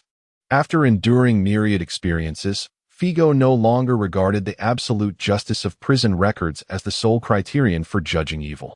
After all, even Teacher Doug had a crime index of 25. If the Admiral Oka were imprisoned, he might well amass a score of 60 or 70. Could Figo truly deem these venerable individuals as irredeemably wicked? Imprisoning Admiral Oka?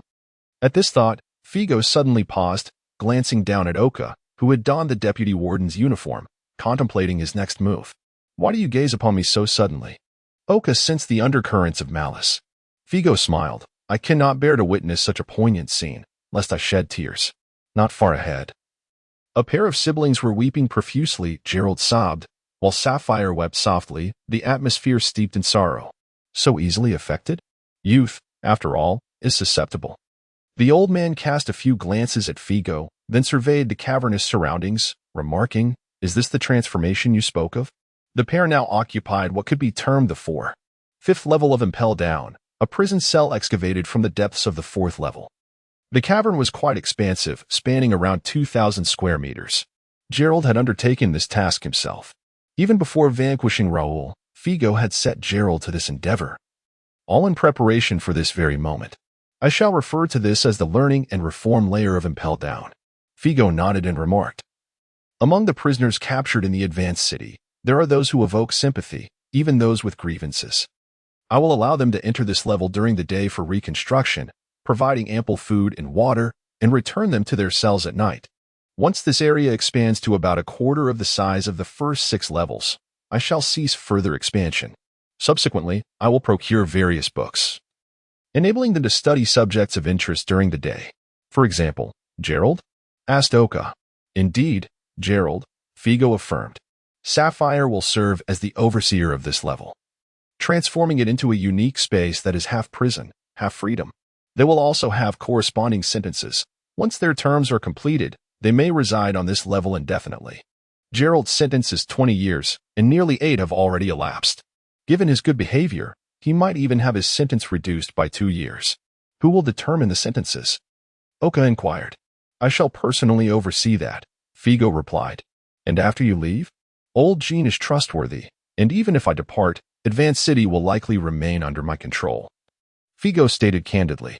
Considering Sapphire's significant incident involving the Celestial Dragons, and with Mendez, Bensing, and other factors currently restraining them, what if they discover that she not only avoided becoming a prisoner but has also assumed a special managerial role?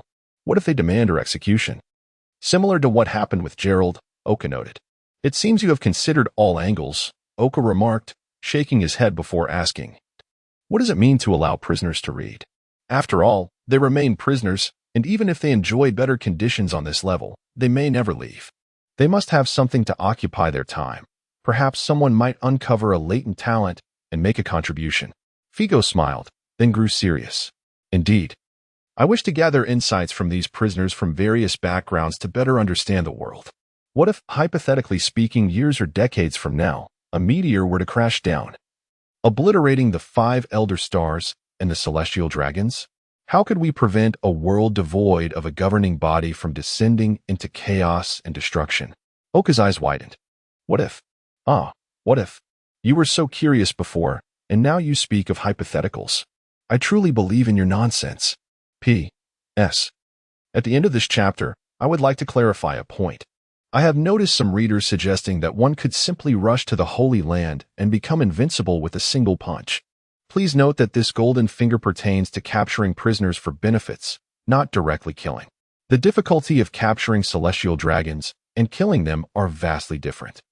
Figo currently does not possess the capability to venture to the Holy Land and apprehend each celestial dragon. Rest assured, when the time comes, he will certainly act. For sheep will not make the foolish mistake of enduring for 100 years, causing discomfort for everyone. Trust that I, as the old author, can craft a plot that is both logical and reasonable. Chapter 53, Grim Tidings. Today, the 6th level of Impel Down resounded with an unusual clamor. The notorious pirates confined to this level had all traversed the New World. Who among them could fail to recognize one of the legendary figures? The dual extremes, the formidable Red Bruce? Even if they had never encountered him, one would surely have glimpsed his bounty poster. One could never be too prepared, especially should they cross paths with him in a moment of peril or submission. The very notion that such a pirate could be captured, that an entire crew could be ensnared, was beyond comprehension. More bewildering still was the realization that the captor was none other than the warden of Impel Down, Gaston Fig. The world was indeed fantastical. After a week's absence, the infamous warden had returned with one of the sea's dual extremes in his grasp. If he ventured out again, would the king of gluttony soon join him as a fellow inmate? It seemed the prospects for a pirate's life were growing dim. Even as a prisoner, Red Bruce retained his formidable presence. No pirate dared to disturb him. Yet those familiar with the Hell Pirates were vociferously demanding to know what had transpired. Silence reigned in response. The officers of the Hell Pirates exuded an air of despondency, scrutinizing their restraints and the surroundings, contemplating their escape. It was futile. The chains were forged from an exceptionally resilient material. Even if one wielded a sword, no renowned swordsman could sever them, nor could brute strength prevail against such bindings. Only Fig and the chief jailer, Jean Xie, frequented this level, leaving no opportunity for escape. Some advised against wasting their efforts. Worry not at the heart of the demon, maggled Chuck, who had witnessed Fig's rise firsthand. 8 years prior, Fig had captured him at great personal cost, and now, within this 6th level, he had transformed from a solitary inmate to a warrior capable of vanquishing 10 foes. The rate of his ascension was simply unreasonable. Hey, Jackson, what on earth has transpired? He inquired of Jackson, a familiar face. Yet, to his dismay, Jackson's gaze was fraught with a chilling intensity. It was this rascal who had led him to misjudge Gaston Fig's true capabilities. Jackson was consumed by a mix of anger and guilt. Had he not been eliminated prematurely? Had their leader possessed his trusty weapon, perhaps circumstances would have unfolded differently. He felt he bore the brunt of the blame. The demon, oblivious to the gravity of the situation, found the bravado of the captured pirates bewildering. How could they remain so boastful in the face of capture? Soon, they would be dealt with by Fig. As footsteps echoed, an eerie silence enveloped the 6th level of Impel Down, followed by Fig's voice resonating.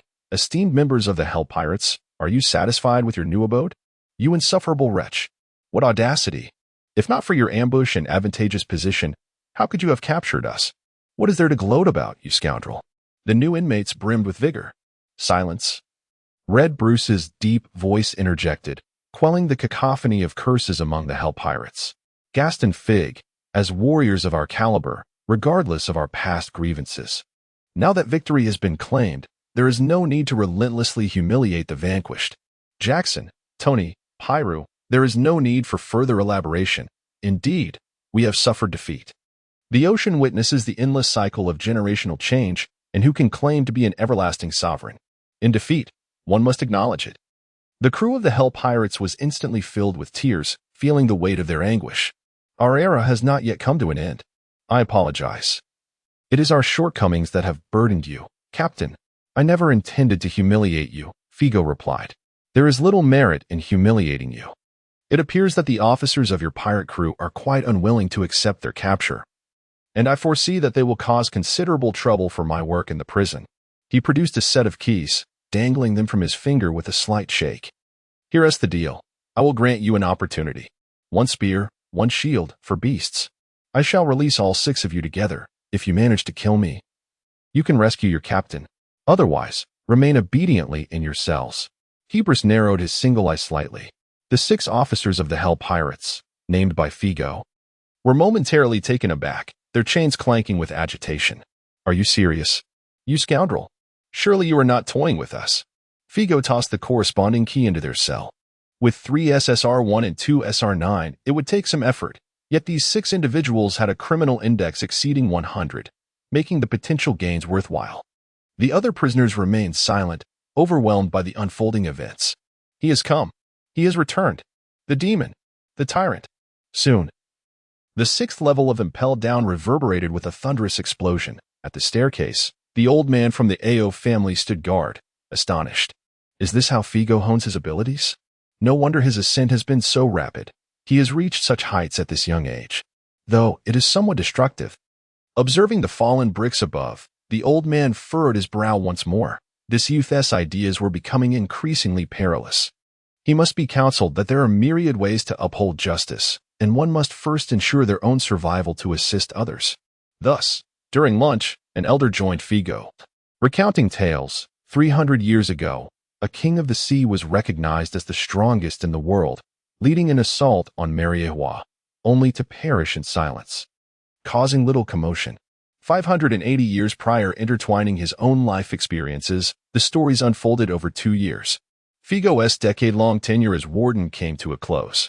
However, the nearly 80-year-old AO received a retirement notice, while Figo was bestowed yet another appointment by the 5 elders, citing a lack of suitable successors. The 5 elders appointed Figo to continue as warden of Impel Down for an additional 20 years. The 5 elders wish for you to remain in Impel Down indefinitely, treating you as one of the prisoners. AO's face flushed with anger. How can such a sudden appointment occur, and for 20 years? There is no need to rush, Figo reassured the elder. Wasn't he this anticipated? It seems that what Mendez had intended to convey through that severed snail was for me to remain in Impel Down alongside the Sapphire siblings for a lifetime. Well, it's all right. You may leave for now. The environment in Impel Down is truly unsuitable for retirement. The construction of the Learning and Transformation Zone has just begun to take shape, and I shall remain here to oversee it for a few more years. Figo chuckled. Ever since the capture of Rebulus, the number of pirates sent here has been steadily increasing each month.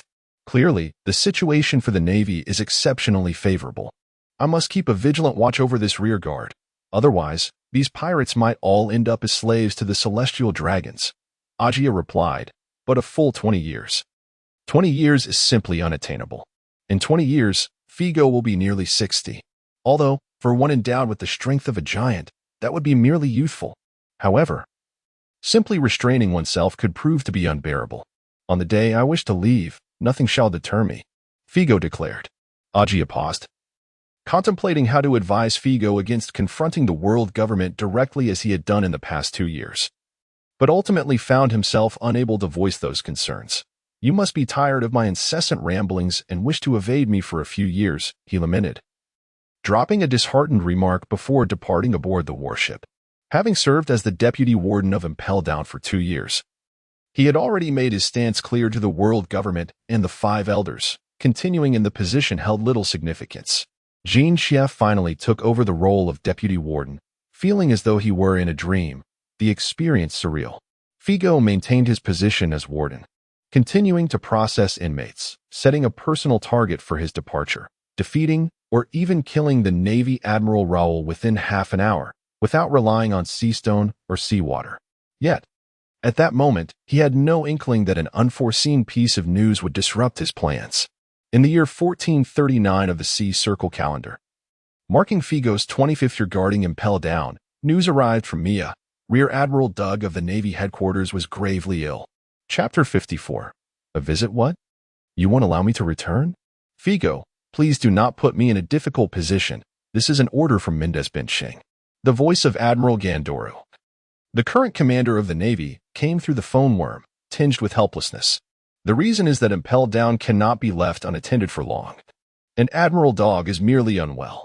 Mendez Benching's intention is that only when he is truly in peril or even at his funeral will you be granted a brief leave to return. Figo gazed at the phone worm in silence for a moment before responding, Admiral Gandoro, I currently have no means to contact the Gorosei. Could you convey a message to Mendez Benching for me? Well, what is it? I, too, believe this request of his is rather unreasonable, and it must be. Just tell him to go to hell. The phone worm emitted a beep as it disconnected. In the Admiral's office, Gandora sat in stunned silence for a while before slamming his fist on the table in frustration. This position of Admiral is truly unbearable. With an Impel Down, as he shouted, Figo's spirits lifted slightly. He was not entirely unprepared for this, considering the individual in question was an elderly man of 88 years. Having spent 2 years within Impel Down, he could see the toll time had taken on the elder, who seemed to age visibly day by day. It was not surprising when the end of life would come for either of them. Yet, the suddenness of it all was still jarring. Just a month prior, Figo had communicated with Mia Dog via the phone worm, and the old man had been remarkably robust, his voice booming even louder than Figo's. Was illness truly capable of such a swift descent? Beside him, Jean Chia closely monitored the conversation between Figo and Gandora. For the first time, he found Figo's dominance to be entirely justified and exhilarating. To grant Figo leave only when the elder was in peril or at his funeral, was such an arrangement even humane? Yet, he felt conflicted. What would become of the 5th and 6th floors of Impel Down if both of us returned? He had reservations about Closer, the current chief warden. Do not worry, let him be cautious. Those great pirates can endure hunger for 10 days or more, Figo replied. If there are no warships to escort you, I shall swim back first and then arrange for a ship to fetch you, old Jean. Jean nodded, having no doubt that Figo could swim from Impel Down to Navy headquarters. But do take care, Figo. This is your second open defiance of the Gorosei's orders. What if Figo patted Jean Chia's shoulder? This is actually the 3rd time. Once I leave, I do not intend to return. It is highly probable that you will take over my position. You will need to keep a close watch on the situation in layers 4 and 5. Jean Chia faltered, feeling less than pleased.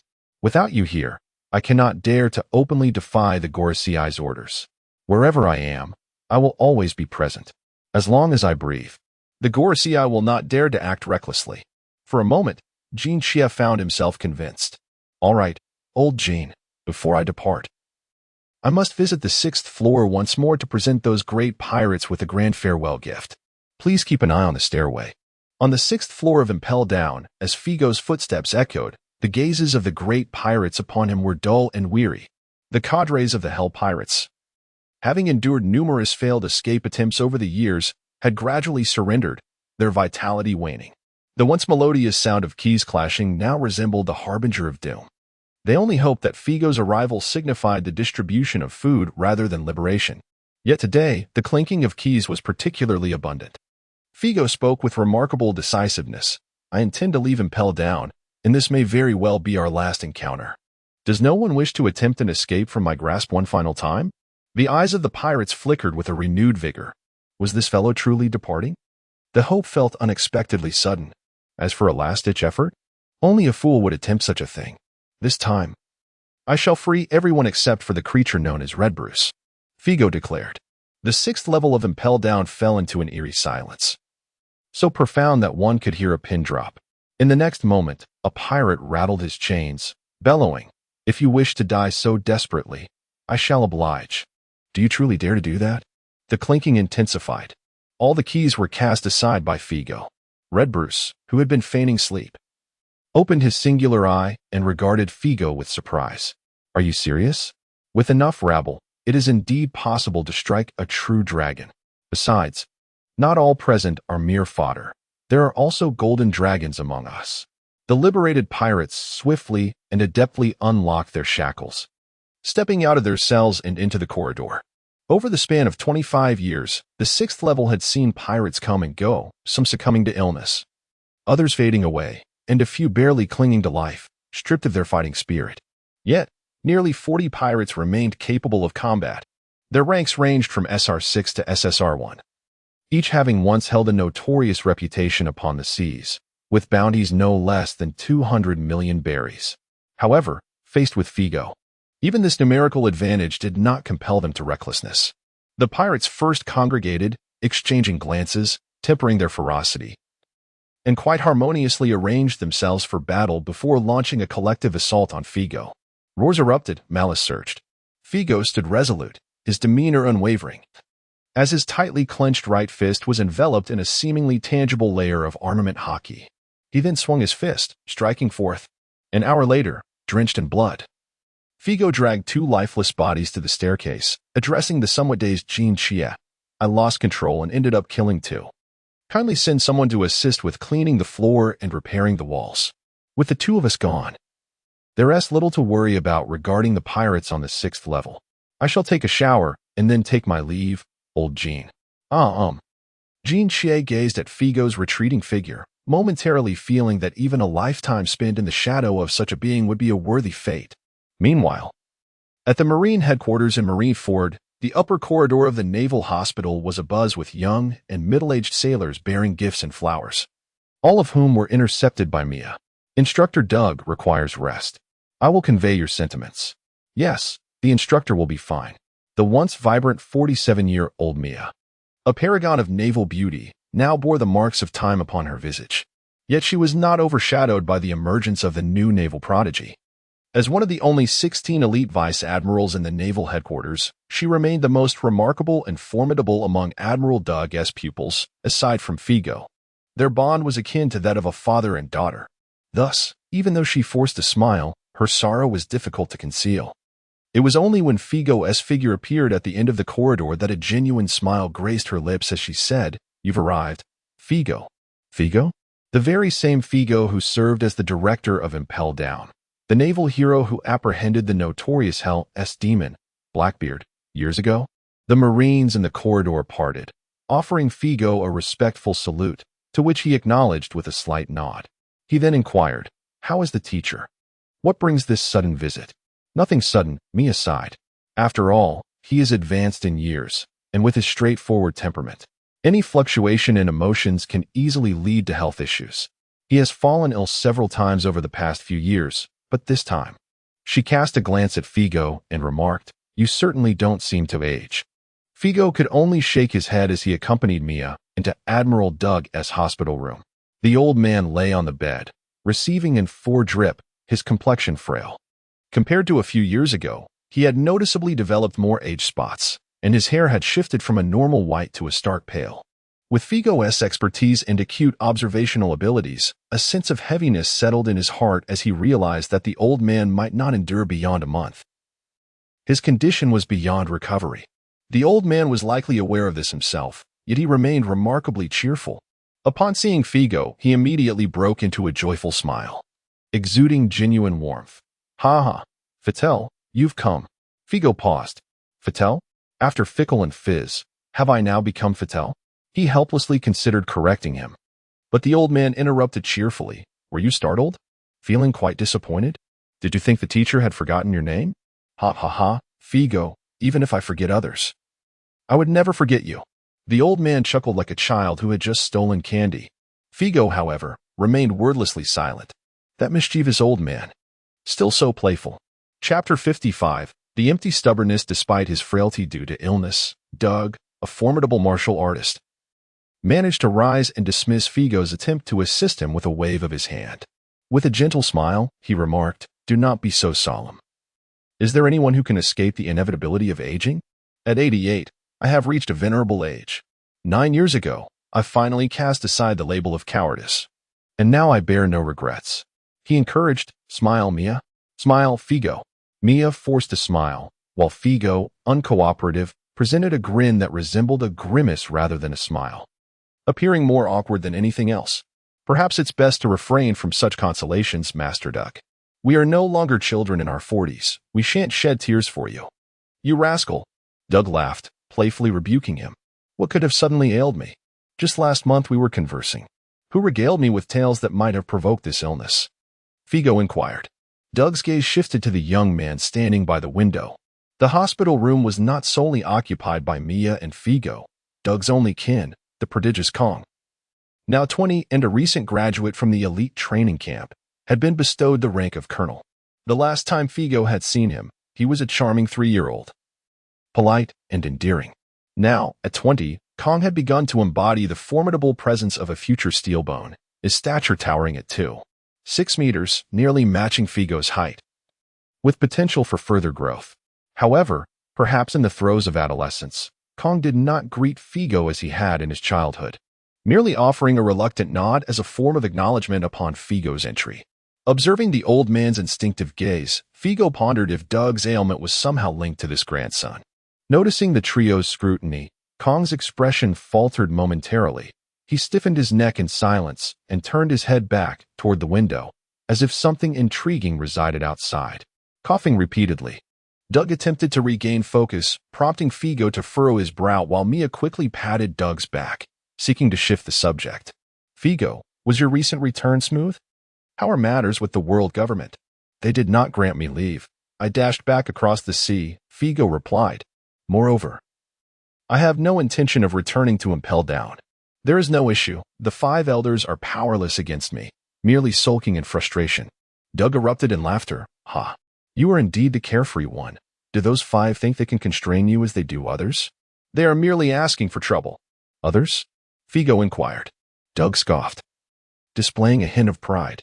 My students extend far beyond the few in the corridor. Many are scattered across the globe. Upon hearing of my illness, numerous children intended to take leave and return, but the world government denied their requests, seemingly fearing that I might impart further wisdom before my time comes. He taught an elite class, with half of his students hailing from the naval headquarters, having emerged from the rookie camp. Among Doug's pupils, only Mia and the often overlooked Jean Chie had reached the rank of Rear Admiral, while at least 4 or 5 held the rank of Rear Admiral within the branches, with even more serving as captains and other officers. Figo questioned, none were allowed to return? If one were to say that half of the reason for the task at hand makes it difficult to grant leave, the other half denying the return is truly unreasonable. He thought the 5 elders merely intended to confine him within Impel Down, but little did he realize it was a collective decision. I only informed a few who were available. The world government has barred the others from returning, rendering further notifications rather futile. The old man chuckled softly. It matters not. I had no intention of making a grand spectacle at the end. That would be rather unbecoming. It is merely that a few children will not see me one last time, which is somewhat disappointing. In his final moments, Doug could not suppress a hint of sorrow. What elder wouldn't he wish for their children to be by their side at such a time? This cannot be. We may forego it, but he cannot be deprived of this. Thus, Figo said, I understand. I shall find a way to communicate with the marshal and the 5 elders. Who do you wish to have return? Communicate with the 5 elders? Well, let us negotiate. Perhaps they will grant me a favor, as they have done before. It should not pose a problem. Figo smiled, then gestured to Mia, inquiring, what is troubling this child? Little Kong, do you not recognize me? Kong turned around, reluctantly greeting him. Director Figo. Such a formal address indeed. Doug huffed in annoyance. Call me uncle. After a moment of hesitation, Kong managed to utter, Uncle Figo. This mischievous child. Doug remained unsatisfied, sighing. After a lifetime of teaching, countless sailors have inherited my sense of justice. And yet, at the end, my own grandson has been taught to oppose it. Your insistence on justice is flawed. At this point, Kong's tone grew resolute. The facts prove you wrong. Those children you spared 9 years ago, raised by the blind witches, several have already turned to piracy. Doug immediately coughed in indignation. Figo narrowed his eyes as Mia quietly explained the backstory. It turned out that Kong had learned of the events from 9 years prior. Knowing that Doug had prevented the execution order and saved those children, yet some of the older ones chose to become pirates, leading to a confrontation with Doug. This was what had infuriated the old man. Truly a commendable grandson. Figo mused, a smile creeping across his face. It seems a clever stratagem. Appointing me to guard Impel Down, preventing your students from coming to bid farewell, gradually diminishing your influence from all angles, and subtly guiding your undecided grandson, after 20 years. Who will remember the Rear Admiral Duck?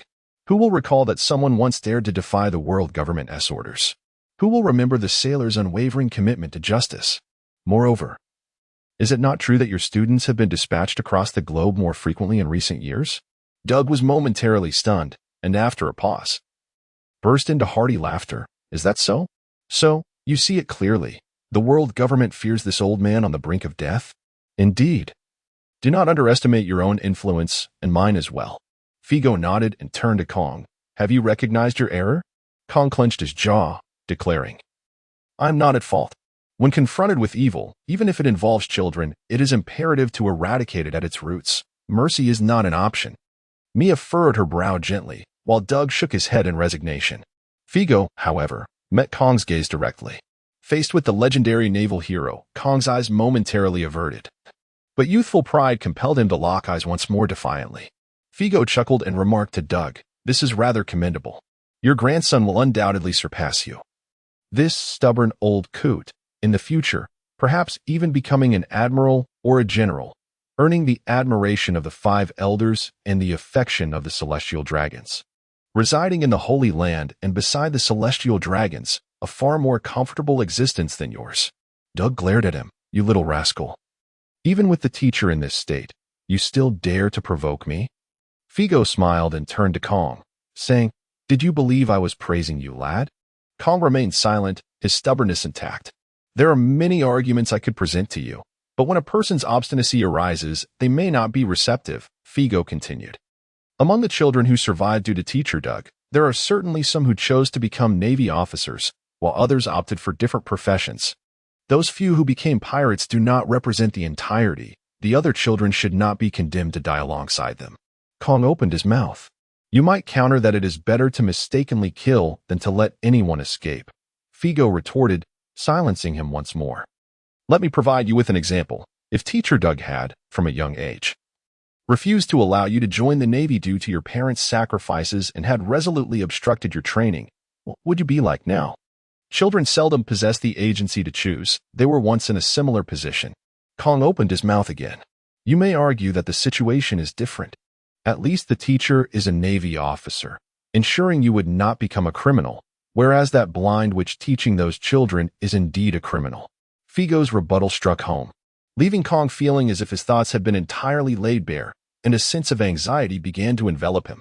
Suddenly, an unfamiliar aura of strength bore down upon him, compelling him to step back and lean against the windowsill. It was then he realized that Figo had approached him unknowingly, his gaze imbued with an oppressive force he had never encountered before, far exceeding anyone he had previously met. Today, I shall impart but one lesson. Whether criminals deserve sympathy is debatable, yet the need for family to compromise is beyond question, Figo said, looking down at Kong. Regardless of your thoughts or convictions, causing your grandfather, who raised you, to fall ill is undeniably your fault. At this juncture, even if it requires disingenuousness, you must apologize and acknowledge your mistakes. You should not stubbornly argue with your elder over pride and obstinacy. Those who cannot even soften their stance when their beloved grandfather lies ill are inferior to pirates, to criminals, to the filth of society, and are even less deserving of the term justice. Kong stood frozen in shock. Figo gestured toward the sickbed. All right, teacher. I shall reach out to the general and contact the 5 elders. Doug leaned against the bed, a weak smile illuminating his face. Figo, having a student like you is truly a blessing for a teacher. You may not become a remarkable Marine, yet you will undoubtedly emerge as an extraordinary individual, leaving an indelible mark on the annals of humanity. Ahem. Figo did not look back, but smiled and replied, You, Doug, can wholeheartedly believe in this. Doug burst into hearty laughter. Mia's eyes brimmed with tears. Chapter 56, Journey to the Holy Land. In the office of the Marshal, Gandora was seated in his chair, troubled. With formidable figures such as the 5 elders, he felt powerless, and he had no desire to provoke Figo. At 74, He recognized himself merely as a transitional marshal, with the world government favoring the obedient Raoul as the true heir to the marshal-esque position. However, Raoul still lacked the necessary experience, allowing Gandora to temporarily hold the position.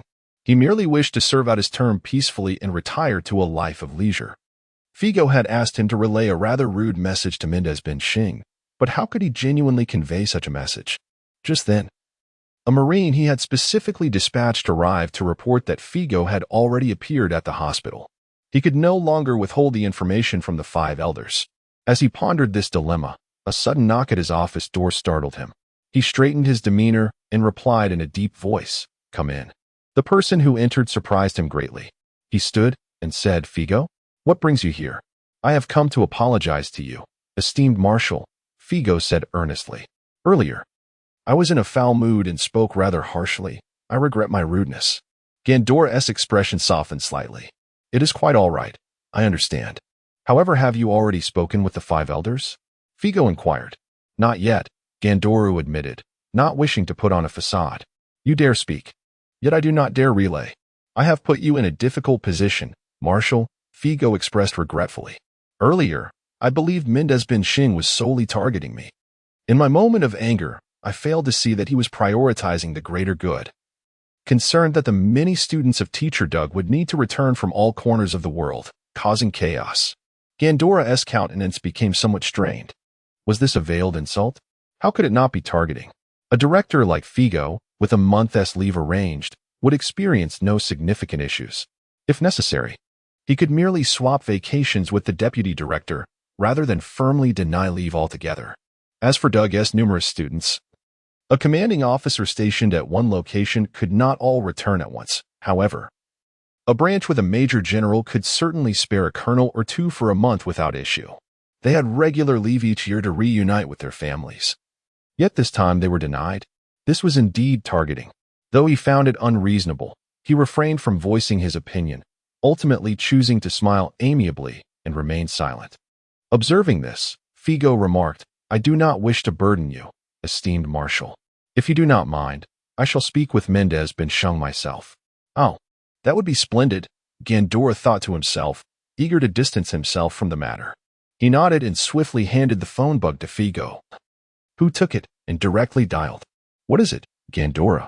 "It is I, Mendez bin Xing." Figo's opening remark made Gandora's heart race. He was taken aback that Figo did not even use the honorific sir in direct conversation. This was daunting. He stepped back against the wall, allowing Figo space to speak.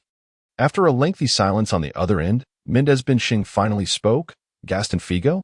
Gandora, are you there?" "He is present." "Do not put the esteemed Marshal in a difficult position. I acted impulsively and left the Push City without permission. I deeply regret it and now wish to resign from my post as director of Push City," Figo stated. "Resign? Ah, Gaston Figo. Is this the mandate from the world government that you can simply resign from at your whim? You must have visited Doug by now. Return to Push City immediately. I can still choose not to pursue the matter of your unauthorized absence. Then I shall apply for retirement. Since I turned 20, I have served for a full 25 years in Push City, exhausting my vibrant youth within its confines, akin to a prison sentence. I am utterly fatigued and can no longer endure it." Figo replied, "I wish to step outside, to marry and have children, to glimpse the world while I am still young. It is only natural, and surely you can understand." The voice on the other end of the phone fell silent. And Mendez bin Xing scoffed, "The government will not approve your retirement. Return at once, Gaston Figo." Figo was taken aback. No resignation, no retirement? I should have joined the Navy instead of selling myself into servitude. "Stop feigning ignorance, Figo," Mendez bin Xing stated bluntly. "You should grasp my meaning. You have repeatedly defied government orders. Now, you are both the director of Push City and a prisoner. You will remain in Push City, and after 30 or 40 years, you may retire. So they intend to keep me until I am old and frail?" In truth, this is trivial for Figo. The five elders believe they can wear him down, but in reality, he could outlast several rounds of the five elders. By the time he reaches that age, he would become invincible, stepping out of Push City directly into the realm of the celestial dragons. Yet, as I have stated, I may choose to remain. But you cannot deny me. I may willingly stay and push city to engage in my duties, but you cannot confine my freedom as if I were a criminal. After some contemplation, Figo was willing to compromise. I can return. Whether it be 30 or 40 years is of little consequence, but I have one final request. Allow me to accompany my mentor during his last days, so that his students, those who can return, may do so. What say you? Impossible. Mendez Pingshan categorically rejected. Why would he oppose Doug's students returning? Was he afraid Doug might do something in his final moments? No, what he truly feared was Figo. He feared that Doug's decades of mentoring would become Figo's network. If that were the case, Figo would hold not merely prestige and power within the Navy, but genuine influence, and Figo was a rebellious spirit, potentially leading the Navy beyond his control. Only those willing to serve as instruments of the celestial dragon's dominion are deemed good sailors. Those who are blinded by absurd notions of justice must awaken to reality. At that moment, the phone abruptly disconnected with a beep, leaving Mendez Pingshan momentarily stunned, filled with resentment. Yet again, such insolence, hanging up the phone. In the marshal's office, Figo shook his head at Gandora. Marshal, 9 years ago, you were in charge of monitoring the Hell Pirate Group. Thus, you should be aware that the skirmish erupted unexpectedly. Not as a campaign, but as a shameful betrayal by the world government. Gandora's expression shifted uncomfortably, and he nodded slightly. I know. Thanks to you. Otherwise, the sailors aboard the 10 Demon Slayer-class warships, including Admiral Mia Doug, would have suffered countless casualties.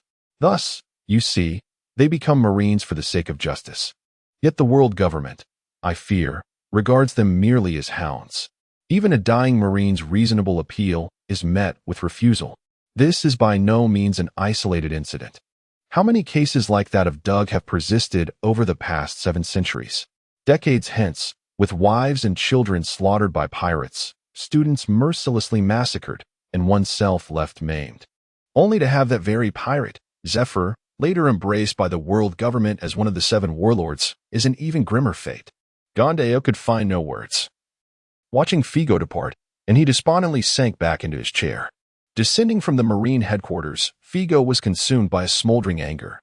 Contemplating a visit to the O family for a discussion, only to find Mia waiting for him in the square. Behind Mia trailed a group of somewhat familiar faces, those students of Admiral Doug who had participated in the demon-slaying order 9 years prior. Figo, you have failed, haven't you? Mia remarked. My teacher says he understands the arrogance of the elders far better than you do, so your failure was inevitable. She continued, with your fearless disposition. You might impulsively rush to the Holy Land to stir up trouble. Figo was taken aback. I am not that impulsive.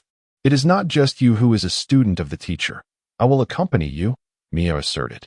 9 years ago, the betrayal of the world government and the casualties of my ship's Marines must also be addressed. Address it, a rear admiral echoed loudly. We too are students of Admiral Doug, and we shall accompany you. Together, together. The chorus grew, not only for Doug, but also for the tarnished sense of justice within their hearts and the doubts surrounding their uniforms. The collective spirit of dozens surged as one. 9 years had passed. Yet they had not forgotten the betrayal by the world government. Rather, their memories had deepened. Figo suddenly smiled. Now, he felt a surge of impulsiveness. Then let us go. He strode forward, with Mia closely following behind. Other Marines trailed in her wake. The inexplicably assembled group drew the attention of an increasing number of onlookers. Suddenly, another figure appeared beside Mia, a general who had been part of the demon-slaying order 9 years ago. He merely smiled and said nothing, quietly joining the procession. As the procession advanced, its numbers swelled. The throng grew larger. The momentum intensified. By the time they arrived at the harbor where the warships were docked, there were already over 300 of them. A frail old man blocked their path, causing the procession to halt. Figo gazed at him, and he returned the gaze, suddenly breaking into a smile. Bringing the old man along? I thought you were going to tell me again about the terrors of the Holy Land, Figo quipped. The O family chuckled and chided him, their gaze sweeping over the Marines behind Figo. Rebellion? No, this is not rebellion. This is the steadfastness and valor that the Marines require. The Marines must never become mere echo chambers for the government. Soon, 2 warships took to the skies, soaring directly toward the world government's stronghold, the Holy Land, Mariehua. Chapter 57. The Justice of Figo. What did you say? At Mariewa. The five elders Mendez Binsheng wore a face of rage and astonishment, the voice of Gandoro from the Din Din Mushi barely discernible. With a forceful press, he terminated the call. His breath heavy, intermingled with a hint of an unacknowledged tension. Something grave has transpired. What is this? A mutiny. An unprecedented naval insurrection spanning over 700 years. How could matters devolve to such a state? Damn Gaston Figo. Damn the O family. Have you all lost your minds? With his mind still functioning, he urgently summoned the other four elders to assemble, recounting the situation where Figo had gathered over 300 sailors en route to the Holy Land. The other four elders were equally astonished, swiftly engulfed in fury. Mendez Binsheng, is this your management of the Navy? I have long warned against being too lenient with the O family. The current predicament is a direct consequence of your negligence. Mendez Binsheng indeed felt a twinge of regret. Yet, he also perceived his own innocence. If it were merely the O family. Damn it, the crux of the matter still lies with that Gaston Figo. One rogue, one family, and both old fools have been swayed by him. He could only accept the blame. This is no time for discussions of responsibility. This is indeed my fault, and I shall seek forgiveness from Lord Emu. At this juncture, we must involve Lord Emu. Involve Lord Emu? No. The 800-year period is approaching. The kings of heaven and sea are on the verge of revival, and those bearing the name of D are gradually stirring. At such a time, you wish to disturb Lord Emu over this matter? Moreover, this is the Navy, not the pirates who casually breached the Holy Land in the past. Do you wish for the entire Navy to rebel, plunging the world into chaos, leaving us to slowly reconstruct order afterwards? Mendez Binsheng clenched his fist in frustration. Then what do you propose we should do? The world government cannot possibly compromise with the Navy. Indeed, under no circumstances should a precedent be set for the Navy to assault the world government. This matter must be quelled. At that moment, an often silent elder, who silently cradled his sword, spoke, drawing the attention of the other four. Chai Erlin, the least powerful among the elders, solely responsible for combat. Typically, he resembled mere decor among the elders, yet the unfolding events had conferred upon him a significant voice. There is no need to disturb Lord Emu. Our strength suffices. Immediately summon Raoul to intercept them. They must not truly reach the Holy Land.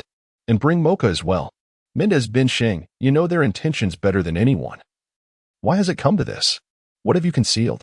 Mendez Binsheng's expression fluctuated between gloom and light, ultimately closing his eyes and exhaling a long sigh. On the surface of the sea from the Navy headquarters to Mariewa, beneath the sway of the O family's Moku Moku no Mi, two warships sailed steadily side by side towards the Holy Land. Figo stood at the bow, addressing all the sailors. I hope everyone understands the purpose of our journey. There is no turning back. It is important to clarify that the Holy Land, where the world government resides, poses significant dangers.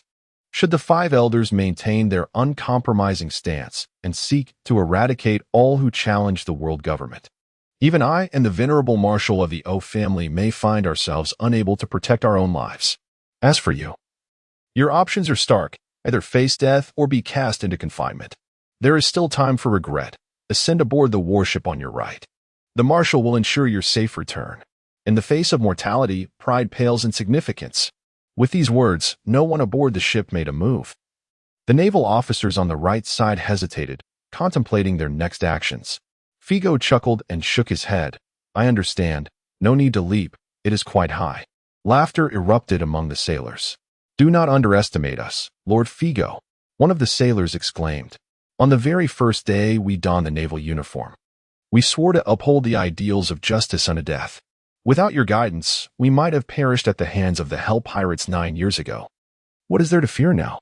The sacrifices of Rear Admiral Trey and Rear Admiral Meister demand that the world government owe us justice. We may lack the courage to venture here alone, but with you and the Marshal leading the way, what is there to dread? Figo smiled and turned away. In the distance, the vast expanse of the red soil continent came into view. Its highest points adorned with castle-like structures, the holy land of Mariewa gradually falling within the range of his gaze. As they drew closer, silence enveloped the ship. Some felt anxious, while many were filled with fervor. the sailors pressing onward with unwavering resolve. However, as they approached the land, Figo's brow furrowed suddenly. In an instant, a fierce gale erupted, causing the two ships in midair to sway uncontrollably, halting their advance. "The wind fruit, our old acquaintance has arrived," the O family member muttered, maneuvering the vessels to descend. Despite his age of 86, with each passing year diminishing his physical vitality, he was unmatched in terms of fruit abilities. How could Raoul possibly contend with him? Unfortunately, the ships could not withstand the tempest. This violent wind served as a warning from Raoul. As the ships landed on the ocean's surface, the tempest subsided. At this moment, the warships were still about a kilometer from the land of Mariewa, where a solitary figure emerged at the edge of the land. Gazing intently at the two vessels, none other than Admiral Raoul. The sailors, previously preoccupied with stabilizing their stance, now turned their focus to Figo and the O family. "Raise the sails, steer, advance," Figo commanded, and the sailors, emboldened once more, sprang into action. The warships continued their course, and Raoul's voice echoed, "Figo, O family, what are you plotting?" Figo retorted, "Are you attempting to obstruct us? A decade ago, I bested you, and you swiftly ascended to the rank of admiral. Are you now eager to wade into this murky water, yearning for a promotion to marshal?" Raoul's expression flickered with anger, due to the loquacious sir. The tale of his defeat at Figo's hands spread throughout the naval headquarters, tarnishing his reputation. For years, he had tirelessly trained and persevered, yearning for the day he could reclaim his honor. As he gazed upon the two vessels approaching from the horizon, a tempest surged within him. With the advantage of terrain, they had managed to defeat him once, and again, they had ensnared the blind sorceress. "Do you truly believe yourself invincible, Figo? I cannot allow you to advance any further. The Navy represents the world government, and your actions are bringing disgrace upon it." Oka let out a soft sigh.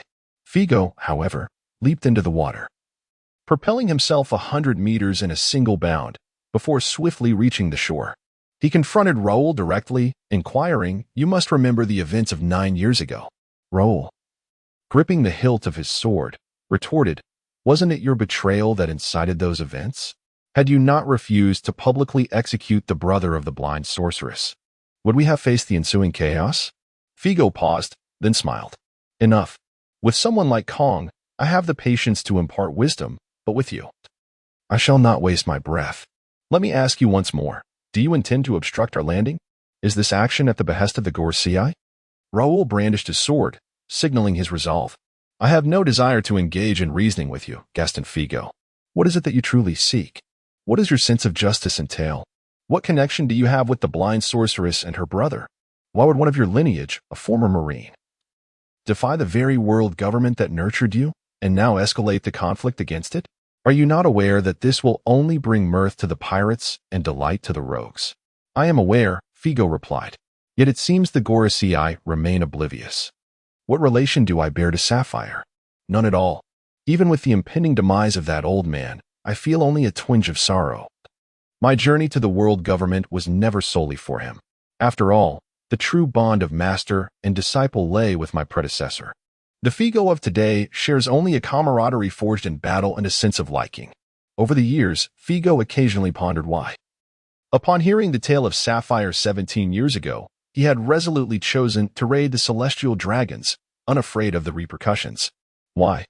When he had initially planned to bide his time for another decade or two before confronting the celestial dragons, was he now standing at the foot of Mariewa? Had he been influenced by the Marines aboard the ship behind him? Did the concept of justice truly possess such profound sway over the essence of this interloper? Ultimately, he arrived at a singular conclusion, and acting thus, Figo found joy. He relished it, he embraced it. He wished to do it, and thus he did. Before him, Raoul raised his sword high. Over the years, he had evidently made notable progress in his swordsmanship, as the combination of the wind fruit and his technique birthed a colossal sword of wind. It was clear that Raoul intended not only to strike at Figo, but also to use this wind sword to sweep away the naval vessels that were encroaching ever closer to the sacred land. As the wind sword descended, a tempest erupted, splitting the clouds and altering the very hue of the heavens. "Quite the improvement," Oka observed, squinting from the distant ship. Mia and another admiral stood at the bow, poised for action, but in the next moment, their expressions softened, and they appeared momentarily stunned. This lad, Oka murmured. A faint smile crept across Mia's face. The Marines stood in a daze. A hand, outstretched towards the heavens, quietly interposed itself beneath the colossal sword of wind. The golden hue of the armament flowed with an imposing might, rendering the giant blade as fragile as paper, swiftly dissipating without a trace of residual force. Impossible. Raoul's pupils dilated, utterly unable to fathom the spectacle before him. Figo, with his left hand raised to the sky and his right hand drawing forth his blade, proclaimed, "Is this my justice? Let it be known as whimsical justice." Crack! A slender bolt of crimson lightning erupted at the tip of Figo's sword, striking with tremendous force before the blade even grazed Raoul, delivering an overwhelming power that cleaved through him. The conqueror's haki entwined around him. A surge of blood erupted from Raoul's mouth as he was propelled backward, hurtling towards the pristine stone steps of the revered Holy Land Mariawa, ascending in a cascade of white. Boom! With a thunderous roar that shook the earth, a long fissure spread from the base, cleaving the hundreds of white stone steps neatly in two. The Holy Land trembled. Chapter 58, The Dawn of a New Era at the Summit of the Shattered Stone Steps. A sudden roar erupted, revealing 4 figures clad in black uniforms, alongside an elder adorned in white attire. Figo's gaze initially swept over the central figure, who donned a white outfit and bore a long sword at his waist, before settling on the source of the furious roar. The elder, with a white beard and in his 70s, neither stout nor thin, possessed an unremarkable appearance yet exuded an imposing presence, one born of high status rather than sheer strength. Upon observing his physique, one might conclude, he was at best an SR9? Is this truly Mendez Ben Saint? It was Figo's first encounter with the man, and he was also witnessing the entirety of the 5 elders for the first time. The central figure indeed conveyed a sense of formidable strength.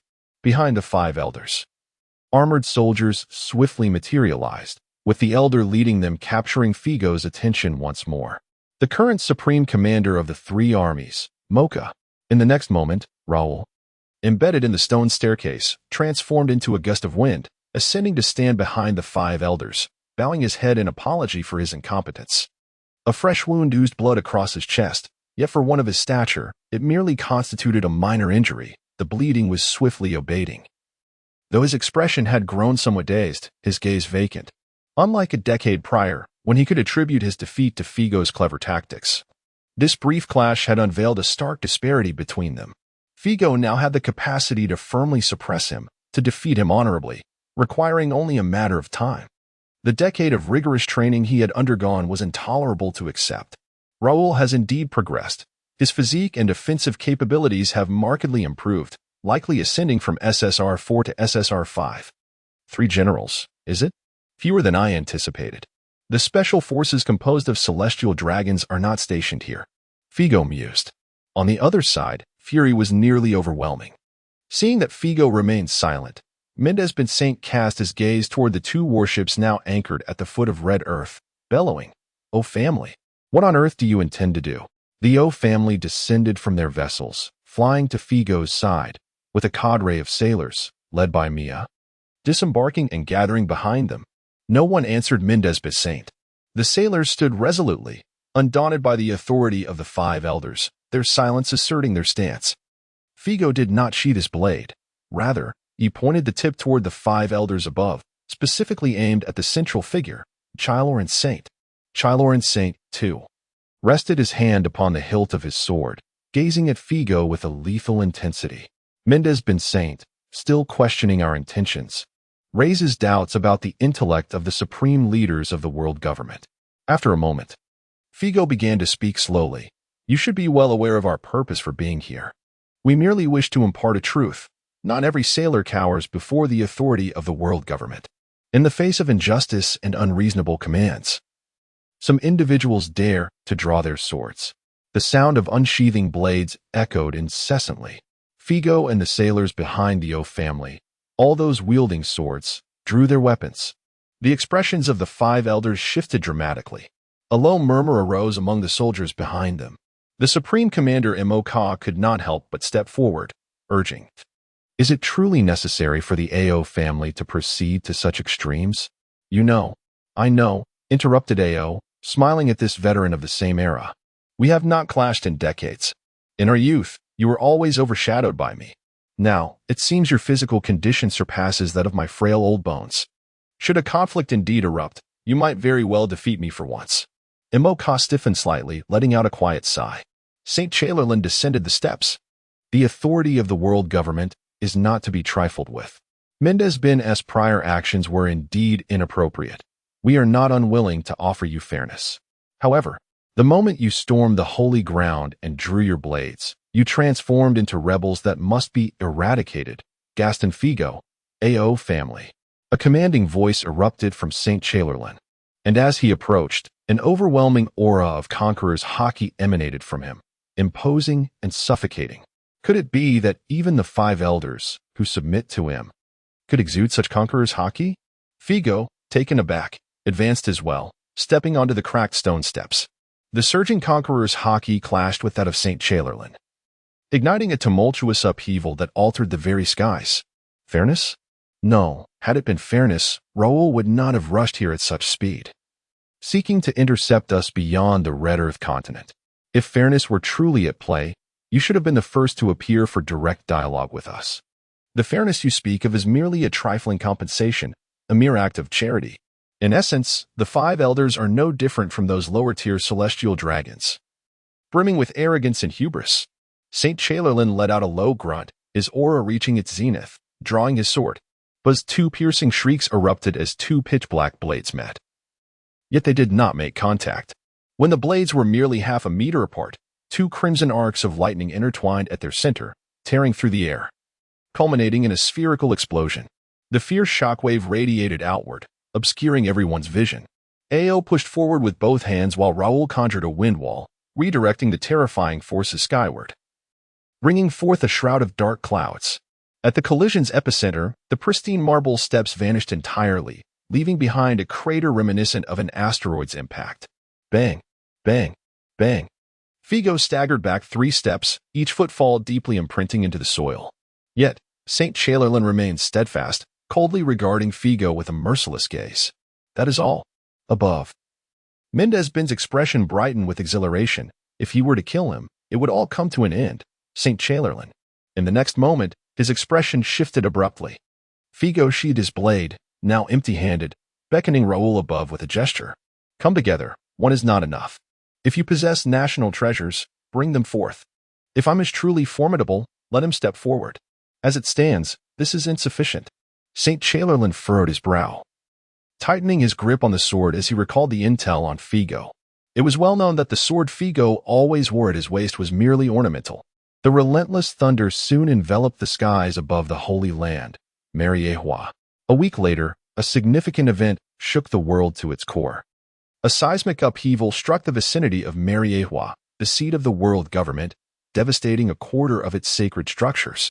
The senior celestial dragon, Saint Mendez, suffered grave injuries during the earthquake, forcing him to retire prematurely from the ranks of the 5 elders, with Saint Riola stepping in to take his place. The celestial dragons, accustomed to a life of luxury and surrounded by treasures from across the globe, are typically formidable beings. The 5 elders have historically held their positions from around the age of 50 well into their 90s, serving for over 4 decades. A midterm resignation, especially due to injury, is unprecedented. An earthquake? Could such a calamity truly injure one of the 5 elders? The public found it hard to believe. Powerful figures of the seas began investigations. Yet both the world government and the Navy remained tight-lipped, leaving the truth of that day shrouded in mystery. Half a month passed when another momentous story seized everyone's attention. Vice Admiral Doug of the Navy passed away at the age of 88. On the day of his passing, thousands of sailors donned dark mourning attire at Navy headquarters, and sailors from naval branches around the world bowed in respect, paying tribute to Vice Admiral Doug. The name Doug became known worldwide, recognized as a veteran who dedicated his life to the Navy, inspiring countless young sailors. In a small town along the Grand Line, a boy brandishing a newspaper rushed into a household. Jybek, look at this old man in the paper. Isn't he the one from over 9 years ago on the warship? The blonde-haired youth, Jybek, was packing his belongings, seemingly preparing for a journey. Valenzo, I see it. He is just a fraud, preaching about justice while the saint was captured. Valanso hesitated. Jybek, don't be too quick to believe what Brother Aho says. The saint mentioned she was going to find her brother. Perhaps she is already reunited with him. That's just comforting talk. Jybek touched the pendant around his neck and said, Valanso, I'm setting sail. Will you join me? You're my best friend. Sail? Become a pirate? Valanso exclaimed in shock, but we're only 12. Isn't that a bit too? Jybek shook his head, his youthful face radiating confidence. I can't wait any longer, and together, we are stronger than anyone. Indeed, that is certain. Valanso hesitated for a few moments, then gritted his teeth and declared, All right, I will go with you, Jybek. Jybek beamed with joy. Then, do not call me Jybek anymore. Valanso paused for a moment before responding enthusiastically, Yes, Captain Rox. In the year 1439 of the Sea Circle calendar, 12-year-old Rox D. Jybek set sail to become a pirate. A new era began. Chapter 59, Advancing City in the year 1464 of the Sea Circle. A warship gradually docked at the platform of the 0 level of the advancing city. The spirited young Navy Colonel Monkey D. Garp commanded his subordinates to escort a notorious pirate, who had a bounty of 180 million berries, aboard the vessel. Be cautious. This individual is no ordinary foe. He possesses the ability to emit strange currents, a marine cautioned the prison guards. Rest assured, this is the advancing city. We have detained several Fur Tribe pirates before, replied the guards. Their expressions relaxed, and the Marines ceased their chatter. Renowned as the world's largest prison, the advancing city was a place that instilled fear in the hearts of pirates worldwide.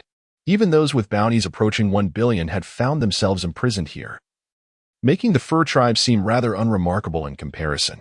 This was Garp's first time escorting a prisoner, and as he surveyed the arrangement of the 0 level, his attention was suddenly captured by 2 figures ahead. One, with hair as white as snow and appearing to be in his 70s, was remarkably robust. Yet he cradled a cup in his hands, sipping a green liquid. Tea? A supplement? The other figure appeared younger, perhaps in his 50s, but wore the shackles of a prisoner. Perplexingly, the guards had entrusted the captured pirate to him. Are prisoners being escorted by prisoners now? Garp muttered, only to witness the middle-aged prisoner casually remove one hand from the shackles to scratch his head, before slipping it back in, his eyes suddenly wide with astonishment. A charm? What peculiar interests? He exclaimed. Who do you dare call a prisoner? One of the guards growled, his anger palpable. This is your first time in the advancing city. Isn't it, you disrespectful brat? That is the legendary figure of our prison, the strongest man in the world, the first director, Lord Figo. The director. The strongest? Garp scoffed, intrigued yet skeptical. The tales of the director could fill 3 days and nights, but since you young Marines seem eager to hear, I shall recount a tale. I wasn't particularly interested, Garp replied sheepishly, scratching his head. Yet one of the Marines objected, You should show some respect to Colonel Garp. Huh? A multitude of guards glared at them, causing the Marines to feel a pang of anxiety. Garp hastily laughed. Ha ha, it's all fine. This esteemed first director. What was his name again? What stories accompany him? His demeanor eased the guards' expressions. It is Director Gaston Figo. He was one of the first guards to enlist when the advancing city was established 50 years ago. 50 years. How old is he now? Garp exclaimed, incredulous. Ha ha, it may not seem so, but the director created the 7th technique beyond the 6 forms, known as life return. His mastery over his body is so profound that the passage of time has slowed for him. No one can discern that he is indeed 70 years of age. The creator of life return? 70 years old. Garp was now thoroughly captivated, leaning in to listen, which encouraged the guards to share more. I will briefly mention a few things, and you will grasp just how formidable the director truly is. Approximately 42 years ago, when the chief was merely 28, he took a leave of absence and fortuitously encountered the world government employing despicable tactics to deceive the giant race. Enraged, the chief exposed their treachery, incurring the ire of the world government. In response, they dispatched a naval admiral to apprehend him. Yet they were unprepared for the fact that the young chief had quietly acquired strength rivaling that of the admiral, after a fierce confrontation that yielded no clear victor. Coupled with the intervention of the chief's mentor, Admiral Doug, who pleaded on his behalf, the world government begrudgingly acquiesced, allowing the chief to return to his post at Impel Down. To have fought an admiral to a standstill at the tender age of 28? The naval soldiers were utterly astonished, captivated by the tale. The guards, too, found the conversation increasingly engaging. Nowadays, when the name Admiral Doug is mentioned, many young individuals are unaware of his legacy. They only learn of him while studying the Six Styles, recognizing that he was the pioneer who systematized them, and that thousands of naval soldiers paid their respects at his passing. However, Admiral Doug's grandson has risen to prominence, having attained the rank of admiral just a few years ago. Steelbone Kong, the admiral? Oh. But few realize that his ascendance to such heights was solely due to the chief's mentorship during his formative years. The chief was the one and only teacher of Steelbone Kong, the guards proclaimed with pride. The sailors were left in awe, such a figure concealed within Impel Down? How had they not heard of him? The guards swiftly elucidated. The origins of this tale trace back to the chief's disruption of the world government scheme against the giants. Unable to successfully punish the chief, the world government harbored resentment towards Admiral Doug, who had defended him. As Admiral Doug neared the end of his life, the world government engaged in yet more underhanded actions, refusing to allow the chief and Doug's students to be by his side for his final moments. Especially the chief. Enraged, the chief departed Impel Down, and following an inquiry from the 5 elders, he single-handedly ascended to the holy land of Mariewa. Incredible! Truly. And then? The guard responded with a nonchalant hum, his demeanor radiating pride. At 28, the chief could hold his ground against a naval admiral, prompting the 5 elders to learn from this lesson and dispatch 3 admirals to subdue him. Yet they could not foresee that, at the age of 45, having reached the pinnacle of his power, the chief would be able to confront 3 admirals single-handedly. That battle shrouded the heavens in darkness, tainted the Holy Land, and raged for 10 days and nights without a resolution. The 5 elders, left with no choice, sought a parley with the chief, who, disillusioned by these events, had grown weary of the government. He was reluctant to disrupt the peace of the world. Since Admiral Doug's passing, he had confined himself to Impel Down, only occasionally emerging for a few days to advocate for justice on behalf of wrongfully imprisoned individuals. Meanwhile, under the world government's deliberate efforts to diminish his legacy, sailors like you have gradually forgotten the existence of the great chief. One man, standing against 3 admirals. The sailors struggled to comprehend the magnitude of this revelation, yet they were profoundly impacted. Remarkable. How astonishing. How is it that these young guards are so easily swayed by your grandiose claims? As they descended the stairs escorting the prisoner, Jinjia, holding a thermos, muttered, "Ah, have I been boasting?" Figo, freeing his right hand from the chains, swung his left hand and tossed it aside, remarking, "Isn't the truth rather akin to what the guards have said?" "Far from it," Jinjia retorted. "Do you think we, the witnesses, have lost our memories? Battling the 3 great generals? Why not include the marshal? Isn't that a condition for negotiation?" At this, he chuckled to himself, and Figo shook his head in amusement. The prisoner they were escorting sensed their disdain and resolved to resist. A surge of potent energy emanated from him, and to their astonishment, the high-loose stone chains could not contain him. He charged directly at Figo, yet in an instant, his vision blurred, pain struck his side, and he collapsed, unconscious, never having perceived the source of the attack. Jinjia lightly kicked the prisoner, commenting, "In recent years, numerous fur tribe pirates have been captured. Aren't they a rather rare breed? There shouldn't be many appearing on the seas as pirates." "Who knows?" Figo mused. "Perhaps it's related to the tale of the moonlit hunter that circulates in the ocean." He tossed the bull-headed, horned fur tribe member, who was rendered unconscious by him, into the cell and secured the lock. Gains: Fur Tribe Power, Rare, 77-2755, Level 3 Fur Tribe Youth. What can I say? The world government doesn't wish for the truth to be known. I can only slightly alter my experiences, Figo stated. Jinjie remained silent. Your new truth after alteration is unlikely to please the world government anymore. Haha. All right, old Jean. You'll be in charge of Impel Down while I am away for a time, Figo replied with a grin. Going out again?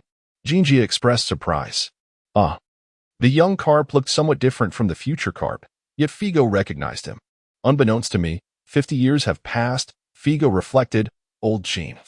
This time I may not return, so the position of director will be yours. Jinjie rolled his eyes. too weary to respond. Once Figo departed, the 74-year-old Jinjia leisurely lifted his thermos and took a sip of the supplement inside. You've been saying the same thing to me for nearly 40 years. I'm still the deputy director.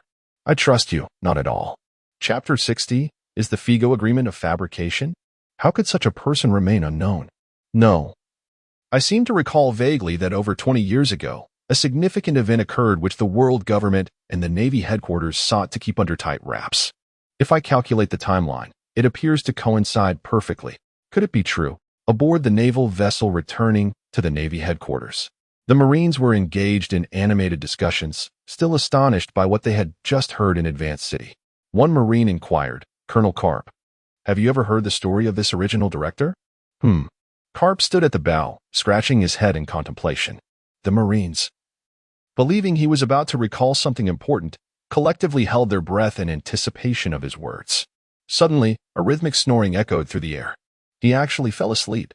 The Marines stared at Karp, their eyes nearly popping out of their heads.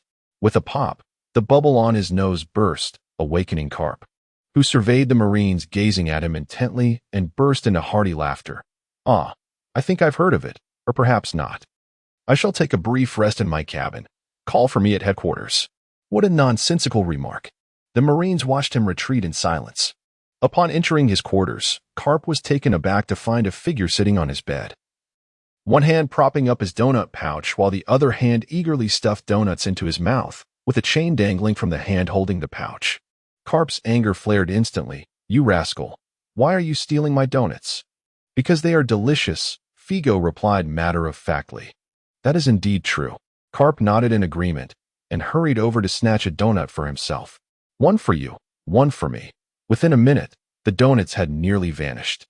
Karp reached for the empty pouch, momentarily dazed, and suddenly stared at Figo in astonishment, his eyes bulging. Why are you on my ship? To eat donuts. Figo answered as if it were the most natural thing in the world. Karp sensed something amiss but couldn't quite pinpoint what was wrong. Minutes later, the vessel passed through the gates of justice, and Karp along with the entire crew watched in bewilderment as Figo leaped into the water and absurdly ran across the surface, growing ever more distant. You look at me, I look at you. Wide eyes staring at each other. What? He went out again. At the Navy headquarters. In the office of the Admiral, the 74-year-old Admiral Raoul clutched his chest and shouted in anger. Each time he heard Figo's name, he felt the scar left by Figo throb painfully. After abruptly hanging up the phone, Raoul quickly dialed the 5 elders, displaying a proficiency that came with familiarity. Not long after, in Mary Geos, the new generation of the 5 elders convened. Gaston Figo has gone too far. He has completely forgotten the agreement of yesteryear. Raiola blandly criticized, the chains have become his toys, and he has disregarded the constraints that forbade him from leaving Advance City. Initially, he was relatively stable, only departing Advance City once in several years.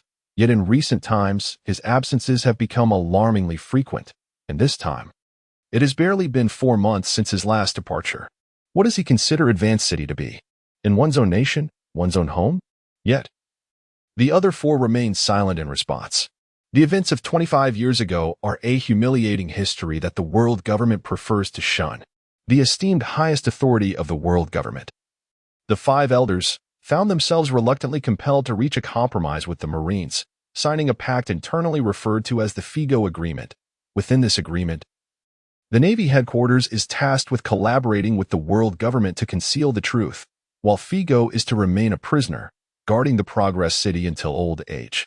This has become the world government's fig leaf. In exchange, one of the elders, Mendez bin Saint, was to abdicate prematurely, and the Navy headquarters was obligated to grant Doug a state funeral of the highest order, providing the utmost compensation to the Marines who perished during the Demon Extermination Order. Additionally, a new position of Chief of Staff was to be created, appointing Mia to the role, along with her taking on the duties of an elite training instructor to propagate justice. Over the past 25 years, countless Marines have awakened to their self-awareness, and even Marshal Raoul finds himself at a loss for action. Now, Figo repeatedly violates the agreement, transforming Progress City into his private domain. Yet, what can they do? The previous generation of elders has been nailed to the pillar of shame, and they have no desire to share the same fate. Raiola Saint continuously seeks to incite the four to take the lead, but they are not foolish. One elder remarked, "There is no need to incessantly revisit the matters concerning Gaston Figo. A quarter of a century has passed. The Marines from that era have either aged or perished. In another 10 or 20 years, with Figo and Mia, the two central figures, having departed this world, the issue will naturally resolve itself. There are still decades before the resurgence of the King of Heaven and the King of the Seas, providing ample time for us and our successors to realign the Navy. Indeed, although Gaston Figo may occasionally leave Progress City, it is merely for trivial matters, and thus, he should not be a concern. We can also take the opportunity to select some prisoners from Progress City. 25 years ago, Chamberlain Saint and Raoul struggled to defeat him. And now he evidently possesses even greater strength than in his prime. What means do we have to constrain him? According to the speculations of the former elders, his willingness to negotiate back then was not solely due to concerns regarding the waning strength of the O family and Mia, but likely also stemmed from a slight awareness of Lord M's presence. Acknowledging fear, he refrains from committing further atrocities, and thus, we need not provoke him. Raiola Saint's eye twitched slightly. He was well aware, yet felt stifled. Originally, as one of the elders managing the Navy in Progress City, his authority should have been paramount. Yet, what has it become? All the blame rests with Mendes Besant. After a moment of restraint, he could only say, as before, let Kong keep an eye on him, urging him to return swiftly. As for the slave ship currently sailing at sea, it seems unfortunate.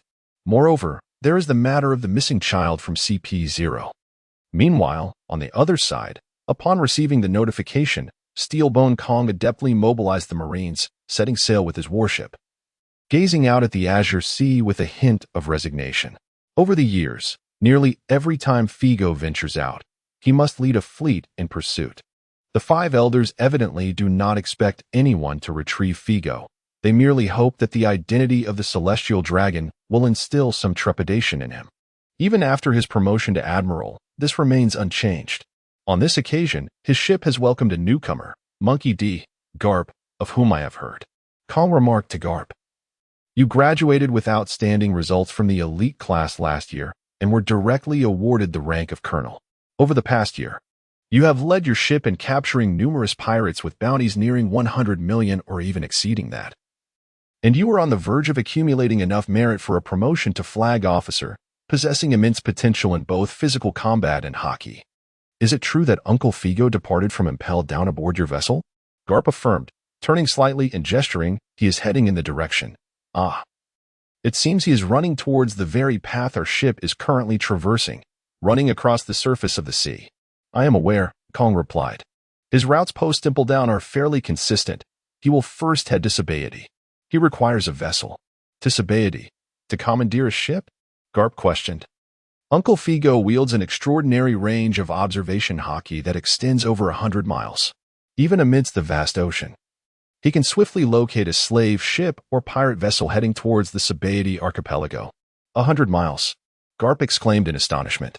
Meanwhile, aboard a slave ship sailing across the ocean, a lookout stared in disbelief at the horizon. "Sir, there appears to be someone running across the surface of the sea." "What?" A plump slave trader snatched the telescope and peered through it, his expression shifting with excitement. "A rare race? A devil fruit user? A runaway slave, shackled by chains? He seems to be quite a valuable catch. Bring the ship closer. Capture him." Chapter 61. The Pirate King upon spotting him. The slave ship had but two options. The astute would flee, while the foolish would attempt to seize him. However, regardless of the choice made, capture at his hands would invariably lead to annihilation. On board the warship, Steelbone Kong continued to elucidate for Garp. After commandeering the slave ship, Uncle Figo would be delayed for a time. Among the captives were not only innocent civilians but also notorious pirates and even undercover agents planted by slave traders. Uncle Figo, having guarded Impel Down for 50 years, possessed an extraordinary sensitivity to malevolence. He typically chose to liberate all slaves before abruptly commanding them to return to their cells, discerning the virtuous from the wicked through their subtle expressions. Aboard the slave ship, guards lay sprawled in disarray, some rendered unconscious by fear. Uncle Figo unlocked the cages housing the captives. and the once despondent and numb slaves could scarcely believe their salvation as they were on the brink of being delivered to the Sabaeity archipelago. Among them were the elderly, children, strong men, young women, and even a fishman. They emerged from their cells, overflowing with gratitude. "Thank you. Thank you. What is your name, benefactor? We are saved." "Hold your gratitude," Figo interjected, gesturing back toward the cells. "Return to your quarters." The expressions of thanks and sobs came to an abrupt halt. The liberated slaves exchanged bewildered glances, uncertain of what had angered their savior. Fear seeped into many faces. Had they merely traded one den of wolves for another? A few, however, glanced at the chains that had been unshackled from them, their eyes glimmering with a hint of menace. Inevitably, there would be those foolish enough to overlook Uncle Figo's prowess in vanquishing all guards, attempting to ambush him and meet their demise. The others obediently returned to their cells. Only those who passed his discerning evaluation would be reassured by Uncle Figo. "Do not fear. You are safe now." With a smile directed at the recently liberated slaves, whose criminal inclinations were all below 3, Figo inquired, "Is there anyone among you with knowledge of navigation? Even a little will suffice. We must set sail from this place." The freed slaves, still haunted by memories of those rendered unconscious by Figo, exchanged hesitant glances before one robust man timidly raised his hand, saying, "I have served as a helmsman. I can handle the sails. I can row. Please do not imprison me again." "There is no need for any of that," Figo chuckled. "This luxurious slave ship is equipped with its own propulsion. Oars are unnecessary. Those locked away inside were likely pirates, whereas you are mere civilians. Rest assured, you are free. You are liberated. You may return to your homeland and resume your former lives. You can believe in this with certainty." His voice was imbued with such fervor that the liberated slaves stood still for a moment, tears welling in their eyes once more. The girls sobbed quietly, while the children wailed. In the aftermath, Uncle Figo allowed the rescued slaves a moment to collect themselves. If, by chance, none of the captured slaves are capable of steering the ship, additional time will be required to instruct them briefly before they can navigate the slave ship effectively. Kong continued to elaborate to Carp, "With this buffer, under normal circumstances, we, who set sail directly from the Navy headquarters, should be able to locate them, provided we do not coincidentally miss our course." "Steelbone Admiral," a lookout aboard the ship shouted, having identified a suspected slave ship intercepted by Director Figo. At that moment, Carp marveled at Kong, exclaiming, "How precise!" This expression of astonishment, however, did not bring joy to Kong. Instead, it left him feeling somewhat helpless. "You only see my accurate analysis, but you do not realize how skilled I have become in this analysis. It has occurred far too many times." Sharing these details with Carp sparked an idea in him. In the past, whenever Figo emerged from Impel Down, he would invariably flee directly across the ocean, never once seizing an opportunity to board a naval vessel. Now, not only had he boarded a warship, but he also engaged in brief communication with Carp, leading him to speculate, could it be that Uncle Figo has recognized the potential within Carp? Upon reflection, Carp's growth trajectory indeed parallels his own, with comparable strength among peers of similar age. However, a critical distinction lies in the fact that he received close mentorship from Doug from a young age, while Carp entirely developed through the rigorous training of the Navy's rookie camp, initially starting as a mere recruit from the East Blue. From this perspective, Carp's aptitude in physical combat and hockey might even surpass his own. There are numerous examples of admirals who rapidly ascended to vice admiral yet exhausted their potential. And Kong merely hopes that in the not-so-distant future, Carp will be able to succeed him in pursuing the elusive Figo. Chasing Figo is indeed no simple task. The warship altered its course, swiftly heading towards the direction of the slave ship spotted by the lookout, while the distant vessel began to move across the sea, albeit at a slower pace than the warship. The distance between the two parties gradually diminished. However, Kong's expression grew serious as he stood at the bow, hands clasped behind his back. "Do not assume that this means we will effortlessly catch Uncle Figo. He has never been easily pursued before achieving his goals. He is one of the world's strongest swordsmen and also among the finest navigators. The combination of these two attributes yields an exceptionally formidable effect." "Forget about the swordsman. The finest navigator?" Carp gazed unexpectedly towards the distant slave ship, faintly perceiving Figo standing at the stern, drawing his sword and casually slashing at the sea twice. Two arcs of slashing energy soared through the air. In the far distance, the ocean roared. He will not attack us directly but will engage us in a game. He possesses the ability to utilize the most ordinary slashes to cause the seawater to evaporate, generating upward currents that collide, forming rain clouds in the sky, and even altering the weather. Steelbone Kong's voice grew increasingly loud, and the sky ahead darkened ominously. The rising mist surged rapidly. "Be cautious. A storm is approaching." Steelbone Kong shouted emphatically. Crack! A bolt of lightning struck down. The bright, clear sky transformed in an instant into a shadowy gloom. The torrential rain, accompanied by fierce winds, lashed against Carp's face as the warship surged tumultuously upon the waves. Carp raised his arm to shield himself from the storm. His eyes widening in astonishment, caught off guard yet again. How extraordinary! Truly remarkable! Is this what humanity is capable of? Meanwhile, a mere dozen kilometers away, the waters surrounding the slave-catching ship remained eerily calm. Figo sat cross-legged at the stern, sheathing his black blade. Navigation skill, 50,000, level 5, Pirate King, maxed out. Unlike attributes such as physique and swordsmanship, navigation skills have a relatively lower ceiling. Although the weather in the world of pirates can be unpredictably variable, it ultimately reaches its limits. Navigational knowledge is finite. Ascending to level 5 does not require 100,000 points, but merely 50,000. Once he reaches 50,000, there is no further advancement in navigation skills. In other words, as long as Figo converts this 50,000 points into practical data and accumulates sufficient experience, he will undoubtedly emerge as the most formidable navigator, possessing all the navigational knowledge in the pirate world.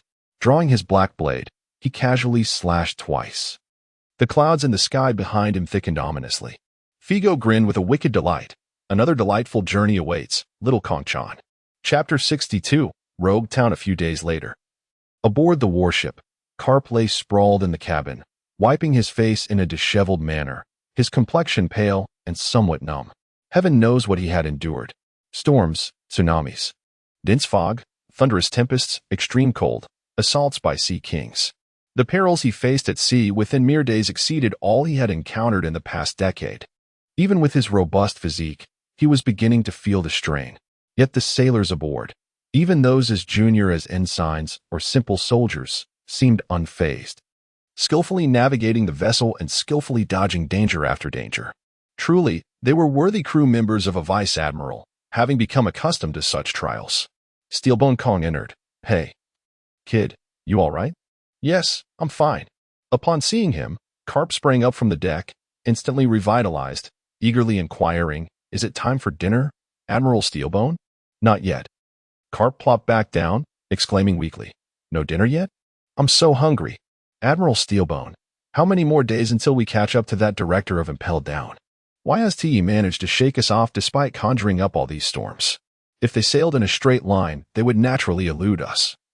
But along the way, Uncle Figo's observation hockey continuously detects the pirate crews they encounter, leading to delays as we pursue them time and again. Steelbone Kong replied, "Calculating the time, we should be close. The cells on that slave ship must be nearly full thanks to Uncle Figo, and he should be approaching the destination of this voyage. Full. This is the first time I've heard of someone's goal for a voyage being to fill every cell on the ship. Is this what it means to be the director of Impel Down, or to be truly the strongest in the world?" Figo's full is not to be understood in the conventional sense. Kong added silently. In the distance, a sinister pirate ship sailed upon the sea, its flag displaying a skull with two crossed axes, identifying the crew as the Double Axe Pirates. The captain and the first mate of the Double Axe Pirates were twin brothers, towering over 3 meters in height and exceedingly strong, wielding immense axes, and gaining a modicum of fame in the first half of the Grand Line. "Brother, there seems to be a ship ahead," the younger brother, Jishu, exclaimed, gazing into the distant waters. "A pirate ship?" The elder brother, Jide, inquired. "I don't see a pirate flag." "Ah, the adornments suggest it's a slave ship?" "A slave ship? What should we do? Avoid it?" "No need. While we have no desire to provoke those slavers, it is they who should be avoiding us upon encountering us." Jide approached the bow, peering out and laughing heartily. We are notorious pirates with a bounty of 60 million. Those slavers wouldn't dare think of us as prey. Indeed, brother. 2 minutes later, the two brothers, each clutched by Figo, wept bitterly, regretting their earlier bravado. Where are the slavers? What is this madness? They're quite robust. Let us squeeze together. Squeeze together? The brothers struggled to lift their heads, utterly stunned. Before them stood 2 rows of 20 prison cells, each densely packed with captives literally filled to the brim. How could they all be piled together like this? Wait, that asphyxiated individual with a bluish hue. Could he possibly be the infamous Grey Sword Mike? With a bounty of 76 million berries?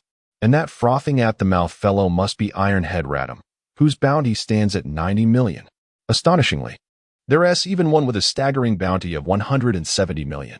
Yet, their astonishment quickly faded as Figo opened a relatively emptier cell, using his body to prevent the inmates from surging out while shoving 2 more inside. It resembled the morning rush hour on a bus, only more chaotic. Gasping for breath, they finally managed to fill the cell to capacity. Closing the door, Figo felt a profound sense of satisfaction and clapped his hands. Well then, this outing shall conclude for now. Continuing further would surely frighten the civilians. They were nearing their destination. Next, they would sail at full speed. Oh, have they entered a calm zone? Empty was somewhat surprised. Are we heading to the East Sea? In this direction, where so many pirates can be accommodated. The only destination to return captured slaves to the Navy branches, the Rogtown branch. Course adjusted, heading to Rogtown at full speed. Furthermore, the highest-ranking officer stationed at Rogtown is Colonel Varad, correct? Contact him immediately with a din mushy to explain the situation. Karp was taken aback. The East Sea was his home, and he was quite familiar with Rogtown. Before being reassigned to headquarters, he had spent some time there. What a remarkable coincidence. Is the Steelbones Admiral, this Figo Sr., from the East Sea? Karp inquired. Empty shook his head. I have no knowledge of that. Oh, isn't he your mentor? Mentor. Empty recalled the lessons imparted by Figo during their time together in the infirmary, nodding gently. Indeed, he is my mentor, though our time together was brief. I see. So, he truly managed to single-handedly battle 3 admirals? Empty paused, then chuckled. The tale of Impel Down seems to have evolved into a new version. Single-handedly facing 3 admirals? That encounter should only be considered a duel against 2, and he was at a disadvantage, otherwise. He wouldn't have been shackled and confined for 25 years. Nevertheless, it was still quite remarkable. It was only after attaining true admiral-level strength that Empty comprehended the magnitude of Figo's prowess, who could simultaneously contend with Raoul and Chamberlain Saint, rendering them unable to gain the upper hand and forcing dialogue. At such a level, mere physicality and vitality distinguish one from the ordinary. Even with a clear advantage in strength, resolving matters without at least a day and night of combat proves arduous. Moreover, with the number of opponents increasing from 1 to 2, the difficulty does not merely double but escalates exponentially. For when facing 2 adversaries simultaneously, one cannot focus all their damage on a single target. They may alternate as primary attackers, recovering while engaged in battle. No matter how formidable, one would eventually be worn down. If their attacks were to synergize, they could inflict grave injury upon an opponent of equal standing in an instant. No one can simultaneously contend against 2 admirals, let alone 3. Even Figo would find it impossible. Kong firmly believes this. However, when faced with Karp, he remarked, Indeed, there are realms beyond realms, and people beyond people, yet Uncle Figo undoubtedly stands at the pinnacle. You must strive harder, young one. In the East Sea, at Logtown.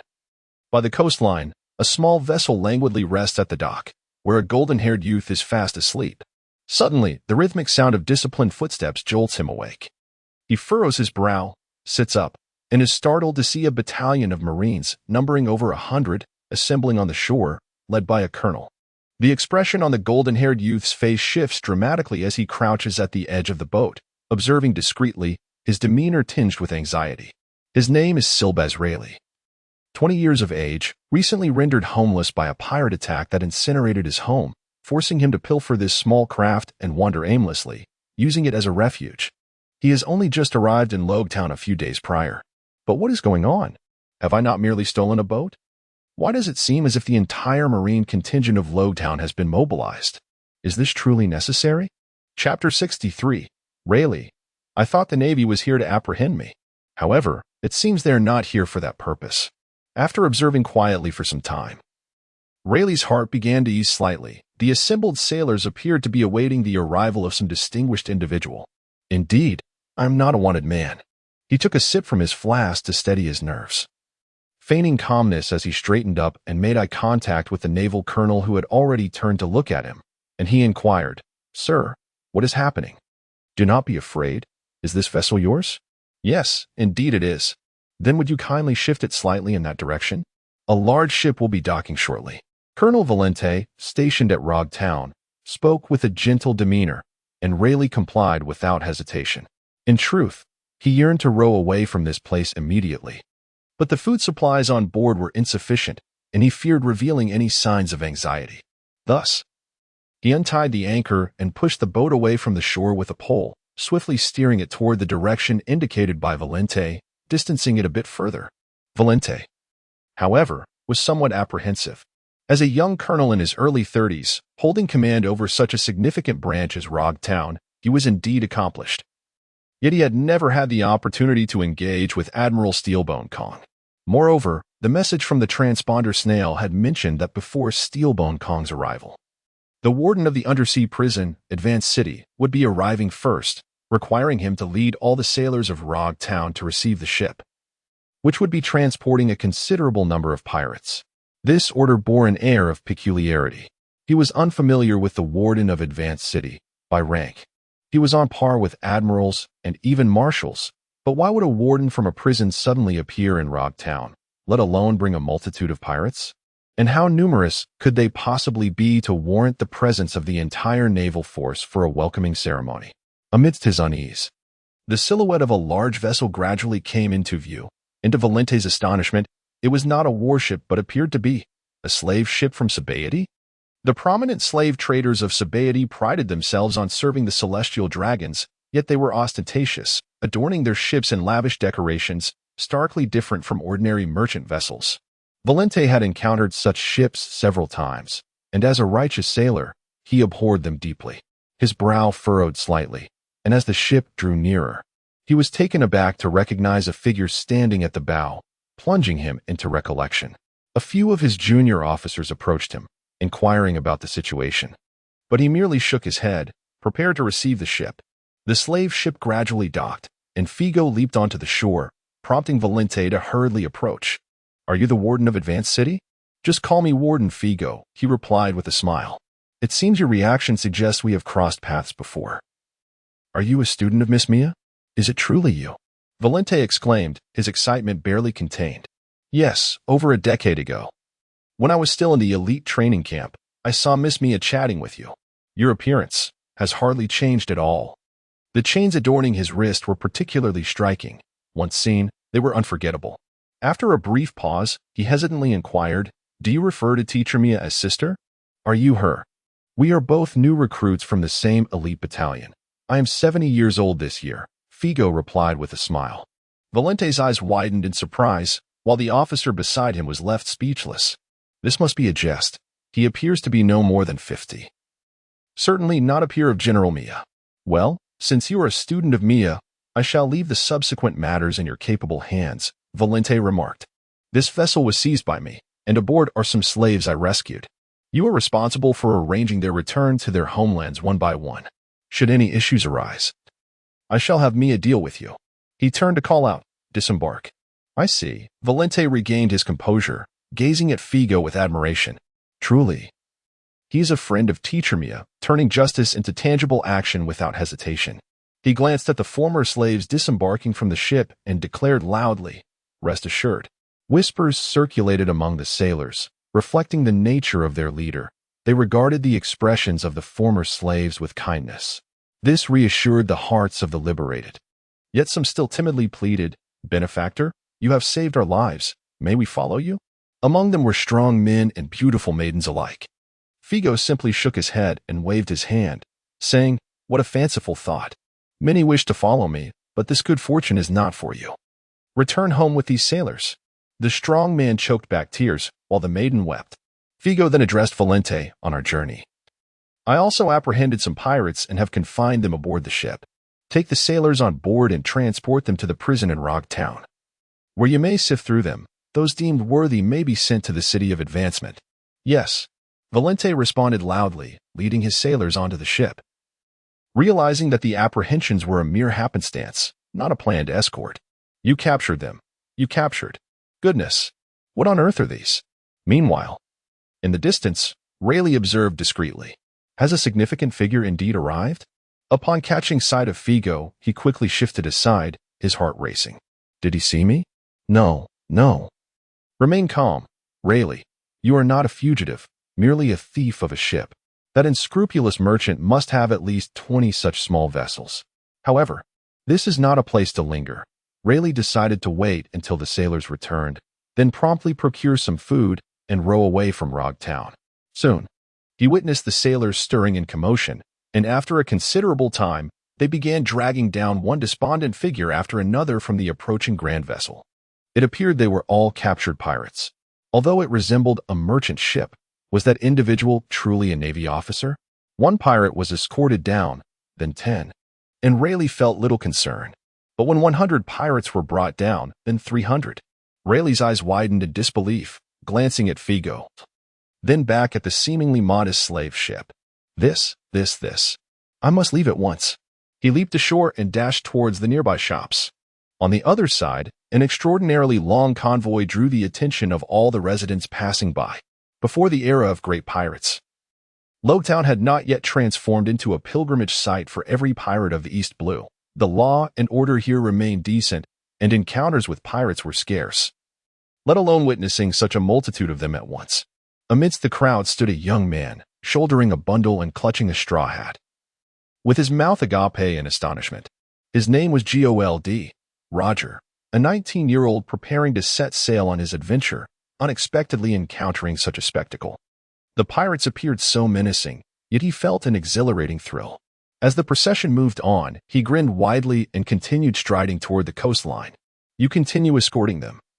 Be cautious of any unforeseen events. I will go meet Sora shortly. You need not accompany me. Figo suddenly chuckled, addressing Valente. Sora? Valente, who had long since become an ardent admirer of Figo, responded with even greater admiration. Yes, I shall ensure they are properly settled before promptly welcoming you and Admiral Sora. Meanwhile, on the other side, Rayleigh, having just boarded his ship with freshly procured provisions, was preparing to depart when he was suddenly met with a cacophony of exaggerated exclamations. Incredible! Absolutely magnificent! What a grand ship! What a beautiful vessel! Instinctively, Rayleigh turned his gaze toward the shore and beheld Roger, twirling his straw hat beneath the enormous slave ship, expressing his awe. What a pity! Such a large ship cannot be sailed by just 2 individuals, Roger remarked, glancing at him. Your ship is quite impressive too. It should withstand a fair amount of tempestuous weather.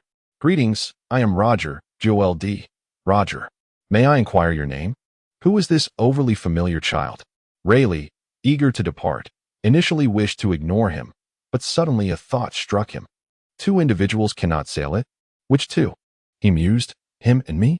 Is he so nonchalant about the idea of commandeering a ship? Suddenly, he found the boy somewhat more likable. Rayleigh, he replied. Rayleigh, you say? Huh. It is decided then. We shall set sail on your ship. Roger beamed with a broad smile. Together, let us upheave the world, Rayleigh. What is this? Is this child unwell? Rayleigh was momentarily taken aback, and suddenly his pupils contracted, his gaze darting to the imposing figure behind Roger, his expression turning stern. Whose child are you? Cease your nonsensical chatter about upheaving the world. Have you not yet awakened? Depart at once. I aspire to become a Navy officer. Utter another word, and I shall apprehend you. Ah, the Navy? Roger blinked in surprise, sensing something amiss, and swiftly turned around. There stood a towering figure. Chapter 64. The World Weeps. Ah. Good sir, I believe I have encountered you before. Roger lifted his gaze towards Figo. Encountered? Indeed, he had. Figo had visited Rock Town once when Roger was 5 and again when he was 12. It was rather coincidental that this moment coincided with the departure of the future pirate king Roger and his first mate, Rayleigh. However, it was not entirely mere chance. Figo was a man of intention. He He looked at Rayleigh and inquired, "Do you aspire to join the Navy?" "A splendid idea. Come with me to the naval headquarters shortly." Rayleigh's eyes twitched slightly, and he chuckled, replying, "You are a member of the Navy, ah." "The Navy?" Roger exclaimed. "Ah, I recall now. You were among those escorting the captured individuals." Figo finally cast his gaze down upon him, asking, "Why speak of turning the world upside down?" Rayleigh, feeling a twinge of anxiety, looked at Roger. The connections between people are often ambiguous. Perhaps it was Roger's simple assertion that two cannot depart that made Rayleigh feel a kinship with him, igniting a flicker of concern for this fellow. "Since you have observed him escorting so many pirates, it would be wise not to speak carelessly." Roger paused, meeting Figo's gaze, and suddenly let out a chuckle. "I can hear it. The world is weeping." He placed his straw hat firmly atop his head. A faint aura emanated from him, as if time itself slowed. And the world around him faded into insignificance, leaving only the smiling Roger. Rayleigh stared in astonishment at Roger. This fellow suddenly, a sharp click echoed through the air. The atmosphere resumed its flow. Hey, good sir, why have you shackled me to you?" Roger exclaimed in shock. Figo laughed. "The world weeps? You, young one. May commence your weeping first. This fellow, is he foolish?" Rayleigh inwardly cursed. "Good sir, release me. Let me go. I shan't hold back any longer. I truly shan't hold back." With a dull thud, Roger's free fist struck heavily against Figo's arm. "With a bit more force, Master Roger," Figo remarked, dragging Roger aboard the slave-capturing ship, while his mind swiftly conjured prison records.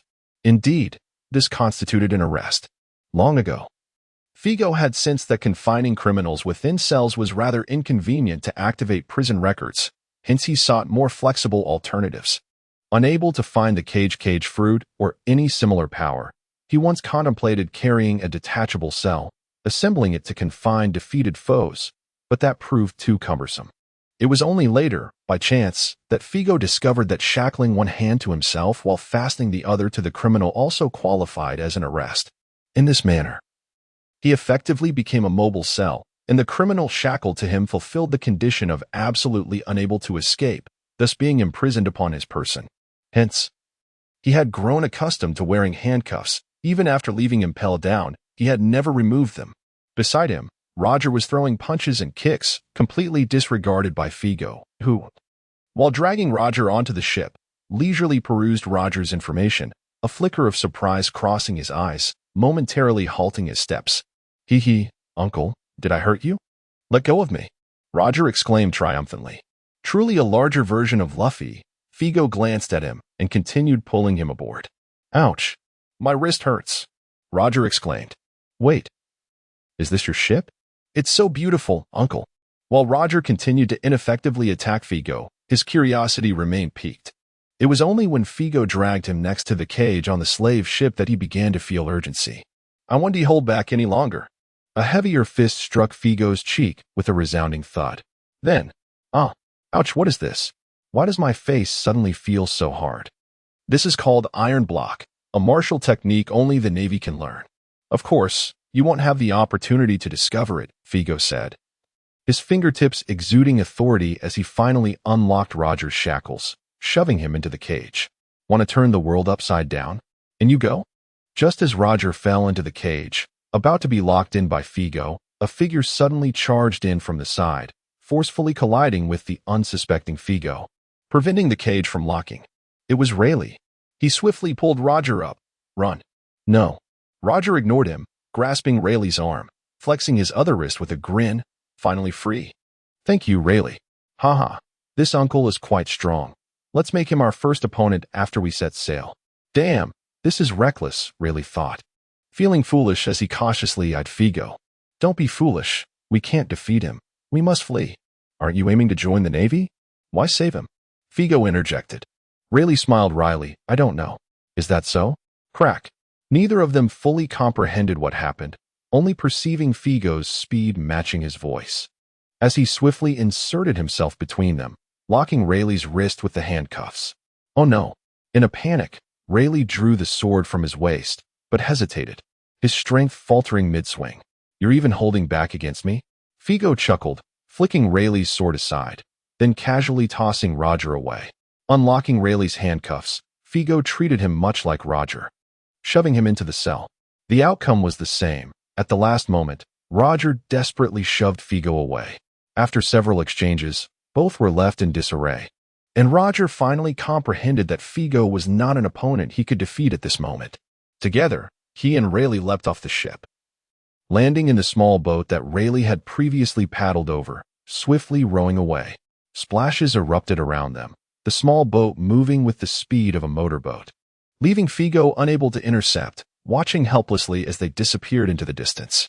"Uncle, I will defeat you," Roger shouted back, casting a glance at Figo, who was poised to strike, and quickly shrank his neck, fervently rowing. Figo remained silent, offering no response. Criminal.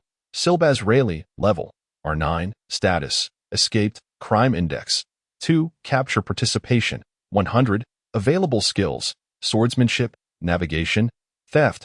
Rayleigh's crime index is merely 2, while Roger's is a mere 1, likely due to a forced classification for those below 1.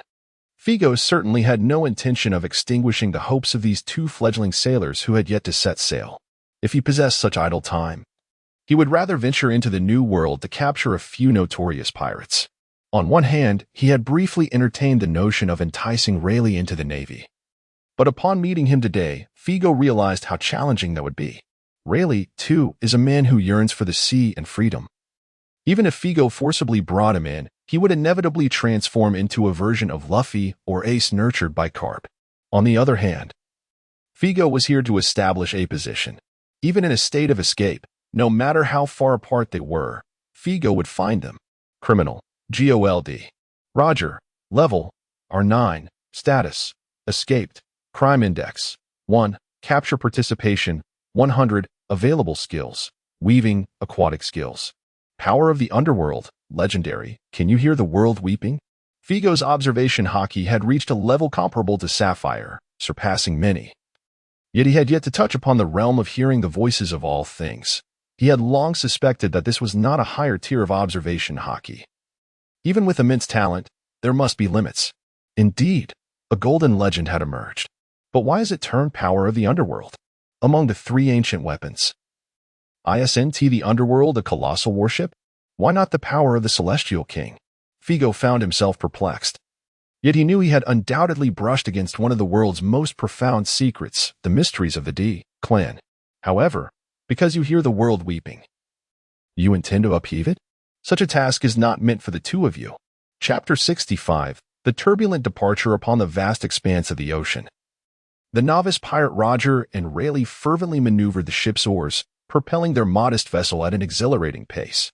It was not until their arms began to tire, and the silhouettes of the larger ship and Figo vanished from view, that they finally allowed themselves to relax. With a splash, they both collapsed onto the deck. Rayleigh gazing at the sky, his expression a mix of confusion and disbelief. How had things suddenly turned out this way? Had he lost his mind? Suddenly, a hearty laugh erupted from Roger, who, having exhaled a sigh of relief, expressed a pure and unadulterated joy. For reasons unknown, Rayleigh's mood unexpectedly lightened, and he too burst into laughter. What an infectiously cheerful fellow he was. As their laughter intertwined, they exchanged glances, and Roger tightened the fallen straw hat upon his head, declaring, "We're safe now." That uncle was truly formidable. We were no match for him at all. I wonder who suggested that he should be our first opponent after setting sail. Rayleigh teased, equally relaxed. "Sooner or later, I shall defeat him," Roger proclaimed with unwavering confidence. "Right, first mate? First mate?" Rayleigh paused, momentarily taken aback, yet he did not reject the title. With a smile, he sat up and turned his gaze toward the direction of Roguetown, his expression gradually becoming vacant. 2 seconds later, he shouted, "What opponent? Quick, row the boat. He is coming after us." "Coming after us?" Roger blinked, sitting upright to glance backward, only to find Figo sprinting across the water's surface, equally stunned. Running on water, how impressive. But unlike Rayleigh, his reaction was one of awe. After a brief moment of stupor, his eyes sparkling with excitement, he exclaimed, "Hey, uncle, how are you doing that?" Rayleigh immediately felt as though he had unwittingly invited a thief aboard his ship. He swiftly delivered a sharp tap to Roger's head, shouting, "Run." Only then did Roger snap back to reality, sitting down to resume rowing vigorously alongside Rayleigh, albeit occasionally glancing back in astonishment. As he turned his gaze once more to the front, he suddenly cried out, "Is that a warship?" "Huh?" Rayleigh instinctively followed his line of sight, his face paling. At the horizon, a colossal warship was advancing toward them, a harbinger of doom. "Turn. Quick, turn." In pursuit? Standing at the bow of the warship, Steelbone gazed curiously at the small vessel hastily attempting to veer away. Pirates? No, that can't be right. What kind of pirate could escape from Uncle Figo? He hesitated, contemplating whether to assist Figo in intercepting the two, when he suddenly noticed that Figo was not veering toward the small boat, but rather heading straight for the warship. With a serious expression, he shouted, "He-s coming. Everyone, protect yourselves." The sailors aboard the ship promptly complied, retreating to the cabins and remaining vigilant. Carp, standing beside Steelbone, shifted his gaze away from Roger and Rayleigh, a puzzled expression on his face. Steelbone addressed him, "Every time I successfully catch up to him, he greets me in a unique manner to test if my strength has improved. Step back a little, Carp. You're not ready for this yet. Let us see if General Steelbone has made any progress. Indeed, he is the strongest man in the world." Carp instinctively took a few steps back, only to witness Steelbone Kong move forward, leaping high from the bow of the ship, his graceful moonwalk propelling him through the air towards Figo. A smile graced Figo's face as he mirrored the motion, soaring upward with the same elegance. How impressive! He can fly. From a distance, Roger's eyes sparkled with wonder. "You better row with all your might." Yet, a deep unease churned within Rayleigh. The figure soaring from the battleship bore an uncanny resemblance to the legendary Admiral Steelbone Kong. Who have I offended? As Carp leaned against the cabin door, under the watchful gaze of Rayleigh and Roger from the small boat, the two in the air drew closer. Just before their fists were to collide, both enveloped their right fists in an inky black hue of hockey and swung down simultaneously. A thunderous roar erupted as their fists met. Crack! A bolt of lightning seemed to explode in the sky, the dark wave of hockey radiating outward from the point of impact, devouring the light. The heavens trembled once more, cracking under the pressure. Beneath them, the sea churned into a whirlpool, waves crashing violently accompanied by fierce winds and shock waves. Before the astonished eyes of Roger and the alarmed Rayleigh, their small boat was swept away, hurled into the distance. On the battleship, Carp crossed his arms protectively in front of him, his body pressed tightly against the cabin door by the raging winds, unable to open his eyes. He gritted his teeth, straining his body, yet found himself utterly immobile. This was merely the residual force from 100 meters away. Is this the power of an admiral? The dark flow of energy continued to spread in the air where the two collided, the hockey seemingly staining half the sky black. Steelbone Kong's expression was serious as he exerted more force, while Figo, frowning slightly, appeared somewhat dissatisfied. "Little Kong, it seems you haven't made much progress since last time." With a sense of helplessness, Kong responded through gritted teeth. "It's only been 4 months since you last appeared. How much progress could there be?" "Oh, right, I forgot." Figo chuckled, increasing the pressure in his fist. The dark aura exploded like a cannon, sending winds that parted the clouds of the sky. Kong was sent hurtling back to the battleship, stabilizing himself upon landing. Figo gracefully descended beside him, simultaneously glancing at Kong's records in the prison files. Prisoner, Kong, level, SSR-6, status, escaping crime index, 19, capture participation, 100, rewards. Hockey 340,189,251,433. Character Event 1. Completed allow Steelbone Kong or yourself to become an admiral. Event Reward, Physique. Character Event 2. Activated allows Steelbone Kong or yourself to become a fleet admiral. Core Event. Not yet activated. It is not only the increase in capture participation that brings compensatory rewards. The enhancement of the prisoner's strength and the rise in the crime index also contribute to the benefits. From his SR9 strength being captured by Figo, each time he displayed significant progress, the crime index increased, allowing Figo to reap rewards upon capturing him again, having already compensated over 10 times. However, the ascent from SSR-6 to SSR-7 is evidently a formidable challenge. At the age of 45, Kong has, to a certain extent, reached his zenith. SSR-7 likely represents the pinnacle of his innate talents, making it increasingly arduous to secure additional gains. How swiftly children grow. Figo mused, relieved that there remains a criminal index. As the highest-ranking admiral of the Navy, Kong inevitably accumulates a criminal index due to collateral damage incurred during missions. Nevertheless, Figo felt that merely 4 months had elapsed, and Kong's criminal index would not exhibit any significant increase. Thus, he decided against engaging in their customary cuff discourse this time. Kong had already warily glanced at Figo's hand, which was restrained by handcuffs. And seeing that Figo did not maliciously attempt to use those sea prism stone cuffs to tease him, under the guise of helping him build resistance to the sea prism stone, he relaxed, turning his attention to inquire about Carp's condition while casting a glance at the surrounding waters. The waves had begun to subside.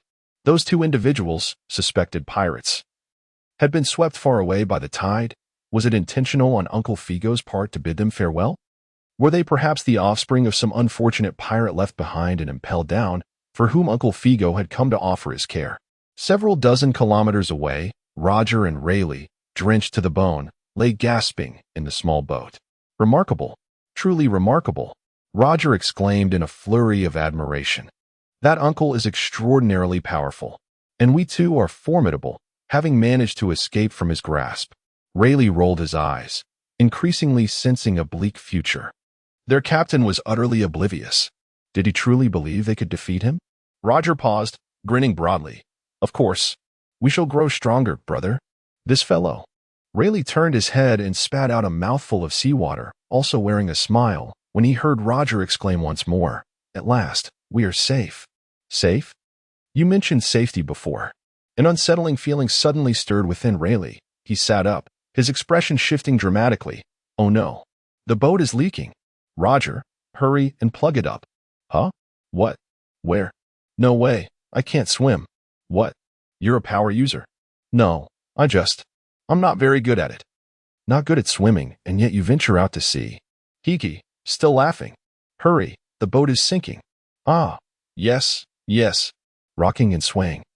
In a flurry of panic, the little boat carrying their dreams sailed towards the horizon. Chapter 66. The transformation brought by Figo. Director Figo. Senior Figo. Upon sensing the dissipating shockwaves from the collision between Figo and Kong, the Marines aboard the ship eagerly emerged from the cabin, greeting him with warmth and familiarity. Figo responded with a wave. It has been a long time. I appreciate your hard work on this journey. Oh, it's nothing.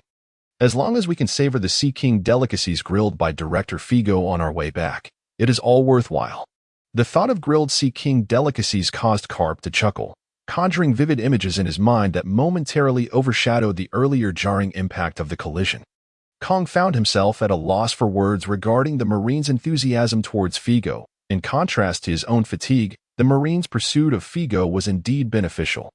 The various storms conjured by Figo had significantly honed the Marine's resilience against extreme weather conditions.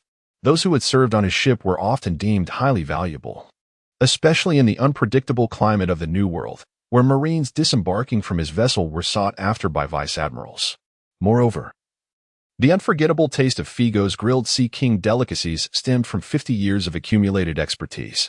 After exchanging pleasantries, the Marines returned to their posts, maneuvering the warship towards Rock Town. Figo inquired of Carp, "Did you bring any donuts on board?" Carp immediately became alert. "They've all been devoured." Figo chuckled and turned to Kong, asking, "Have there been any significant events in the past 4 months?" Kong, sensing a slight difference in Figo's demeanor towards Carp, straightened his expression and nodded. "The bounty on rocks has increased again, surpassing 2 billion. He has just defeated the second among the 6 kings of the New World, prompting the remaining 4 kings to heighten their vigilance and begin forming alliances. It seems a major showdown is not far off." "Quite capable," Figo remarked. The so-called 6 kings of the New World comprised the 2 former pirate kings of the previous era, with the notorious Captain Hebris captured by Figo, and the newly emerged 6 strongest pirate crews after the gluttonous king disbanded his crew. They could be likened to a situation where, in the absence of a tiger in the mountain, a monkey claims kingship. These 6 kings were likely only of SSR-2 or SSR-3 caliber, easily subdued by a single admiral, who could even manage one against 2. However, they were notoriously difficult to capture. The six factions had subtly supported one another, maintaining a tenuous balance in the New World for over a decade. Yet, 3 years ago, the Rising Rocks pirates unexpectedly shattered one of the six kings with overwhelming force, sending shockwaves through the entire pirate world. With the fall of the old king, the rise of the new king was inevitable, and the remaining 5 kings tacitly accepted Rock's usurpation of the old king's position. However, it was evident that Rock's recent assault upon another king signified his ambition to become the singular king among the pirates of the New World. He possessed the strength to contend for that title. As a time traveler, Figo was well aware of Rox. This individual, who had once served alongside renowned pirate captains such as Big Mom, Kaido, Whitebeard, and Shiki, was a unique ruler of an era, known for his extreme ferocity and a fearsome reputation that resonated throughout the pirate world. At one point, he nearly posed a threat to the dominion of the world government until Carp and Roger united to finally bring him down. Figo had long been observing them. Individuals like Roger and Rayleigh resembled adventurers rather than pirates, at least prior to the onset of the Great Pirate Era. They could be considered somewhat on the side of justice. Presently, the two men's criminal indices should not warrant arrest. It is unreasonable to stifle them preemptively based on potential future actions, especially since the future would be profoundly altered by Figo's existence. Thus, after establishing a position, Figo chose to set them free, allowing them to explore. After all, they posed no significant threat, and should their criminal indices escalate, they could swiftly be apprehended and sent to Impel Down for re-education. However, concerning the infamous Rocks, Figo entertained thoughts of preemptive capture. Yet, unexpected circumstances arose. Over a decade ago, when he first learned about the Rocks pirates, he discovered 2 pivotal facts. First, Rocks had once been among the children adopted by the Sapphire. Second, the Rocks pirates were remarkably united. Possessing a strong sense of justice, they protected many lands afflicted by piracy and struck ruthlessly against the slave trade, inciting the world government's ire. What could have caused such a transformation? Had it not been for the mutual confirmations from the notorious figures within Impel Down, Figo would hardly have believed it. His curiosity had been building for years, and this time, he resolved to witness the new world for himself. Given that he could defeat the 2, the remaining 4 would hardly pose a formidable alliance. It appeared that the pirate world was on the verge of giving birth to a true sovereign. After some contemplation, Figo inquired of Kong, "Has there been any reaction from the world government? With so many underground slave trade markets destroyed, some must harbor deep resentment towards the Rocks pirates." "No?" Kong nodded. "Indeed, Shakamos has been leading a team in the New World searching for them. However, the Rocks pirates typically do not linger in fixed territories, and the world government's intelligence apparatus has not been able to devote significant resources to locating them recently. I heard that CP0 has lost one of their own." "Lost one? How did that happen?" Figo's interest was piqued instantly. Kong sighed. "They went missing. I only recently learned that CP0 had discovered a child with the potential to be the strongest CP0 in history. Supposedly, at merely 10 years old, she possesses strength approaching that of an admiral, and the world government holds her in high regard." Figo laughed heartily. "Who claimed such a thing?" "Little Kong." "Did you not give her a good thrashing?" "How pretentious. A 10-year-old admiral? Not even a certain author would dare write that, treating admirals as mere trifles." Kong shook his head. "I too find it hard to believe, but the government's information is indeed as such. It seems she went missing during her first task or training, near Marudi Island in the New World. The government speculates she may have been abducted by pirates who saw her naive disposition. Yes, she is a girl, named Charlotte Linlin." Figo's expression grew peculiar. If that were the case, a 10-year-old possessing strength near that of an admiral was not entirely out of the realm of possibility. If one were to ponder who possesses the most formidable talent in the world of pirates, disregarding the unreasonable protagonist group, Figo firmly believes it must be Charlotte Linlin, the future Empress Big Mom. She is a natural-born monarch, having demolished a giant clan village at the tender age of 5, with a physique so robust that it defies human limitations. Regrettably, her mental faculties are not entirely sound, as she suffers from a voracious appetite disorder, leading to a tragic squandering of her innate gifts. Figo once encountered an article that mentioned she bore her eldest son at 18, and by the age of 28, She had given birth to 28 children, with a relentless cycle of pregnancies and multiple births, between the ages of 18 and 28. She was a member of the Rocks Pirates. One can only imagine the numerous battles she endured during that time, an era of unparalleled growth in her strength. Could her pregnancies and motherhood truly have no bearing on her development? Perhaps not. Nevertheless, she ultimately ascended to the pinnacle of the world, becoming one of the 4 emperors. How did she find herself as a member of CP0? Ah, yes, the nun I captured has long since perished in Impel Down, likely aged by the constant hunger. This must surely be my influence. In her youth, she appeared to be a rather innocent and endearing child. Whether as CP0 or a pirate, it feels somewhat lamentable. Figo mused, suddenly addressing the air. I shall refrain from accompanying you to the island. Please keep an eye on the slaves I rescued and the slave ship I seized. Do not pursue me any further, as you will not catch up. If Raoul inquires about my whereabouts, simply inform him, including any suspicions regarding my destination, and relay this to the world government. The air grew heavy with tension as Figo plunged back into the water, swiftly skimming across the surface toward the horizon. Nearby, Carp momentarily stood in stunned silence, while the Marines aboard the ship exchanged bewildered glances. Hey, Steelbone Admiral, why has Director Figo run off again? Indeed, he has fled once more. As Sora gazed at Figo's vanishing silhouette, his expression shifted to one of profound gravity. For the past 25 years, Figo has maintained an unspoken understanding with the world government. Despite being ostensibly imprisoned, he would escape from Impel Down every couple of years, and upon completing his affairs, he would be pursued back, leading the world government to tacitly accept Figo's escapades as annual leave. In these 25 years, there has never been a precedent of Figo being caught and then departing again. Furthermore, he has explicitly instructed not to pursue him, but rather to inform the world government of the situation. The equilibrium has finally been shattered. A man like Uncle Figo would undoubtedly not remain in Impel Down until his demise.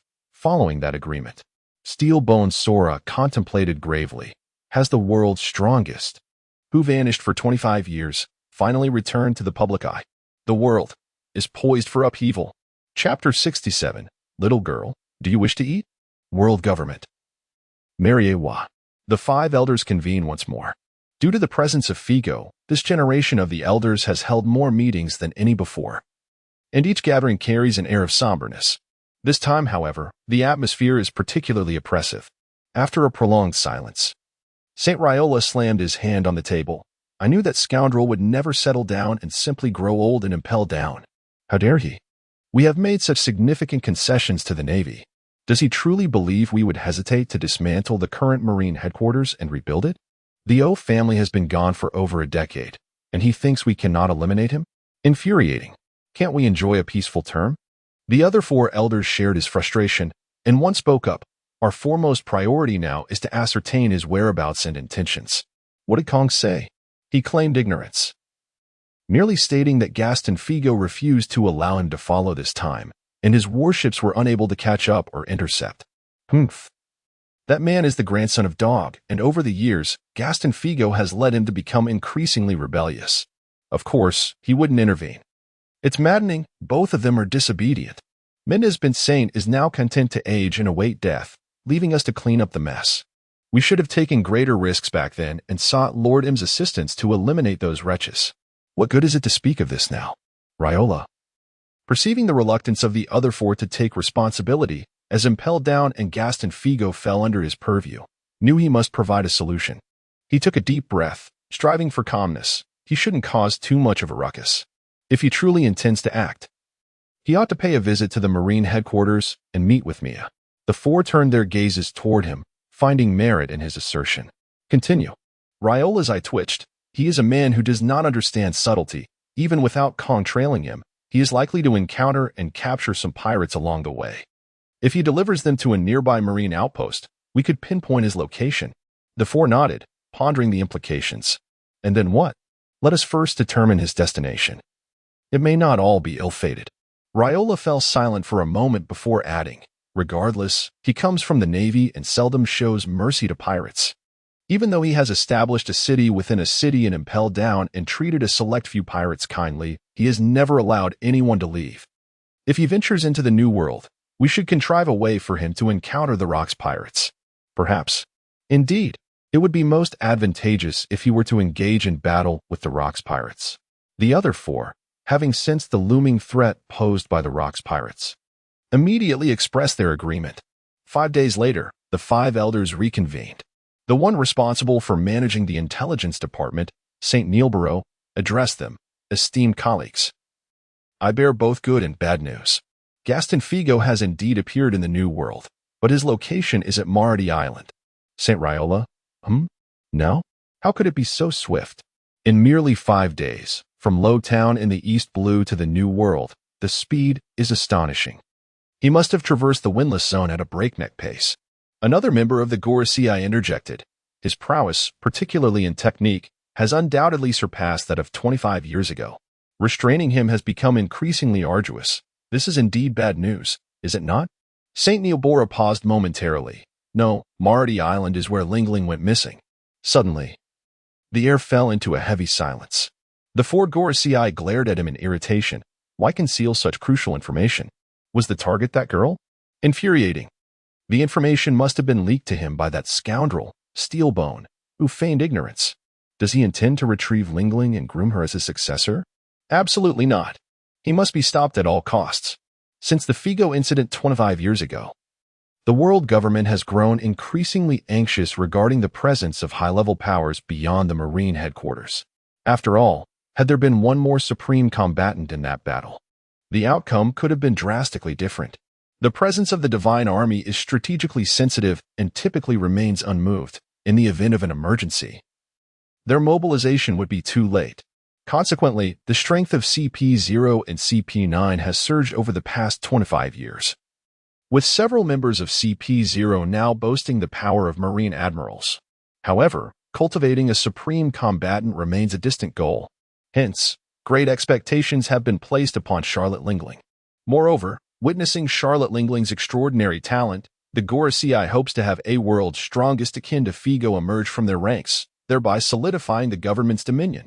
Thus, since Lingling was brought to the world government at the tender age of 5, she has undergone the most rigorous foundational training for 5 years. Had it not been for exceptional circumstances, Lingling would not have been permitted to venture out. Who could have anticipated that her first outing would lead to trouble? Infuriating. They should have prioritized enhancing Charlotte Lingling's mental fortitude much earlier. How is the arrangement at Pleasure Street progressing? We must ensure that Lingling is retrieved before Gaston Figo locates her. No, what if? I suggest mobilizing Silverfoot Chacamos to the vicinity. The Gorasei commenced their deliberations. Meanwhile, on a small island town several hundred kilometers from Mardi Island, a girl shrouded in a heavy cloak was blissfully savoring an enormous lollipop. Beside her, a petite blonde girl was anxiously pacing. Listen, Lingling, we cannot attend that culinary festival at Pleasure Street. It is clearly a trap, she urged. Reflect on your previous life, where every day was filled with relentless training, and your food portions were strictly regulated. Now, in these past few days, you can eat whatever you desire. Which life is truly happier? Lingling lowered her head. Now, so, can I still deceive you, dear sister? If we attend that festival, we will be captured by the world government's personnel. Do you understand? However, at that moment, Lingling produced a promotional flyer for a culinary festival from her pocket, adorned with an array of delectable dishes, and lamented, I wish I could indulge in these. A fleeting shadow crossed the azure-eyed blonde girl's gaze. But she quickly forced a smile and replied, You have already spent all of your sister's money these past few days. I must find a way to earn some more before I can buy you anything. Lingling, if you join me in the Rocks Pirates. You know about the Rocks Pirates, do you not? They are the most formidable pirate crew in the New World. Joining them would grant you the freedom to consume whatever your heart desires, and if it is unattainable, we can simply seize it. Charlotte Lingling appeared conflicted, licking her lollipop a few more times. Suddenly, her nose twitched, and her large eyes sparkled with excitement as she hurriedly exited the alley. Lingling, where are you going? It smells so good, sister. The blonde girl sniffed the air and caught a whiff of a savory aroma, her head throbbing with the realization. Lingling, I have no money left. Isn't it for sale? Before she could finish her sentence, she noticed Charlotte Lingling had already stopped at the source of the enticing scent. It was a long skewer of unknown meat, glistening from being roasted to perfection. The exterior golden brown, and sprinkled with cumin and chili, filling the air with an irresistible fragrance that even she could not resist swallowing her saliva. In the next moment, her senses heightened as she scrutinized the man holding the meat skewer. With black hair and dark eyes, he was tall and robust, seemingly around 50 years of age, yet displaying none of the signs of aging. Rather, he exuded a mature charm, his eyes reflecting the allure of a life well lived, his true age likely far surpassing 50.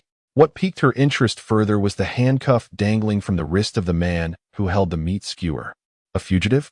A pirate? In stark contrast, Charlotte Lingling's attention was entirely consumed by the roasted meat, saliva pooling in her mouth and dripping onto the ground. "Little girl, would you like to have some?" Lingling nodded eagerly. "Is it really okay? Here, take it. Enjoy," the man said with a warm smile. Chapter 68. Abduction. Do not consume food offered by strangers.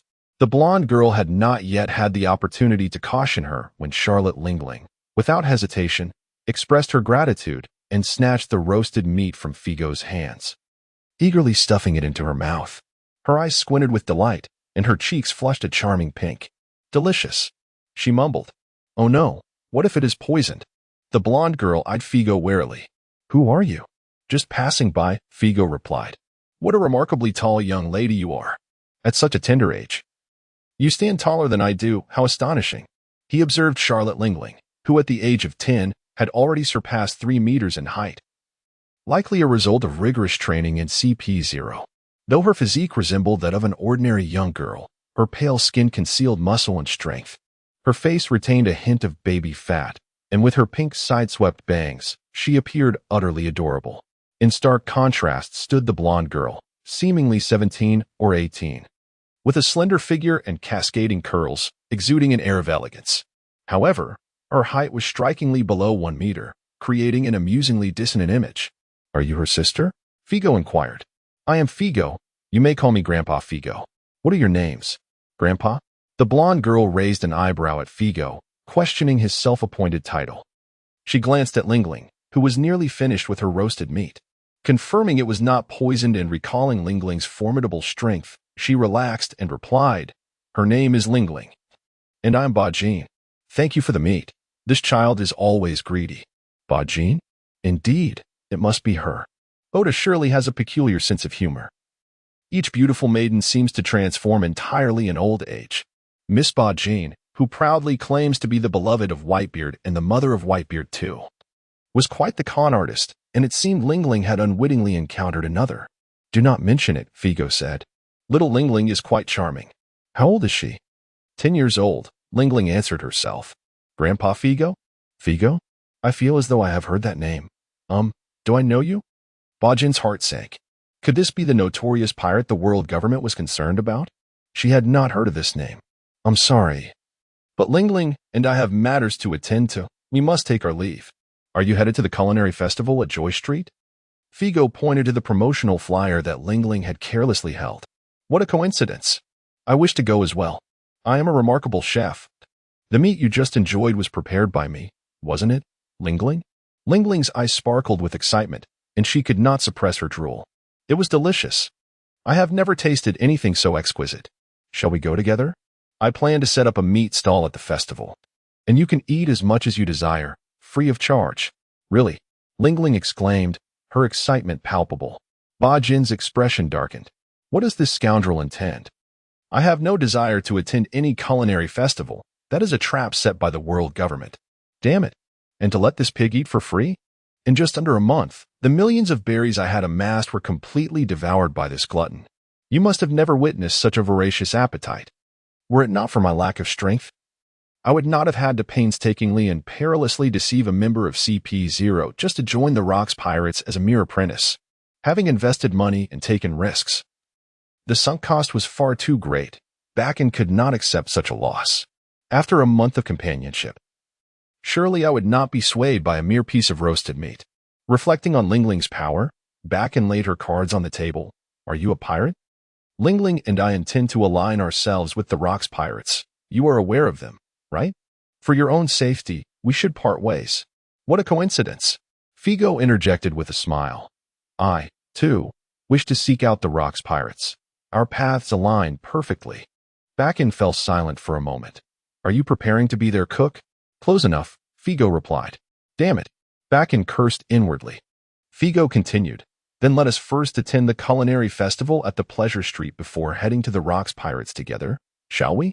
Bakken's mind screamed. Absolutely not. Sounds good. Sounds good. Lingling chimed in. Such a good girl, Figo smiled, affectionately ruffling Lingling's hair. Lingling paused, leaning her head against Figo's palm, feeling the warmth. Suddenly, her eyes turned red, and her lips pouted, as if she were about to cry. Figo, puzzled, asked, What's wrong? I miss Grandpa Peslow, she replied. Peslow. In an instant, Figo's memory was cast back 42 years to that fateful capture of the nun, recalling the leader among the 3 CP9 operatives. So it was him. Upon hearing that name, Figo began to surmise why Lingling had appeared among CP0 and asked, Did your Grandpa Peslow pat your head like I do? What happened to him? Tears streamed down Lingling's cheeks. Grandpa Peslow passed away 3 months ago. Is that so?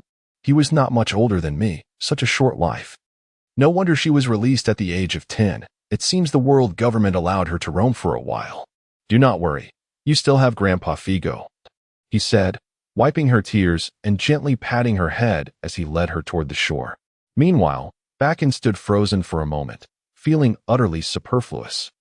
Gritting her teeth and clenching her fists, she finally took off, her short legs hastily following behind. Pleasure Street, though named a street, is in fact an island, a well-known haven in the New World, rife with casinos, taverns, and other entertainment venues, a paradise for pirates and rogues. However, few are aware that it serves as a crucial intelligence outpost for the world government's CP0, with every reigning queen of Pleasure Street being a member of CP0. Even the ferries connecting nearby islands to Pleasure Street are controlled by extramural members of the world government. Charlotte Lingling's presence could not be obscured by a mere cloak. As soon as she appeared at the ferry terminal, several pairs of eyes were drawn to her. Bakken, acutely aware of this, half concealed herself behind Lingling, her eyes darting nervously. Cursing the situation, a glance at Figo, who walked obliviously beside Lingling, nearly drove her to madness. What imbeciles! Imbeciles! I was so close to success. What now? I cannot stay. I must leave this foolishness behind. She scolded inwardly. At that moment, Figo suddenly turned and said, Do not berate me in your thoughts. One should show basic respect to their elders, little girl. Bajin was taken aback. Did he perceive my thoughts? No, it couldn't be mere guesswork. Grandpa Figo, my sister Bajin is always like this, Lingling interjected. Sister Bajin, although you have bought me plenty of delicious treats, which I truly enjoy, I do not appreciate you thinking of me as a pig in your mind. I am not a pig. Bajin's eyes widened in shock, beads of sweat forming on her forehead. Why is this happening? The world is vast beyond measure. You are still so naive, little girl. Even those skilled in observation hockey can only roughly discern the thoughts of others. Did you really believe you could deceive clever Lingling? Figo continued. There is no future in piracy. Instead, let us explore this world together, and you may follow Lingling as her companion. Bajin stood frozen, lost in thought. Lingling, upon receiving praise for her cleverness, instantly beamed at Figo. He affectionately ruffled her hair and extended his hand, which she joyfully took. Grandpa Figo, why can I not hear your thoughts at all? That is simply because my observation hockey surpasses yours. Lingling, you still have much to learn. But I can feel that you are truly kind-hearted, Grandpa Figo. Indeed. The two boarded the passenger ship, sharing laughter and joy. Bajin remained motionless, her spirit seemingly lost. P.S. The character card for Charlotte Lingling has been released. Please show your support with a like. Chapter 69, The Collapse of St. Riola. Mary Geos, the 5 elders convened once more. St. Neilborough proclaimed, I bear both good news and bad news. Charlotte Linlin has been sighted aboard a vessel en route to the Land of Joy and has been identified by CP0 intelligence agents. The 4 elders perked up momentarily, only to hear Neilborough's voice grow heavy as he continued. However, Gaston Figget is accompanying her. The atmosphere once again fell into a profound silence. Indeed, it was a roller coaster of emotions. The 4 remained reticent, unwilling to comment on Neilborough's statement. Their worst fears had materialized. St. Riola clenched his fists and exclaimed, that scoundrel. I will immediately dispatch Silverfoot Chacamos to collaborate with CP0 to retrieve Linlin. Bring her back. Wait, that's not right. Another elder interjected, this doesn't add up. Given Gaston Figot's prowess, forcibly taking Linlin should be a trivial task for him. He wouldn't be oblivious to the culinary extravaganza on the Land of Joy meant to lure in those seeking Linlin. So why is he accompanying her there? This reasoning caused the five to pause, a flicker of unease surfacing within them. St. Riola questioned, could it be that he's deliberately enticing us? Enticing us? To what end? There must be something amiss. Even a lion exerts its full strength when hunting a rabbit, and Figot is undoubtedly one of the fiercest beasts in the world. Noticing the other four lapse into silence, awaiting his direction, St. Riola's expression darkened. He slammed his fist on the table and declared, then let us adhere to the original plan. We shall attempt to utilize Gaston Figot to eliminate the Rocks pirates, and find a way to lure Rocks to the Land of Joy. Let Chacamos remain outside the island, poised to either abduct Linlin or eliminate Rocks. No. Send St. Tychotamp there as well. Everyone must go. All of you. Go. Go. As he spoke, his voice escalated to a near roar, a glimmer of madness igniting in his eyes. St. Riola. The four gasped, incredulous at his sudden descent into frenzy. The current commander of the Divine Army, St. Tychotamp, represented the pinnacle of the world government's might. His order to send him forth implied a renewed assault on Figot. Are you certain, St. Riola? Figot, a contender for the world's strongest, a Marine Admiral, and a Divine Army commander, alongside the Rocks pirates, how do you intend to manage such a scenario? I'm certain. Certain. Certain. St. Riola glared fiercely at the other four. I even wish to send Raoul along. I would gladly risk everything to eliminate him. I am utterly fed up with him. Fed up with all of you spectators. He was but a few years younger than Figot, and at 70, Figot's hair remained ungrayed. Riola lacked the confidence to endure Figot's presence. Was he to suffer through his entire tenure in frustration? Why should he? He was one of the five elders, the highest authority within the world government. The more he contemplated these matters of late, the angrier he became. At that very moment, when the other four fell silent, awaiting his words, he could no longer contain himself. The collapse of an adult often transpires in an instant, and the same holds true for the five elders. Criminal, Miss Bikine, level, R6, status, escaped, capture participation, 100, crime index, 12, profit, theft 192, in an instant, caught off guard and shackled by Figot. Bikine completely relinquished any thoughts of resistance. Resigned, she followed Figot and Lingling off the boat and onto the vibrant Joy Street Island. As night fell, the island, aptly named for its joy, was aglow with lights, its dazzling colors illuminating the darkness as if it were day. The distant streets thrummed with life. Even the docks were bustling with activity. Beautiful women with bare shoulders were beckoning patrons to taverns. Seemingly oblivious children were inquiring if the newcomers required guides. And the robust Joy Street guards surveyed the throng of arrivals, vigilant against potential pirate skirmishes and conflicts. Bikine warily scanned her surroundings, tensing at the sight of any notorious pirate, her neck instinctively retracting. Beyond the pirates, everyone seemed like agents of the world government, and her anxiety intensified. You too, being able to hear thoughts, must comprehend the peril that surrounds us. She glanced at the grandfather and grandson pair, only to find them entirely unconcerned, engaged in conversation. Are you hungry? Lingling? Yes, I am. Just bear with me for a couple of minutes. I typically don't carry money. I'll go acquire some cash, and then we can find something to eat. Figot replied. Acquire some cash? Bikine interjected hastily. I spent my last coins on the boat ticket. You aren't planning to rob anyone, are you? This is Joy Street, second only to the Four Kings, under the dominion of the Dark World's Queen, Rocks. Do you see those strong guards? They're loyal to the Queen, and all forms of violence and theft are strictly prohibited. Figot glanced at her and walked directly to one of the guards she had mentioned, stating, I don't have any money. Lend me some. Bikine's reaction was one of incredulity. The guard, however, exhibited an even stranger demeanor. Beads of sweat appeared on his forehead. His body trembled as he frantically rummaged through his belongings, ultimately handing all his berries to Figot. Thank you. I'll have the Gorosei reimburse you double, Figot said, patting the guard's shoulder before returning to Lingling's side and saying, let us go, Lingling. Okay. Ling Ling grasped Figo's hand.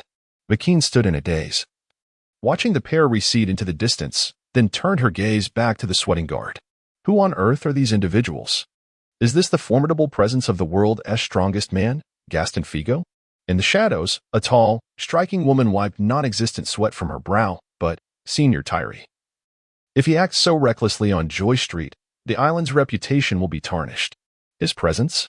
If he can simply demand money from a guard without any intimidation. He wouldn't be the man who once made the world government retreat, an elderly man beside her remarked. Tarnished reputation?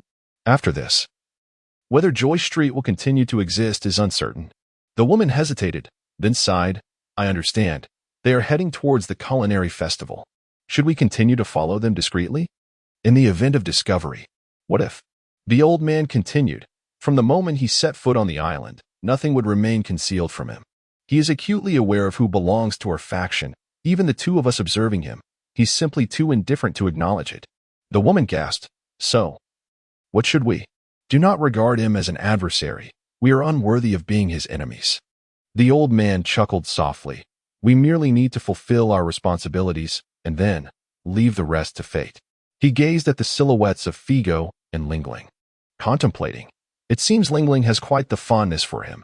Indeed, following him is far preferable to remaining with CP0. Grandpa Figo. I believe I sense Grandpa Tyree nearby. Grandpa Tyree is as kind to me as Grandpa Peslow.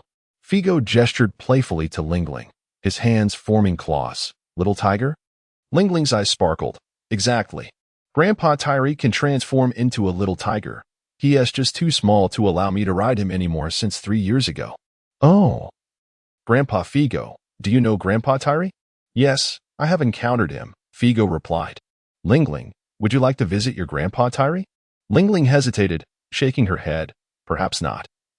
Grandpa Tyree would persuade me to return, and I have no desire to go back. Aside from Grandpa Peslow and Grandpa Tyree, everyone else is rather strict with me. As she spoke, she sniffled, a droplet of saliva escaping the corner of her mouth. I smell something delicious. Then let us hasten our pace. Figo urged her to quicken her steps, and along the way, he spotted a fluttering promotional poster, which he casually snatched. In 10 days, a dessert extravaganza. Unlimited free supply. A contest of appetites. With a swift glance, he caught the key phrases, a faint smile crossing his lips as he handed it to Ling Ling. Thus, Ling Ling's exuberant cheers soon filled the air. Desserts? How wonderful. Chapter 70. The Rotund Old Man, a Culinary Gala, a Dessert Feast? Captain Rocks. The Queen of Happy Street, that woman, was once entangled with the 6 kings. Why would she suddenly extend an invitation to us? Could it be a trap? Are you referring to the 6 kings? No, it should now be the 4 kings, ha ha ha ha. Are those 4 waiting for their demise laying a trap on Happy Street? Do they possess such audacity? Captain, should we go? Seated at the head of the table, the 37-year-old Rocks, whose once golden hair had faded to black, wore a more tranquil and reserved demeanor. After perusing the promotional flyer for Happy Street for a while longer, he smirked and said, Does this require my inquiry? Ha ha ha. Even if it is a trap, we shall obliterate all 4 of them in one fell swoop. Cheers erupted. Beside Rocks, a blue-haired youth furrowed his brow slightly and remarked, We can go, but we must bring our new companion, Shiki. If it becomes perilous, we must retreat.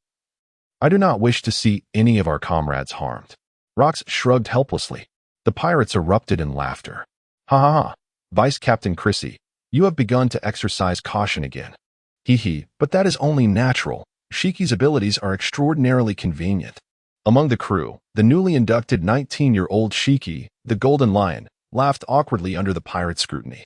9 days later, at Happy Street, the so-called Culinary Gala was a grand food exhibition where the Queen of Happy Street, leveraging her connections, had invited chefs from across the seas and the Grand Line to prepare an array of specialty dishes. Thus, the establishments at the Culinary Gala typically bore geographical names, such as East Sea Sukiyaki, West Sea Grilled Fish, and New World Intestine Sashimi. Among these stalls, one that had opened 8 days prior boasted a strikingly peculiar name, Prison Barbecue. This name was indeed off-putting to pirates, yet occasionally, some would defy convention and venture inside to sample the offerings. Those who emerged were thoroughly satisfied, even eager for a second helping. Alas, The peculiar rules set by the proprietor forbade returning customers and even disallowed takeout, much to their chagrin. Had this not been Happy Street, they would have surely vandalized the establishment and seized the owner for their ship. Within this barbecue establishment, a rather unique rule, or perhaps a game, befitting the name prison, was in play. Escape artistry. Figo demonstrated to the gathered pirates. He shackled his right hand with the handcuff attached to his left wrist, illustrating his bonds. After a brief struggle, he signaled for the pirates to inspect the locks, which they confirmed to be secure. Suddenly, with a swift motion of his right hand, the lock clicked open, liberating him, leaving the gathered pirates in astonishment. Oh, intriguing. How did you accomplish that? The pirates were utterly bewildered. You may each attempt individually. Should one of you succeed in escaping the shackles, this meal shall be yours for free. If unsuccessful, you shall simply pay the original price, Figo informed them. In the heart of Joy Street, the pirates, undeterred by the presence of Figo, eagerly sought to test their mettle against his handcuffs. One by one, they attempted to free themselves through various means, yet all their efforts proved futile. Strangely, Figo never seemed to wield a key. Instead, with a mere flick of his left wrist, the pirates found themselves liberated from their shackles, a most curious phenomenon. Ultimately, no one discerned the underlying principle, leaving the pirates to depart, each bewildered yet compelled to pay. In Figo's mind, the prison records faded, and he silently expressed his gratitude for their patronage. Escape artistry? Once shackled, they would never elude capture, no matter how far they fled. Lingling, leaning against the doorway, struggled against the gnawing hunger within her, on the verge of surrender. It was not Figo who constrained her, but rather her own resolve. She intended to save room for the sumptuous dessert banquet awaiting her the next day. She feared that if she indulged in Figo's roasted meats, she would be unable to resist, rendering her favorite sweets unattainable, a thought that filled her with despair. Enduring hunger and overcoming her cravings had been a staple of CP0's training, where she often found herself bound by heavy chains, repeatedly struggling until she fainted from starvation. After 5 years, she had cultivated a modicum of self-discipline, yet barely a month after departing CP0, she felt herself reverting to old habits. As if missing a single meal would spell her doom. Dessert, dessert, she murmured to herself, attempting to redirect her thoughts. Her gaze fell upon Figo's handcuffs. Prisoner, Charlotte Lingling, level, SSR2, status, escaping crime index, 17, capture participation, 100, rewards, observation hockey 850, character event 1. Activated, allow Charlotte Lingling or assist her in savoring the giant S specialty. Caramel puffs, character event 2, not yet activated, core event, not yet activated. In recent days, Lingling had endeavored multiple times to master Figo's so-called escape technique. Yet she remained unable to break free, even using her brute strength to no avail. These were not merely ordinary handcuffs, they were crafted from exceptionally resilient sea prism stone. How had Figo's grandfather achieved this? Such curiosity consumed her, yet she admonished herself. No, Lingling, you must not dwell on it. Figo's grandfather, I crave meat. I feel I shall perish from hunger. She clutched the hem of her garment tightly. Figo chuckled. What is this? Planning not to compete with me in the feast of desserts? What a pity. Tomorrow, I shall gladly consume your portion. He jested, laughter dancing in his voice. Lingling puffed out her cheeks, caught in a conflict of emotions. What an adorable little girl she was. Suddenly, a voice of praise wafted in from outside, casting a shadow over Lingling by the door. Startled, she looked up to see a rotund old man standing outside, towering over 5 meters. Yet bearing a kind and gentle expression, his bushy white eyebrows arched in a smile as he gazed at her. What a tall grandfather, Lingling mused. Her focus shifting as she marveled at how, with each passing year, the number of people she needed to look up to dwindled. The jovial old man remarked, Little girl, in due time, you shall surpass my height. How old are you? 10, she replied. How delightful. When my granddaughter was young, she was just as adorable. The portly old man remarked, glancing at Figo, could you kindly assist me in roasting a ton of meat? Figo regarded him with a smile. There isn't that much available. Our establishment has a limited supply, with a maximum of 100 pounds of meat per person, and it must be consumed on the premises. The old man pouted like a child. How stingy. Can't you make an exception? At my age, every meal counts. That's quite troublesome. It's simply wonderful to have something to eat. Figo replied. Shall we play a game first? Perhaps an escape challenge? Winning could earn you a complimentary meal. The old man eyed the handcuffs on Figo's wrist and chuckled. I certainly do not wish to court disaster. You really are rather stingy, Gaston Figo. Are you unwilling to treat me to even 100 pounds of meat? You wouldn't want to court disaster. Yet you specifically chose to come here among the multitude of shops outside? Figo countered. The old man suddenly appeared wistful. Perhaps life has become somewhat dull. It hardly matters now. There aren't many people to converse with, and you are certainly one of them. Of course, this little girl is genuinely endearing, simply too cute. Oh, does Grandpa know Figo, Grandpa? Lingling inquired, glancing around. The old man looked down at her, smiling kindly. Indeed, little one. Figo then turned to say, Lingling, please invite Grandpa to sit inside. I shall prepare the meat. Chapter 71. The King of Gluttony. Little short-legged Bakine scurried about in her apron, bustling to tidy the tables and chairs, providing utensils, while her eyes, concealed beneath sunglasses, occasionally darted towards the rotund old man that Lingling had ushered in. A figure that seemed oddly familiar. The portly gentleman struggled to settle himself into a chair, resembling a mound of flesh, offering her a gentle smile before turning to Lingling and inquiring, My dear, why are you on a diet? Is Figo not providing you with meals? No, Lingling responded, recalling her hunger, her face scrunching up in dismay. I adore desserts, but I'm worried that if I eat too much today, I won't be able to indulge in the dessert feast tomorrow. Grandpa Figo's roast is simply exquisite. Is that so?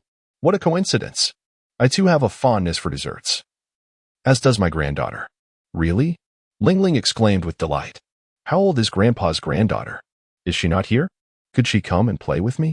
17. And forever shall she remain 17. The old man sighed, shaking his head. She cannot come. She was a disobedient child, determined to become a pirate. And no matter how I implored her, she would not listen. Ultimately, she perished at sea, a victim of a maritime disaster, such as life. Dead? She really died? Lingling gasped, her mouth agape. I'm so sorry, Grandpa. It is of no consequence. It has been many years now.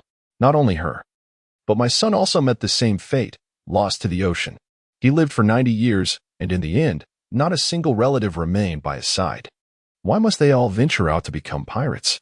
It is truly lamentable. He chuckled softly. I suppose I have come to terms with it. How tragic, Lingling said, cupping her hands together, her face filled with sympathy. But wasn't Grandpa a pirate? Once, indeed, he replied. Why then, Grandpa? Didn't you despise pirates? Lingling asked, puzzled. Because I had no choice, the old man sighed deeply. I was born in a destitute country, unable to pay the heavenly tribute to the celestial dragons, resulting in the absence of a naval presence, and thus, no army to protect us. The nation became a haven for pirates, leading to our further impoverishment. My parents were ordinary folk, yet they bore a child like me, one who could eat excessively. At the tender age of 6, they could no longer support me and had no choice but to abandon me. Lingling was taken aback. This resonated with her own experience. Her parents were also ordinary people, yet they bore a child like her. The only difference was that her parents had entrusted her to Grandpa Peslow instead of discarding her, allowing her to retain a semblance of family. I harbor no resentment towards them, not in the slightest. One person starving is preferable to 3, the old man stated. But the instinct to survive compelled me to fend for myself. Refuse, tree bark, even soil, these became sustenance for survival. Soil is not palatable, Lingling interjected, recalling her own experience. Indeed, it is not, the old man nodded. Yet, when life hangs in the balance, one cannot afford to be picky about taste, gulping down mouthfuls of dirt. It expands within you, as if it might rupture your belly and shatter your spirit. That agony, I still tremble at the thought of it. Lingling shuddered in sympathy. I apologize if I frightened you, young lady. The plump old man, upon noticing the situation, expressed his remorse. The moment I laid eyes on you, I realized our similarities. The only difference is that you possess greater fortune. I can see that Gaston Figo treats you quite well. Yes, indeed, Grandfather Figo is wonderful. Figo approached, carrying a golden brown, crispy roasted piece of meat, stating, I wasn't sure how you preferred it cooked, so I took the liberty of preparing it medium. He set the meat down, gently patted the drooling little Lingling's head, and pulled out a chair to sit. The old man inhaled the savory aroma of the meat, squinting his eyes and clasping his hands together, his face aglow with delight. Delicious. My dear girl, do not hold back. Join me in this feast, he urged Lingling. Is that all right? Lingling asked, glancing between him and Figo. Figo nodded in encouragement, and the old man took up the knife and fork, neatly slicing the substantial piece of meat in half, offering one portion to Lingling. Then I shall begin, they both declared in unison. The sounds of their enthusiastic chewing resonated in harmony. Nearby, Pekin shot Figo several knowing glances, as if to say, "Hey, isn't someone stealing Lingling away from you?" Figo merely smiled. The sizable chunk of meat quickly vanished into the bellies of the old man and the child, Lingling beaming with joy, while the old man suddenly began to sob uncontrollably. "Oh dear, grandfather, what is the matter? Is the roasted meat not to your liking?" Lingling inquired. "It feels wonderful to indulge in such deliciousness," the old man replied, tears streaming down his face. "Every time I savor a delicacy, I am profoundly moved. I never wished to be a pirate, but hunger. I have truly feared hunger. After wandering for several months, I encountered a group of children akin to myself. Believing I had found companions, only to discover they sought to consume me." "Consume you?" Lingling echoed. "Though I endured hunger, I had never lost weight. I had flesh to sustain me." The old man patted his belly, stating, "I did not want to be eaten, so I had no choice but to eliminate them all. That was when I realized my strength. With a single slap, I could crush a child, bringing them to the brink of death. As they awaited their fate, they looked upon me as though I were a demon. I nearly transformed into one myself, contemplating, since they wished to devour me, why could I not feast upon them? This thought terrified me, compelling me to flee in a frenzy." He paused, wiping his tears, deeply moved.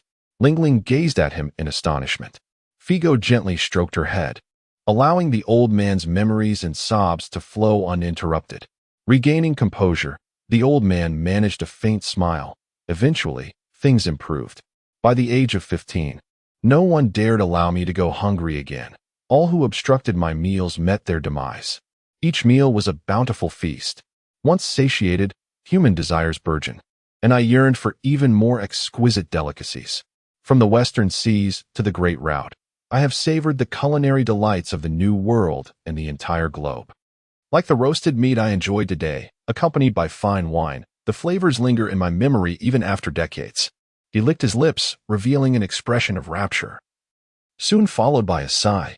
Yet, I cannot fathom why my son and granddaughter, who have enough to eat and can indulge in anything they desire, still aspire to become pirates like me, only to meet their untimely demise. My subordinates harbor only fear towards me, devoid of any affection. In my old age, I find myself utterly alone. Perhaps this is my retribution." He turned to Figo and inquired, "But all I ever wanted was to eat my fill. What wrong have I committed?" "None at all," Figo replied. "Ha ha." The rotund old man erupted into laughter, causing the tables and windows of the barbecue restaurant to tremble. 25 years ago, the earthquake at Mary Geos and the abdication of the elders led me to deduce that it was somehow connected to you, who has since faded from everyone's sight. I had always believed you perished that day. Little did I expect to encounter you here. I am grateful that you have patiently listened to an old man like me reminisce. So, thank you for your hospitality. Shall we meet again for the dessert feast tomorrow?" He chuckled, his eyes squinting with delight. "Sweet little Ling, shall we see each other again tomorrow?" Yes, goodbye, Grandpa." Ling waved her farewell, effortlessly dismissing the incomprehensible dialogue. But Pekin was different. What is this about Mary Geos? What of the elders' abdication? Have these two lost their minds? Wait, why does this old man seem? She gazed at the old man's retreating figure, her face gradually reflecting horror. It cannot be. Hidden in the shadows, the little tiger, Terry, furrowed his brow in recollection, his expression soon shifting dramatically. Is it him? The gluttonous king? The monarch of the previous era who vanished for 15 years? Why has he appeared here? Is he still alive? Chapter 72, Convergence and Chaos at Mary Geos. The five elders convened once more, their somber expressions betraying the gravity of the situation. Neil Barrow spoke with a weighty tone. "I bear both good and ill tidings. The good news is that the former maritime duality, the gluttonous King Massus Garelin, who has been in seclusion for 15 years, has unexpectedly resurfaced in Joy Street and had an encounter with Figo. The other four listened with indifference. After a brief pause, he continued, "The bad news, however, is that there was no conflict between them. Instead, Figo treated him to a piece of roasted meat, and they conversed amicably." Raiola, after a moment of silence, pushed back his chair and departed, indifferent to the unfolding events. The remaining four shared glances, shaking their heads as they dispersed.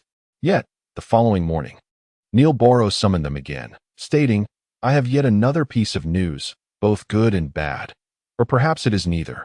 The Rocks pirates have not yet arrived at Joy Street, but they are in the vicinity. Strangely, the remaining four kings among the 6 kings have somehow obtained intelligence and have arrived at Joy Street ahead of Rocks. Moreover, it appears their negotiations for an alliance have already been finalized. The formidable pirate crews of the past have merged into one." "What? They have also come?" A flicker of surprise crossed the faces of the 3 elders. Raiola, however, suddenly chuckled, reclining in his chair, and remarked, "Figo, Chacamos, Tycotampus, Rocks, and Crisis? How delightful it is to witness such a gathering of individuals who occupy the pinnacle of the world." His tone grew increasingly sinister as he exulted in the chaos. The other 4 elders instinctively recoiled, sensing the palpable fear in the air. Since yesterday, when she recognized that the individual conversing with Figo was the legendary king of gluttony, Bakine felt an involuntary tremor whenever she glanced at Figo. Today marked the day of the dessert feast, and the prison's barbecue was closed for business. She rigidly followed behind Figo and the eagerly excited Lingling. "Bakine," Figo suddenly called out to her. "Ah." She jolted, nearly losing control. "What is it?" "Stay here and watch the shop. Be cautious today. Strive to preserve your life. Do not entertain thoughts of fleeing. Remaining here offers a chance for survival. If you attempt to escape, you are as good as dead," Figo instructed. Bakine's complexion turned pale. "Yes." Lingling, standing nearby, inquired curiously, "Isn't Sister Bakine coming with us to enjoy the desserts?" "She cannot. Just look at her small stature. She wouldn't be able to consume much at all. Today is a competition of appetite.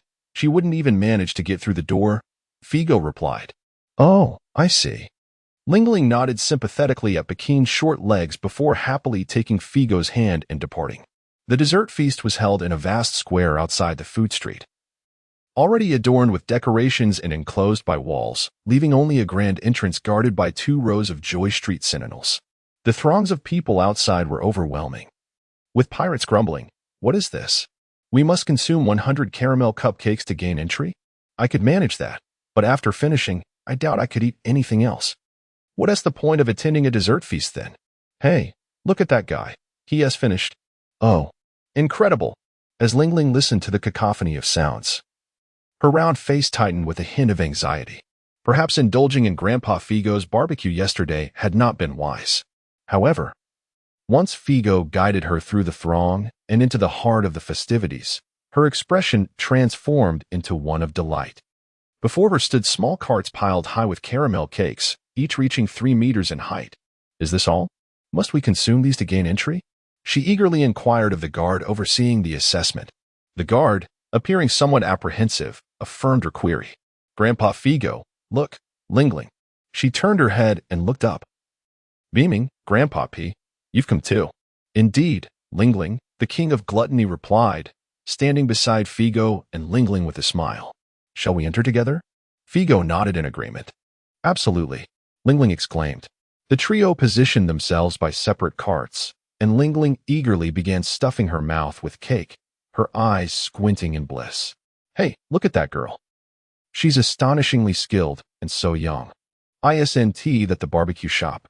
Oh, the owner who possesses that miraculous escape technique is here too." The chubby old man nearby seemed vaguely familiar. Compared to Lingling, Figo and the king of gluttony exhibited more refined manners while indulging. Yet they too devoured piece after piece with swift movements. "Truth be told, I am not particularly fond of sweets. I prefer meat," Figo remarked. "Sweets bring the greatest sense of happiness," the king of gluttony countered. He continued, "Generations of pirates have come and gone. A mere 15 years have passed, and the new recruits scarcely know me. Those who do are with me," Figo replied. Hubris? He passed away years ago. Indeed, he was a decade my senior. Had he lived, he would be 100 by now. The king of gluttony expressed a tinge of melancholy over the loss of an old acquaintance, pondering, "What has caused such a commotion today?" "I too did not anticipate this," Figo responded. "Are there many people?" "I am not particularly adept at perceiving the color of observation. The crowd sounds rather chaotic, so I did not bother to listen closely." With a slight furrow of his brow, his observation hockey expanded instantly, enveloping the entire Joy Street Island and reaching out over the sea. Oh, it is indeed quite lively. At the harbor of Joy Street, the four kings of the New World, accompanied by their respective underlings, disembarked onto the island. The 3 men and 1 woman bore expressions of malevolence, their formidable presence instilling fear in the nearby pirates. The woman, adorned with 2 streaks of black paint across her face, stood 3 meters tall with an alluring figure, and she seized a guard by the collar, lifting him effortlessly. "Where is that woman, Emma, the Queen of Joy Street? Is she hosting a banquet?" "Humph. Do not trouble a mere pawn," remarked another nearby. "Just go find her." On the opposite end of the island, the grand ship of the Rocks pirates was making its way towards Joy Street. "Captain, we are finally nearing our destination. The banquet must be about to commence," one crew member exclaimed.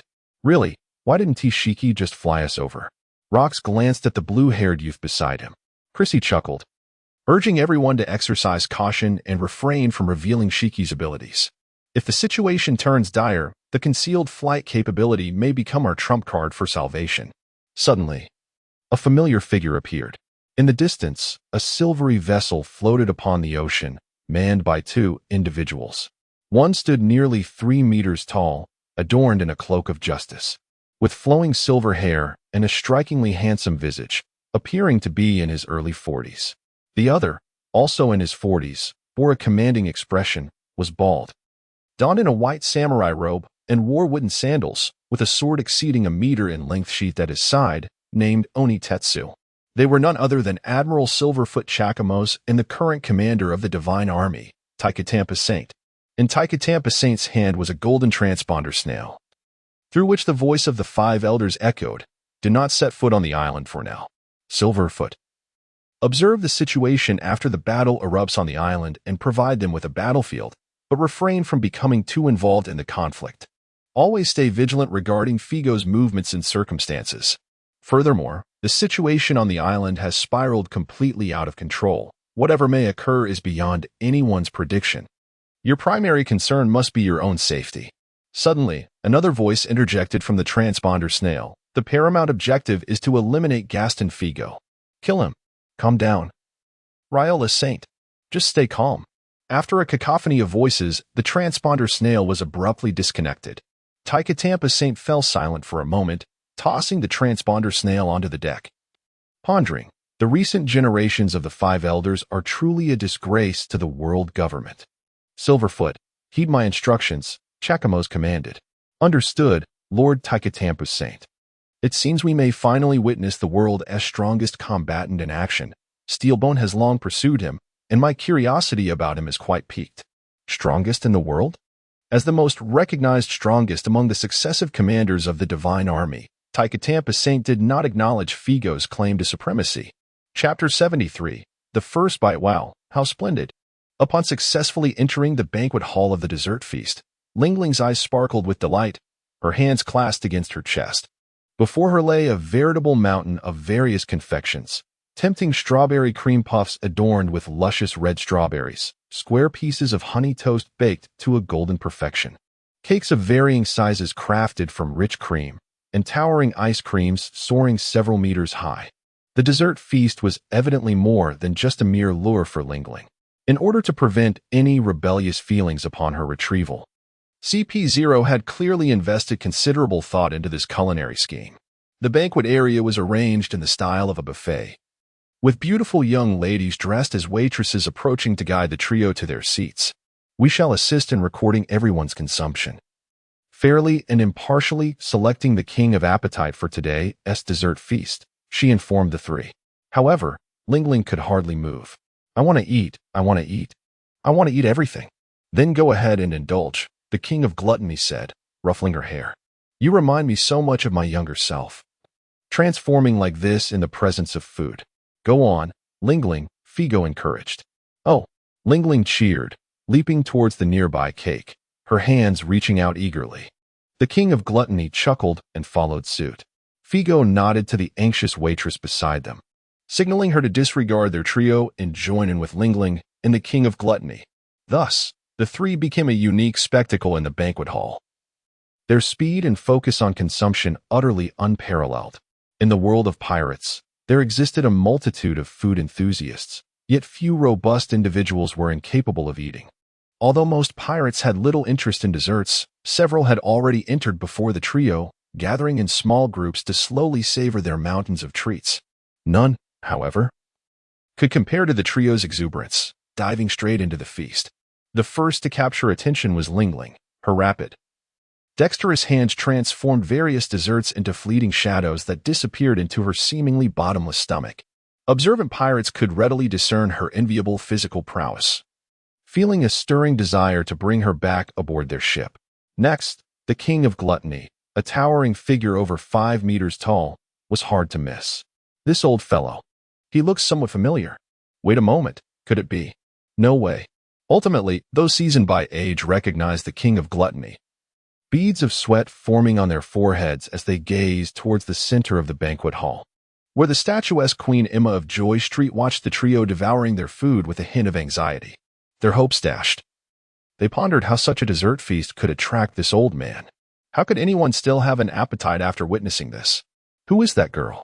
His granddaughter? The one with the chains. Wait, isn't he the owner of the prison barbecue joint? The insatiable trio paid no heed to the appetite of others. The king of gluttony grasped food by the handful, shoveling it into his mouth while occasionally urging Lingling. Here, this one tastes delightful. Lingling promptly obliged, her eyes squinting with joy as she mumbled, Grandpa Fat, Grandpa Figo, this one is delicious too. So tasty. Delightful indulgence beckoned. Figo, ever the attentive companion, deftly wiped the remnants of food from Lingling's face with a napkin, while his own consumption resembled a refined tasting, sampling morsels here and there, savoring their flavors. Suddenly, Lingling's pile of pastries vanished, her hands grasping at emptiness, inadvertently shifting toward Figo's side. He gently opened her hands, saying, Lingling, I am hardly delectable. Yet, she appeared oblivious. Her gaze dimmed as her other hand reached for nearby sustenance, continuing her feast. This, the gluttony king furrowed his brow. Anorexia. Figo inquired. Is there a remedy for this? Poor child. The gluttony king sighed, realizing such an affliction is incurable. My own condition has remained unresolved for a lifetime. We can only wait for her maturity to guide her toward moderation. Indeed, let us take our time, Figo responded. It seems we are being interrupted during our meal. This individual appeared to engage in a level exchange with the gluttony king. Who was he? The anxious pirates present observed the trio with bated breath. Regardless of his identity, we must remain discreet today. If the gluttony king were to be disturbed, his wrath would likely engulf all of Joy Street. Suddenly, a thunderous crash resonated. A guard from Joy Street burst through the back wall of the banquet hall, creating a gaping hole and sending billowing smoke into the air. Chaos erupted among the pirates within the banquet hall. What on earth is happening? Who dares to be so reckless? We are doomed. From within the swirling dust, figures emerged, sending shivers through the assembled pirates. For kings, how could this be? We merely came to dine. Emma, you truly have been hiding here. A woman of regal bearing glared menacingly at the Queen of Joy Street. Humph, you operate your Joy Street under our tacit approval. Yet you hold a banquet without extending an invitation to us. The offense lay not only in the lack of invitation, but also in the inadvertent leak of Joy Street's invitation to the Rocks Pirates. We have not yet succumbed to Rocks, and you are already eager to switch allegiances. Faced with the simultaneous confrontation of four, Emma would have found it exceedingly challenging in the past, even with the backing of the world government. Yet today was different. Her eyes darted toward Figo. Are we on the verge of conflict? The four kings glanced in unison. That figure seems to be. A subordinate whispered from behind. The gluttony king? Boss? One among the four kings exclaimed. Tensing instantly, he had once been an officer in the gluttony pirates. The gluttony king turned his gaze. It is you, Carlos. Do you require something? Please wait. Allow me to fill this young lady's belly first. Immersed in her focus, Ling Ling remained oblivious to the arrival of the four kings, continuing her relentless consumption. The tall and robust Carlos found himself in a quandary, while another king scoffed disdainfully. What of it? Carlos. Nearly an outdated relic of a bygone era. The duality of the past has long faded. A cacophony arose behind them. Carlos's expression hardened, realizing that retreat was not an option at this juncture. Gluttony, since you unilaterally disbanded the pirate crew 15 years ago, it is time for you to refrain from seeking attention. Embrace your old age and await your demise. The four of us have united to establish a brand new Four Kings pirate crew, which is tenfold stronger than your former gluttony pirates. The revelation sent shockwaves through the assembled pirates, who instinctively recoiled, sensing an unavoidable confrontation looming. The clash between the rulers of the previous era and the champions of this one stirred their curiosity. Yet none wished to be ensnared in the impending turmoil. This is untenable, Gluttony. Figo assisted Ling Ling in wiping her face, cautioning, "Let us not allow dust to taint our sustenance." Who is this individual? The four kings and their subordinates cast inquisitive glances toward Figo. Gluttony erupted into laughter. "At least I am recognized. No one even knows who you are." A formidable aura emanated from him as he extended his hand towards the four kings. "You dare to claim kingship, you mere children? In this era, you are far inferior to us. Perhaps if it were rocks, you might stand a chance." Despite the significant distance separating them, Gluttony remained rooted, stretching forth his hand. Miraculously, his stout arms elongated, transforming into a colossal hand resembling a mountain that descended upon the four kings. Rocks. The mere mention of the name ignited fury in the eyes of the quartet.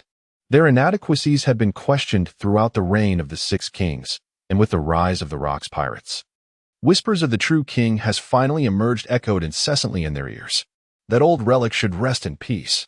The four of them raised a hand, enveloping it in flowing haki, colliding with Gluttony's massive hand. A thunderous sound reverberated as the ground within a 100-meter radius trembled violently. Yet, the commotion was less intense than anticipated. The unsuspecting pirates caught in the fray stood frozen in shock, and even the previously serious four kings displayed a hint of surprise. "Is that all?" Gluttony furrowed his brow, retracting his arm. He glanced at Ling Ling, who was ravenously consuming her meal, and remarked to Figo, "This is indeed somewhat troublesome." A boisterous laughter erupted from one of the four kings, a crescent-faced ruler, as he brandished a gun barrel from his sleeve, aiming it at Gluttony. "Old man, you certainly put on a brave front, yet this is the extent of your strength. Your era has long since passed." The other three kings and their subordinates joined in the raucous laughter. "Your attack has stirred quite a commotion, making it difficult to manage," Figo addressed Gluttony. "Allow me to handle this." The crescent-faced ruler shifted his aim towards Figo. "Hey, you've been babbling since earlier. Are you eager to meet your end?"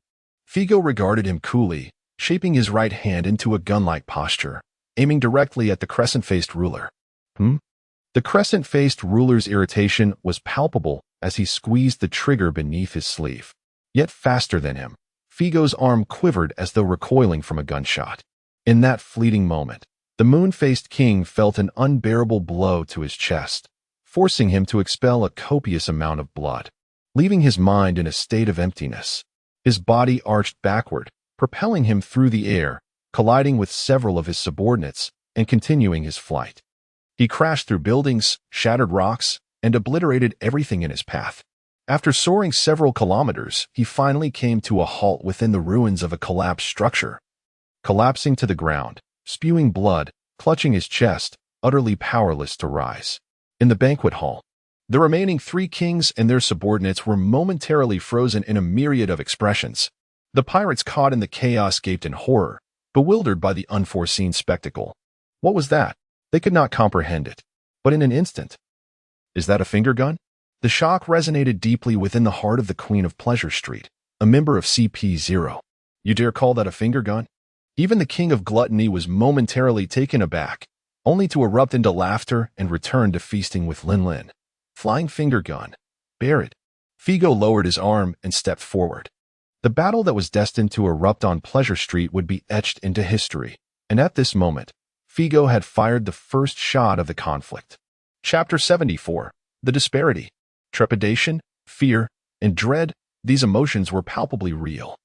The three kings and their subordinates gazed upon the advancing Figo as if confronted by a deity of despair, overcome by terror at the prospect of the 15-year reign of the six kings being shattered by the Rocks pirates in a mere span of 3 to 4 months.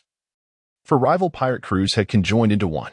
Their sensitivity heightened by fear, they swiftly detected that Emma had invited Rocks but omitted them, prompting an immediate confrontation. Now, they found themselves ensnared in fear once more, yet were at a loss for an appropriate response. Who exactly was this individual? Not even an admiral of the Navy, nor the infamous king of gluttony from the past, had ever exerted such pressure upon them. The Sniper King had been severely wounded by a mere flick of his finger? Was this plausible? Could it be him? Amidst the crowd, an elderly pirate with snow-white hair bellowed, 35 years ago. He dismantled one of the two great maritime factions, the Hell Pirates, Gaston Figo, the warden of the world's foremost underwater prison, Impel Down. Who could that be? The younger pirates' minds were shrouded in confusion, while those over 50 turned pale, lost in memories of yesteryears. Impossible. If that man were still alive, he would be in his 70s or 80s. How could such strength exist, capable of incapacitating the Sniper King in an instant?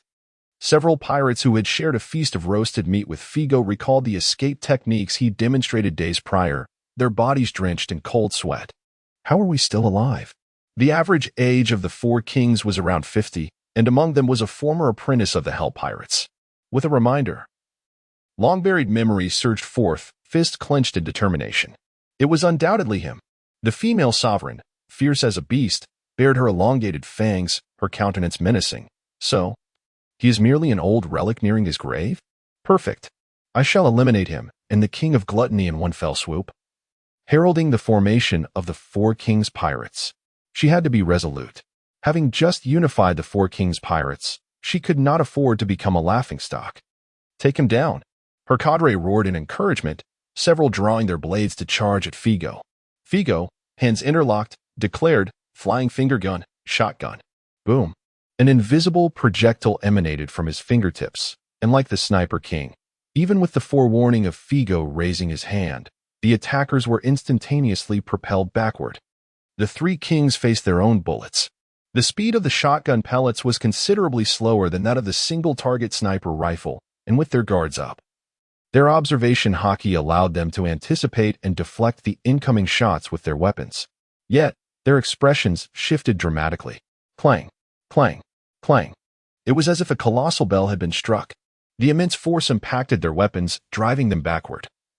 And even their flowing armament hockey proved insufficient to dissipate this overwhelming power. Despite the attempts of their subordinates to brace them, they could not stabilize their stance. Ultimately being thrust out of the banquet hall. This individual, what manner of power is this? The executives of the Four Kings pirate group felt a slight bead of cold sweat form on their foreheads, and the wrist of the three kings, gripping their weapons, trembled as they exchanged resolute glances. Step back. The long-faced monarch, who once served as an apprentice crew member of the Hell Pirates, suddenly raised his arm, waving his subordinates away. A peculiar sound escaped his lips, and a blue aura enveloped him, with the sound of hoofbeats. The long-faced monarch transformed into a magnificent white horse adorned with wings, galloping into the air atop the blue glow. This was the mythical beast of the Zoan type, the Pegasus. Meanwhile, the voluptuous female monarch's trousers suddenly burst apart, her fair thighs vanishing in an instant, morphing into 8 eerie black legs, while her teeth became sharper. She was a user of the spider fruit, a Zoan type. One ascended into the air while the other remained on the ground. Yet it was Carlos who initiated the assault against Figo. Towering at approximately 3 meters, he wielded a massive broadsword nearly matching his height. Now brandishing it with both hands, bearing down upon Figo. With a resounding thud, Figo raised one hand, enveloped in a dark hue of hockey, firmly intercepting the broadsword, which then emitted a buzzing sound, vibrating at high speed and creating afterimages. This was the tremor fruit, a lower-tier variant of the tremor fruit. In an instant, it unleashed a rapid succession of vibrations, endowing Carlos's sword with an elusive power that made it nearly impossible to defend against. He had used this technique to ambush his foes with great success, but today was different. Figo was not caught off guard in the slightest. Not even the stones beneath his feet shattered. It was as if he could keep pace with the unpredictable tremors emanating from the massive sword. His wrist quaked in synchrony with the sword's vibrations, and then, with a gentle inward motion of his fingers, he struck the blade. The soul-stirring metallic resonance echoed, as if the very space around them shook violently. A tingling sensation spread from Carlos's palm up to his arm, despite being the user of the ability. He found himself numbed by the vibrations instigated by Figo, who effortlessly disarmed him. This weapon is commendable, Figo mused, weighing the sword in his hand. His grip firm on the hilt. Instantly, a dark hue spread across the entirety of the massive blade, which he then swung horizontally, in a desperate attempt to halt. The Pegasus was struck squarely in the face by the force of the blow. The shockwave radiated outward, transforming the steed into a shooting star. The overwhelming power contorted its equine visage, sending it soaring into the air, while structures within a radius of hundreds of meters collapsed in a thunderous crash. Only the direction of the banquet hall remained unscathed, the absence of a corner in the shockwave attesting to Figo's remaining strength. The impact that sent the Pegasus flying did not impede Figo in the slightest. His form swiftly vanished, evading a transparent spider web laden with repugnant slime. The Spider Queen narrowed her eyes, sensing a chill approach from behind as her spider legs swiped backward, only to be instantaneously defeated by the massive sword. Bending in the opposite direction with a shrill scream. Shockwave fist.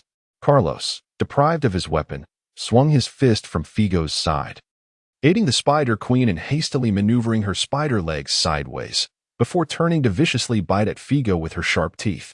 The celestial steed, flung into the air, gracefully returned, treading upon the very fabric of the atmosphere.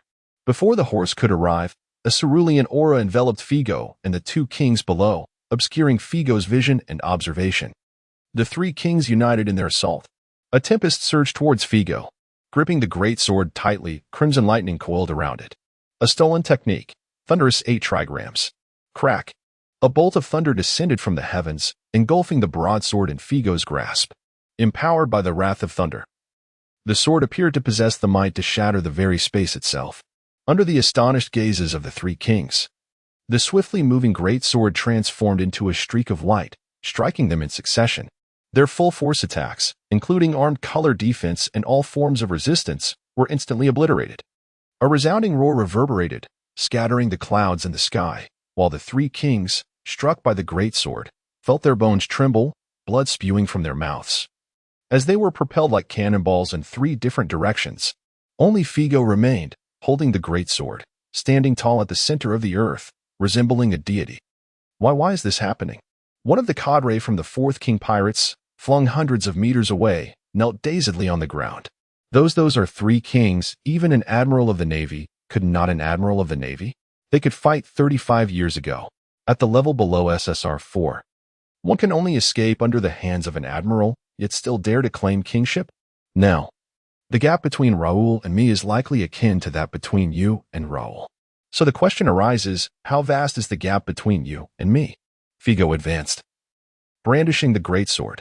The answer is infinitely vast. Chapter 75. No need for reason within the grand banquet hall. The pirates, who had inadvertently stumbled into the fray, had long since fled, eager to escape the chaos of Pleasure Street. The lower-tier intelligence agents of the world government also hastily retreated, leaving only the gluttonous king, the enigmatic Lingling, Queen Emma of Pleasure Street, and the imposing Tyree, who stood resolutely in the midst of the turmoil. How could this be happening? Emma struggled to comprehend the events unfolding outside the banquet hall. Even the strongest in the world, the 6 kings, who had dominated the seas for 15 years, should not have been reduced to such a state, especially with 3 of them joining forces. The weaker sniping king had nearly been felled by a single thrust. Was this merely a dream? Beside her, Tyree was drenched in sweat, murmuring, "I see now. This is the answer Figo has offered to the world government." "What do you mean?" Emma inquired. The world government, particularly the esteemed 5 elders, had been perplexed as to why Figo had abruptly shattered their prior understanding, failing to return to Navy headquarters with Steelbone Kong, launching a direct assault on Lingling instead. Tyree replied gravely. He brazenly brought Lingling to Pleasure Street. The rationale was so simple, yet no one dared to contemplate it in that direction. 25 years prior, Figo had faced the combined might of Marshal Raoul and the former five elders, Chamberlain Saint. While he had initially held his ground, he ultimately succumbed, opting to forge a contract and spend 25 years in semi-captivity within Impel Down. Though he bore the title of the world's strongest, it was a title that had become somewhat tarnished over time. Now, emerging from Impel Down, Figo appeared poised to declare to the world that he could accomplish what he had failed to do a quarter-century ago, regardless of the world government's machinations. He would firmly secure his title as the strongest in the world, even aspiring to transform it into the strongest in history. What was it that he had failed to achieve 25 years ago? A 1-against-2. How could that be possible? Emma's words faltered. The observation hockey sensed the commotion beyond the banquet hall, sending chills down her spine, rendering her speechless. So, it was like this? The gluttonous king, with cake filling his mouth, smiled broadly. It seems my arrival here has been most unfortunate. He glanced at Ling Ling beside him, and then at the array of desserts, eating with even greater fervor. As he finished the pile of small cakes before him, Carlos found himself shackled by Figo, receiving a devastating blow that sent him crashing into the ground, unconscious. After rescuing Ling Ling from a heap of ice cream and humorously wiping her face, Figo deftly evaded a lethal shot from the injured sniping king, crushing his arm beneath his foot and rendering him unconscious with a handcuffing maneuver. After sharing the strawberry puffs with Ling Ling, Figo's handcuffs became entangled with a spider's leg, and he retaliated, shattering the poisonous fangs of the Spider Queen, who, bloodied and powerless, began to whimper, hoping it was all a nightmare. Being a king was no easy feat. Casting a glance to the side, he witnessed Figo tearing the wings off the fleeing Pegasus king and cuffing him as he crashed to the ground. The gluttonous king resumed his feast with renewed vigor, while Ling Ling, having nearly reached her fill, slowed her pace, yet he continued unabated. This may very well be the Last Supper. Moments later, when Figo re-entered the banquet hall, the four kings and most of the officers of the pirate crew had been handcuffed and dragged together by Figo, forming a veritable mountain of bodies. The king of gluttony smiled at him, continuing to focus on clearing away the remaining half of the desserts. The gray mist in Ling Ling's eyes had dissipated significantly. Her eating had transformed into a slow and somewhat reluctant process. Once she was completely satiated, she would likely drift into slumber. Figo cast a glance at Emma and Terry, who were anxiously observing him from a distance, and said, "Could you please look after her for a while? Once I have concluded my affairs here, I will come to retrieve her." "Us? Look after her?" Emma exclaimed in astonishment, while Terry nodded earnestly, "Understood. In truth, we are somewhat old friends. You were quite naive back then, but now your mind has become much sharper.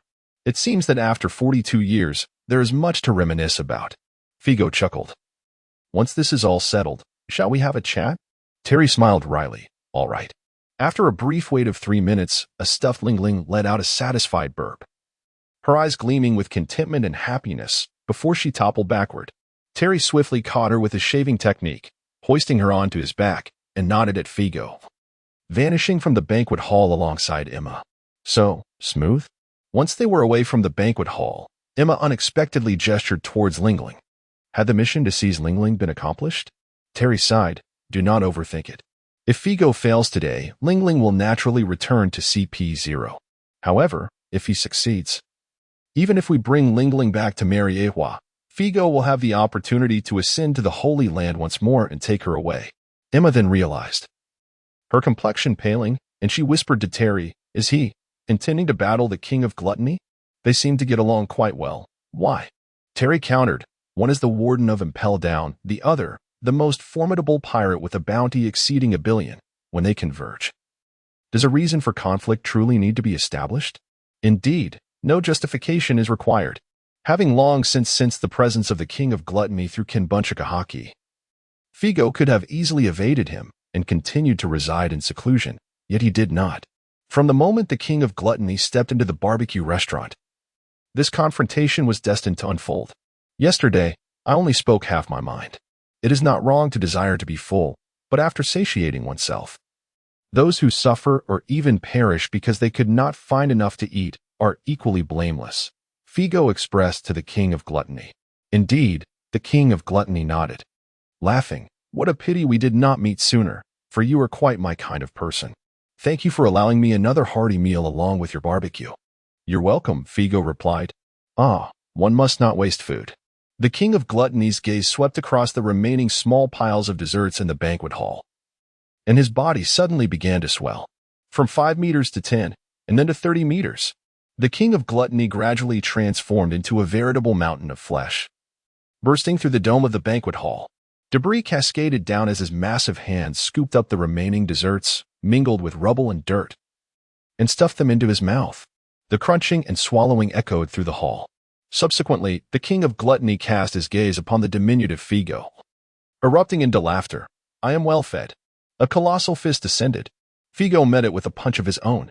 Their camaraderie and shared journey, devoid of conflict the previous day, served as a mockery of fate. Battle is the pride and steadfastness of the strong. The king of gluttony, Massus Garelin, a wielder of the superhuman-type BB fruit, possesses the extraordinary ability to enlarge parts of his body or even his entire form.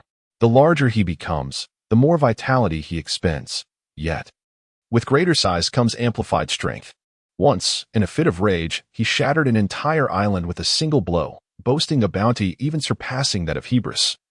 Alongside unparalleled might, he stands as the pinnacle among all pirates of both the past and present era.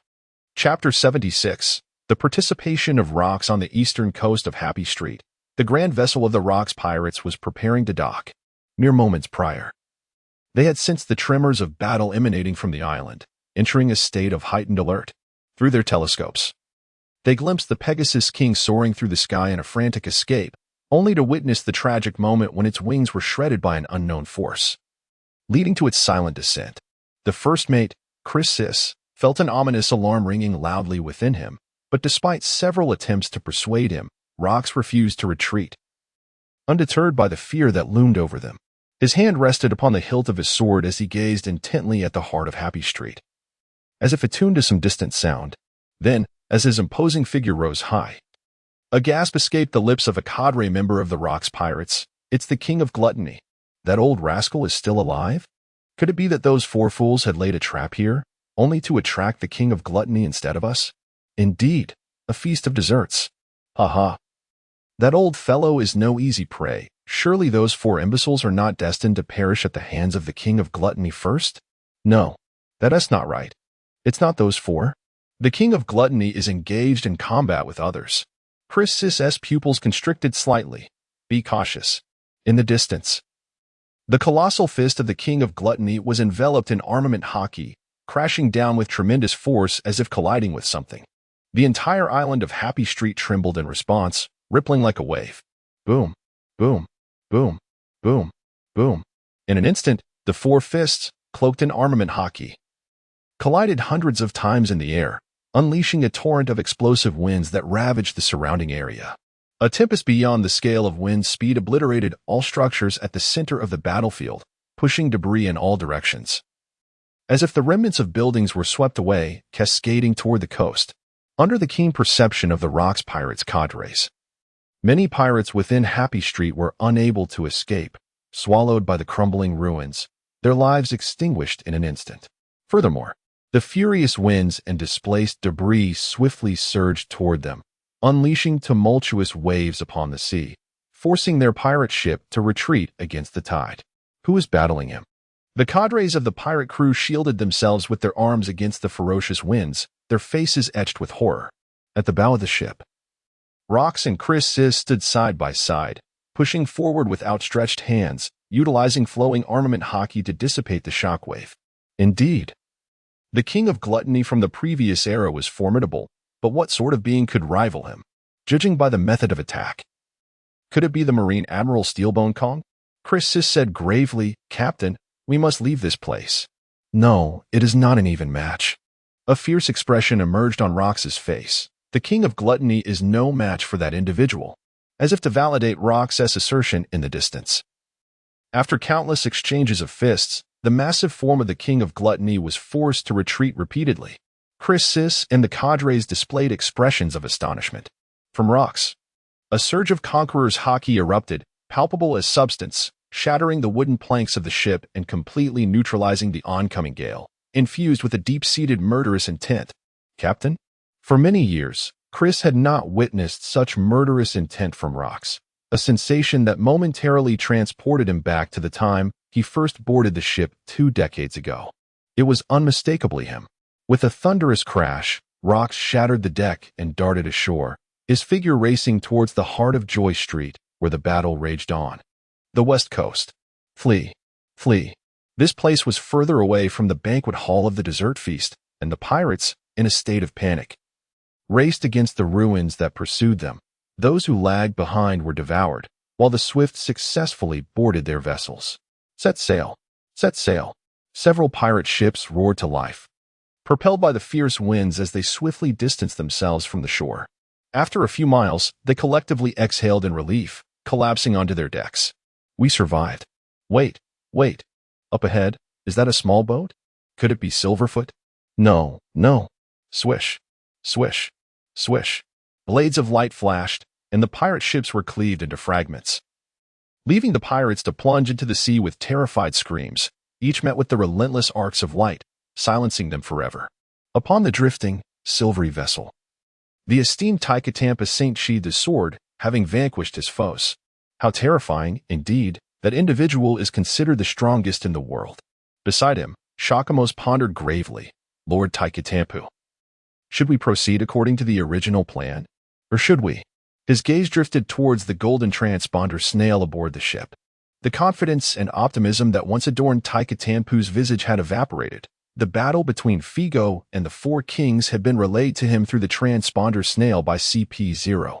He mused that even he, standing against 4 foes, would require half a day or longer to deal with those 4 royal pests. And it was unlikely he could eliminate them all, let alone do so with the ease displayed by Figo. At that moment, he suddenly realized that the thoughts of Saint Riola were indeed correct. Individuals like Figo should not exist in this world. He was far too dangerous, and he must be eliminated. Proceed with the original plan, Silverfoot. Understood. Shakamos slightly nodded, propelling himself from the ship, using the partially submerged pirate vessel as a springboard to leap towards the shore. When his momentum faltered, a silvery sheen enveloped his feet, enabling him to walk upon the water as Figo had done. Upon reaching the shore, his hands, too, were cloaked in silver as they pressed against the ground. Silver City. In an instant, the silvery surface rapidly spread from his hands, engulfing the entire ground, transforming the entire island into a shimmering expanse of silver. At the center of Joy Street, with the collision between Figo and the King of Gluttony, the area had already morphed into a meteorite crater, teetering on the brink of collapse, much like Figo's previous confrontation with Hebris. Sensing the impending doom, Figo and the King of Gluttony halted their clash. The King of Gluttony laughed heartily. Silverfoot? How considerate of the Navy. Are they concerned I might meet the same fate as Hebris? The silvery radiance swiftly enveloped the ground beneath them, and Figo bent down, striking the surface with his fist before nodding. Indeed, it has become significantly more resilient. It seems today will prove quite exhilarating. The King of Gluttony gasped slightly and remarked, I am getting old. With just myself, it seems I cannot satisfy you today. No. Even if I were to turn back the years, facing you is beyond my capabilities. Just then, another challenger appeared. Figo. A roar echoed from that direction.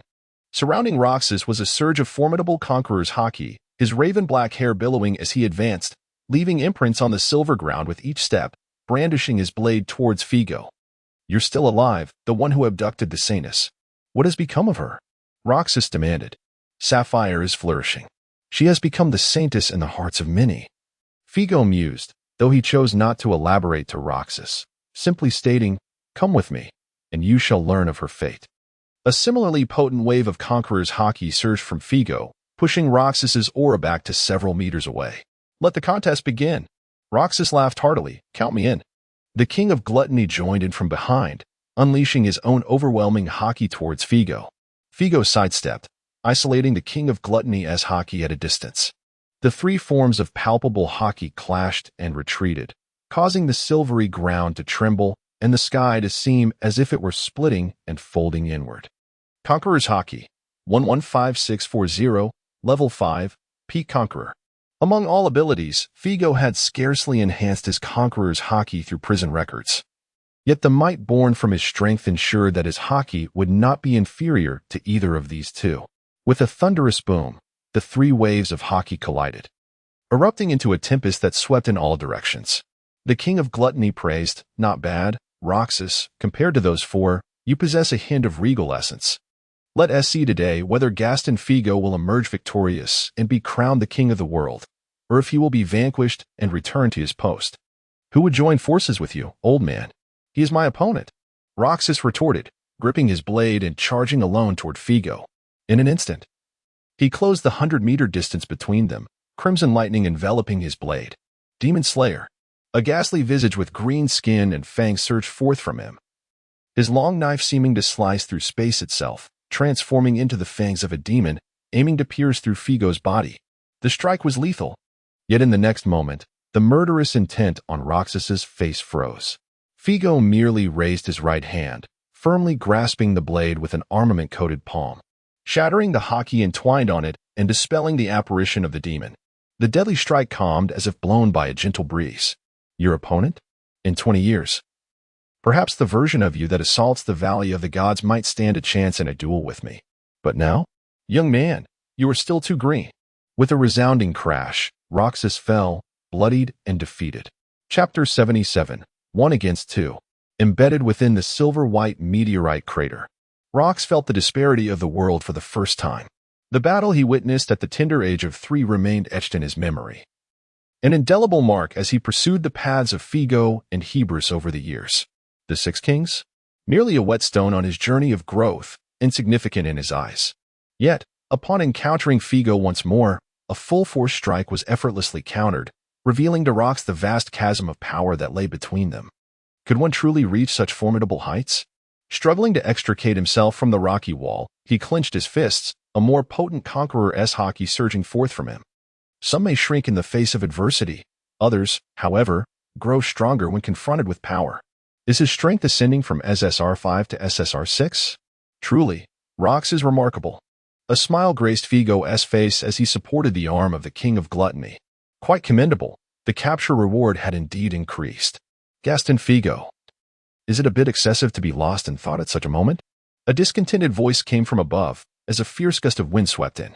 The king of gluttony withdrew his colossal hands, his thick thighs moving with surprising agility, transforming into an afterimage as he aimed a kick at Figo.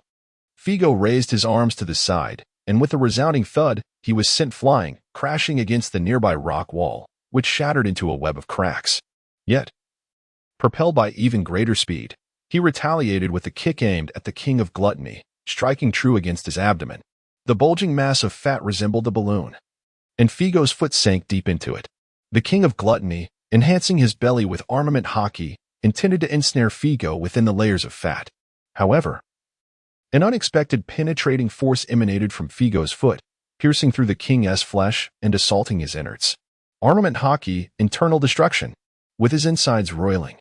The king of gluttony's expression shifted dramatically. Summoning strength from his abdomen, he propelled Figo away, his massive form stumbling back several steps, like an infinitely resilient spring. Figo soared high into the air, swift as the wind, and behind him, a powerful gust approached. It was Rox. As a man aspiring to become a king, he was reluctant to unite with the king of gluttony in battle, yet he possessed the spirit of adaptability, refusing to stubbornly fight alone against an overwhelming foe. He longed to know the fate of Sapphire.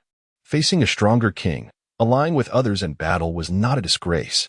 His long sword, now imbued with a more potent conqueror's hockey, slashed towards Figo, while his breath shifted slightly, his arm muscles subtly bulging, drenched in the darkness of armament hockey. Demon Slayer, destruction. Clang. The razor-sharp blade clashed with Figo's retaliatory wrist strike in midair, a brilliant radiance of conqueror's hockey illuminating the space between them as they collided. The eighth technique of the six styles, wrist blade. Buzz. Another jarring metallic clash echoed, the overwhelming force sending Rox hurtling back, while Figo plummeted straight to the ground, crashing heavily. Boom. The silver surface shattered beneath him, revealing the rubble and earth beneath its gleaming exterior. The king of gluttony surged forth like a tank barreling through, his fist striking the air with such force that it seemed to shatter the very fabric of space as it bore down on Figo. In response, Figo pivoted, shaking his arm with determination, and unleashed the ninth style, Cannon Fist. A solid rectangular shockwave erupted from his fist, colliding with the King of Gluttony's blow. Expanding outward with a force that could obliterate all in its path, pushing the king back while Figo staggered slightly. SSR-7 combined with SSR-6? This lineup proved stronger than the SSR-7 and SSR-5 of 25 years prior, finally presenting a challenge worthy of interest. Figo took a deep breath, his fist clenched with fervor. The air crackled with two explosive sounds as his upper garments tore apart, his height soaring from 2.8 meters to 4 meters. His robust muscles intertwining like the roots of an ancient tree. The body of the war god, having finally unshackled the limitations imposed by life's return on his physique. Figo felt an exhilarating lightness coursing through him, a smile unconsciously curling at the corners of his mouth as his formidable aura surged forth indiscriminately into the world. Boom! The sky fractured, thunderous roars echoing through the air. Though two had encircled him, in that moment, they felt ensnared by his overwhelming presence. Nearly compelled to retreat by the gale force winds. The King of Gluttony laughed heartily. Is this truly your full strength? How utterly astounding. The fist of the giant elephant. His massive arms expanded once more, fists transforming into hills as they pressed down toward Figo. Figo leapt and struck. Boom. The disproportionate fists clashed. The colossal King of Gluttony, meeting the force akin to a strike upon a pillar of heaven or the sacred mountain. A terrifying energy radiated from his fist, traveling up to his shoulder, shattering his garment as it expanded, propelling the king slightly upward before he crashed down heavily. Faced with Figo's overwhelming pressure, Rox was not deterred. Rather, his blood boiled with fervor. He swung his blade, unleashing two arcs of sword energy, shattering the silvery ground as he charged at Figo. Crack! Crack! The sword energy capable of cleaving mountains was shattered by Figo's palm as he pushed off the ground, causing it to explode beneath him. His body became a relentless drill, colliding with Rox's blade. A spray of blood erupted as Rox transformed into an afterimage, hurtling into the rock wall.